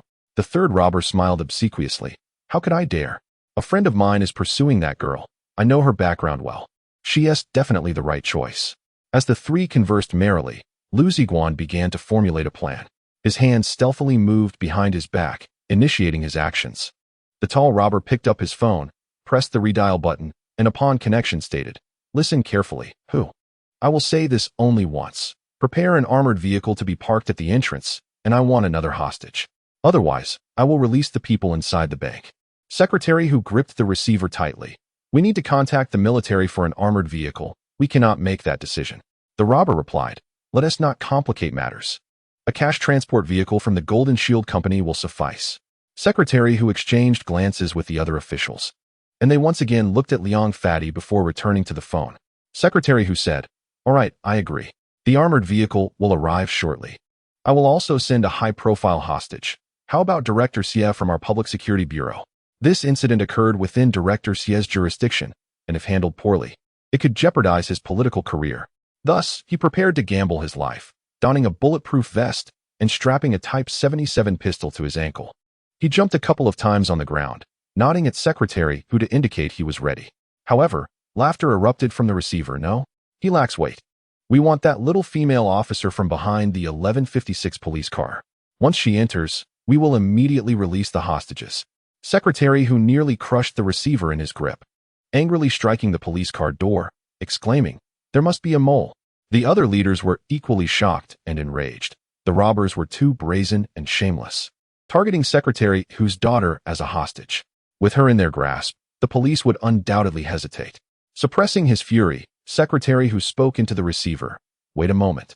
We need to discuss this." The other party continued to laugh maniacally. "Fine, but don't exceed 5 minutes. I can wait, but my gun cannot." With a seething anger, Secretary Hu hung up and summoned Hu Rong. Upon hearing the call from the command center, the young officer Hu Rong holstered her revolver, adjusted her cap with one hand, and crouched low as she dashed to the command center, saluting crisply. "Good day, sir." The elder men did not return her salute, but gazed at her with heavy expressions. "Rong, the robbers have made a demand for you to exchange for the hostages inside the bank," Secretary Hu stated, his demeanor betraying no emotion. Yet Hu Rong perceived the anguish in her father's heart. "I will obey the orders without hesitation." Hu Rong straightened her back and declared resolutely. Hu Yuejin placed a hand on his daughter's shoulder and adjusted her cap, nodding firmly. "She is the daughter of Hu Yuejin. That won't do." Deputy Director Song admonished sternly. Rong is still in her internship period. Her experience is insufficient. It is absolutely unacceptable for her to attempt a hostage exchange, as it is a matter of life and death. Xie Enren vehemently opposed as well, the veins on his forehead bulging. "Secretary Hu, I firmly disagree. Such matters should be handled by us men." Hu Rong, not only a junior officer under his command, but also the daughter of Secretary Hu, could not be allowed to risk her life, regardless of the reasons behind it. However, Secretary Hu's resolute declaration silenced them all. "You may reserve your opinions. I will take full responsibility for this matter and bear all consequences." His tone softened as he gently caressed his daughter's cheek, whispering, Rong, remain calm and act according to the situation once you enter." Hu Rong bit her lip in silence, tears glistening in her eyes. Unbeknownst to others, the father-daughter duo had been estranged for years, having not spoken a word in the past 3 months. Today marked their first, and perhaps last, conversation. As gunfire erupted, Hu Yuejin personally assisted his daughter in removing the tactical belt and fitted her with a bulletproof vest, meticulously fastening the quick-release buckles. After completing this task, he stepped back to gaze at her, lost in thought. Hu Rong remained silent, locking eyes with her father as two technicians affixed cameras and microphones to her vest. The surrounding officers busied themselves reorganizing snipers, preparing armored vehicles, clearing roads, and dispersing crowds. Amid the cacophony, time seemed to stand still for the two of them. Indeed, it had been a long while since they had faced each other. The last time was the night before she applied to the police academy. Her father had aged. His temples were graying, and the wrinkles at the corners of his eyes had deepened. The tautness of his lips and the determination in his gaze revealed his rugged nature. Yet, Hu Rong sensed her father's heart was heavy with sorrow. Their mother had left them long ago, and now it was the daughter who was to face danger. Whether as a seasoned officer or a father, he found it difficult to confront such a decision. Nevertheless, Hu Rong was not merely Hu Yuejin's daughter. She was also a police officer, adorned with the national emblem and bearing a heavy responsibility. Having chosen this honorable yet perilous profession, she could not falter when the lives and property of the people were at stake. The young intern officer, with only 2 insignia on her epaulets, was tasked with infiltrating a den of peril, grappling with deranged armed robbers. Faced with such a life-threatening mission, her composure astonished the seasoned veterans who had toiled in law enforcement for years. After all, she was indeed the daughter of a veteran detective. Once the cameras, microphones, and tracking devices were installed, Hu Yuejin personally handed her a handgun. It was a specially equipped 84-type micro-pistol intended for counterterrorism forces. Remarkably compact, smaller than the 64 and 77 models, making it ideal for concealment. Although its firepower was somewhat lacking, it still possessed sufficient lethality at close range. Hu Rong skillfully inspected the magazine and chamber, and with a swift click, loaded the bullet, concealing the handgun within the specially designed compartment of her bulletproof vest. After meticulously checking her equipment, she ensured everything was in order. One by one, the leaders present approached her, shaking her hand in turn. There were no excessive words exchanged, only concerned glances and simple admonitions. When it was Secretary Hu's turn, this esteemed figure from Jiangbei's political justice did not extend a hand to his daughter. Instead, he tenderly stroked her hair and remarked, "Tonight, Dad will make soup. Wait for you to come and drink." This ordinary phrase, at that moment, resonated with extraordinary significance. The eyes of several female police officers glistened with unshed tears, yet Hu Rong merely nodded resolutely, replying, "Dad, I will definitely come." With that, she turned and without hesitation entered the armored cash transport vehicle, turned the key, and started the engine, heading towards the bank. At this moment, the police cars that had been blocking the bank's entrance had cleared the way, opening a passage. In the distance, traffic control was implemented, leaving a broad road eerily deserted. As Hu Rong drove the armored vehicle closer, 2 robbers exchanged knowing smiles, their eyes gleaming with malice. The shorter robber produced a pack of cigarettes. Tossing one to the third accomplice, "You're doing well, you might as well join us." The third accomplice, taken aback, nodded eagerly, accepting the cigarette and lighting it, stammering, I wouldn't dare. Taking advantage of the standoff, the robbers had already looted the bank, their 2 large bags brimming with cash, now resting at their feet, filled with pride and confidence. "Boss, perhaps we should release a few hostages to ease their minds?"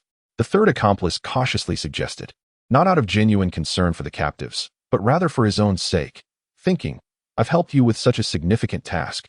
You should at least release me first." The robber nodded, aiming his gun at several elderly and frail hostages.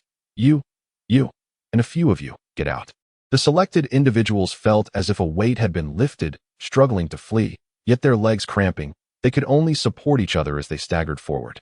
The third accomplice, with a pained expression, pointed to himself and said, "Boss, I still have use. Let me stay a bit longer." The robber replied dismissively. Frustration surged within the third accomplice. Had it been any other time, he would have swiftly subdued these 2. But now, under the threat of a gun, he could only feign submission. 8 hostages were released, stumbling out through the rolling shutter door. 16 police officers immediately rushed in, 2 to each, swiftly escorting them to safety. While medical personnel rushed forward to provide care, aware that these hostages, being middle-aged and elderly, might suffer from heart conditions or high blood pressure due to the trauma. A few police chiefs hastily approached to inquire about the situation. Tragically, the hostages were so terrified from the onset that their memories had become a blur. Even when prompted to recall certain fragments, their accounts contradicted each other, and were riddled with inaccuracies. Some claimed there were 3 assailants, while others insisted on 4. Some stated the robbers wielded pistols, while others spoke of submachine guns. There were even mentions of machine guns and grenades. In short, the elderly hostages, overwhelmed with fear, could not provide any coherent or actionable information. The robbers released a group of hostages but retained 4 or 5, intending to release them only after Hu Rong arrived. Hu Rong parked the vehicle, left it in neutral without turning off the engine, and directly opened the door, stepping out with a stoic expression. She opened the rear door to reveal the empty interior, signaling to the robbers that there were no hidden threats. At that moment, the bank's electric rolling shutter had descended halfway, with the armored cars stationed below the steps, creating a vantage point from which the interior of the bank was clearly visible. Once the robbers confirmed there were no ambushes, they did not emerge, instead commanding Hu Rong to enter. Hu Rong was resolute. Only by ascertaining the exact number of assailants could the police formulate a response. Her heart raced violently, and her hands trembled slightly. Despite being an exceptional graduate of the police academy and the daughter of Hu Yuejin, she was still merely a 22-year-old girl. Taking a deep breath, she sought to calm her pounding heart and ascended the steps slowly. With each step, the scene inside the bank unfolded before her eyes. Several hostages stood shivering in front, while a few men loomed behind them. Among them, 2 individuals clad in black, one tall and one short, clearly identified themselves as robbers. The shorter one brandished a 5-shot firearm, while the taller held a pistol in one hand and a small girl, around 3 or 4 years old, in the other. Another man, sporting a prominent pompadour and dressed in a jacket, stood awkwardly alongside the robbers, a half-smoked cigarette dangling from his lips. Upon noticing Hu Rong's arrival, he awkwardly removed the cigarette from his mouth and discreetly discarded it, extinguishing it underfoot. This action ignited suspicion in Hu Rong, the distinguished police academy graduate. Was this not the very man who had previously kidnapped the child? How had he become entwined with the robbers? Unconsciously, she turned to Liu Ziguang, wishing to capture the man's face with the concealed camera resting against her chest. Meanwhile, the third robber felt a surge of panic and regret. The shorter robber had offered him a cigarette, and in a misguided attempt to demonstrate compliance, he had lit it up, unable to resist due to his heavy smoking habit. It had been a while since he last smoked, and he felt suffocated until Hu Rong's perplexed gaze fell upon him, prompting an abrupt realization. He quickly discarded the cigarette, but, knowing full well the trouble he now faced, being caught smoking alongside the robbers, especially in view of the daughter of Secretary Hu, was akin to a muddy mishap. It was a predicament that would be difficult to explain in the future. The Golden Shield Company serves as a tertiary industry for the Municipal Bureau, engaged not only in escort services, but also in various technical engineering projects. Consequently, the veteran operative, Old 3, possesses a profound understanding of technical reconnaissance methods. Instinctively, he suspects that Hu Rong might be equipped with a camera, and the implications of being captured on film would be dire. Thus, he makes a gravely erroneous decision. He slightly tilts his head and whispers to the tall robber, "Be cautious, she may have a camera on her." Immediately, the tall robber raises his gun, aiming it at Hu Rong, commanding, "Stop, turn around." Obediently, Hu Rong halts and slowly pivots, aware that no one dares to act heroically under the threat of a firearm. However, those fleeting seconds suffice for several leaders in the command vehicle to notice Old 3's figure on the surveillance feed. Who is this person? What is his purpose? Deputy Director Song barks sternly. No sooner had he spoken than the screen jolts, transforming into static. A palpable tension grips the leaders present, causing them to rise in unison. Almost simultaneously, a rapid succession of gunfire erupts from within the bank. The sound akin to popping beans. 3, 4, or perhaps 5 shots rang out. No one could ascertain the exact number, but it was clear that calamity had struck. Everyone hastily surged towards the bank, with Hu Yuejin, the foremost figure in Jiangbei's political and legal circles, leading the charge. Liu Ziguang, the dual-action sharpshooter, had remained in hiding, obedient and silent, biding his time for the crucial moment to strike with thunderous force. Each second spent crouched in the bank's corner kept his muscles taut, his eyes fixated on the robber's every move, hands poised at his waist, ready to draw his firearm and eliminate the 2 villains. Yet, he knew he must wait for the opportune moment, for the gun he wielded was stolen, and he grappled with how to fabricate a plausible excuse should the need arise. A dilemma he had yet to resolve satisfactorily. As events unfolded, the the police and robbers reached an agreement involving the exchange of hostages, lifting the blockade, and providing vehicles, seemingly illuminating a pathway through the crisis. However, Liu Ziguang understood that the police would not easily concede nor compromise with the criminals. Moreover, the officer sent to negotiate the hostage exchange was none other than Hu Rong, a young female officer with a strong sense of justice and an unyielding temperament, who had crossed paths with Liu Ziguang on several occasions. Her presence filled him with an instinctual dread. He knew trouble was imminent. True to his apprehensions, as Hu Rong entered the bank lobby, Old Three's eyes flickered, and he whispered something to the robbers. Though his words were barely audible, Liu Ziguang, crouched directly behind him, caught every syllable. "Be cautious. She may have a camera on her." The tall robber swiftly pointed his gun at Hu Rong, commanding her to halt and turn around. Complying immediately, Hu Rong raised her hands to indicate she bore no weapons.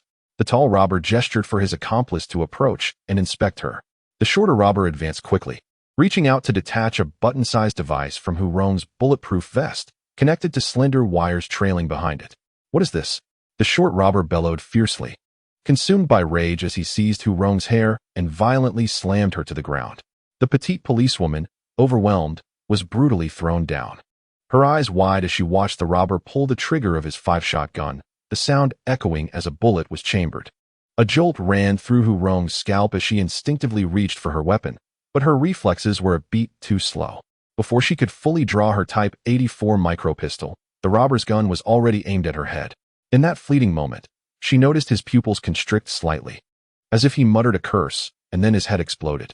A crimson haze engulfed her surroundings, transforming the world into a macabre spectacle. As the short robber hurled Hu Rong to the ground, Liu Ziguang sensed his opportunity. The taller robber's attention was now fixated on them, and the third robber was in a state of utter panic, oblivious to the hostages, who were all facing outward, with the chambered gun pointed at Hu Rong. Just before he pulled the trigger, Liu Ziguang swiftly drew the pistol he had concealed behind him and fired decisively. 2 bullets, separated by the briefest of intervals, struck the short robber in the head. No one had time to react as Liu Ziguang swiftly redirected his aim towards the taller robber, executing another clean shot, 2 bullets piercing his chest, a fountain of blood erupting forth. Both robbers collapsed almost instantaneously, the interval between their falls a mere fraction of a second. The human skull, akin to a vessel brimming with liquid, could not withstand the rapid influx of the 2 bullets. It exploded, sending a torrent of blood and brain matter splattering in all directions. The headless body crumpled to the ground like a toppled wall, the 5-shot gun slipping from his grasp, skidding across the smooth marble floor until it landed at the feet of the third robber. Due to the proximity of the shots and the distance of the taller robber, combined with the questionable accuracy of the Type 54, Liu Ziguang opted to aim for a larger target, the robber's torso, to ensure a hit. The bullets whistled through the air, puncturing the chest of the taller robber, whose body was jolted back by the bullet's immense force, causing him to lose his grip on the girl. Nie, startled, fled forward with all her might. Hu Rong, having just managed to rise on one arm, saw the little girl rushing towards her and swiftly embraced her. Liu Ziguang had calculated that his Type 54 held 5 bullets, 2 for the robbers and the last reserved for the third robber, ensuring he would leave no witnesses behind. However, just as Liu Ziguang redirected his weapon to aim at the third robber, the situation took a sudden turn. The injured taller robber, against all odds, was still alive. Lying on the ground, he struggled to raise his gun. Severely wounded, he could barely maneuver his arm to aim at Liu Ziguang, only managing to point it weakly at Hu Rong and Nie. In this dire moment, Liu Ziguang shouted, "Watch out." The body soared into the air, taking aim mid-flight, as 2 pistols discharged simultaneously, unleashing brilliant flames from their muzzles. The bullets nearly grazed one another. One righteous bullet struck the tall robber in the eye, resulting in an explosive end to his wretched existence, while the other pierced Liu Ziguang's right chest, causing a torrent of blood to gush forth. He staggered, his body tilting, facing Hu Rong. She was drenched in blood, her expression grotesque and terrifying, as her right arm swiftly raised, the dark muzzle of her gun aimed directly at Liu Ziguang. Panic surged through Liu Ziguang's mind, realizing the girl had succumbed to madness. The magazine was empty, and no matter how swiftly he acted, he could not prevent Hu Rong from pulling the trigger. He could only brace for the impending shot. As the gunfire erupted, Liu Ziguang clenched his teeth. Yet he felt no impact. Turning back, he saw the third robber, clutching a 5-shot weapon, with a small bloodstain at his brow, his eyes vacant, swaying unsteadily before finally collapsing. Turning back again, Hu Rong's arm remained outstretched, the gun's barrel emitting wisps of smoke. Suddenly, a radiant smile broke through her blood-soaked visage. Sweet and disarming. A cacophony of hurried footsteps heralded the arrival of a throng of police officers, led by Hu Rong, who brandished a Type 64 pistol. Upon seeing his bloodied daughter, he spun around and bellowed, "Stretcher! Emergency aid!" Liu Ziguang raised his hands, his pistol slipping to the ground as the officers, without hesitation, pinned him down and cuffed him. The fallen gun was kicked aside as special police in black tactical gear streamed in, forming a professional line to search the entire bank hall. Only after confirming the robbers were all dead did they signal for safety. The police commenced clearing the scene, rescuing the stunned hostages, while stretchers were brought in. Hu Rong anxiously called out to his daughter, "Rong, where were you shot?" Hu Rong smiled, "Dad, it's someone else's blood." However, the observant Hu Rong soon noticed a charred mark on his daughter's uniform sleeve. With his background in law enforcement, he immediately recognized it as a sign of a bullet grazing by. Rolling up her sleeve, he found, to his dismay, a bloodied wound on Hu Rong's arm. Even Hu Rong herself was taken aback, unaware of when she had been shot. Yet, it quickly dawned on her that the bullet had been fired by the tall robber in his dying moments, grazing her after penetrating Liu Ziguang's body. Had Liu Ziguang not shielded her from that shot, the powerful 7.62 bullet would have struck her directly, inflicting grievous harm even through a bulletproof vest, bruises at the least, fractures at worst, and potentially catastrophic injuries if it had penetrated an unprotected area. Where is Liu Ziguang now? Hu Rong stood up, only to see 4 robust officers pressing Liu Ziguang's head down, escorting him away. "No, he is not a bad person," Hu Rong cried out, but amidst the chaos, no one heard her plea. Meanwhile, Hu Rong directed the paramedics to lift his daughter onto a stretcher, while a small girl, weeping inconsolably, remained tightly embraced by Hu Rong. At the entrance of the bank, the caution tape had yet to be removed, yet a multitude of reporters had already surged forth, undeterred by the peril, as they sought to highlight the valiant female police officer, Hu Rong, who single-handedly rescued hostages and defused the crisis. She was carried out on a stretcher through the front door amidst the gaze of the crowd. The moment she appeared, a cacophony of camera flashes erupted, accompanied by thunderous applause. Hundreds of police officers, special forces, armed soldiers, journalists from various media outlets, and the families of hostages all joined in a spontaneous ovation, creating an atmosphere that was both fervent and indescribable.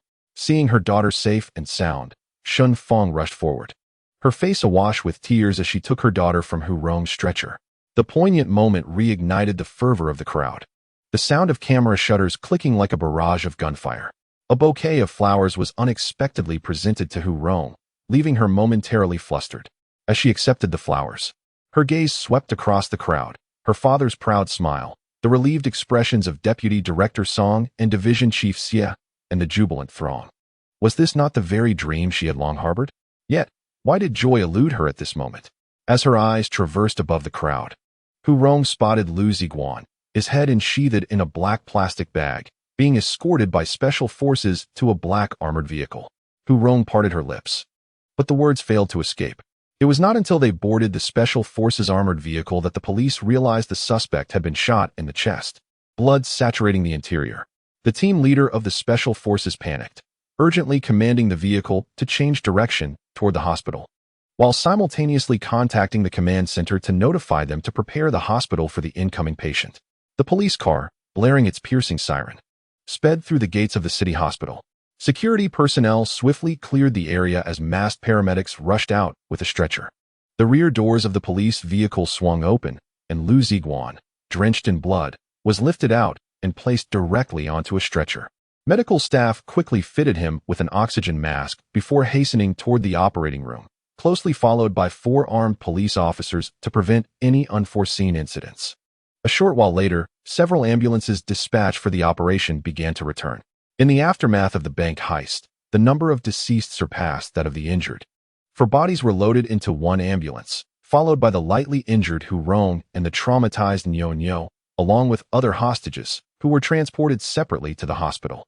Feng Fei leaped from the ambulance, removed her mask, and exhaled deeply.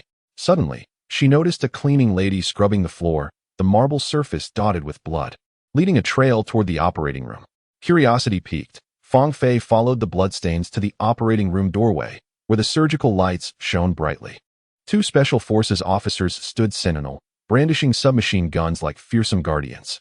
On the ground at the entrance to the operating room lay a familiar garment. Crouching slowly, Fang Fei extended her fingers to lift the clothing, recognizing the distinctive Scottish plaid pattern. A conspicuous bullet hole marred the right breast, the edges charred, and the entire fabric was nearly soaked in blood, still warm to the touch. Tears streamed down her face as Fang Fei instinctively clutched the garment to her chest. Silently weeping, two tall special police officers stood impassively, observing the inexplicable actions of the young nurse, unmoved. The 18th floor of the new ward building at the municipal hospital had transformed into a sea of flowers, overflowing from the rooms into the corridors. Yet more continued to surge in, as reporters from various media outlets flocked to the scene, accompanied by representatives from different organizations, filling the hallways to capacity. Hu Rong had changed out of her police uniform into a blue and white striped patient gown, despite only sustaining minor abrasions. She had dutifully wrapped her arm in heavy bandages as per her superior's instructions, and hung a cloth strap around her neck to convey a sense of greater injury. Hu Rong resignedly allowed her colleagues from the municipal bureau's organization and publicity departments to manage the situation, as they busily coordinated with reporters for interviews. Dozens of microphones were thrust before her, flashes from cameras erupted continuously, and large professional television cameras were already positioned. Suddenly, a commotion broke out as the crowd parted to create a pathway for several vigorous, portly middle-aged men to approach, namely, the city's party secretary and mayor. The atmosphere instantly became electrified. Both the secretary and mayor warmly expressed their condolences to the brave, injured officer Hu Rong, presenting her with a floral tribute. The entire event was meticulously covered by the television station, with the leading actress Jiang Shueqing delivering live reports, creating a profoundly moving and grand scene. City leaders lauded Officer Hu's bravery and selflessness, commending her as a loyal guardian of the people and a nemesis to criminals. They encouraged the attending police officers and civil servants to embody Hu Rong's spirit of courage and tenacity, contributing to the safety initiatives in Jiangbei City. With a commanding gesture, the leaders concluded their speeches, prompting enthusiastic applause from the crowd, which was charged with fervor. Subsequently, the leaders, due to pressing official duties, departed the hospital. Meanwhile, several leaders from the police bureau were engaged in interviews within the municipal bureau's large conference room. In response to the recent armed bank robbery, the police had acted swiftly and decisively, minimizing losses while safeguarding national property and the lives of citizens. The police officers had resolutely opened fire, neutralizing 3 heinous criminals and averting a greater catastrophe. This incident was notably significant in the history of public security in Jiangbei City, marking a prominent achievement in the annals of the city's legal system. Director and political commissar Ma Boren concluded his remarks to resounding applause from the audience. Reporters eagerly approached for interviews. Having just returned rapidly from the county, Director Ma had already acquired a basic understanding of the case and, at that moment, spoke eloquently, prompting nods of agreement from the journalists as they diligently took notes. Deputy Director Song and Officer Xie exchanged a glance from the sidelines, their hands clasped tightly together. The operation had indeed been executed with remarkable finesse. 3 fully armed robbers, equipped with 2 handguns and a 5-shot shotgun, were a formidable adversary, displaying extreme cunning and brutality. Devoid of any humanity, with a large number of hostages in their grasp, the situation posed a significant risk of catastrophic casualties and severe societal repercussions. If not managed properly, the ramifications would extend far beyond the individuals involved, shaking the very foundations of the entire Jiangbei legal system. Fortunately, the case concluded almost satisfactorily, with the sole regret being the loss of a bank security guard.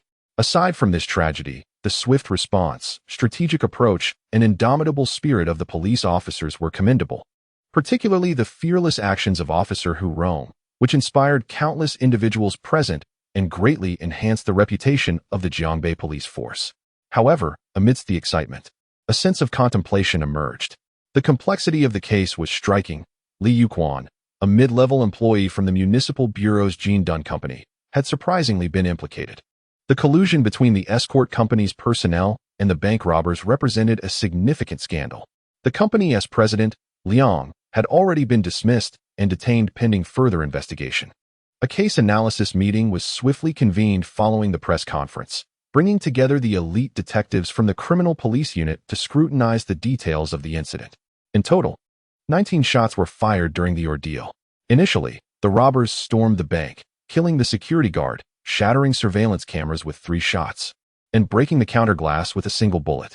Subsequently, they unleashed a barrage of 5 shots with both the shotgun and handguns directed at the police, who retaliated with 2 shots, one of which was fired by the trainee officer, Hu Rong, using a revolver.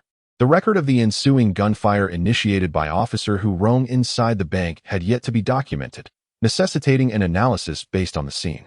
Both robbers suffered fatal head wounds. The taller robber had 2 penetrating gunshot wounds to his chest, which were non-lethal, but the bullet lodged in his eye was indeed fatal.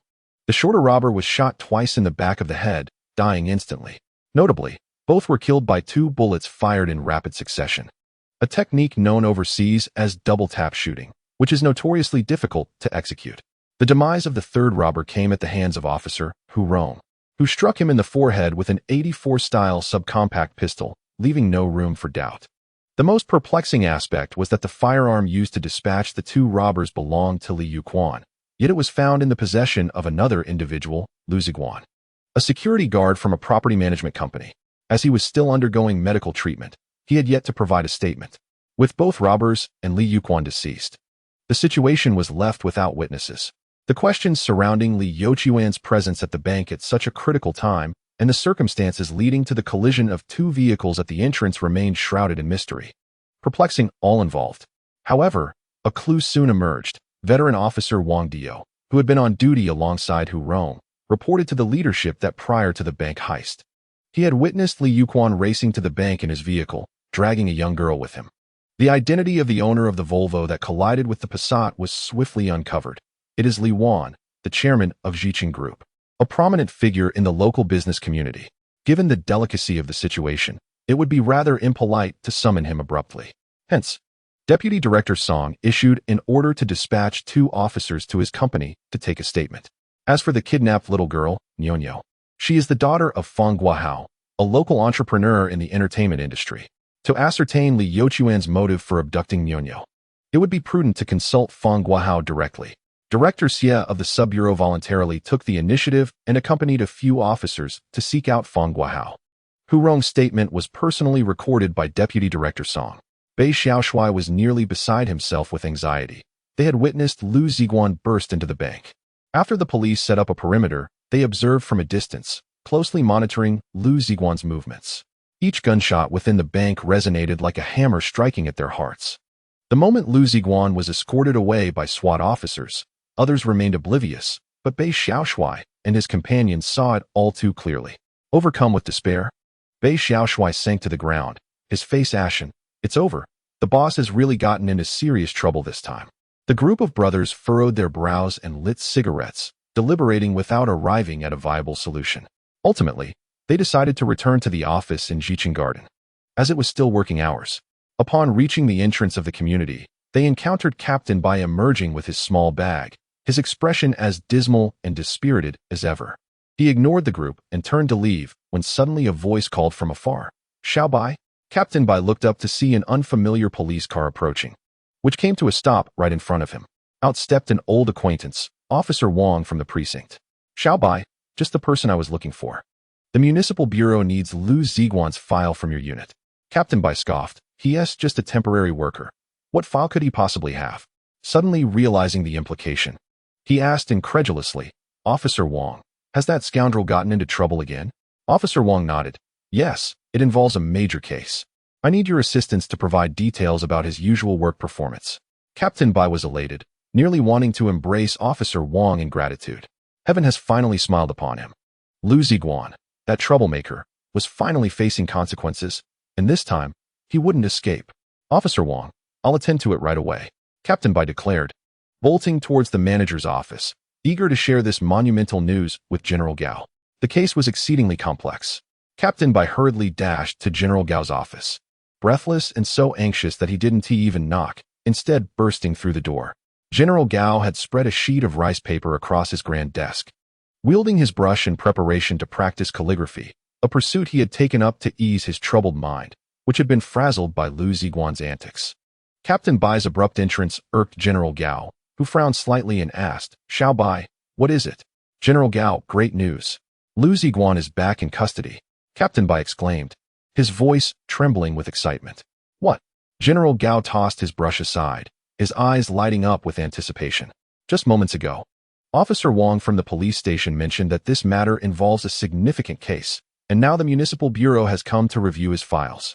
At this moment, General Gao appeared invigorated and confident, standing tall with no trace of displeasure. He placed both hands on Captain Bai's shoulders, shaking them excitedly while exclaiming, "The heavens have a vast net, indeed." Tears welled in Captain Bai's eyes as he nodded vigorously, the unspoken understanding between them palpable. A knock resounded at the door, and both turned to see Officer Wang standing at the entrance, accompanied by a man in uniform, presumably from the Municipal Bureau. "Mr. Gao, the police wish to inquire about your employee Liu Ziguang's usual behavior and social connections, and we kindly ask for your cooperation," Officer Wang stated politely.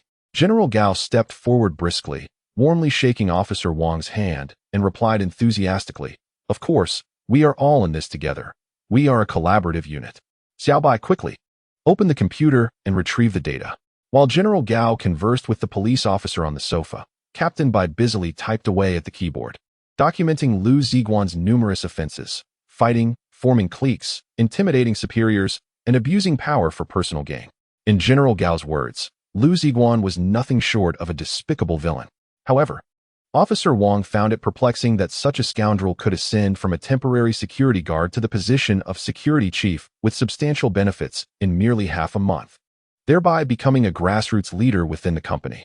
As General Gao lamented, Captain Bai continued typing, producing 2 sheets of A4 paper filled with Liu Ziguang's criminal record. Once printed, General Gao reviewed the document, retrieved the company seal from his drawer, stamped it, and handed it to Officer Wang.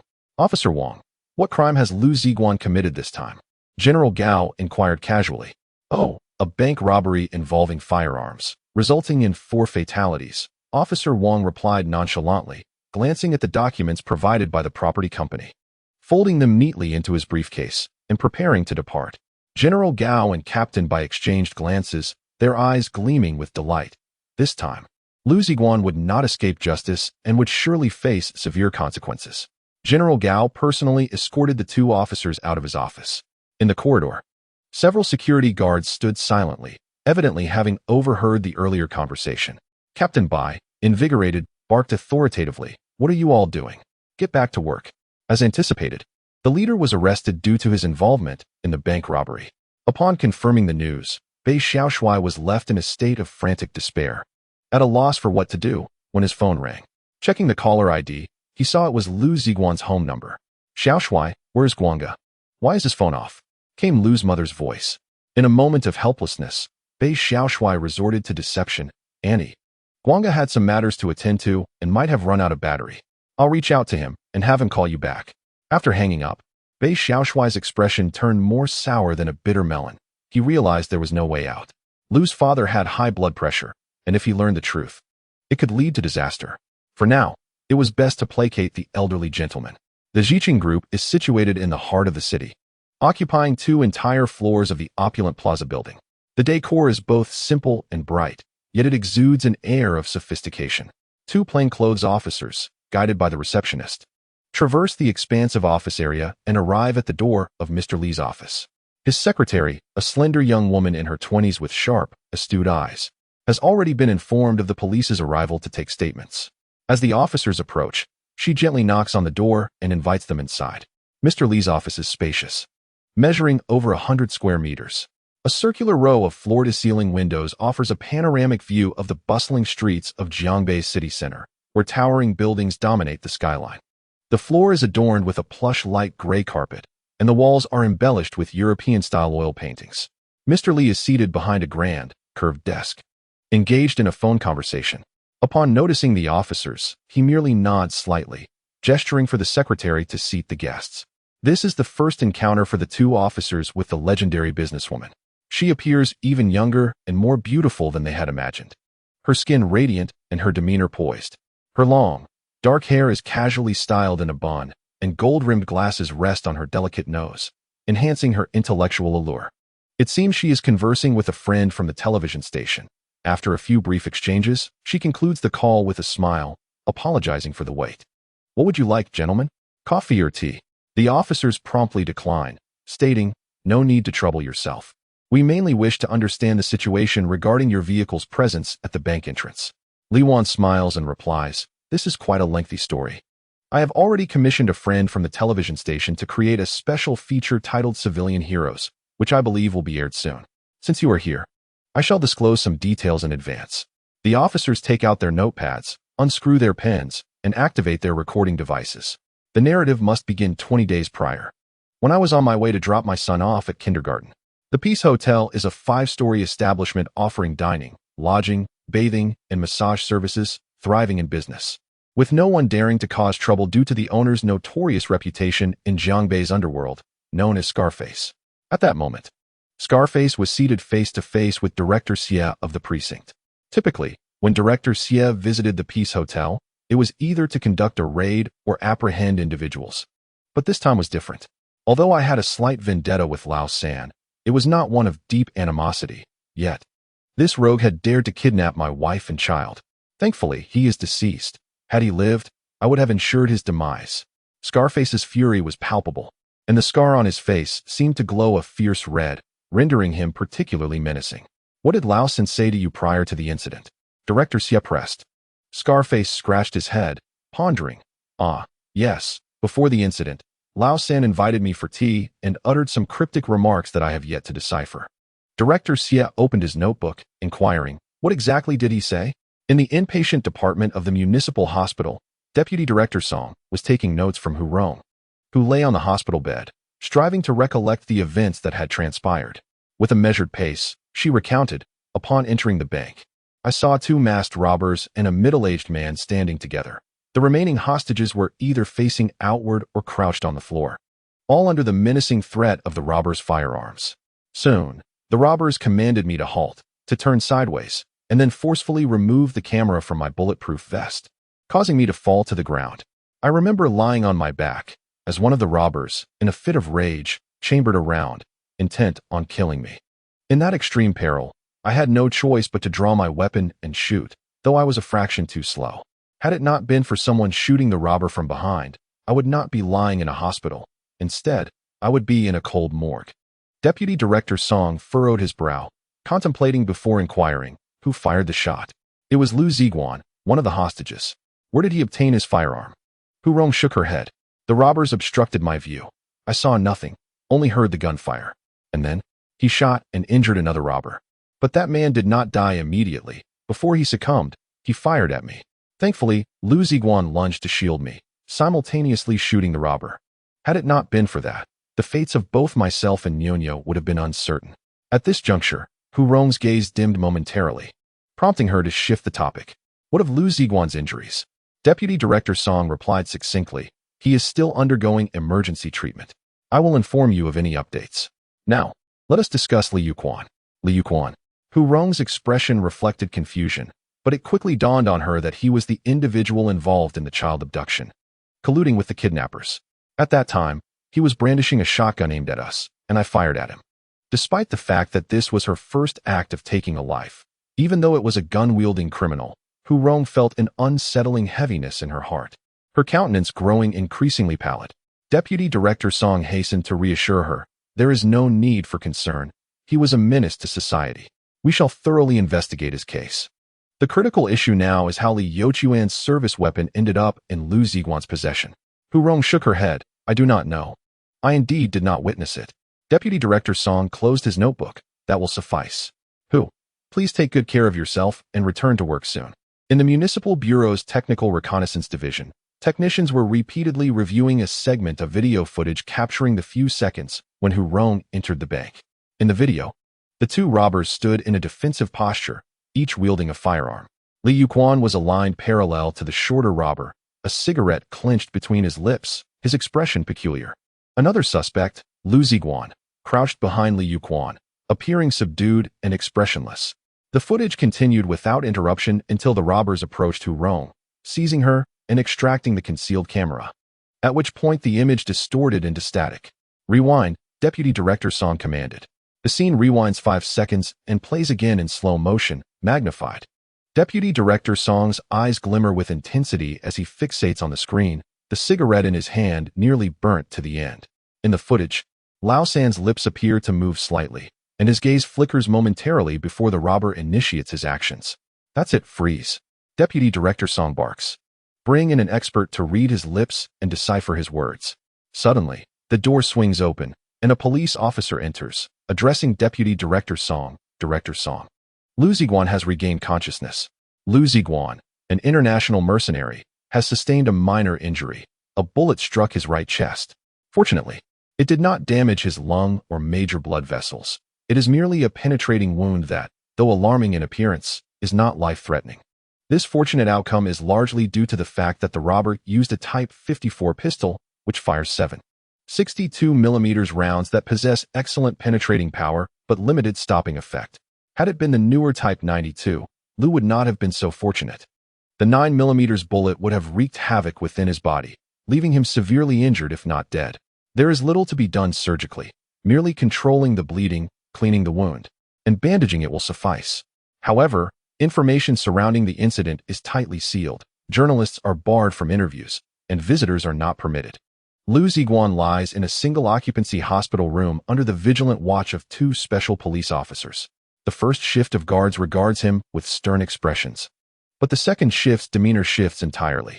Details of the bank heist have circulated within the police department, and everyone is aware of Liu Ziguang's heroic act of swiftly neutralizing the robber. Though the case remains unresolved, the outlook is clear. Liu Ziguang is undoubtedly a celebrated hero.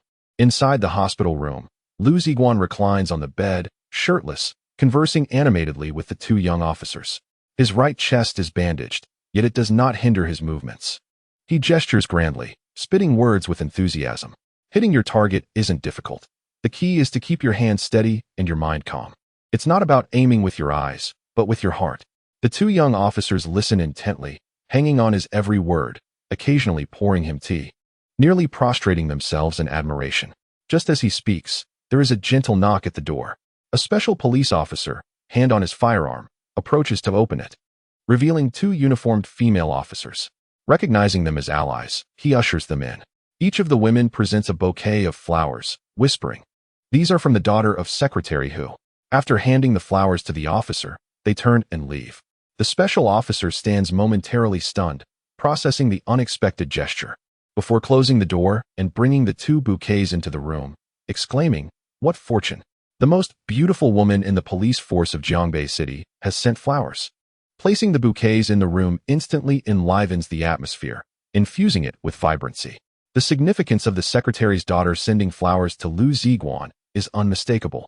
The 2 officers relax completely, sitting on the edge of the bed, chatting with Liu Ziguang as if they were old friends, enjoying the camaraderie. Suddenly, the door was knocked again, and several tall, muscular men in plain clothes entered. As 2 special police officers stood up, intending to inquire, they swallowed their words and instead saluted. The visitors were leaders from the municipal bureau, the head of the criminal police team. With expressionless faces, they acknowledged with a simple nod, produced some official document, and then proceeded to restrain Liu Ziguang, handcuffing him before taking him away swiftly. The 2 special police officers had yet to fully comprehend the situation when the ward was left empty. The criminal police swiftly escorted Liu Ziguang into a police vehicle and departed in a flash. Moments later, another police car arrived. Several competent men entered the ward and, upon discovering the vacant bed, demanded, "Where is Liu Ziguang?" Report. He was taken by the criminal police. They have Director Ma's signature. A young special officer replied with a salute, recognizing the newcomer as Deputy Director Song from the Municipal Bureau. Utter nonsense. Deputy Director Song frowned, uncertain whether he was addressing the criminal police or reprimanding the 2 young officers. Liu Ziguang was once more handcuffed, the cuffs biting painfully into his wrists, evoking memories of the humiliation and anger he felt days earlier in the precinct's interrogation room, igniting a fierce flame within him. Seated in the back of a Santana car, flanked by 2 stoic criminal police officers, the vehicle's siren blared as it wove through traffic, soon arriving at the municipal bureau, directly entering the underground parking lot. The officers led him to the elevator, taking him straight to the interrogation room. This was a windowless chamber with stark white walls and a concrete floor. At the center stood an irregularly shaped table, a design borrowed from the Hong Kong police, intended to heighten psychological pressure on suspects to elicit confessions. The room was dimly lit, illuminated only by a desk lamp. Liu Ziguang was shoved into a metallic chair as the three officers lit cigarettes and murmured amongst themselves.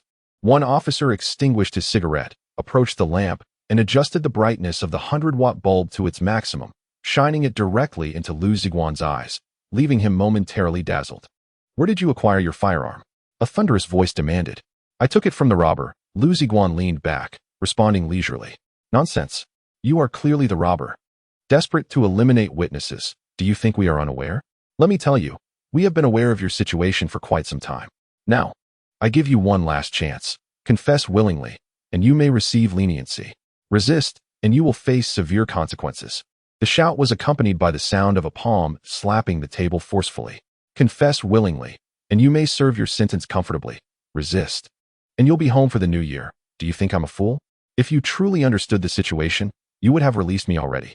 Rather than trying to deceive me here." Liu Ziguang shook his head, quoting references, infuriating the officers to the point where they were nearly compelled to grab the rubber baton from the wall and beat Liu Ziguang mercilessly.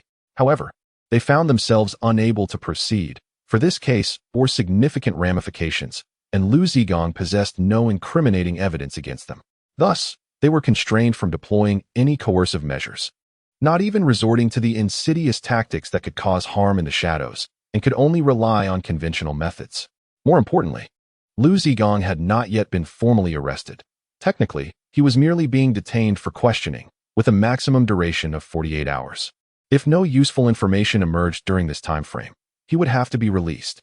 In a desperate move, the police unveiled their trump card, a photograph revealing the tattoo adorning Liu Ziguang's chest. To call it a tattoo would be somewhat inaccurate, as the design was archaic, featuring an inner pentagram and an outer depiction of a sickle and hammer, unmistakably branded with a hot iron. "This is the mark upon you. Our investigations indicate that it is the insignia of the Ryazan Airborne School in Russia. During your 8 years of absence, where have you been, and what have you done?" queried an older officer with an authoritative tone. Liu Ziguang found the situation ludicrous. He wondered how they had mistaken this factory emblem for the insignia of the Ryazan Airborne School. Yet, it mattered little. Let them continue in their misunderstanding. "Why do you ask me when you already know? Even if I had done something in the past, what concern is it of yours? You do not appear to be Interpol," Liu Ziguang retorted with a hint of derision. With that, he tossed the handcuffs that had been locked behind him onto the table, the clatter startling several officers. Their gazes towards Liu Ziguang shifted, now laden with suspicion. The ability to free oneself from steel cuffs under the glaring lights of the police interrogation room indicated that he was no ordinary individual. After a hushed conversation among themselves, they confirmed that this man was indeed formidable. Their online research had yielded accurate results. The insignia was indeed from the Ryazan Airborne School, and Liu Ziguang's records during his 8-year disappearance were entirely blank. His marksmanship was exceptional, and his psychological resilience was remarkable. Such deductions led them to conclude that Liu Ziguang had likely served as an international mercenary for several years, possibly engaging in combat in Chechnya, Kosovo, or South America. Truly a man who had seen bloodshed. Some officers began to tremble, for as junior detectives in a provincial city, they had never encountered such a daunting figure. If this young man resolutely chose to deny his culpability, their investigative techniques would prove utterly ineffectual. Even if they were to resort to coercive interrogation, it would likely amount to little more than a mere tickle. This would ultimately disappoint Director Ma, as they would be unable to resolve the case swiftly into an ironclad conviction. The detectives present were all prot-gs of Director Ma, aware of the intricate relationships and rivalries between him, Secretary Hu, and Deputy Director Song. Their intention in summoning Liu Ziguang for questioning ahead of Deputy Director Song was to ascertain his background, confirming that he was indeed the true accomplice in the robbery, while Liu Ziguang had been an innocent victim of mistaken identity. This revelation would inevitably impact Secretary Hu and Deputy Director Song, allowing Director Ma to gain from the fallout. However, it appears that this hope has been extinguished. Time is exceedingly limited, and they do not even have 48 hours. As soon as Deputy Director Song is made aware of the situation, he will undoubtedly demand the individual in question. Liu Ziguang flexed his wrists, reached for a cigarette from the table, and lit it up with an air of brazen arrogance, declaring, "There's nothing more to discuss, so I'll be on my way." The police officers rose in indignation, blocking his path and vehemently rebuking him. "You are not permitted to leave until matters are clarified." Liu Ziguang cast a disdainful glance at the officers, cracking his joints audibly, despite the knowledge that they were within the precinct. The officers felt a chill run down their spines, cold sweat trickling down as they realized the gravity of the situation. This was a man capable of heinous acts, and should he decide to act, they would be ill-equipped to confront him. In the midst of this tense atmosphere, the door to the interrogation room swung open, allowing a stream of sunlight to flood in, revealing several imposing figures at the threshold. Deputy Director Song strode in confidently, quickly grasping the scene before him. However, his seasoned demeanor kept him from uttering a word. Instead, he firmly clasped Liu Ziguang's hand, shaking it vigorously. "Comrade Liu, on behalf of the Public Security Bureau and the multitude of victims and their families, I extend my heartfelt gratitude and sincere condolences to you." A group of journalists followed closely behind, cameras flashing in rapid succession, capturing the moment of the handshake between Deputy Director Song and Liu Ziguang. Noticing Liu Ziguang's bare upper body, Song promptly removed his overcoat and draped it over him, enthusiastically directing the reporters, "Don't focus on me. Let us celebrate our brave hero." As the flashes erupted, Liu Ziguang beamed radiantly, while the surrounding police officers managed only awkward smiles. The entrance to the interrogation room was swarmed with journalists. Microphones thrust towards Liu Ziguang, flashes illuminating the scene incessantly. A petite female reporter, determined to break through the throng, squeezed her way to the forefront. Her cheeks flushed with excitement. Holding a microphone, she addressed him. "Hello, I am Jiang Xueqing, host of the television program Common People's Lives. May I ask you a few questions?" Following closely was a camera, and the journalist recognized Jiang Xueqing as a prominent figure in the media landscape of Jiangbei City, known for her incisive and often provocative inquiries. They fell silent, anticipating her questions. As Liu Ziguang glanced at her delicate fingers gripping the microphone and her wide, sparkling eyes, he cleared his throat, preparing to respond. However, Deputy Director Song interjected, blocking the microphone with a smile. "Host Jiang and dear media friends, our hero bears gunshot wounds and has just completed his cooperation with the police investigation. He must return to the hospital now, and we ask for your understanding." Seeing Liu Ziguang's vibrant demeanor, the reporters were unwilling to let him go, particularly Jiang Xueqing, who pouted defiantly, ready to speak. Yet Song, with the seasoned authority of an experienced officer, swiftly commanded the situation. With a wave of his hand, several officers formed a barrier, escorting Liu Ziguang away from the scene. Having descended to the municipal courtyard via the elevator, I promptly entered Director Song's Audi, which swiftly sped towards the hospital. Journalists rushed out, clamoring to catch a ride, leaving Jiang Xueqing squeezed at the rear. The television station's interview vehicle halted on the street, with the cameraman dashing to the car's side, only to find that the Audi had vanished. Frustrated, Jiang Xueqing stamped her foot and exclaimed, "Humph, that old Song is exceedingly cunning." However, a sly smile soon graced her lips. "If I am denied an interview, I shall employ alternative tactics." In the rear seat of the Audi, Deputy Director Song sat alongside Liu Ziguang. Their earlier decision to decline interviews had been a reluctant one. Who could predict what nonsensical remarks Liu Ziguang, the impetuous youth, might utter? It was imperative that a unified external statement regarding the case be established. With a serious tone, Deputy Director Song addressed Liu. "Young Liu, I have grasped the essence of the situation. Your actions were brave and constituted legitimate self-defense. This has been duly recognized. The city intends to portray you as a model of valor and a paragon of good citizenship. You have no objections, do you?" Liu Ziguang nodded silently in assent. Deputy Director Song continued, "Some comrades may not exercise prudence in their methods. Do not take it to heart. Their intentions are solely to expedite the resolution of the case. Once we reach the ward, I shall personally take your statement." "I will certainly cooperate," Liu Ziguang replied, "but I would like to make a phone call home first." Deputy Director Song chuckled, relieved, and waved his hand dismissively. "No need. I have already dispatched someone to inform your family and bring them to the hospital to see you. I am eager to meet the parents of such an exceptional son." Liu Ziguang smiled in response, and the atmosphere within the Audi became harmonious. By this time, evening had set in, and the flow of vehicles and pedestrians at the hospital entrance had thinned. A fine drizzle began to fall from the sky, and beneath a dimly lit street lamp stood a slender figure, holding a petite purple umbrella and gazing expectantly. Nurse Fong possessed a network of connections within the hospital that was not to be underestimated. After the surgery concluded, she learned the specifics and sighed with relief upon discovering that the injury was merely a through-and-through wound, sparing the internal organs. Yet, tears continued to cascade down her cheeks. The police informed her that Liu Ziguang had temporarily returned to the municipal office to provide a statement, but would return shortly. Thus, Fang Fei remained by the entrance, waiting. As Liu Ziguang approached, he spotted the small floral umbrella from 100 meters away. When the car reached the entrance, he called out for it to stop. The driver slowed down, but did not halt completely.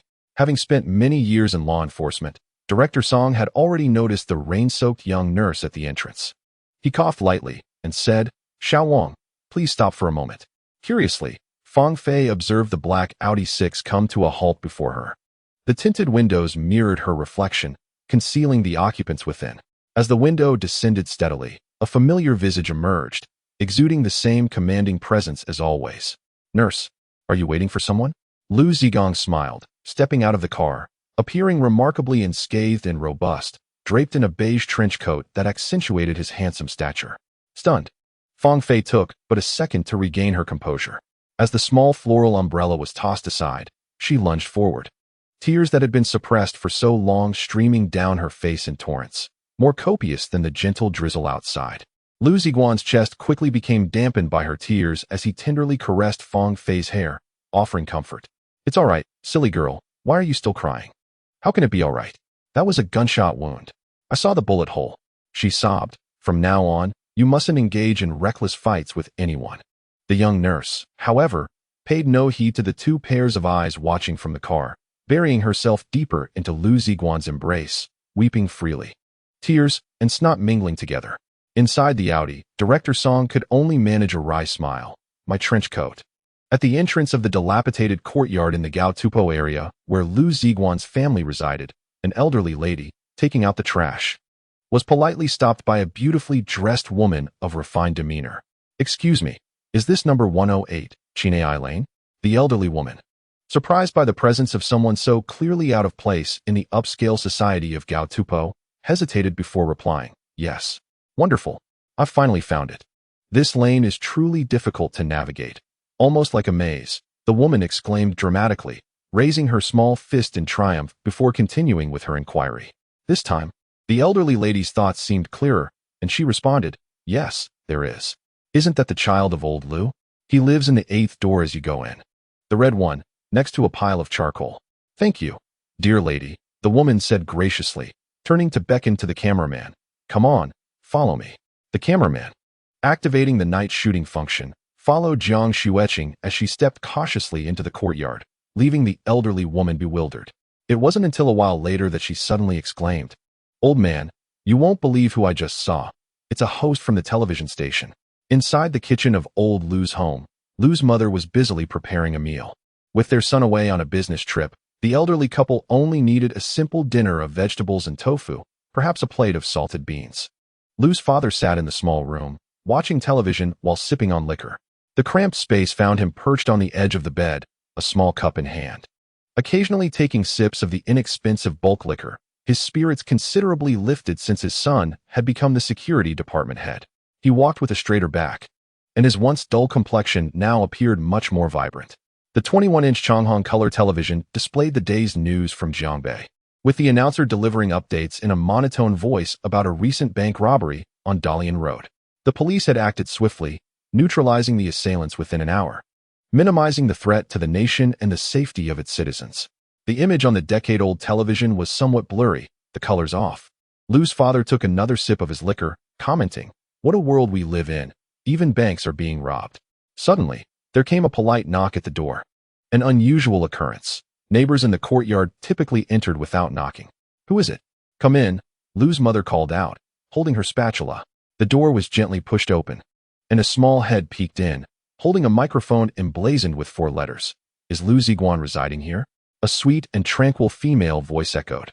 somewhat familiar yet elusive in memory. It was a stranger, causing Liu's mother to grow tense. She set down the spatula, closed the stove, and wiped her hands on her apron, responding, "Yes, are you a friend of Xiaowang?" The petite and delicate Jiang Xueqing entered, microphone in hand, saying, "Hello, Annie. I am Jiang Xueqing, the host of the People's Life program at Jiangbei Television, and I would like to interview you." "Oh dear, a television host." Liu's mother was immediately flustered and at a loss. Fortunately, Jiang Xueqing, seasoned in interviews, reassured her to remain calm and first turn on the lights in the room. On the wall of the Liu household hung a 60-watt fluorescent light, installed during Liu Ziguang's school days, nearing the end of its lifespan. When turned on, it buzzed from the ballast and provided inadequate illumination. Thus, Jiang Xueqing instructed the television crew to bring in their camera and set up supplementary lighting, brightening the humble abode significantly. Standing in the cramped space, Jiang Xueqing surveyed the residence of this heroic figure, noting the clutter of jars and containers that filled the room, leaving little room to move. At the head of the bed, a faded quilt was visible, with 2 red floral-patterned pillows and a dim double happiness symbol, likely a relic from the couple's wedding. An elderly gentleman, resembling Liu Ziguang to some extent, sat awkwardly at the head of the bed. On the small table before him rested a bowl of salted peanuts and a bottle of white liquor, while a wash basin sat on the cement floor, dripping rhythmically. A light rain had fallen in the evening, causing the room to leak immediately. Jiang Xueqing, having interviewed countless families, including those in difficult circumstances, was unfazed by the scene. She calmly inquired, "Sir, are you Liu Ziguang's father?" The elderly man nodded. "I am his father. Earlier this afternoon, during the bank robbery on Dalian Road, Liu Ziguang acted heroically and sustained a gunshot wound. I have come to take you both to the hospital to see him." With a loud crash, the plate in Liu's mother's hands shattered, and she slumped helplessly against the doorframe. Upon Jiang Xueqing's entrance, the commotion had already drawn the attention of neighbors in the courtyard, 4 or 5 of whom gathered with their bowls of rice to witness the unfolding drama. Seeing Liu's mother collapse, 2 women quickly dropped their bowls to assist her. "Sister, are you all right? Wake up." The women pinched her to revive her and offered her hot water until she came to, her first words being, "Quick, to the hospital." As Jiang Xueqing beckoned the cameraman to follow and began to explain, "Annie, do not worry. Liu Ziguang is not in life-threatening danger. Please gather your things and come with me. The car is just outside the alley." Summoning her strength, Liu's mother opened a wardrobe, rummaging through it to find a cloth bag, from which she extracted a thin stack of cash, roughly 700 or 800 yuan. Her gaze turned to her husband, and she murmured, "This is all the money we have left. The rest has been locked away." Her husband, agitated, stomped his feet in frustration. "You only think about the interest. Our son has been shot. What good is this amount?" Tears glistened in my mother's eyes as the neighbors, perceiving the gravity of the situation, hastened to offer their counsel. "Old Liu, do not let anger consume you. I have some funds at home. Medical care is of utmost importance. My spouse has just received their salary, and I shall fetch it immediately." One by one, they returned home to gather money, and before long, they had amassed over 5,000 yuan. Among them, a middle-aged gentleman contributed the most, producing 2,000 yuan with a swift motion. My father expressed his heartfelt gratitude, saying, "Old Bei, I am sincerely thankful to you. I know your finances are tight. I shall repay you as soon as I withdraw my savings tomorrow." The middle-aged man waved his hand dismissively. "Do not mention it. This money was specifically reserved for my ungrateful son's medical needs, and it is not urgently required. Old Liu, you take it first. I will have Xiao Shu fetch additional funds to deliver later." Their weathered hands clasped together in a firm shake, conveying a silent understanding. As the neighbors gathered funds, contributing 100 here and 200 there, a camera captured the scene. Jiang Xueqing, microphone in hand, spoke passionately into the lens. The gentle drizzle falls, and the air is somewhat chilly. Yet within this dilapidated shantytown courtyard, there exists a warmth and a profound sense of community. Once the funds were collected, the neighbors procured raincoats and umbrellas to assist them out of the alley. Ahead, someone wielded a flashlight, while another helped carry the change of clothes prepared by my mother for Liu Ziguang. They navigated the dark alley, their steps varying in depth, when suddenly, 2 bright beams of flashlight appeared ahead. As they drew closer, it became evident that it was Officer Wang and a young constable from the local police station. "Old Liu, I have come to escort you to the hospital. Your residence was quite elusive. Even I, Your neighborhood officer nearly lost my way," Officer Wong said as he stepped forward and shook my father's hand vigorously, emphasizing, "You have raised a commendable son." Given the urgency of the situation, there was little time for pleasantries. Liu Ziguang's parents, hearts filled with apprehension, boarded the television station's vehicle, followed by a police car with flashing lights escorting them directly to the hospital. Inside the municipal hospital's ward, only Liu Ziguang and Deputy Director Song remained, while the soft patter of rain echoed outside, creating a serene atmosphere within. "So, the gun was tucked into Liu Ziguang's waistband?" Deputy Song scribbled diligently in his notepad. "Yes. It was concealed at his lower back, but he never brandished it. However, I distinctly recognized the outline of the firearm. The situation was dire. Had I not intervened, your young policewoman would have been shot by the robbers," Liu Ziguang clarified. Deputy Song nodded thoughtfully. "Prior to the police entering the bank, did you overhear any dialogue between the robbers and Liu Ziguang?" "I heard Liu Ziguang directing the robbers to threaten the police to withdraw the snipers and SWAT team, insisting that Officer Hu be taken hostage while making various demands for an armored vehicle. When Officer Hu entered, he even warned the robbers that the police were equipped with cameras," Liu Ziguang recounted. Deputy Song meticulously recorded Liu Ziguang's statement, particularly noting his use of the term command, which contrasted sharply with other witnesses who had used pointing. The difference in wording carried significant weight, and command was indeed the more appropriate choice. "Excellent. Thank you for your testimony." Director Song capped his pen, paused in contemplation, and then said, "I have a rather tangential question. How were you able to swiftly seize a firearm, load it, and shoot with such remarkable proficiency? Yet, your records indicate no formal military training. I am keen to uncover the reason behind this." Liu Ziguang grinned. "Haven't your colleagues already unearthed the answer? They claim I am a graduate of the Ryazan Airborne School and have served as a mercenary abroad." Director Song offered a subtle smile. "They have indulged too much in fiction. Mercenaries are not as plentiful as they imagine. I shall pose but one question to you. If you prefer not to answer or have reasons to refrain, simply disregard my inquiry." Liu Ziguang ceased his smile and nodded. "Go on." "You are a soldier of the Wolf-Fong Brigade." Initially composed and amiable, Director Song's demeanor shifted abruptly, his eyes gleaming with intensity as they bore into Liu Ziguang, his gaze sharp as a sword, seemingly attempting to pierce through to his very soul. Liu Ziguang maintained his calm facade, betraying no emotion, neither nodding nor shaking his head. At this juncture, he found himself at a loss for words. It was understandable that his exceptional skills might lead others to misconstrue his origins. Given the expectant look in Director Song's eyes, he felt reluctant to deny such an assumption. After a prolonged silence, Director Song finally closed his notebook, nodded silently, and approached the door to the hospital room. Just as he was about to exit, he turned abruptly and enunciated, "Wolf-Fong Brigade, the nation's sharp blade." Liu Ziguang felt a jolt of trepidation, a bead of sweat nearly forming on his brow. What was this nonsensical attribution? As he glanced back, Director Song had already departed without a backward glance after delivering his cryptic proclamation. The television station's interview vehicle, guided by police cars, arrived at the city hospital amidst a light drizzle. Observing the television host Jiang Shueqing assisting an elderly couple from the car, Vice Director Song, who had been smoking and pondering on the balcony, chuckled wryly. "This Jiang Shueqing certainly has a plethora of clever ideas." Extinguishing his cigarette, he approached and directly grasped Liu's father's hand, saying, "Greetings. You must be the parents of Liu Ziguang. On behalf of the Public Security Bureau and the community at large, I extend my gratitude to you for raising such an exemplary son. His bravery and selflessness render him a true hero." Officer Wong, standing nearby, introduced, "This is our city bureau's Director Song." With a voice tinged with emotion, Liu's father replied, "My son has always been rather ordinary, mediocre in studies, lacking in sports. After barely graduating from a subpar college, he remained unemployed, and then he disappeared for a full 8 years.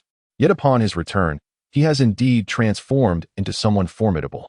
However, he has kept us on edge, fearing he might associate with unsavory characters.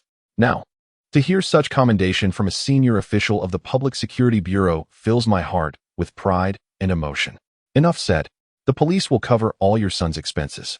I must return to the bureau, but you too should hurry to see your son," Director Song stated, shaking Liu's mother's hand and exchanging a brief nod with Officer Wong, instructing him to look after the elderly couple before hastily departing.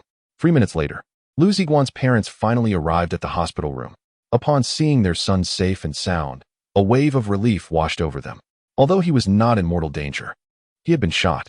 His mother insisted on seeing the wound, and with no choice but to comply, Liu Ziguang unfastened his hospital gown, revealing his torso bandaged.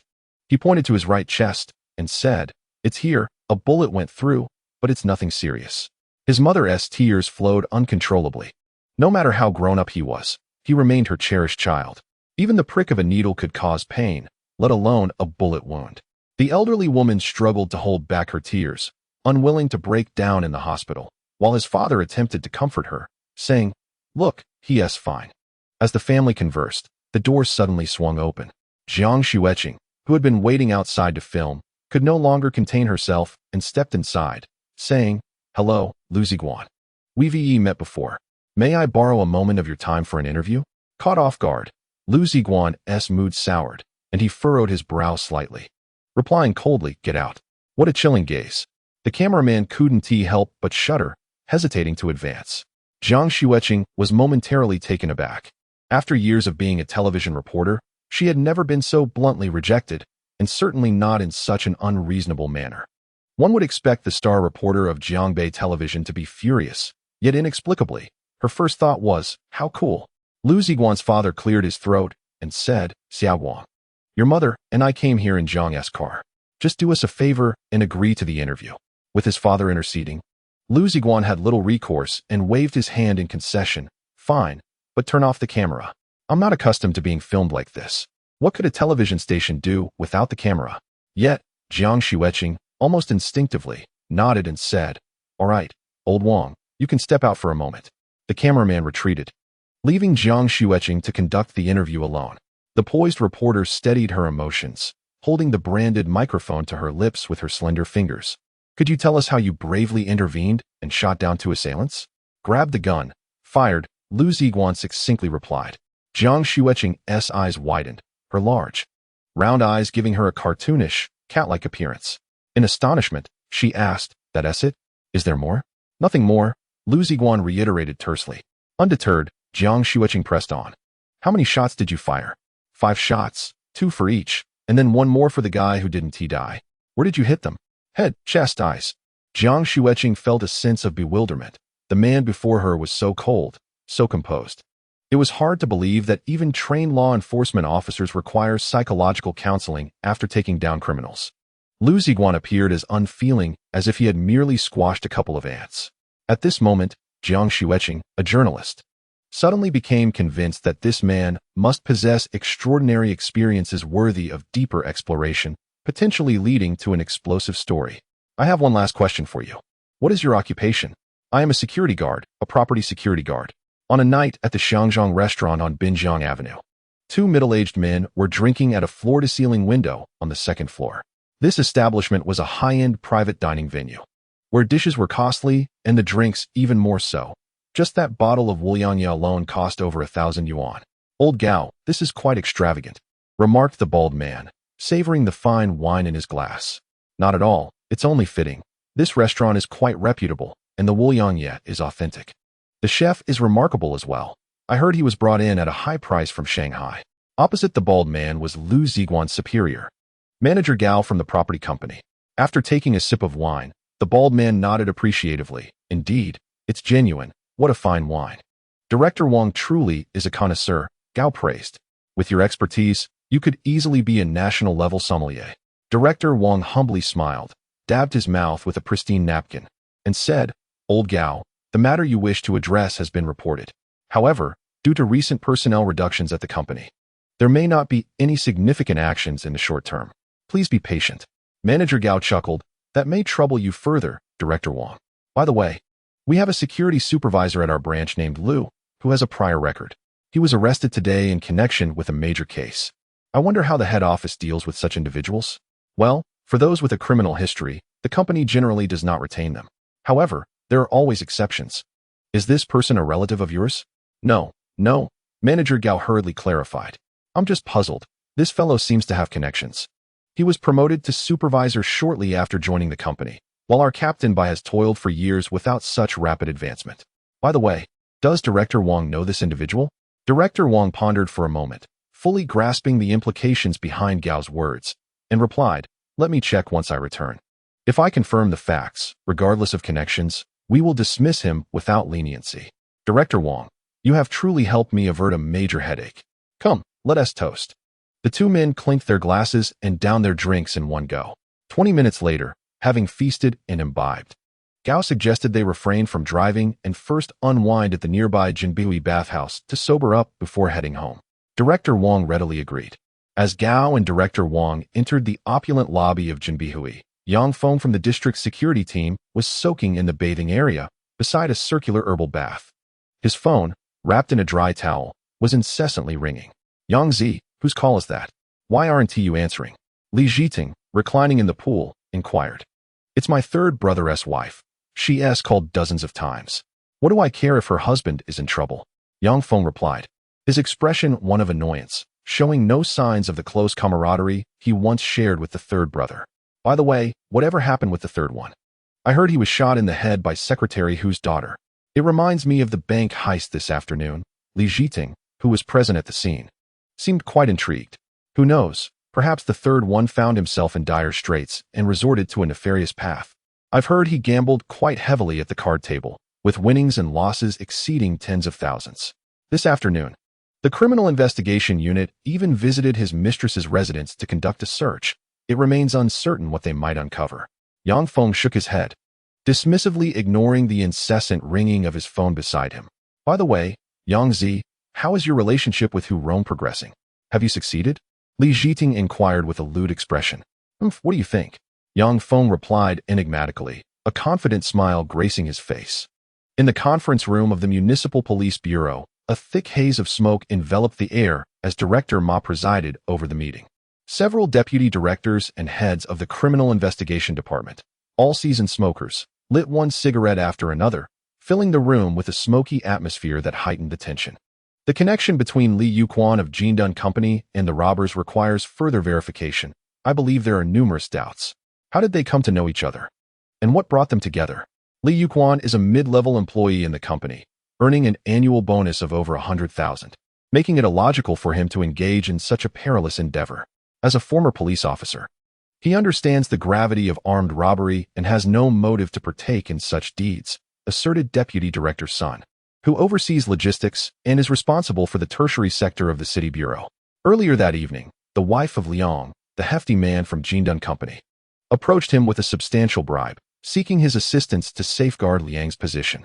Deputy Director Sun was not entirely motivated by a desire to assist Liang, but rather by the fact that this incident tarnished his own reputation.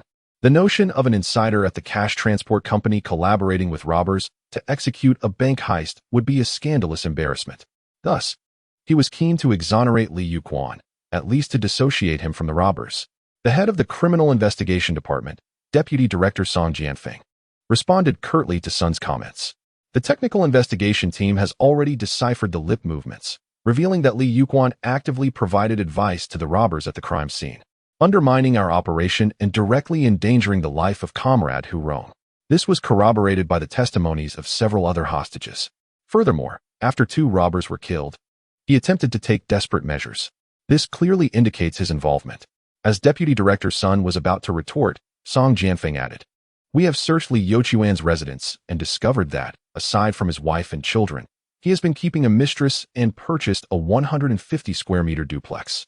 He has developed a penchant for gambling, racking up debts of at least 600,000, leading a lavish and corrupt lifestyle. I believe these factors serve as strong motives for him to stray from the right path. Moreover, his background as a former police officer, familiar with our methods, would only embolden him to take such risks." Deputy Director Sun found himself at a loss for words and resorted to chain smoking. Director Ma cleared his throat and cast a glance at his capable subordinates, particularly at Captain Lao Su of the Criminal Investigation Team. Old Su stood up and remarked, "Concerning the other suspect, Liu Ziguang, I find him highly questionable. This individual has an unsavory background, having previously engaged in mercenary activities abroad, and his history is rather intricate. Why would he, at that particular time and place, storm into the bank and shoot dead 2 of the robbers, targeting vital areas? It is evident he had no intention of leaving any survivors, which raises significant suspicion." Director Ma nodded in approval, sipping his tea as he added, "Comrade Old Su has made a compelling point." Song Jianfeng retorted bluntly, "The notion of an overseas mercenary is utterly preposterous. I can assure you, this person is innocent, and that should not be questioned. As for why he charged into the bank at that moment, isn't the answer already clear? He was there to rescue the little girl kidnapped by Liu Ziguang." Old Su's neck veins throbbed as he argued. Why should he care to rescue her? What does it have to do with him? Song Jianfeng scoffed disdainfully. Continuing this discussion is pointless. This evening, several members of the municipal committee convened, and the secretary banged the table, stating, "Are there no good people in Jiangbei City? A hero who acts bravely is now to be doubted, scrutinized, and even tortured. What kind of reasoning is that?" With Song Jianfeng referencing the municipal secretary, there was little left for anyone to say. The matter had been settled. The courageous intern policewoman and the civic-minded citizen had collaborated to eliminate 3 felons in collusion, a tale both legendary and glorious, bringing honor to all involved. Director Ma's expression soured, but he resignedly announced the meeting's conclusion, his only recourse being to conceal Li Youchuan's true identity, merely stating he was a temporary worker from a certain company to mitigate any negative fallout. After the meeting, Old Su approached Song Jianfeng in the corridor, offering him a cigarette. "Director Song, I still don't understand why Li Youchuan kidnapped Scar's wife and child before robbing the bank. These matters seem entirely unrelated." Song Jianfeng replied, "I share that sentiment, yet some cases defy explanation. Perhaps these 2 incidents coincidentally converged. Only those directly involved could comprehend it. Now that Li Youchuan is deceased, the only way to unravel this mystery is to inquire of him in the afterlife." Old Su took several deep drags from his cigarette before asking, "What is Liu Ziguang's true background? Why is there an 8-year gap in his history, with the police unable to uncover a single clue?" Song Jianfeng smiled faintly. "Some secrets are beyond the reach of our rank. It's best you understand that." He then strode away, leaving Old Su in a state of bewilderment. In the hospital ward, it was already 10 o'clock at night. The reporters had departed, and the parents had been persuaded to leave, leaving only Bei Xiaoshui and a few brothers in attendance. The room contained only Liu Ziguang's bed. The brothers opened the window, lighting cigarettes and exhaling clouds of smoke. Suddenly, there was a knock at the door, startling Bei Xiaoshui, who quickly hid the cigarette but behind him. Upon opening the door, he found not the nurse conducting rounds, but rather his sister-in-law and Mao Hai, who had come to visit Liu Ziguang. "Quickly, let me into the ward," Liu Ziguang exclaimed as he spotted their arrival, immediately leaping from his bed to voice his complaints. "Sister-in-law, why come at such a late hour? It's raining outside. It's not good to get drenched." Mao Hadiang, with a simple smile, replied, "Brother, upon hearing of your injury, I could not rest easy. I pondered how unfair it is that good people suffer. I just had to come and see you. Only then can my heart find solace. The heavens do seem just." Liu Ziguang chuckled, "Thank you for your concern, sister-in-law. It's merely a minor wound. I shall be discharged in a few days." "Brother," another voice interjected, "your matter has reached my ears. Let us set aside the meal plans until you're better." "Understood." Liu Ziguang nodded. "Once I am discharged, there are many tasks awaiting me." At 1 o'clock in the deep of night, within the luxurious confines of Binjiang Jingguan City, the phone suddenly rang. A delicate, fair arm emerged from the covers, illuminating the bedside lamp. After glancing at the caller ID, she picked up the phone. "Jiang Xueqing. You impudent girl, why are you calling at such a late hour?" Li Wan yawned, casting a glance at her sleeping son beside her, relieved that the little fellow remained undisturbed. The background noise on the line was chaotic, seemingly from a television station's workspace. A female voice resonated, "Wan, I have fallen in love." Li Wan smiled, sitting up straighter, her lustrous black hair cascading like a waterfall over her silk pajamas. She teasingly remarked, "Our little Qing is in love again. Is this the nth time this month? Which young master has caught your fancy this time?" The voice on the other end was low and serious. "Wan, this time it's genuine. He is not a young master. He is a security guard." Li Wan straightened further, adjusting her posture comfortably to hold the receiver. "Qing, what on earth are you talking about? Love and a security guard? How do those even relate?" "Ah, Wan, how could you forget? Isn't this the big scoop you instructed me to uncover? The hero of the Dalian Road Bank heist. I interviewed him a few hours ago. He is truly remarkable, far beyond those pretty boys. They don't even deserve to carry his shoes." Li Wan's mouth parted slightly, as if to say something, but she ultimately remained silent. To kill 10 men in a step, with no trace left behind. to resolve matters and depart, concealing oneself and one's name. Jiang Xueqing passionately recited Li Bai's The Heroic Wanderer, suddenly shifting her tone to that of a coy young woman. He is indeed a hero, a civilian hero hidden in plain sight. He has ignited my passions and stirred my heart. I am determined to pursue him. I must. Xiao Qing. Liu finally spoke, her voice unexpectedly hoarse and dry. How well do you truly know him? I am in the process of discovering that now. I find this man to be as profound as the ocean. In any case, I have resolved to conquer this man. Wan, await my good news.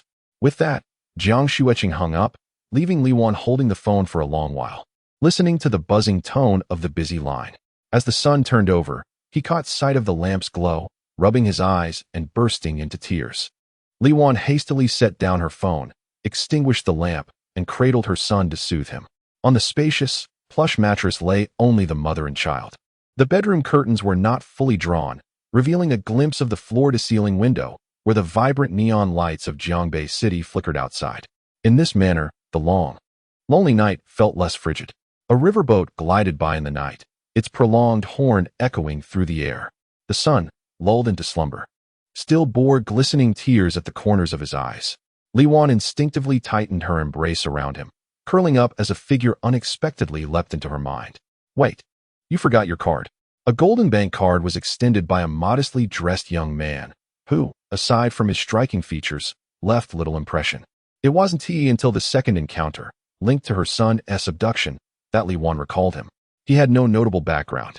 Merely a commonplace young man residing in a shantytown, lacking a legitimate profession, working as an ordinary temporary security guard for a property management company.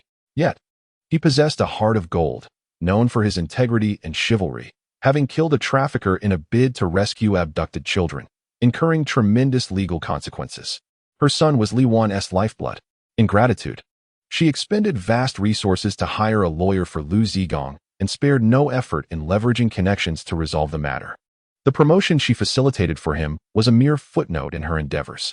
A formidable businesswoman, Li was astute in understanding others' psyche. All her actions remained unbeknownst to Liu Ziguang, including her seemingly innocent request for Jiang Xueqing to conduct a special interview with him. It was simply her belief that such a courageous and insightful young man should not be overlooked. However, Jiang Xueqing's seemingly nonsensical words stirred another sentiment deep within Li Wan's heart. Was that young man truly, as Jiang Xueqing suggested, as profound as the ocean? 2 days later, a grand report meeting honoring exemplary police and civilians was held at the People's Stage Grand Theater, under the auspices of the Municipal Propaganda Department. Representatives from various sectors, municipal agencies, district and county units, as well as the armed forces stationed in Jiangbei City, were in attendance. The theme of the meeting was Police and Citizens Hand in Hand, Building a Harmonious and Safe Jiangbei. The event was presided over by the Municipal Secretary General, who extolled the leadership team of public security, headed by Hu Yuejin, Secretary of the Political and Legal Committee, Ma Boren, Director of the Public Security Bureau, and Deputy Director Song Jianfeng, along with Xie Huadong, Director of the Jiang'an District Public Security Subbureau. In the face of formidable adversaries, they commanded with composure and decisiveness, achieving significant victories that safeguarded the populace and contributed to the construction of a harmonious and safe Jiangbei. Subsequently, he placed particular emphasis on commending the director of the Jiang'an branch, Xie Huadong, and the intern policewoman, Hu Rong. These two comrades, with indomitable courage, stood resolutely at the forefront, engaging in a fierce life-and-death struggle against the deranged robber. Notably, Comrade Hu Rong, as a female officer and an inexperienced intern, bravely confronted danger, penetrating the lair of the tiger, decisively neutralizing the threat, and ultimately eliminating the robber, thereby safeguarding the lives of hostages and the nation's property. In recognition of this heroic act, the Municipal Bureau has reported to the Provincial Department, advocating for her to be awarded the title of Model Police Officer. Additionally, the Municipal Party Committee and government are considering nominating her for the May Day Labor Medal and the March 8th Red Banner holder title. Immediately thereafter, Director Ma of the Municipal Bureau announced commendations and transfers. All participating police officers were collectively awarded, while Director Xie Huadong was appointed as the head of the Municipal Criminal Police Team. Intern policewoman Hu Rong concluded her internship prematurely and was promoted to the rank of third-class police officer. The secretary, addressing the microphone, invited our two heroes to the stage. As the spotlight illuminated the scene, thunderous applause erupted as the gallant policewoman Hu Rong and the composed director Xie ascended the podium, both clad in impeccably pressed uniforms, exuding an air of discipline. As they approached the stage, music resonated fittingly in the background. Through tempests and seasons, through frost and rain, braving turbulent waters, enduring hardships yet steadfast in heart, the youthful ambition remains unclouded. The golden shield forged in fervent blood reveals its strength in times of peril. For the smile of a mother, for the bountiful harvest of the earth, in the face of tumultuous times, what fear is there of fleeting glory? All police officers present rose in unison, singing along with the stirring melody.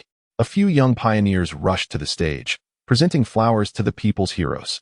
At that moment, Hu Rong could no longer contain her emotions, tears streaming down her face, silently reflecting, "Mother, do you see me in heaven? I have now stood upon the stage of heroes." The Secretary of the Municipal Committee and the Secretary of the Political and Legal Affairs Committee, Hu Yuejin, took to the stage to present appointment letters and new ranks to Director Xie and Officer Hu. Director Xie received a promotion without a change in rank, while Hu Rong transitioned from 2 epaulets to 1 stripe and 1 flower, officially becoming a true police officer. As she watched her father affix the gleaming epaulets onto her shoulders, Hu Rong was overwhelmed with emotion, tears flowing freely. Instead of ridicule, the audience responded with even more fervent applause at the sight of their female hero weeping. Following the presentation of the appointment letters and ranks, the secretary spoke again, this time briefly mentioning the involvement of courageous citizens who assisted the police in subduing the robber.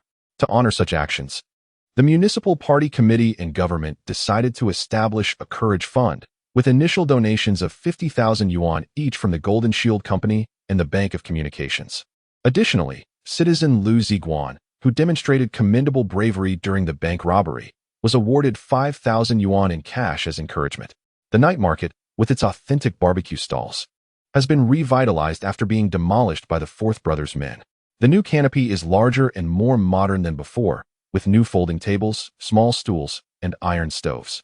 They have even constructed a temporary toilet at the back using plywood.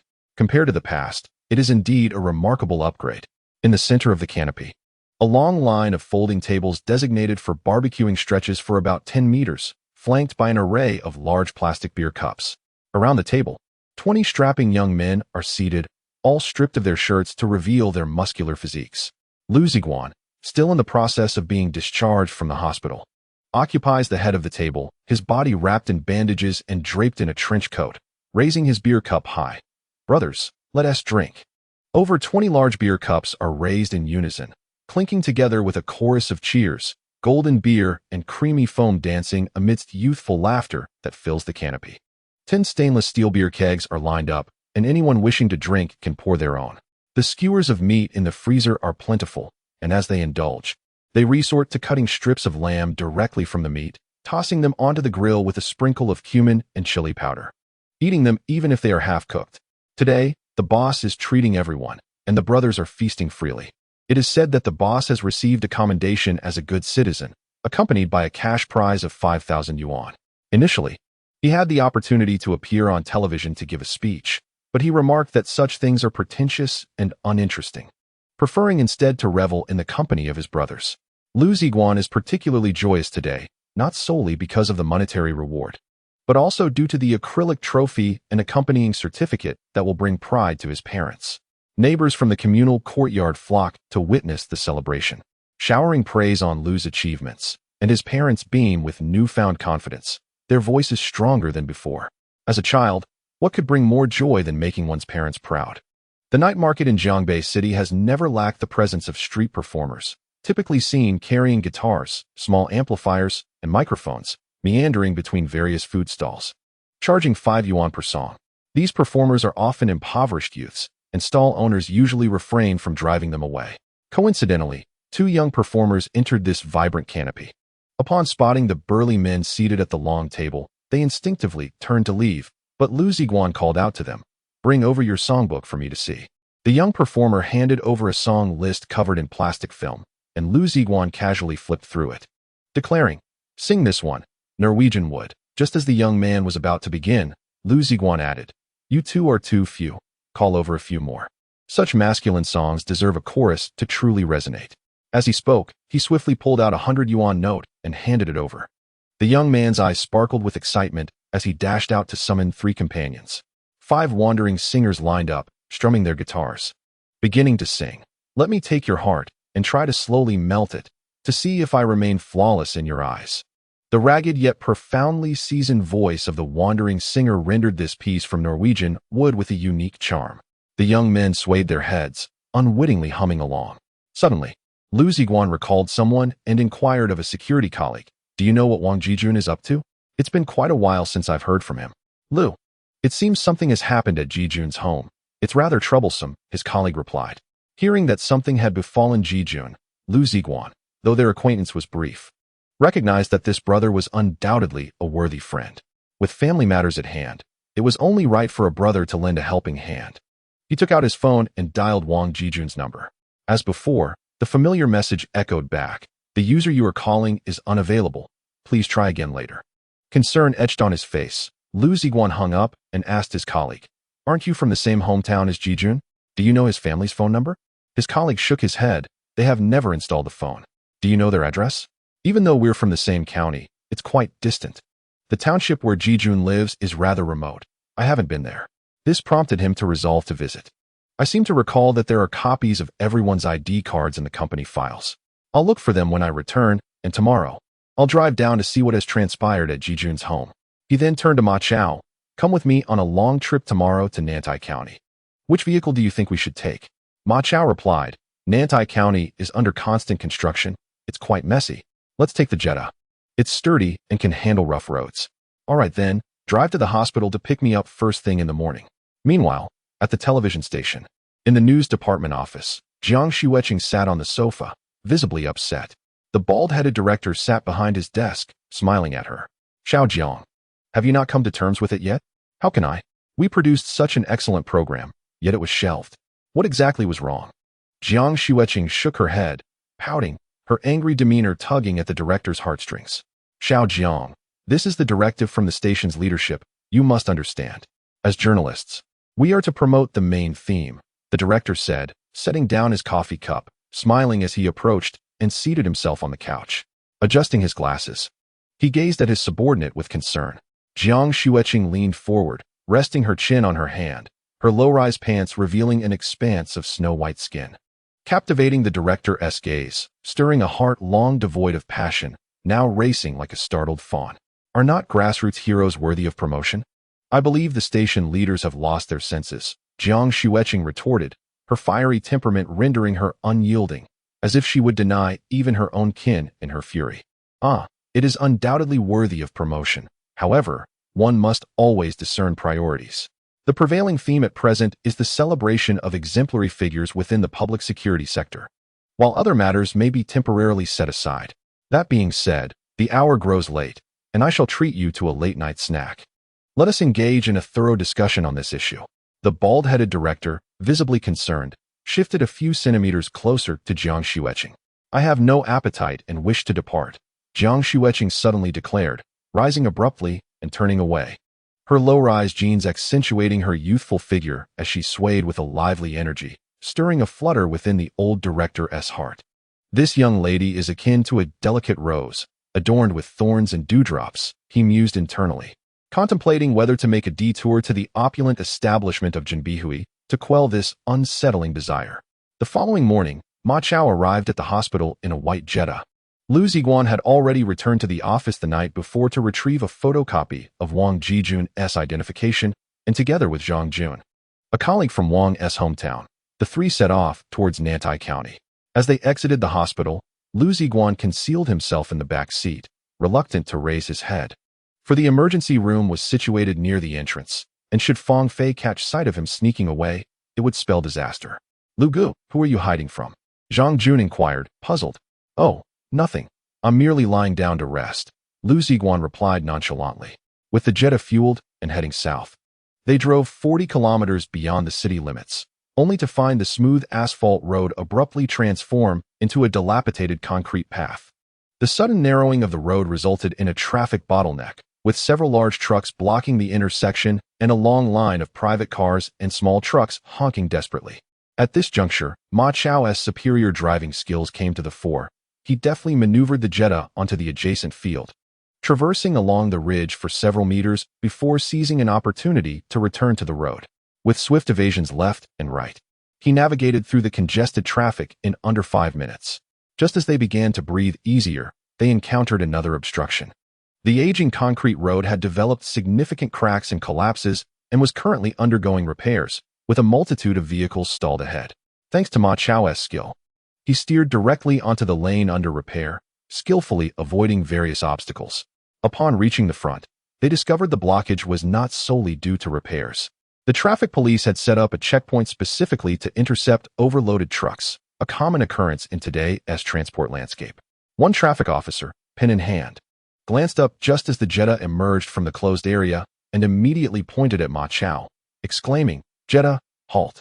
Without hesitation, Ma Chao pressed the accelerator, and the Jetta roared away, leaving the officer's long and van trapped behind the trucks, unable to pursue. Enraged yet powerless, the officer could only watch as the Jetta escaped. Laughter erupted within the Jetta, and Liu Ziguang playfully tapped Ma Chao on the head, saying, "You've got quite the skill. If you ever consider it, I could help you sign up for the Dakar rally or something. Surely you'd excel." With a sheepish grin, Ma Chao replied, "I'm just having a bit of fun." Continuing along the dilapidated cement road, the traffic had eased, yet the surface remained atrocious. Even a skilled driver like Ma Chao had to slow down, skillfully maneuvering around numerous potholes. Although the distance was merely 100 kilometers, it took them 2 hours to reach the town of Nantai County. In stark contrast to the battered roads, Nantai County was remarkably orderly, with towering skyscrapers lining the streets. Along the dual 6-lane asphalt roads stood tall coconut trees, which left Liu Ziguang astonished. How could such grand tropical trees thrive in the temperate region of Jiangbei City? Upon closer inspection, he realized the coconut trees were actually crafted from concrete trunks and plastic leaves. This is the new town of our county. Impressive, isn't it? There's the county court, the public security bureau, and the procuratorate. Zhang Jun proudly pointed out the majestic buildings in the distance to Liu Ziguang. "My goodness, isn't that the White House?" Ma Chao exclaimed, pointing at a massive white European-style structure by the roadside. "Hee, that's the county committee building. Quite a sight, isn't it?" Zhang replied with a grin. "Indeed, spectacular and impressive," Liu Ziguang and Ma Chao echoed in unison. As the Jetta traversed through the town and continued southward, they noted that Wang Jijun's identification card listed an address in Zhuang, Team 2, Dave Township, Nantai County. This township lay in the most remote corner of Nantai County, economically underdeveloped, with roads long overdue for repair. A light rain over the past few days had turned the paths into a mire, and thankfully, they were in a Jetta. Had they been in a low-slung Honda Accord, they likely would have been stranded. Around noon, the mud-caked Jetta finally arrived at Dave Township, coinciding with market day when the town was bustling with activity. Liu Ziguang and his companions had little interest in shopping. Instead, they inquired with a roadside tricycle driver about the route to Zhuang and promptly set off. Zhuang lay 5 miles from the town, and they reached it swiftly. This was a quintessential Central Plains village, with earthen walls adorned with various slogans. To get rich, first build the roads, have fewer children, and plant more trees. Do not forget the well digger when drinking water. Do not forget the Communist Party when getting rich. One person gets sterilized, the entire family is honored. For household appliances, come to the Fuyong commercial building in town. The village featured dilapidated mud brick houses topped with thatch, many of which were uninhabited, yet faded slogans from yesteryear still faintly lingered on the outer walls. Long live Chairman Mao. Shaded by lush trees, the village bustled with life. A yellow cow leisurely grazed by a stack of straw, packs of dogs of various colors frolicked, and a hefty black pig wandered about. A farmer's wife, cradling a child, sat at the entrance of a home, while an elderly man in sun-bleached military garb sat in the sun, all observing curiously as the weary white Jetta rolled through. Liu Ziguang stepped out and warmly called to an elderly man collecting manure, offering him a cigarette as he inquired, "Excuse me, sir, could you direct us to Wang Jijun's home?" The old man perched the cigarette on his ear and gestured into the distance, to the south, the house under the big locust tree. Liu Ziguang thanked him and was about to return to the car when a grimy little boy dashed over, eagerly offering, Are you looking for Principal Wang? I can show you the way. Upon hearing the news, Liu Ziguang promptly instructed the child to board the vehicle, guiding Ma Chao towards the southern end of the village. Before long, a lush and flourishing locust tree came into view, beneath which stood two courtyards, one to the east and the other to the west. The eastern courtyard featured a two-story rural villa adorned with yellow glazed tiles and cement walls, embellished with vibrant mosaics. Adjacent to it, a small yard constructed of earthen walls housed a diminutive, modest dwelling, its narrow courtyard appearing rather meager, akin to a beggar huddling beside a burly giant. The child pointed toward the earthen-walled courtyard and exclaimed, "That's Principal Wang's house." He then opened the car door and dashed off to knock, proclaiming, "Principal Wang, you have guests." As the courtyard door swung open, a woman in her 30s appeared, her glasses perched on her nose, dressed in plain attire. Her features bore a resemblance to Wang Jijun. Upon seeing her, the child called out, "Hello, Teacher Wang." The woman adjusted her glasses and gently patted the child's head, casting a somewhat doubtful glance at the Jetta. Liu Ziguang emerged from the vehicle, announcing, "Sister, we are colleagues of Wang Jijun, here to pay him a visit." "Oh, so you are his colleagues. Please, come in," she urged, ushering them into the courtyard. The three disembarked and entered, only to discover the stark poverty of Wang Jijun's home. The lowly structure seemed to bear decades of history, composed half of mud bricks and half of traditional bricks. A small pig pen occupied the yard, but it was empty, save for a few chickens scratching for food. An elderly man with graying hair emerged from the main room, dressed in a faded Zhongshan suit, his face adorned with reading glasses and a pen in hand, resembling a rural schoolteacher. "Father, these are the colleagues of the second child, who have come from the city," the woman introduced. "Greetings, uncle. We are friends of Jijun. Since he was injured, we have not had the chance to see him. So we specifically came to visit and brought a few small gifts as a token of our regard." "Please, do not feel obliged," Liu Ziguang said, gesturing for Zhang Jun and Ma Chao to place the gifts down. 2 barrels of Jinlongju blended oil, a bag of fruit, and 2 large boxes of Waiwidu milk powder. "Ah, what a rare treat. Dear, quickly bring out some chairs.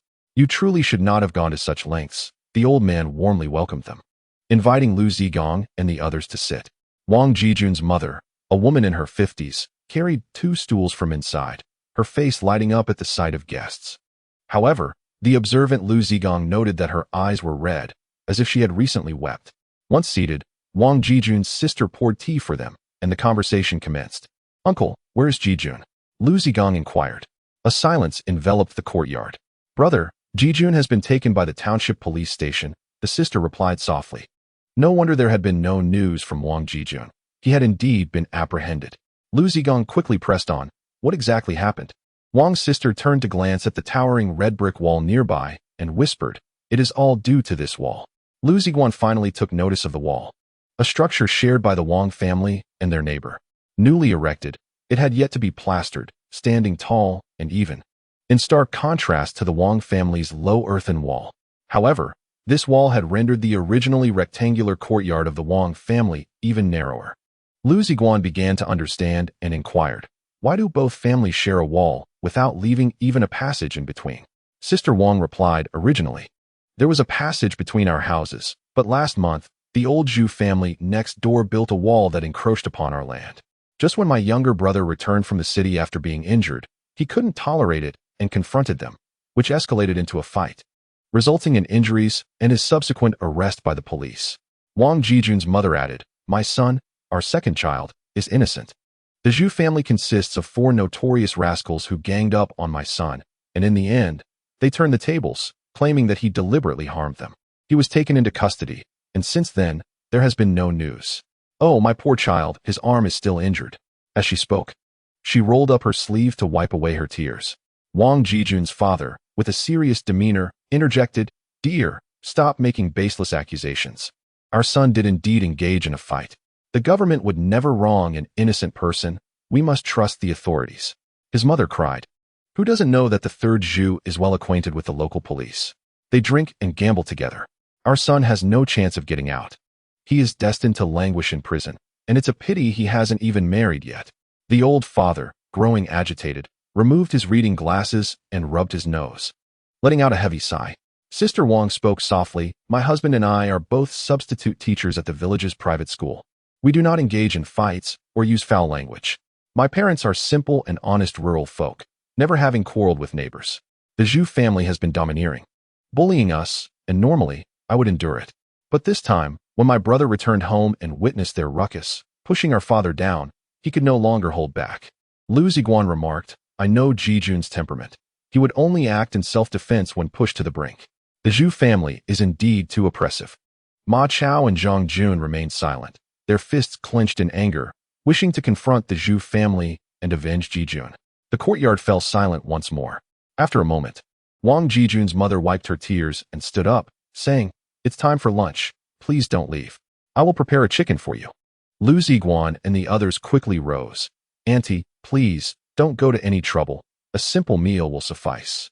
Nonetheless, Aunt Wang proceeded to slaughter a rooster, stir-fry several eggs, and prepare freshly picked vegetables, chilies, and cucumbers, laying out a sumptuous spread. Sister Wang returned home to fetch her husband to join the guests, bringing along a bottle of homemade corn liquor to entertain them. According to rural custom, women do not sit at the table, so only Uncle Wang and his son-in-law accompanied Liu Ziguang and his companions in their meal. As they shared drinks, Liu Ziguang gained further insight into Wang Jijun's family situation.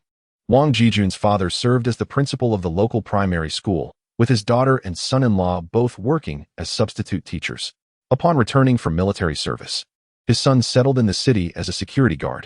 The family's modest 2 acres of land were solely cultivated by Wang Dinyang, and their annual income barely reached a few thousand yuan, leading to a life of considerable hardship.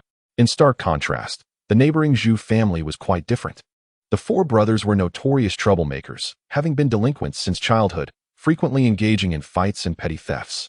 Ironically, such individuals often thrived in their environment. In Zhuwang village, the Zhu family was affluent while the Wang family was less so, allowing the 4 brothers to act with impunity in the village. When the Zhu family constructed a new house, they brazenly encroached upon the Wang family's land. A common occurrence in rural areas where disputes over property rights and burial grounds were frequent. The more sons a family had, the more power they wielded. As rural folk typically shunned involving authorities, preferring to settle matters privately. Despite Wang Diye's status as an educated principal who made several calls to report the incidents, the local police station remained unresponsive. Instead, the Zhu brothers appeared at the Wang household, hurling insults and pushing their way in. Just as Wang Jijun returned home to recuperate from an injury, Wang Jijun, a man of honor and valor from his military service, could not tolerate the indignity and confronted the Zhu brothers. Despite still recovering from a fracture, he engaged 4 of them in a fierce altercation, forcing the brothers to flee in disarray. However, the local police finally arrived with remarkable promptness, apprehending Wang Jijun within an hour. After his arrest, the Zhu brothers returned triumphantly to the Wang home, unleashing a torrent of abuse and even slaughtering 2 young pigs, leaving chaos in their wake. Was the fight in the Zhu family's yard or ours? Liu Ziguang suddenly inquired. It was in our yard. They came looking for trouble and even assaulted my father. The brother-in-law replied, a frail, bespectacled figure resembling a sprightly bean sprout. Liu Ziguang posed a second question. What injuries did the Zhu brothers sustain? How severe were they? Of course, in a fight there are always injuries, but they were not serious. All 4 managed to escape on their own, the brother-in-law clarified. Did Jijun use any weapons during the altercation? Liu Ziguang pressed. No, absolutely not. The brother-in-law asserted firmly. Everyone paused their meals, intently listening to the dialogue between Liu Ziguang and the brother-in-law. Even Wang Dinyang in the kitchen ceased her work, straining to hear, as they sensed that this city friend might offer valuable assistance. Liu Ziguang's final question was, how many days has Jijun been detained, and where? I inquired and found that he is being held at the local police station. Today marks 20 days, the brother-in-law replied. This is utter nonsense, Liu Ziguang exclaimed, banging the table. The Zhu brothers came to our home to assault us, and Jijun acted solely to protect his family without any weapons. How can they justify arresting him? If they must detain him, there should be a valid reason, either administrative detention for 15 days or criminal detention for 14 days. If the case is severe, they should transfer him to a detention center and forward it to the prosecutor's office. What is this silent confinement at the police station? Upon hearing his analysis, the Wang family suddenly regarded Liu Ziguang with newfound respect, realizing that this elder brother possessed a profound understanding of the law. Let us do this, he declared after dinner. I shall visit the local police station to seek clarification. We fear not the officials, even if the matter escalates to the county or city courts. Liu Ziguang thumped his chest confidently. Moved to tears of joy, Aunt Wang quickly called for her daughter. Dia, go and prepare another chicken. Dear aunt, dear sister. It would suffice to prepare the chicken upon our return, Liu Ziguang chuckled in response. After their meal, Ma Chao drove with the brother-in-law in the front seat, taking Liu Ziguang and the others to the local police station, situated adjacent to the township government. The police station was an architecturally traditional structure crowned with golden, glazed tiles adorned with alternating red and blue police lights. 2 signs hung at the entrance, one denoting the Dahu Township Police Station and the other the Dahu Township Public Security Patrol Team. Inside the large iron gate were 2 unregistered vans and several mud-covered motorcycles. After parking the Jetta at the entrance, they disembarked and entered, only to find the police station eerily deserted. Upon stepping into the office building, the corridor appeared desolate. The only door ajar was that of the restroom, while all others were firmly shut. Is anyone here? Hello? Liu Ziguang called out twice, receiving no response. He knocked on the door marked as the duty room, but still, there was silence. Reluctantly, they ascended to the 2nd floor. The door to the chief's office was tightly closed, and from within emanated the thunderous sound of snoring. Just as Liu Ziguang was about to knock, his brother-in-law tugged at his sleeve and pointed towards the end of the corridor. Jijun is confined in there. At the corridor's end lay the detention room, secured by a robust anti-theft door. The brother-in-law had previously been there to deliver bedding for Wang Jijun, but subsequent visits were prohibited. Nonetheless, the daily meal fee of 28 yuan and 5 jiao remained obligatory, though the contents of Jijun's meals were unknown.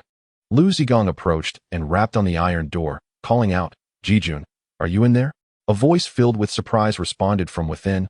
Lu Gu, is that you? What brings you here? You rascal. You didn't even mention your family matters. We've all been worried sick about you. I'm here to bail you out. And once you're out, you'll have to endure a few rounds of drinks as punishment. As they spoke, the door to the chief's office swung open, revealing a burly man with a ruddy complexion, who emerged holding a stainless steel mug, his face contorted with anger. What is going on here? Liu Ziguang scrutinized the man's attire. A light blue police uniform shirt untucked from his trousers, devoid of epaulets, paired with dark blue police trousers and worn black cloth shoes. Likely roused from a deep slumber, the man glared at Liu Ziguang and his companions, his demeanor suggesting he was ready to detain them at the slightest provocation. After sizing him up, Liu Ziguang inquired, are you the chief? Momentarily taken aback by Liu Ziguang's imposing presence, and coupled with his Jiangbei accent, the man found himself at a loss for how to respond. Gradually, he reined in his anger and replied, my surname is Zhu. I am the chief of the Dahu Township Police Station. Who might you be?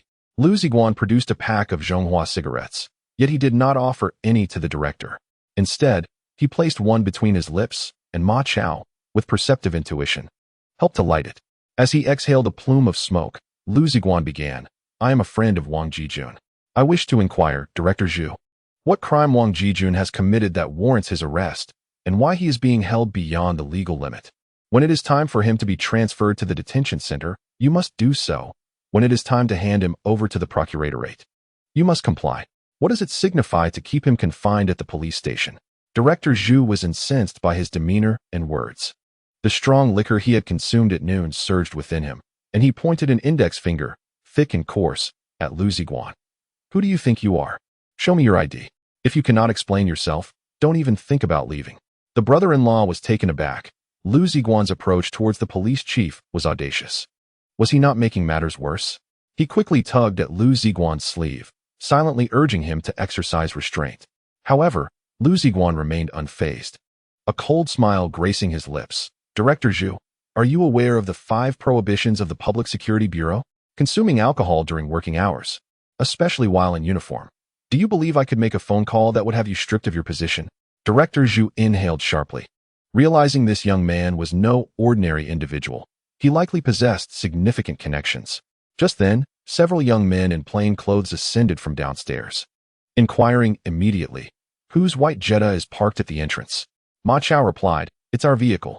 Instinctively, Director Zhu turned to look outside. From the 2nd floor, he caught sight of the Jetta parked at the entrance, its body caked in mud, bearing an unremarkable private license plate. devoid of any distinguishing features of power. Director Zhu's seasoned experience allowed him to assess the group's standing based solely on that Jedi. They were merely pretending to be more formidable than they were, thinking a few blusterous words could intimidate him. This time, they would surely face consequences. With a mere glance, the young members of the local security team understood their cue, their demeanor hardening as they prepared to confront these audacious individuals. Yet, they were mistaken. Liu Ziguang was genuinely not playing the part of the fool. He was already on the phone. Director Song? Yes, this is the situation. Perhaps you could speak with him. With a smile, Liu Ziguang handed his phone to Director Zhu. Director Song from the Municipal Bureau wishes to converse with you. Director Zhu, puzzled, accepted the phone. His voice booming. This is Zhu Gangjian speaking. Where are you calling from? The calm and commanding voice of Song Jianfeng, the deputy director of the Jiangbei Municipal Public Security Bureau, resonated from the other end. I am Deputy Director Song Jianfeng, seeking to speak with your superior. Enraged, Director Zhu retorted. If you are the director, then I am the director's father. Do not play tricks with me. Be careful I don't trace your number and have you apprehended. Having said that, he tossed the phone aside and commanded his subordinates to arrest the individuals. Ma Chao and Zhang Jun tensed, awaiting Liu Ziguang's command. However, Liu Ziguang merely smiled gently, cooperatively producing his ID for inspection. The security team members disregarded his identification, seizing his arm and cuffing him. Liu Ziguang, unperturbed, donned the handcuffs with a cheerful demeanor, casting a look of pity towards Director Zhu. Something felt amiss, Director Zhu pondered. Yet after much contemplation, he could not discern the flaw. In Dai Township, aside from the township head, he was the only authority present. Could anything else transpire? Suddenly, the office phone rang urgently. Upon entering, Director Zhu glanced at the caller ID, and beads of sweat formed on his brow. It was the County Police Bureau's office number. Hello, who is this? He answered, gripping the receiver. Zhu Gangjian, how many pounds of counterfeit liquor did you consume at noon?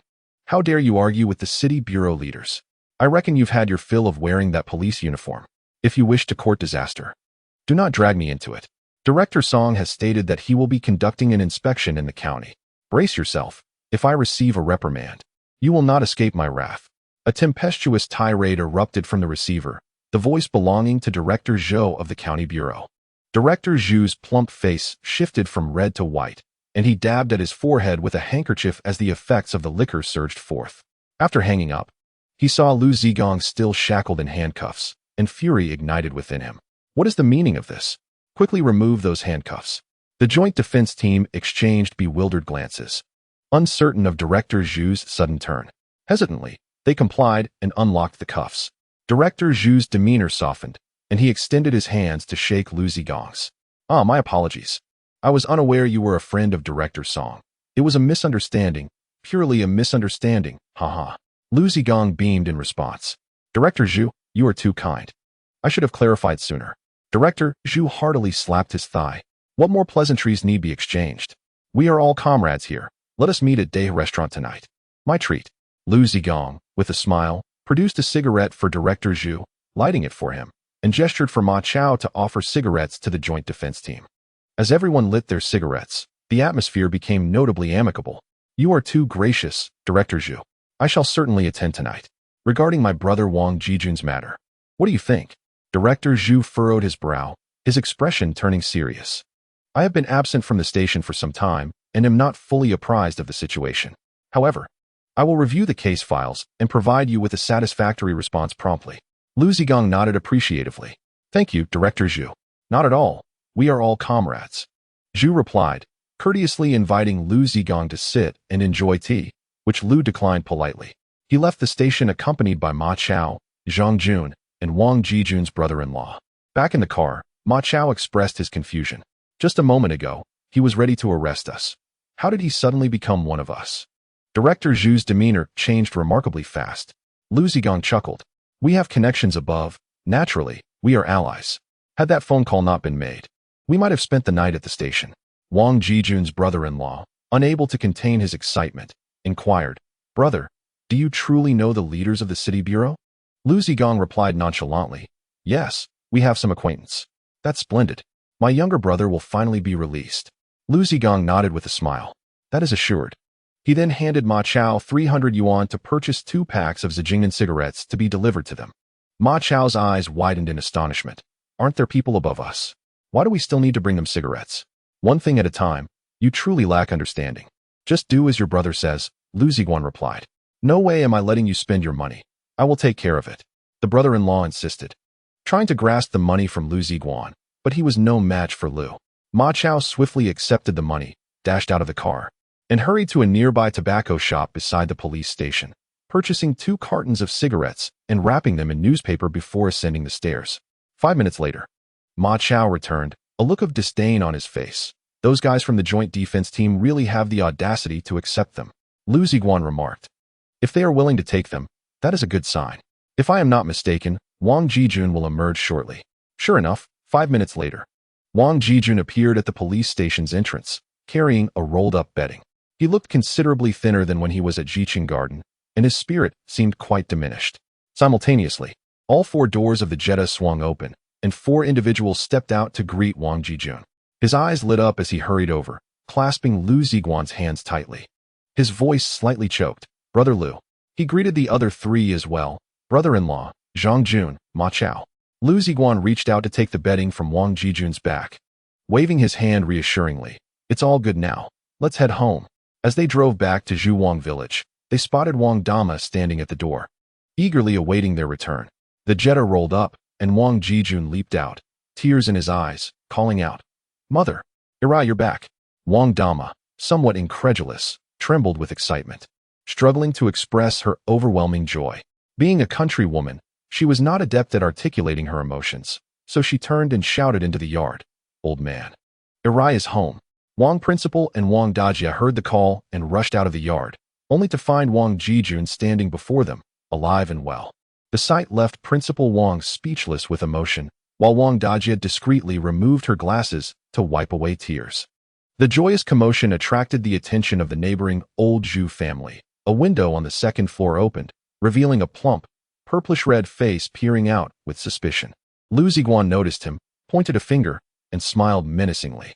Regardless of Old Zhu's thoughts, they welcomed Wang Jijun into their home. The men settled on stools to smoke and converse, while Wang Dama and Wang Dajia busied themselves preparing dinner, as today was a momentous occasion marking Irai's regained freedom. They had to ensure a celebratory toast was in order.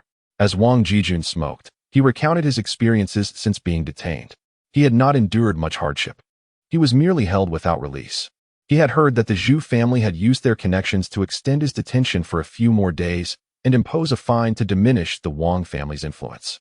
Had it not been for Liu Ziguang's intervention, he was uncertain how long he would have remained imprisoned. In the remote and impoverished village of Daoxiang, where the heavens seem high and the emperor distant, the village head assumes the role of a sovereign, and the police chief resembles a local tyrant. As long as one does not create excessive disturbances, troubles are often averted. Moreover, disputes over land allocation are commonplace in rural areas, inherently murky and convoluted.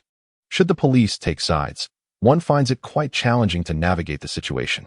The costs and outcomes of escalating complaints seldom prove less burdensome than silently enduring the circumstances. Thus, the villagers predominantly choose to exercise patience.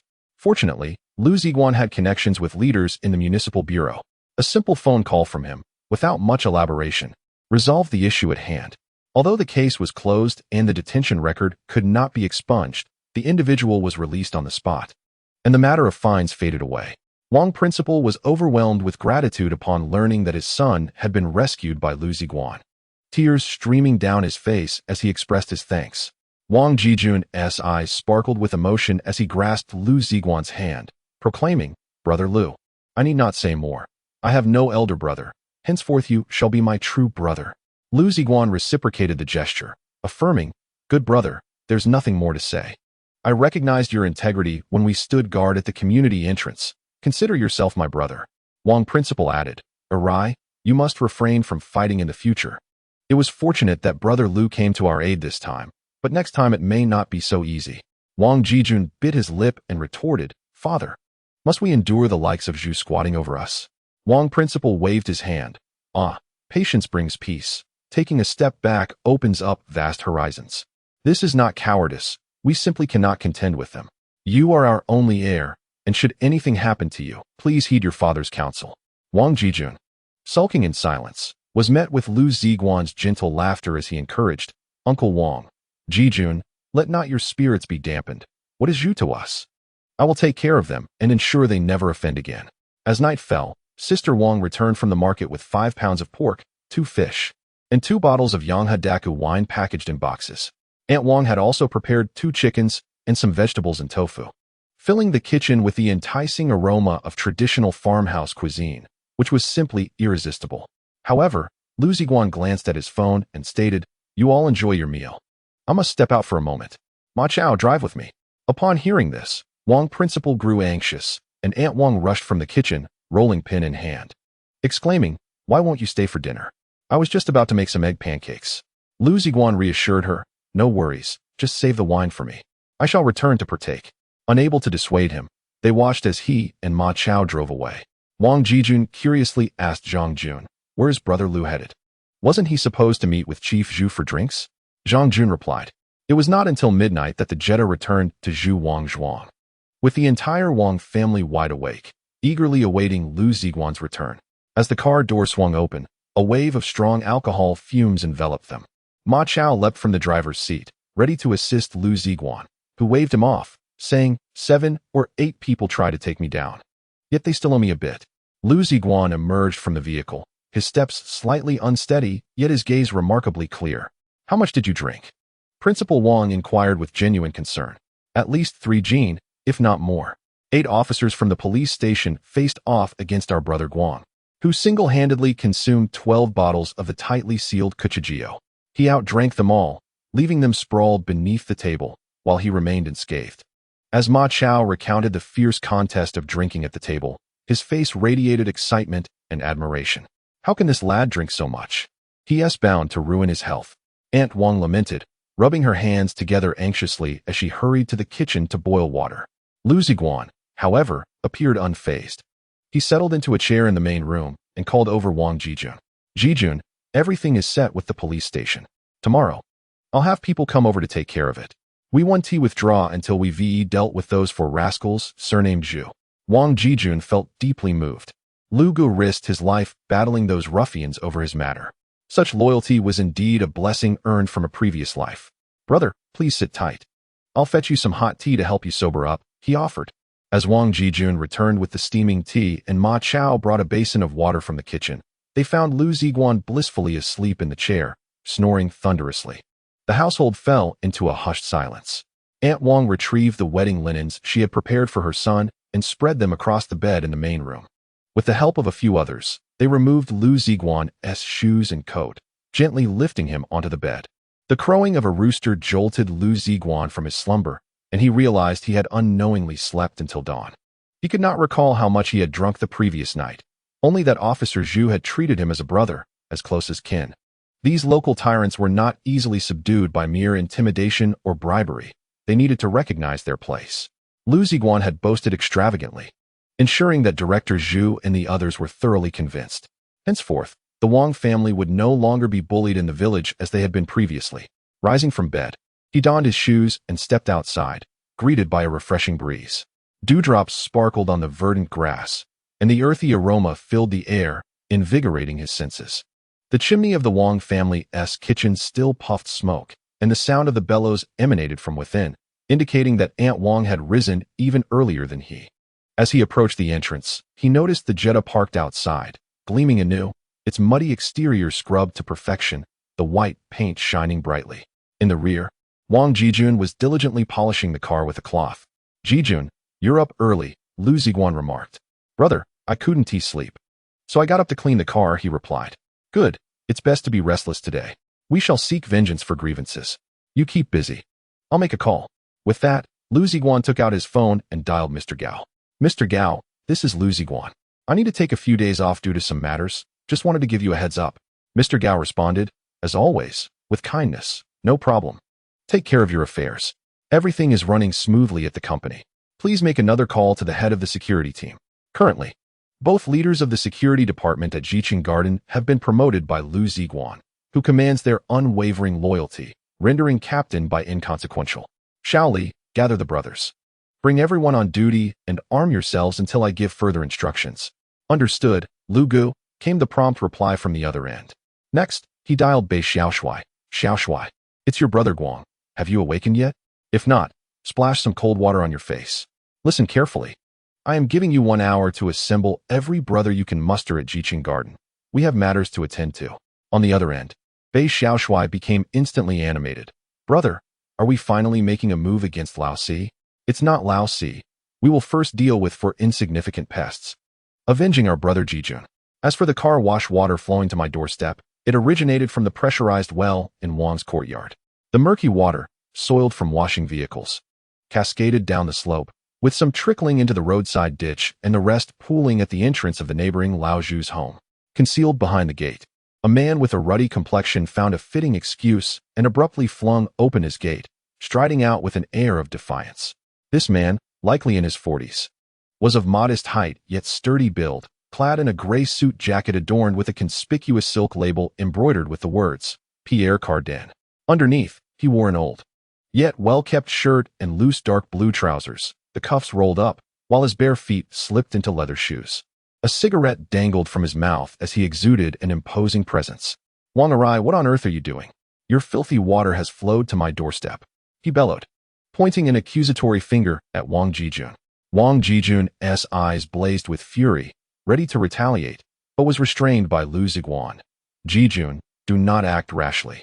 Seeing Wang Jijun being held back only fueled the man's bravado, and he leapt to his feet, hurling insults. Wang Arai, come over here if you dare. If you can't take me down, you are a coward. Just try to touch me, and the police will be here in no time.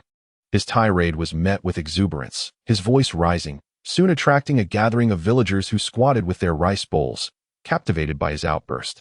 The man, reveling in the attention, continued his spirited diatribe, spitting words as he jumped around, and remarkably, the Pierre Cardin jacket clung loosely to his shoulders without slipping off, a feat in itself. Liu Ziguang lit a cigarette, sauntering over to confront the man without uttering a word. Tilting his head in scrutiny, the man, under Liu's gaze, began to falter, his bravado waning as his voice softened. Who are you? Liu Ziguang exhaled a cloud of smoke into the man's face, his tone dripping with disdain. The man retorted defiantly, I am speaking to the Wang family. Who do you think you are to interfere? I am Jijun's brother, his affairs are mine as well. Is it not permissible for me to inquire? Liu Ziguang replied, loosening his neck and flexing his ankles. The outsider proclaimed, I am Zhu Wangshuang's old resident, the eldest of the Zhu family, Zhu Changlong. You might want to inquire about the reputation of the 4 brothers of our family before you wade into these murky waters. Finished? Liu Ziguang inquired. Zhu Changlong sensed an unease. The outsider's fierce countenance suggested he was no benevolent soul. As if confirming his suspicions, Liu Ziguang swiftly kicked, striking Zhu Changlong squarely in the chest, sending him tumbling into a small pond by the roadside. Though termed a pond, it was merely a cesspool, where a few ducks flapped and quacked, startled by the sudden splash of a living man. The villagers, drawn by the commotion, gasped in astonishment at the outsider's audacity. The shallow cesspool enveloped Zhu Changlong, who lay on his back, drenched and smeared with filth, utterly disheveled. Liu Ziguang, undeterred, flicked away his cigarette butt and shouted, Stop pretending in front of me. You're the one I'm after. Zhu Changlong clambered out of the muck, shaken by the kick that still ached in his chest. Yet, he could not succumb in front of the villagers. With a facade of bravado, he pointed at Wang Jijun, declaring, You've got guts. Just wait and see. Flustered, he hurried home, leaving a trail of muddy footprints. Moments later, a middle-aged woman with bulging eyes and a young man, resembling Zhu Changlong but with a far more volatile temperament, rushed out. The woman plopped down in front of a car, wailing and cursing loudly, while the young man stormed towards Liu Ziguang, wielding a shovel, ready to strike. Ah, the audacity of youth. Wang Jijun shouted a warning, Be careful. Liu Ziguang, however, was prepared. He sidestepped gracefully, tripping the young man, who fell unceremoniously, his shovel flying from his grasp. Liu Ziguang seized him by the collar and delivered a resounding slap to his face, exclaiming, Are you seeking death? The woman, startled, began to rise to intervene. But Liu Ziguang's fierce glare held her in place, forcing her to remain seated and continue her tirade. Grinning maliciously, Liu Ziguang taunted her son, Keep cursing. Every word you utter will earn your son a slap. With that, he unleashed a series of hard slaps, each fueled with a fierce wind, showing no mercy. Soon, The young man's face transformed into a grotesque shade of purple, resembling a bruised pig's head, blood trickling from his lips, dazed and bewildered, silencing his mother's protests. Casting the disoriented young man onto the ground, Liu Ziguang bellowed, "Get lost!" The woman hastily rushed to assist her son, retreating homeward in disgrace, slamming the door behind them. The onlooking villagers murmured in admiration, praising Liu Ziguang for his valor, for the Zhu family had long been notorious for their tyranny in the village. "Young man, you should leave quickly. If Zhuda calls for help, it will be too late," advised an elderly man, squatting in the sun with a kindly warning. "Brother, the Zhu family's boys are no pushovers. They are quite ruthless. You should hurry and leave, or you might get trapped in the village," a woman holding a child remarked. Liu Ziguang nodded in acknowledgement, assuring her, "It's all right. I am waiting for them to arrive." The Zhu family's courtyard remained silent, presumably as they made calls to summon assistance. Liu Ziguang then entered the Wang family's courtyard, checking the time, and took out his phone to send a message to Bei Xiaoshui. He called out to Ma Chao. "Xiao Chao, drive to the county town and bring them over. The roads in Dai Township are tricky. Getting lost would be troublesome." Ma Chao nodded and swiftly exited, efficiently starting the car and speeding away from the village. Liu Ziguang set a chair and a square stool at the entrance of the Wang family's courtyard. Placing a cup of tea and a pack of cigarettes on the stool, he comfortably settled into the chair, propping his legs up, lighting a cigarette, and leisurely awaited the Zhu brothers' counterattack. Among the 4 Zhu brothers, only the eldest mingled in the village. The other 3 were engaged in their own businesses in the county. Though they weren't influential figures, they held some stature locally. After receiving a call from their elder brother, the 3 brothers gathered a few trusted associates and drove back to Zhuwangzhuang. The journey from the county to Zhuwangzhuang was not long, within 40 minutes. Various groups arrived. A few Songhua River vans halted at the entrance, and a group of men with stern expressions jumped out, casting cold glares in Liu Ziguang's direction before entering the Zhu family courtyard. After a brief interval, the gate swung open, and the Zhu family's eldest son emerged, flanked by the men. With a swollen face, he pointed at Liu Ziguang from a distance, crying out, "Uncle San, Uncle C, that's the guy who hit me." Beside him stood 2 burly men clad in black Adidas tracksuits and white Nike shoes, their buzzed heads and fierce gazes directed menacingly at Liu Ziguang. One of them barked to the group, "Make sure to remember him. This is the fool who doesn't know his place." Liu Ziguang smiled and waved at them. "You all have arrived. Have you eaten?" The Zhu group, numbering around 17 or 18, retrieved shovels, nunchakus, and other implements from the vans, slowly advancing to encircle the Wang family's entrance. The man in Adidas called out loudly, "Today, no one leaves. We settle this matter." Wang Jijun and Zhang Jun stepped out, positioning themselves on either side of Liu Ziguang, armed with shovels and hoes. Wang Jijun's chest heaved with anger, while Zhang Jun appeared somewhat frightened, his hands trembling. Wang Principal and Wang Dinyang were locked inside the yard, knocking on the door. "Air high. You must not fight again." Liu Ziguang smiled faintly, discarding his cigarette and extinguishing it with his foot. He turned to Wang Jijun and asked, "Jijun, how many can you take on?" "If I were fully healed, I could handle 8. Right now, I can manage 4 or 5, Wang Jijun replied. "All right then, I'll leave the 4 on the left to you. I'll take care of the rest." "Zhang Jun, hand me the stick. You go back and watch over the elders." Understanding Liu Ji's prowess, Zhang Jun conceded, relinquishing the hoe to Liu Ziguang before retreating into the yard and closing the gate behind him. The man dressed in Adidas resembled the 3rd son of the Zhu family, known for his fiery temper. Upon witnessing Liu Ziguang's brazen demeanor, he felt an uncontrollable surge of anger and brandished his nunchaku, ready to charge. At this moment, a considerable crowd had gathered, perched upon walls, rooftops, and trees, all observing the impending clash between the Zhu and Wang families. Surprisingly, amidst such a throng, no one stepped forward to mediate. "Stop! Do not engage!" A voice boomed from a distance, momentarily halting the brewing confrontation. An elderly man, breathless and muddied from his liberation shoes, hurried over, his liberation cap faded and stained with the white residue of sweat. Yet, the villagers' respectful nods revealed his esteemed status in the community. "How can you fight again? Do you not consider me the village head?" he exclaimed, his anger palpable. "Uncle Chi, it is not our intention to trouble you. We simply cannot swallow this humiliation. Look at my son's beaten face. That young man from the Wang family has brought in outsiders to bully us, The Zhu family. Zhu Chonglong, quick to accuse, declared vehemently. Old village head. They initiated the violence, even coming to our doorstep. Wang Jijun retorted, filled with indignation. Under no circumstances should you resort to violence. We are all fellow villagers, surely. We can communicate civilly. If you must fight, then first contend with me. The old village head insisted stubbornly, positioning himself to prevent the Zhu family from advancing. Uncle Chi, this is rather unjust. Why do you side with outsiders? I have always respected you, addressing you as Uncle Chi, but provoke me further, and I assure you, your position as village head will be in jeopardy. Will you allow that? Zhu Laosan, with his infamous temper, rolled up his sleeves and openly threatened. The old village head's veins bulged in anger. You insolent wretch. How could my late uncle have sired such a disloyal grandson? The Wang family leads a humble life, dedicated to education. What grievance do you have against them? Shall you drive them to the brink of ruin? If you dare harm the Wang family, you will first have to contend with your Uncle Chi. With the village head's intervention, the brawl was temporarily averted. Liu Ziguang lit a cigarette, resting his hand on a hoe, observing the situation with detached interest, occasionally glancing at the time on his phone, awaiting reinforcements from the city, who were due to arrive shortly. A faint hum of engines echoed from outside the village, suggesting at least a dozen vehicles were approaching. Ah, they are here, he mused. An endless line of taxis appeared, led by a white Jetta that raced forward, screeching to a halt with a sharp brake, spinning sideways to block the path of the onlookers. Simultaneously, 4 men clad in sunglasses emerged, brandishing machetes from the car.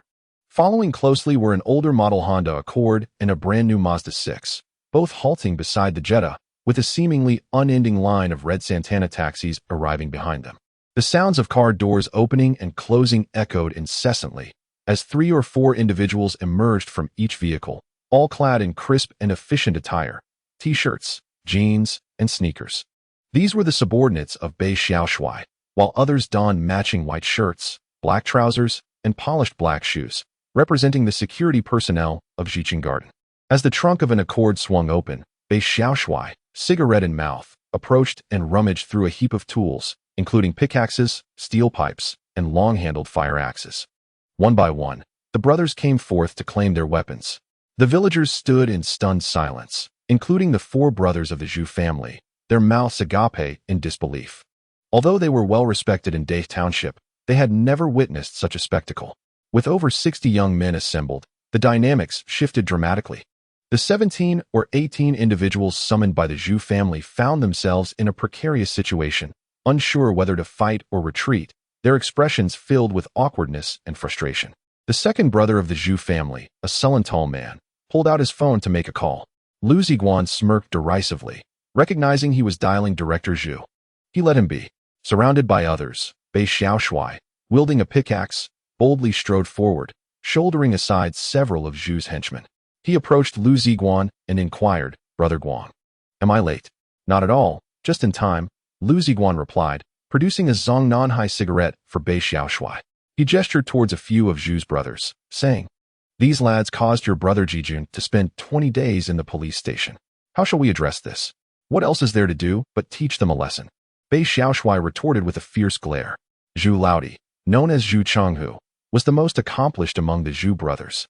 Having contracted the village's sandpit and amassed a considerable fortune with extensive social connections, having brought only a handful of men, he had underestimated the situation, believing the Wang family to be mere simpletons and educators. To his surprise, reinforcements had arrived from the city, with a single call bringing over 50 men. However, as the old saying goes, even a powerful dragon cannot subdue a local snake. Outsiders attempting to dominate the Zhu family would find it impossible.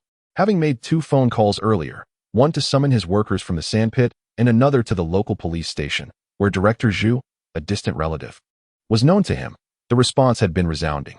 A faint smile crept across Zhu Chonghu's face. These outsiders had truly overstepped their bounds by causing a ruckus in Zhu Wangzhuang. The Zhu family was a prominent clan, and when matters escalated, the villagers would not stand idly by. With newfound resolve, he stepped forward, unbuttoning his shirt to reveal a patch of dark chest hair, pointing at Liu Ziguang, declaring, I, Zhu Chonghu, state here that no one shall leave without facing the consequences. If I do not incapacitate you today, I shall no longer bear the Zhu name. Exchanging glances filled with amusement, Liu Ziguang and Bei Xiaoshui shared a smile. Bei Xiaoshui twisted his body, leveraging his waist to swing the sturdy pickaxe, striking Zhu Laodi squarely on the jaw. A resounding crack echoed as the man let out a cry, collapsing to the ground, clutching his leg in pain. Tensions between the two parties had escalated, and the atmosphere was electric. As Bei Xiaoshui made his move, it was akin to igniting a flare, prompting nearly 80 robust laborers on site to brandish their clubs and join the fray, creating chaos. Old village chief, seventh uncle, frail and overwhelmed, attempted to intervene but was suddenly struck from behind by a heavy blow, collapsing to the ground. The scene descended into utter disarray, with no one paying heed to the identity of the assailant. By now, it was midday, typically a time for the villagers of Zhuwang village to enjoy their lunch. However, their appetites were swept aside as they rushed out with bowls in hand to witness the brawl. Fortunately, the open rural setting provided ample space for the melee. Otherwise, the risk of collateral damage or being splattered with blood would have been dire. Zhu Laoren had anticipated a surge of righteous support from the villagers, but his expectations were misguided. This was not an outsider bullying the locals. Rather, it was a dispute over land between the Wang and Zhu families, both long-standing residents of Zhuwang village. There was no clear allegiance to either side, and with the Wang family being generally amiable, the villagers secretly hoped for their victory to quell the Zhu brothers' arrogance. Consequently, instead of rushing to aid, the villagers stood with their bowls, gleefully observing the brawl, occasionally offering expert commentary, as if they were celebrating a festival. Reinforcements from the sandpit had yet to arrive. Only a tractor quietly rolled up to the village entrance. Upon seeing the lengthy line of vehicles and the chaotic scene of dozens engaged in combat, the few lads armed with clubs quickly retreated in embarrassment. Zhu Changhu, clutching his shin in agony, wept into his phone, pleading, "Jiangu, hurry. I can't hold on any longer." On the other end, Zhu Suochang's impatient voice replied, "The city bureau leaders are here for an inspection. I'm in a meeting. I have to hang up." Frustrated by the busy signal, Zhu Laoren furiously shattered his phone, exclaiming, "Zhu Gangjian, curse your ancestors." The reinforcements brought by the Zhu brothers were all local ruffians, drawn together by their shared nature. These fellows, without exception, were the kind of reckless troublemakers who fought with abandon, yet this time, they had encountered formidable adversaries. Wang Jijun was no ordinary man. Before enlisting, he was renowned in the village as a robust laborer, effortlessly carrying 200-pound sacks on his shoulders. After joining the military, he was selected for the airborne division. The jest about feeding pigs for 3 years was merely a joke, as the golden parachutist badge was not worn by just anyone. Such a fierce character, honed by military training, was far beyond the reach of ordinary rural scoundrels. The pent-up frustrations and humiliations he endured upon returning home erupted at this moment. Brandishing a shovel like a fearsome tiger, he charged through the chaos, his tough skin making him impervious to a few blows. However, anyone struck by him would fall instantly. The sheer force of his presence prompted Liu Ziguang, observing from behind, to exclaim in awe, "Jijun, didn't you say you would only take on 4? Leave 2 for your brother." This time, Liu Ziguang summoned 60 individuals from the city, among whom 40 were security personnel from Jiqing Garden. Once Minister Liu issued his command, the impact was unmistakable. The brothers arrived promptly. Without hesitation, they called for vehicles and sped towards Nantai County, not wasting a moment along the way. The remaining 20 were part of Bei Xiaoshui's crew. It must be noted that this young man faced his own challenges. Although he commanded a sizable group, more than half were still in school, and skipping classes in the morning was not advisable. Thus, he could only rally a few dropouts. Early in the morning was typically when these night owls were catching up on sleep, but upon hearing that the formidable Liu had sounded the alarm, they all sprang into action. These 20 young men were seasoned in street brawls, not novices in combat. The outcome of facing 60 vigorous young men against 18 blustering old ruffians was predictable. A few astute individuals discarded their clubs and fled, while those foolish enough to confront their opponents with shovels were swiftly overpowered, trampled underfoot, and left howling in pain. The Zhu brothers fared the worst. Zhu Er was taken down by Bei Xiaoshui with a single blow, while Zhu Si was incapacitated by Wang Jijun wielding a shovel. Zhu San, the most formidable among them, donned a full outfit of Adidas and Nike shoes, brandishing nunchaku in an attempt to emulate Bruce Lee. However, he could not even replicate Jay Cho's finesse and was struck on the wrist by Wang Jijun, sending the nunchaku flying from his grasp. Displeased with the inadequacy of using a club, Wang Jijun discarded the shovel, seized Zhu San by the nape of his neck, and unleashed a barrage of powerful punches to his abdomen. The iron palm technique honed during 3 years of military training was no trifling matter. Each vicious hook rendered Zhu San's body contorted like a lobster, blood seeping from the corners of his mouth, clearly indicating the severity of the beating. Wang Jijun charged ahead, while Bei Xiaoshui and his associates followed to clear the battlefield. Observing the dire situation, Zhu attempted to flee home, but was swiftly tackled and subjected to a brutal beating on the ground. In a mere 3 minutes, the skirmish concluded, leaving behind a scene of utter disarray. Clubs lay strewn about, and Zhu's henchmen were sprawled on the ground. Several Songhua River vans had been smashed, their tires punctured and windows shattered, resulting in devastating losses. Suddenly, Liu Ziguang spotted the old village chief lying on the ground and urgently called to Ma Chao. "Quick, get him to the hospital." The villagers then noticed the old chief bleeding from the back of his head and rushed to assist him, lifting him into a vehicle bound for the township clinic. Who the hell did this? Even an old man was attacked, Liu Ziguang demanded, gesturing to the chaos surrounding him. No one spoke up. "Damn it. You'll regret this once it's uncovered," he spat angrily. In truth, he had not clearly seen who had struck the old man. It was possible that someone from his side had inadvertently harmed the village chief. The brawl may have ended, yet the matter between the two factions was far from resolved. Liu Ziguang, being a law-abiding individual, would not permit his men to vandalize Zhu Changlong's residence. Instead, he gathered his brothers into Wang Jijun's courtyard, arranging them along the wall. A group of eager young men rubbed their hands together, awaiting their leader's command. Liu Ziguang leaped onto a low earthen wall and shouted, "1, 2, 3, push." Dozens of youthful shoulders collided with the red brick wall simultaneously, once, twice, thrice, 4 times. At last, with a resounding crash, the freshly constructed wall crumbled to the ground. The courtyard of the Zhu family was engulfed in a swirling haze of dust and debris, rendering the air nearly unbreathable. Zhu Laodao's wife had long since taken refuge inside, trembling with fear. Once a formidable matriarch, she was now utterly paralyzed by terror, too frightened to emerge and voice her grievances. "Jijun, contact the bricklayer and the nearby brick factory. My brothers will not depart, but will assist you in constructing your new home," declared Liu Ziguang, standing confidently atop the low wall.